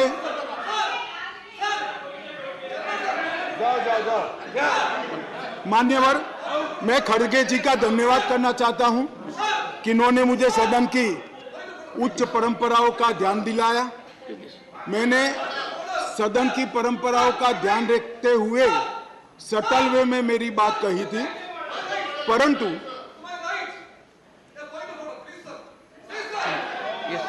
मान्यवर, मैंने सटल वे में ही करी थी। मैसेज आधा अधूरा गया था, खड़गे जी ने पूरा मैसेज डाल दिया, इसलिए मैं उनका धन्यवाद करना चाहता हूं। मान्यवर, संजय राउत जी ने कहा कि मोदी जी विदेश जाते हैं तो उनका सम्मान होता है, कोई उनका ऑटोग्राफ मांगता है, कोई उनको झुककर नमन करता है, कोई उनसे अपॉइंटमेंट मांगता है, कोई मोदी इज द बॉस कहता है। वो सम्मान मोदी जी का नहीं है, देश का सम्मान। मैं यही कहना चाहता हूं, हमारे मन में कोई मुगलता नहीं है कि नरेंद्र मोदी व्यक्ति का सम्मान है। ये नरेंद्र मोदी नाम के देश के प्रधानमंत्री का सम्मान। मगर इतने सारे देश के राष्ट्रपति, प्रधानमंत्री, राष्ट्राध्यक्ष भारत के प्रधानमंत्री को सम्मान देते हैं। इससे देखकर आप भी जरा देना चालू करो तो थोड़ा अच्छा दिखेगा। मान्यवर, कम्युनिस्ट पार्टी के 2 सदस्यों ने मेरी पार्टी का उल्लेख देकर कहा कि मेरी पार्टी का आजादी के आंदोलन में कोई इतिहास नहीं है, हिस्सा नहीं।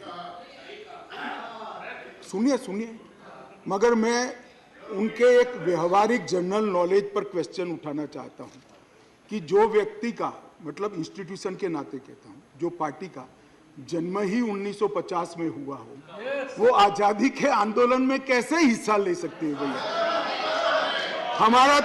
हमारी पार्टी का जन्म ही 1950 में हुआ, हम कैसे आजादी का आंदोलन लड़ेंगे?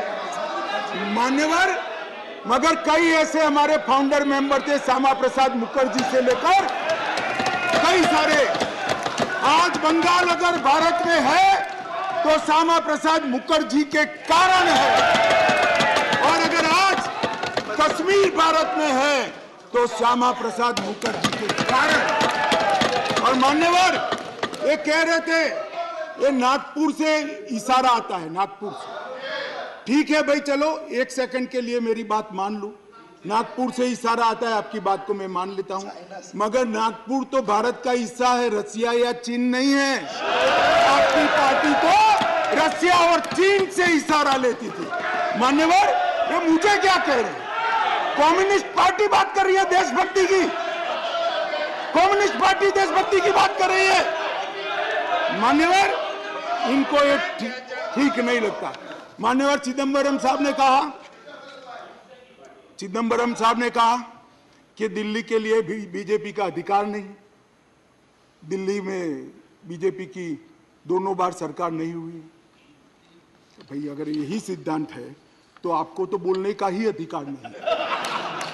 आपके तो ना संसद सदस्य है, ना धारासभा में कोई सदस्य है। हमारे कम से कम 7 संसद सदस्य भारतीय जनता पार्टी के। और यही थियरी को माने तो विपक्ष के नेता ने ढेर सारे राज्यों के लिए वो बोल ही नहीं पाए। यूपी के लिए नहीं बोल पाएंगे, बिहार के लिए नहीं बोल पाएंगे, बंगाल के लिए नहीं बोल पाएंगे, ओडिशा में नहीं बोल पाएंगे, नॉर्थ ईस्ट में। ये सदन ये सदन का हर सदस्य देश के झर्रे झर्रे के लिए चप्पे चप्पे बोल सके। किस तरह से देश के गृह मंत्री को रिस्ट्रिक्ट करना चाहते हैं? मान्यवर, मैं सदन का सदस्य हूं तो भी देश के किसी भी हिस्से के लिए चिंता करने का मेरा अधिकार है और संविधान दत्त अधिकार है। मान्यवर, किस प्रकार की बात इतने सीनियर व्यक्ति करते हैं? मान्यवर,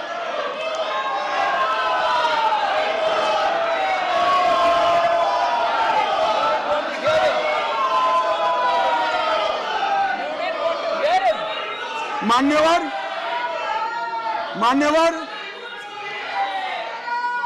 मान्यवर, मणिपुर के लिए भी मैंने सदन से पहले ही आपको पत्र लिखा है कि मणिपुर के लिए चर्चा के लिए मैं तैयार हूं। आज भी कहता हूं, अभी 11 तारीख बाकी है, हमें कुछ छिपाना नहीं है।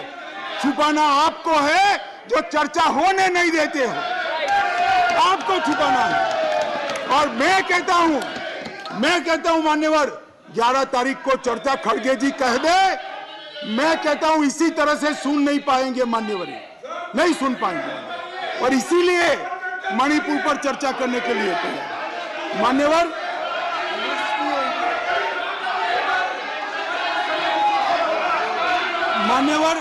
उनको मालूम है कि बिजनेस एडवाइजरी कमेटी समय तय करती है। मैं अभी देश की जनता के सामने कहता हूं, 11 तारीख को, एक सेकंड, सुन लिया, बैठिए। मान्यवर, मैं सदन के सामने स्पष्टता करना चाहता हूं। एक चर्चा वो 267 के तहत चाहते हैं। एक सेकंड, बैठ जाओ। 267 के तहत चाहते हैं, जिसमें मतदान का प्रावधान है। मान्यवर, ये प्रावधान क्यों बना है? जब कोई सरकार बजट के तुरंत बाद अल्पमत में आ जाए और कोई बिल ही न लाए, तो राज्यसभा में अविश्वास की दरखास्त का कोई प्रोविजन नहीं है, तो राज्यसभा में वोटिंग के साथ चर्चा हो, इसलिए रूल्स लाया गया है। यहाँ तो हम हर रोज बिल लेकर आते हैं, भाई गिरा दो बिल, बहुमत है, ये बिल गिरा दो, लो ये बिल ही गिरा दो, ये बिल गिरा दो। मान्यवर, मुझे बताइए, देश की जनता देख रही है, क्या हासिल है वोटिंग से? क्या हासिल है?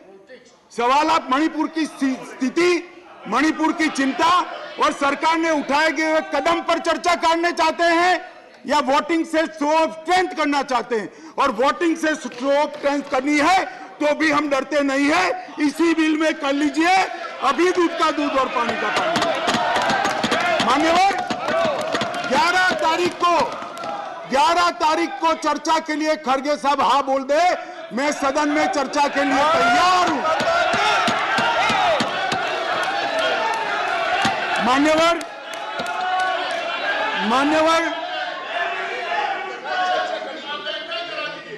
ऐसा है जयराम जी, आपको भी मालूम है अभी नहीं हो सकती। कल अविश्वास का प्रस्ताव है, आपको मालूम है।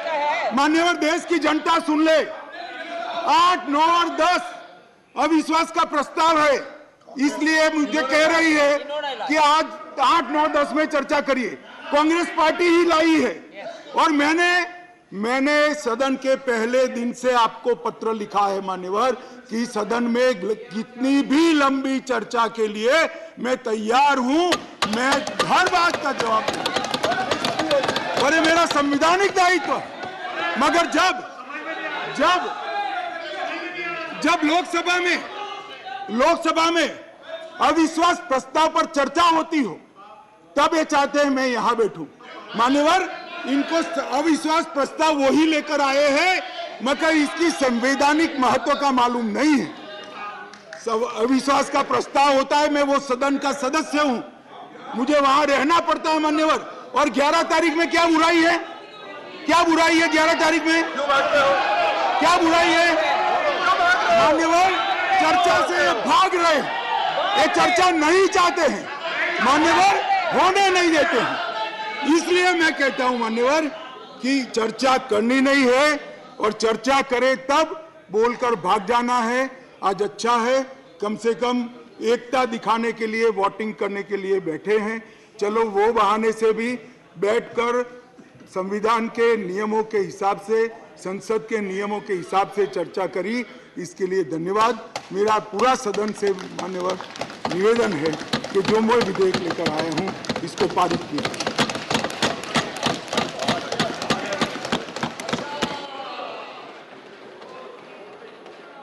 I shall first put the statutory resolution moved by Sri A.D. Singh to vote. Please. Honorable members, please. I shall now put, please, Shanti, Sabhi, please. I shall first put the statutory resolution moved by Sri A.D. Singh to vote. The question is put. Those in favor will please say aye. Those against will please say no. I think the noes have it, the statutory resolution is negative. I shall now put the amendment moved by Sri Trichu Siva for reference of the Government of National Capital Territory of Delhi Amendment Bill 2023 as passed by Lok Sabha to a select committee of the Rajya Sabha to vote. The question is that the bill further to amend the Government of National Capital Territory of Delhi Act 1991 as passed by Lok Sabha be referred to a select committee of the Rajya Sabha consisting of the following members: Sri Trichu Siva, Sri Abdul Wahab, Sri Derek O'Brien, Dr. K. Kesav Rao, Sri Sushil Kumar Gupta, Dr. John Britas, Sri Shakti Singh Gohil, Srimati Vandana Chauhan, Professor Manoj Kumar Jha, Sri Vinay Vishwam, Sri Sanjay Raut, Professor Ram Gopal Yadav, with the instruction to report by the last day of the first week of the next 261 first session of the Rajya Sabha. Those in favor will please say aye. Those against will please say no. I think the noes have it, the amendment is negative. I shall now put the amendment moved by Dr. John Britas for reference of the Government of National Capital Territory of Delhi Amendment Bill 2023 as passed by Lok Sabha to a select committee of the Rajya Sabha to vote. The question is that the bill further to amend the Government of National Capital Territory of Delhi Act 1991 as passed by Lok Sabha be referred to a select committee of the Rajya Sabha consisting of the following members: Sri Vikas Ranjan Bhattacharya, Dr. John Britas, Professor Manoj Kumar Jha, Sri Elam Aram Karim, Sri Jose K. Mani, Sri A. Rahim, Sri Trichu Siva, Dr. V. Siudasan, with instructions to report by the last day of the first week of the next 261 first session of the Rajya Sabha. Those in favor will please say aye. Those against will please say no. I think the noes have it, the amendment is negative. I shall now put the amendment moved by Sri Raghav Chadha for reference of the Government of National Capital Territory of Delhi Amendment Bill 2023 as passed by Lok Sabha to a select committee of the Rajya Sabha to vote. The question is that the bill further to amend the Government of National Capital Territory of Delhi Act 1991 as passed by Lok Sabha be referred to a select committee of the Rajya Sabha consisting of the following members: Sri Narhari Amin, Sri Ajit Kumar Bhuiya, Dr. John Britas, Sri Raghav Chadha, Srimati Priyanka Chaturvedi, Sri Sushil Kumar Gupta, Sri Dipender Singh Hooda, Professor Manoj Kumar Jha, Dr. Fauzia Khan, Srimati S. Fongan Konyak, Sri Sukhendu Sekhar Roy, Dr. Sasmit Patra, Sri Jairam Ramesh, Sri S. Niranjan Reddy, Sri Kapil Sibbal, Sri Tiruchi Siva, Dr. M. Thambi Durai, Dr. Sudhanshu Trivedi, Professor Ram Gopal Yadav, no point of order during division. With instructions to report by the last day of the first week of the next 21st session of the Rajya Sabha. Those in favor will please say aye. Those against will please say no. बहुत गंभीर व्यवस्था का प्रश्न है। ये दोनों सम्मानीय सदस्य कह रहे हैं, मान्यवर ये दोनों सम्मानीय सदस्य कह रहे हैं कि इन्होंने ये मोशन को साइन नहीं किया। अब ये जांच का विषय है कि ये मोशन कैसे साइन हुआ और राघव चड्ढा जी ने इसको मूव किया है। मान्यवर इनका सिग्नेचर किसने किया है, ये जांच का विषय है। मान्यवर ऐसे नहीं चलता है। मान्यवर अब ये मामला सिर्फ दिल्ली सरकार में फर्जीपने का नहीं है, ये सदन के अंदर फर्जीपने का मामला है। मान्यवर ऐसा कैसे चलता है? मान्यवर मेरा आपसे निवेदन है कि दोनों सदस्यों का स्टेटमेंट रिकॉर्ड पर लिया जाए अभी और बाद में इसकी जांच की जाए कि ये कैसे हुआ। माननीय सदन खड़े हो please please please please. Sir, rule, sir, I'd like to draw your attention to Rule 72.2. Rule 72.2, sir. Just one second. 72.2. It says, no member shall be appointed to a select committee if he is not willing to serve on the committee. The mover, and I repeat again, the mover shall ascertain whether a member proposed to be named by him is willing to serve on the committee. Sir, no such discussion has been done by me. Thank you. My name has been taken without my permission, Dr. sir. Susmit Patra This is a matter of privilege. How did my name come up there? Take your case. I do not understand. This is completely wrong, sir. This is a privilege issue, sir. माननीय सदस्य please take your seats please Susmit Patra ji please अपनी माननीय सदस्य अपनी seat पर बैठे please. All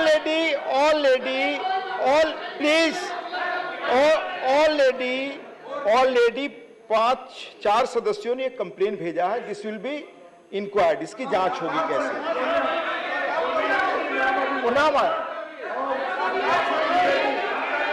already मान्यवर ये पांचों के प्लीज मान्यवर ये पांचों सदस्यों का नाम आसन की ओर से उद्घोषित किया जाए या उनको बोलने की मंजूरी दी जाए और इसका रिकॉर्ड बनाकर, ये प्रिविलेज का मामला है मान्यवर, इसको प्रिविलेज कमेटी में भेजा जाए। हम तो यहाँ चर्चा कर रहे थे, फर्जीवाड़ा दिल्ली सरकार में चल रहा है, ये सदन की कार्यवाही में फर्जीवाड़ा हो रहा है। Yes, please. No, please. No. Please. Only your intervention go on record. Please. Deputy Chairman, sir, I have not given my number. I have not signed. How this is a misuse? It's a privilege of my. Somebody is misused my name. You have to take any action that. Along with you, I am joining that. You are whoever.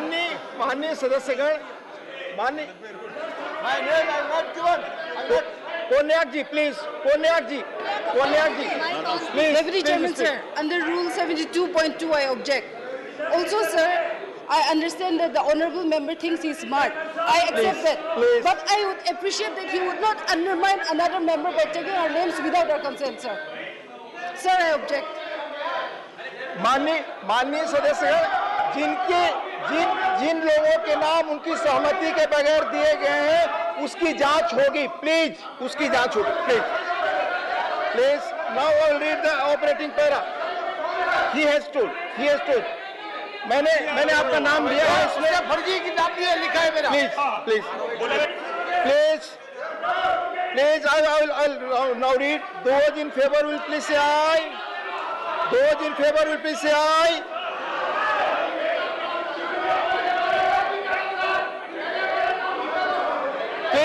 Those in favor, I'm going ahead, please. No. Those in favor will please say aye. Those against will please say no. I think the noes have it, the noes have it, the noes have it. The amendment is negative. I shall now put. I shall now no. I shall put the motion moved by Sri Amit Shah to vote. The question is that the Government of National Capital Territory of Delhi Amendment Bill 2023 as passed by Lok Sabha be taken to consideration. Those in favor will please say aye. Aye. Those against will please say no. I think the ayes have it, the ayes have it, the ayes have it. The motion is adopted. We shall now take up, honorable members, we shall now take up clause by clause consideration of the bill. Clause 2 stands part of the bill. Those in favor will please say aye. Aye. Those against will please say no. I think the ayes have it, the ayes have it, the ayes have it. Clause 2 is adopted. Clause 3 stands part of the bill. There are 8 amendments. Number 11 by Sri Aam Karim. Okay. Number 37 to 39 by Sri P. Wilson. Thank you. Number 43 to 44 by Professor Manoj Kumar Jha. Sir, I do move. Okay. Number 57 and 58 by Sri A. Rahim.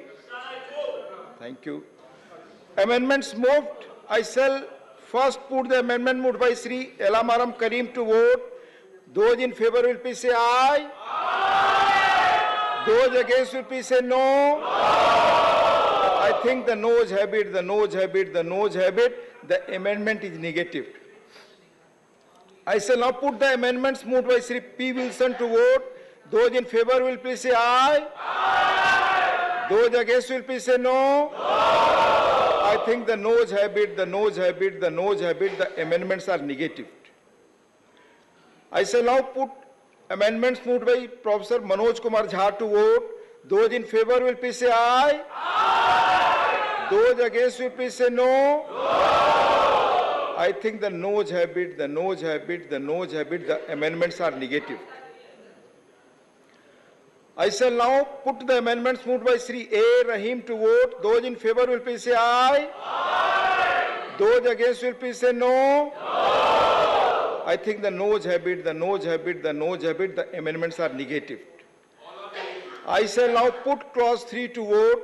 Those in favor will please say aye. Aye. Those against will please say no. I think the ayes have it, the ayes have it, the ayes have it. Clause 3 is adopted.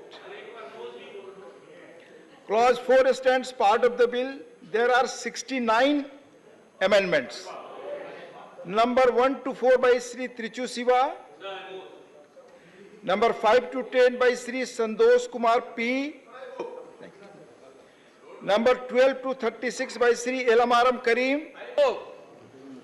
Number 40 by Sri P. Wilson. The people killed, I move. Number 45 to 52 by Professor Manoj Kumar Jha. Sir, what else? I do move. Number 53 to 56 by Sri M. Sammugam. Number 59 to 79 by Sri A. Rahim. Amendments moved. I shall first put the amendments moved by Sri Trichu Siva to vote. Those in favor will please say aye. Aye. Those against will please say no. I think the noes have it, the noes have it, the noes have it. The amendments are negative. I shall now put amendments moved by Sri Sandosh Kumar P to vote. Those in favor will please say aye. Aye. Those against will please say no. I think the noes have it, the noes have it, the noes have it. The amendments are negative. I shall now put the amendments moved by Sri Aam Karim to vote. Those in favor will please say aye. Aye. Those against will please say no. I think the noes have it, the noes have it, the noes have it. The amendments are negative. I shall now put the amendment moved by Sri P. Wilson to vote. Those in favor will please say aye. Aye. Those against will please say no. I think the noes have it, the amendment is negative. I shall now put the amendments moved by Professor Manoj Kumar Jha to vote. Those in favor will please say aye. Aye. Those against will please say no. No. I think the noes have it, the amendments are negative. I shall now put the amendments moved by Sri M. Samugam to vote. Those in favor will please say aye. Aye. Those against will please say no. No. I think the noes have it, the amendments are negative. I shall now put the amendments moved by Sri A. Rahim to vote. Those in favor will please say aye. Aye. Those against will please say no. No. I think the noes have it, the amendments are negative. I shall now put clause 4 to vote. Those in favor will please say aye. Aye. Those against will please say no. No. I think the ayes have it, Clause 4 is adopted. Clause 5 stands part of the bill. There are two amendments. Number 41 by Sri P. Wilson, number 42 by Sri Raghav Chaddha. Amendments moved. I shall first put the amendment moved by Sri P. Wilson to vote. Those in favor will please say aye. Aye. Those against will please say no. No. I think the noes have it, the amendment is negative. I shall now put the amendment moved by Sri Raghav Chaddha to vote. Those in favor will please say aye. Aye. Those against will please say no. No. I think the noes have it, the amendment is negative. I shall now put clause 5 to vote. Please, silence. Those in favor will please say aye. Aye. Those against will please say no. No. I think the ayes have it. Clause 5 is adopted. Clause 6 stands part of the bill. Those in favor will please say aye. Aye. Those against will please say no. No. I think the ayes have it. Clause 6 is adopted. Clause 1, the enacting formula and the title stand part of the bill. Those in favor will please say aye. Aye. Those against will please say no. No. I think the ayes have it. Clause 1, the enacting formula and the title are adopted. Sri Amit Shah to move that the bill be passed. महोदय मैं प्रस्ताव करता हूं कि विधेयक को पारित किया जाए. Motion moved that the bill be passed. The question is that the bill be passed. Those in favor will please say aye. Division.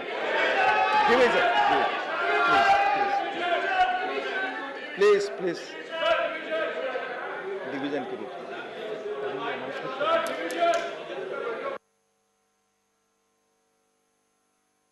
Announcement for division, please. Honorable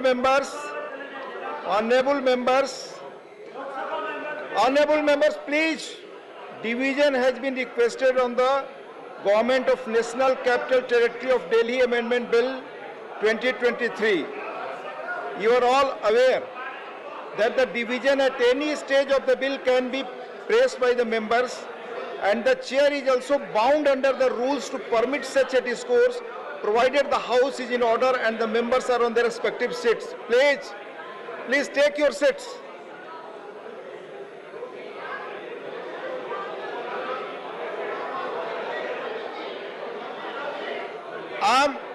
Please take your seat. Manly members, please. I am concerned that if at any point during the division it is noticed that the process of division is violated, as I stated above, the chair will be equally bound not to accede to the request of division pressed by the members.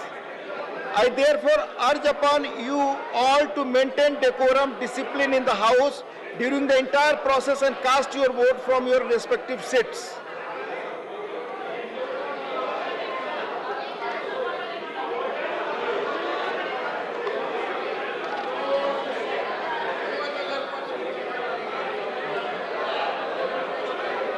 Please.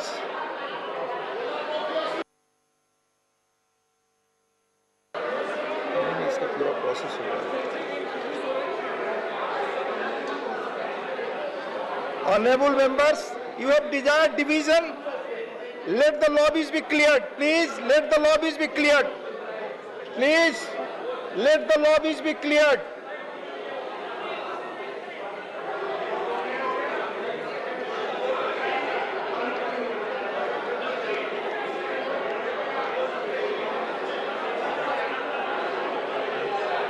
Secretary General will switch on the division bell. On the division bell, please.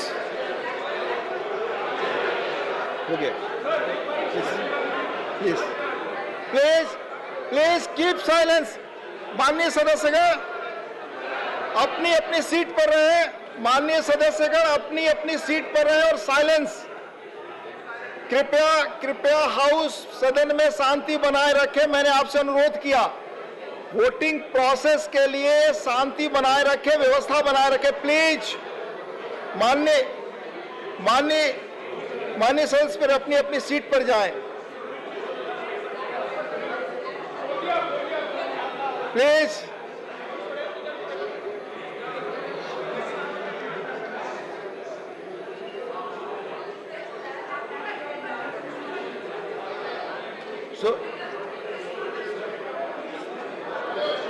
Division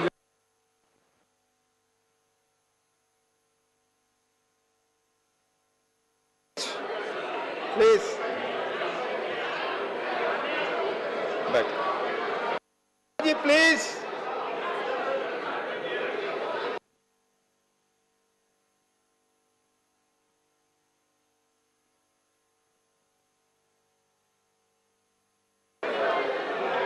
माननीय सदस्यगण please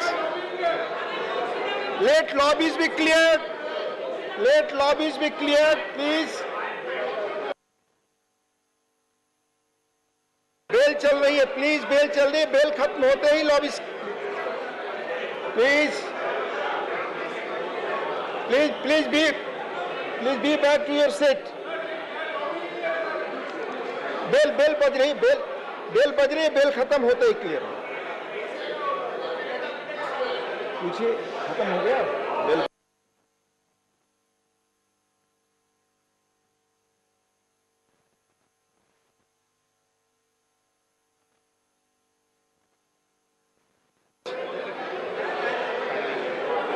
सदन में शांति रखें। आपस में कोई बातचीत नहीं।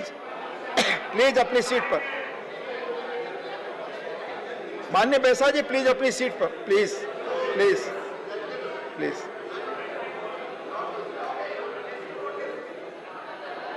Lobbies are clear.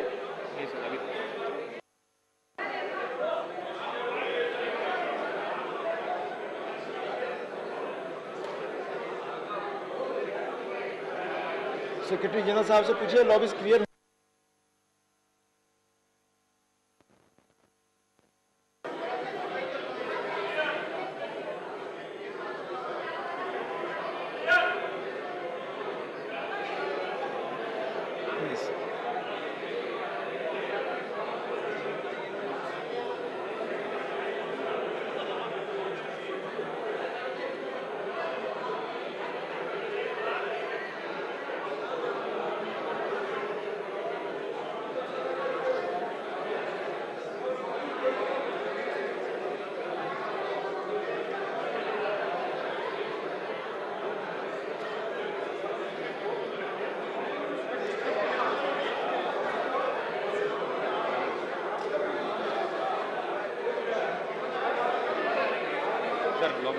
Lobby clear. Honourable members lobby clear please. वो दरवाजा खुला please. Lobby is clear. Now secretary general will please lobby clear. Now secretary general will now explain the voting procedure. Please now secretary general will explain the voting procedure. Secretary general साहब please. Honorable members, please, for your convenience, I shall explain the voting procedure by automatic vote recording system. It may please be noted that each member has been provided with an integrated microphone and voting console containing 4 buttons P for present, A for ayes, O for abstain, and N for noes. There is also a separately situated security button in red, vote activation, provided on the language selector. A red LED vote now lighted on the voting panel indicates that the voting functions are operational and active. To record a vote, a member has to be on his allotted seat and on his desk, has to press the vote activation button and one of the voting buttons of his or her choice simultaneously. Each voting button has an assigned LED light emitting diode indicating the correct and valid voting function as long as a button is pressed together with the vote activation button. The voting process starts with a gong on large screen hall display in the two corners of the chamber. Each member has to keep the voting button as well as the vote activation button pressed simultaneously for 10 seconds. That is at the time of closing of voting in order to register a valid vote. During the voting period, the member can change his or her vote at any time. The vote cast at the time when the voting period is ending will be valid. That is, the buttons kept pressed at the 10th second will be recorded. In case either one or both buttons are released prior to close of voting period, the vote will not be registered. The countdown time is also indicated on the display board. If a member finds that he or she has voted by mistake by pressing the wrong button, he or she can be allowed to correct the mistake through a correction slip devised for the purpose, provided he or she brings it to the notice of the chairman before the result of division is announced.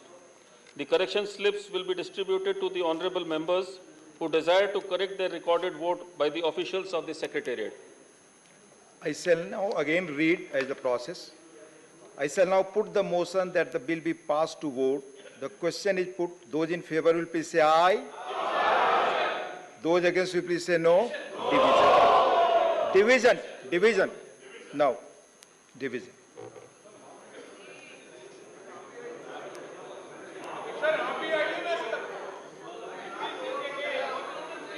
Now Secretary General will please.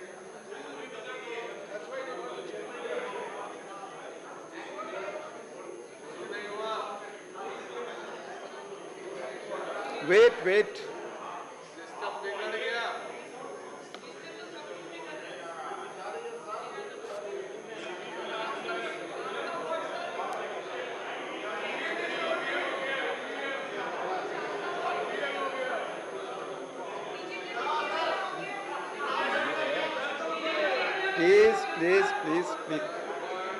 Have patience, please.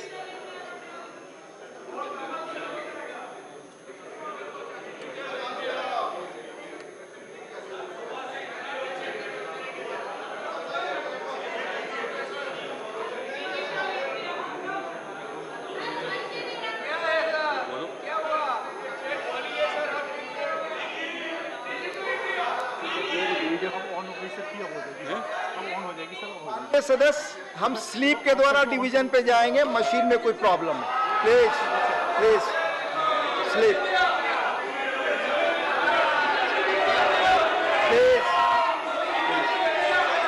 Please slips will be distributed please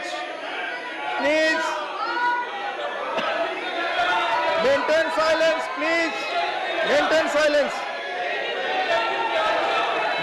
silence please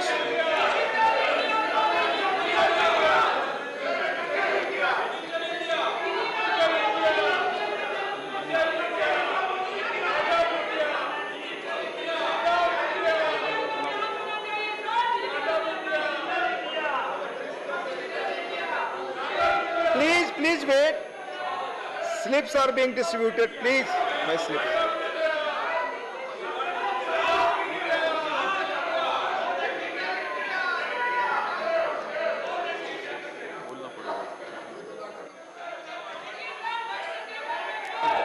Division slip का अलग लगता है, पता नहीं पड़ेगा.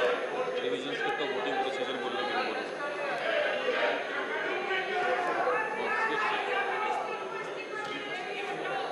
Slip दे देंगे, slip बोलो कि voting procedure will be explained again.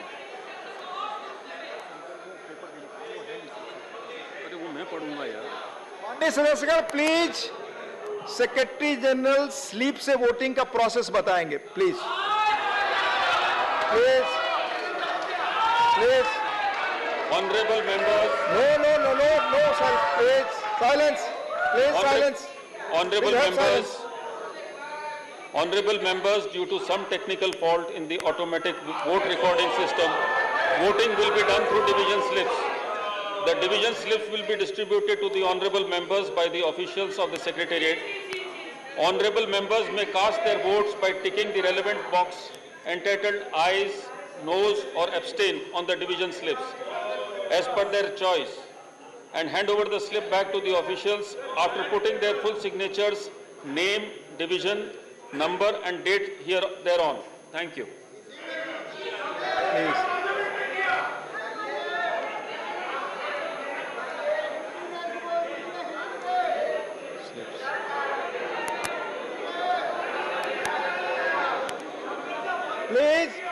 Please. No, come on, please. अपनी सीट पर बैठे। हुड्डा जी, मानी हुड्डा जी, वोटिंग प्रोसेस चल रहा है, सीट पे बैठे प्लीज। प्लीज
माननीय सदस्य बैठ करके अपने वोट दें please.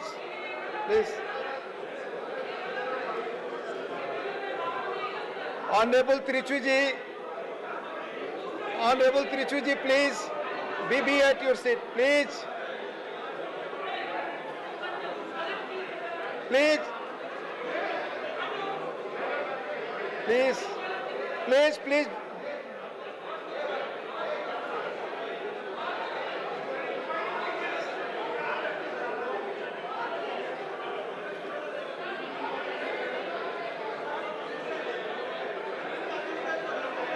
They will give.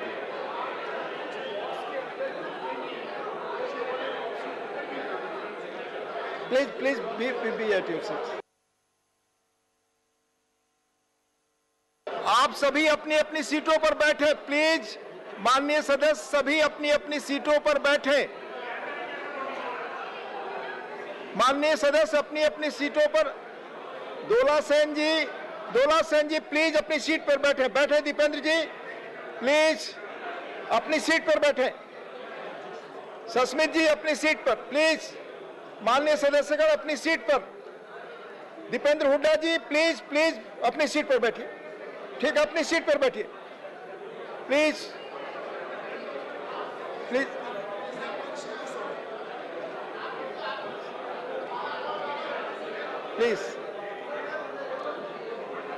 Manoj ji please.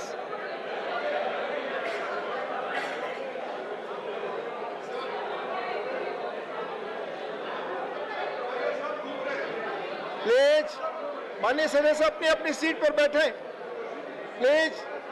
Rajiv माननीय शक्ति सिंह जी अपनी सीट पर। अपनी सीट पर जाएं। प्लीज।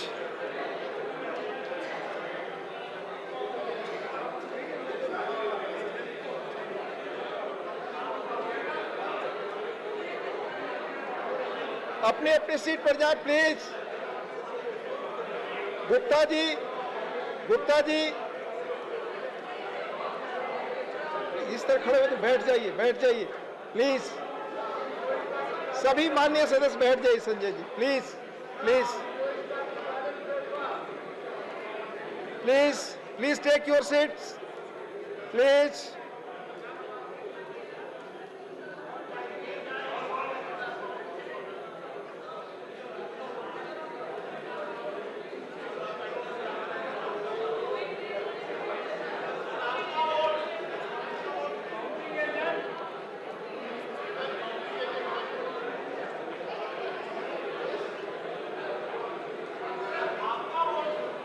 प्लीज सदन में शांति रखें प्लीज।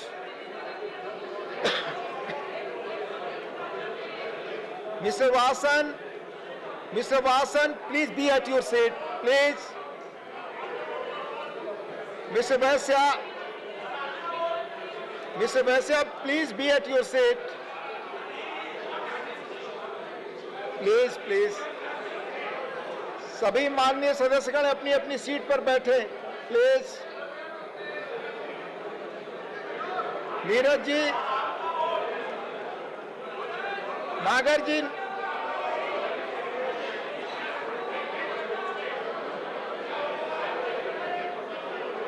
प्लीज अपनी अपनी सीट पर बैठे, अपनी सीट पर जाइए प्लीज, अपनी सीट पर जाइए प्लीज, अपनी अपनी सीट पर जाए please.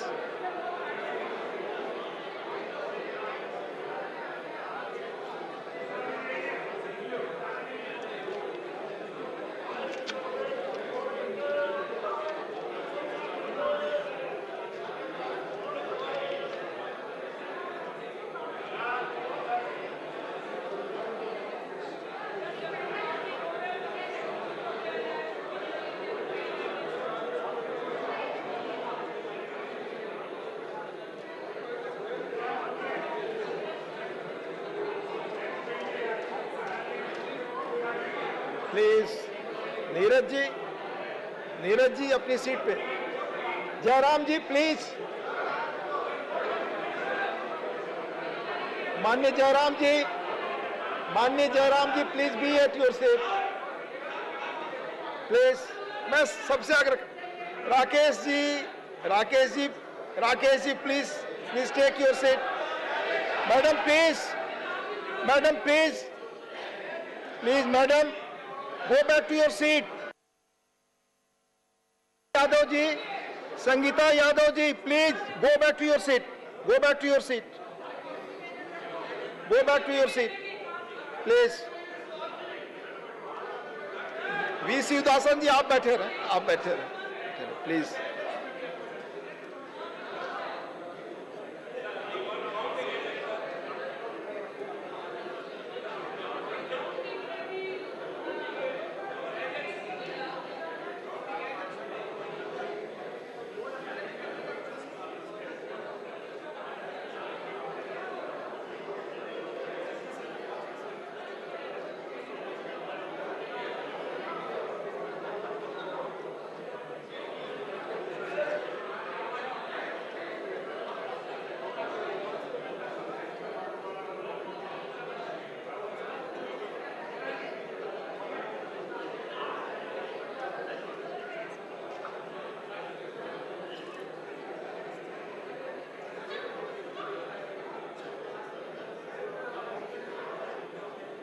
Gupta ji, please be at your seat. No, it's not proper. बैठिए।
माननीय सदस्यगण कृपया शांति बनाए रखें।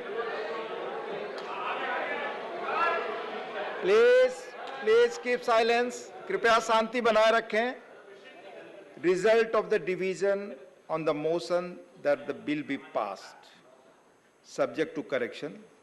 Ayes 131.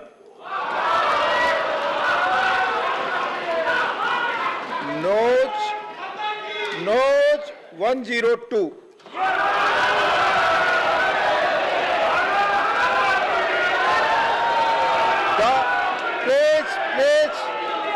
The motion is adopted and the bill is passed. The motion is adopted and the bill is passed. The motion is adopted and the bill is passed. Motion is adopted, bill is passed.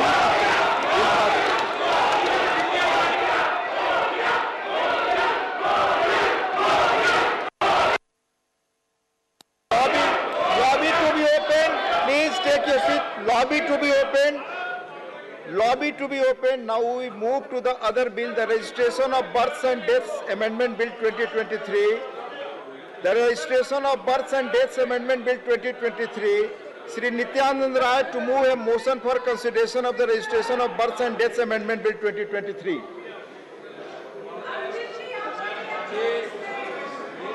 आदरणीय अमित शाह जी की ओर से प्रस्ताव करता हूं और मृत्यु रजिस्ट्रीकरण अधिनियम 1969 का और संशोधन करने वाले विधेयक पर लोकसभा द्वारा पारित रूप में विचार किया जाए। Motion moved. Motion moved. There is one amendment by Dr. John Britas for reference of the Registration of Births and Deaths Amendment 2023 as passed by Lok Sabha to a select committee of the Rajya Sabha. Member may move the amendment at this stage without any speech. Dr. John Britas, you are moving the amendment. I am moving, sir. You are moving the amendment? Moving. Amendment moved. The motion for consideration of the bill and the amendment moved thereto are now open for discussion. I shall now call upon the members whose names have been received for participation for the discussion.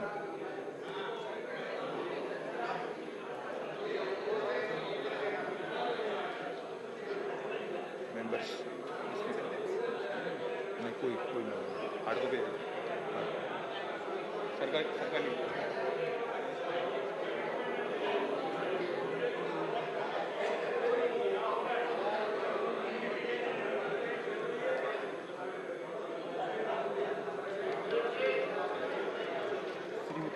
Srimati Sulata Dev.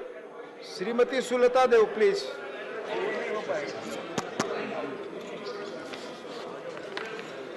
माननीय उपसभापति, deputy chairman sir, मुझे the registration of birth and death amendment bill 2023 पर बोलने के लिए मौका देने के लिए मैं आपका आभारी हूं। मैं ये बिल जो बर्थ एंड डेथ रजिस्ट्रेशन का आया है, जन्म और मृत्यु का, मैं बिल को मेरे पार्टी बीजू जनता दल के तरफ से समर्थन करती हूँ।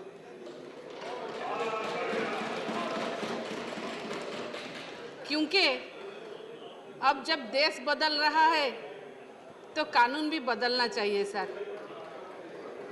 इसीलिए क्योंकि जो पुराना कानून हम लोग 54 साल से पहले आया हुआ था, वो कानून का अभी बदलने का वक्त आ गया है। क्योंकि हम लोग सब देखे हैं बर्थ एंड डेथ रजिस्ट्रेशन में कितना सारे प्रॉब्लम्स आते हैं जन्म और मृत्यु के पंजीकरण के।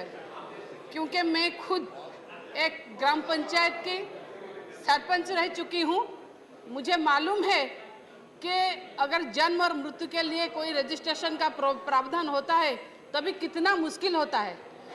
अगर छोटी बच्ची होती है तो उसका बर्थ सर्टिफिकेट सभी जगह दिया जाता है, जैसे स्कूल हो कहीं पर हो, मगर बर्थ सर्टिफिकेट को निकालने के लिए ये सब भी मानेंगे कि हमारे जूतियाँ घिस जाती है। रजिस्ट्रेशन सर्टिफिकेट एक निकालने के लिए हम लोग जब इधर उधर उधर भागते रहते होते हैं, हमारे जुतियाँ घिस जाती है। और वैसे ही ठीक अगर हम लोग डेथ रजिस्ट्रेशन मृत्यु का भी सर्टिफिकेट निकालना चाहे तो भी उतना ही प्रॉब्लम होता है, क्योंकि ये सारे जो है ये फिजिकली रिकॉर्ड मेंटेन किया जाता है। मगर जब के अब डिजिटल इंडिया की बात हो रहा है तो ये बर्थ एंड डेथ रजिस्ट्रेशन, जन्म और मृत्यु का पंजीकरण डिजिटल इंडिया के अंतर्गत हो रहा है। अब ये बिल अमेंडमेंट होके ये बिल पास होने पर जो बच्चे पैदा होंगे, मैं तो बोलूँगी कि वो सारे बच्चे इतने खुशनसीब होंगे कि उनका सारा जो जन्म का रजिस्ट्रेशन होगा वो सारे ऑनलाइन में रजिस्ट्रेशन होगा, डिजिटल रजिस्ट्रेशन होगा। और वैसे ही जब मृत्यु किसी की होगी तो उसका भी रजिस्ट्रेशन ऑनलाइन होगा। ये सभी के लिए एक बहुत खुशी की बात है। और एक बात है इसमें, जब हम लोग कहीं पर कुछ इंटरव्यू देने के लिए जाते हैं, जब हम लोग को किसी डॉक्यूमेंटेशन की आवश्यकता होती है, तब हम हमेशा हर डॉक्यूमेंट्स को कैरी फॉरवर्ड करके घूमते रहते हैं। फिर स्कूल में एडमिशन के लिए हो, फिर इंटरव्यू के लिए हो, फिर पासपोर्ट के लिए हो, फिर डीएल के लिए हो, सभी का डॉक्यूमेंटेशन जितना होता है हम सब सारे डॉक्यूमेंट्स को अपने साथ लेके घूमते हैं। मगर अगर देखा जाए तो क्या होगा, ये बिल के पारित होते हम लोगों को इतने सारे जो कागजात हैं, इतने सारे जो डॉक्यूमेंट्स है वो हमको साथ में लेके जाना नहीं पड़ेगा।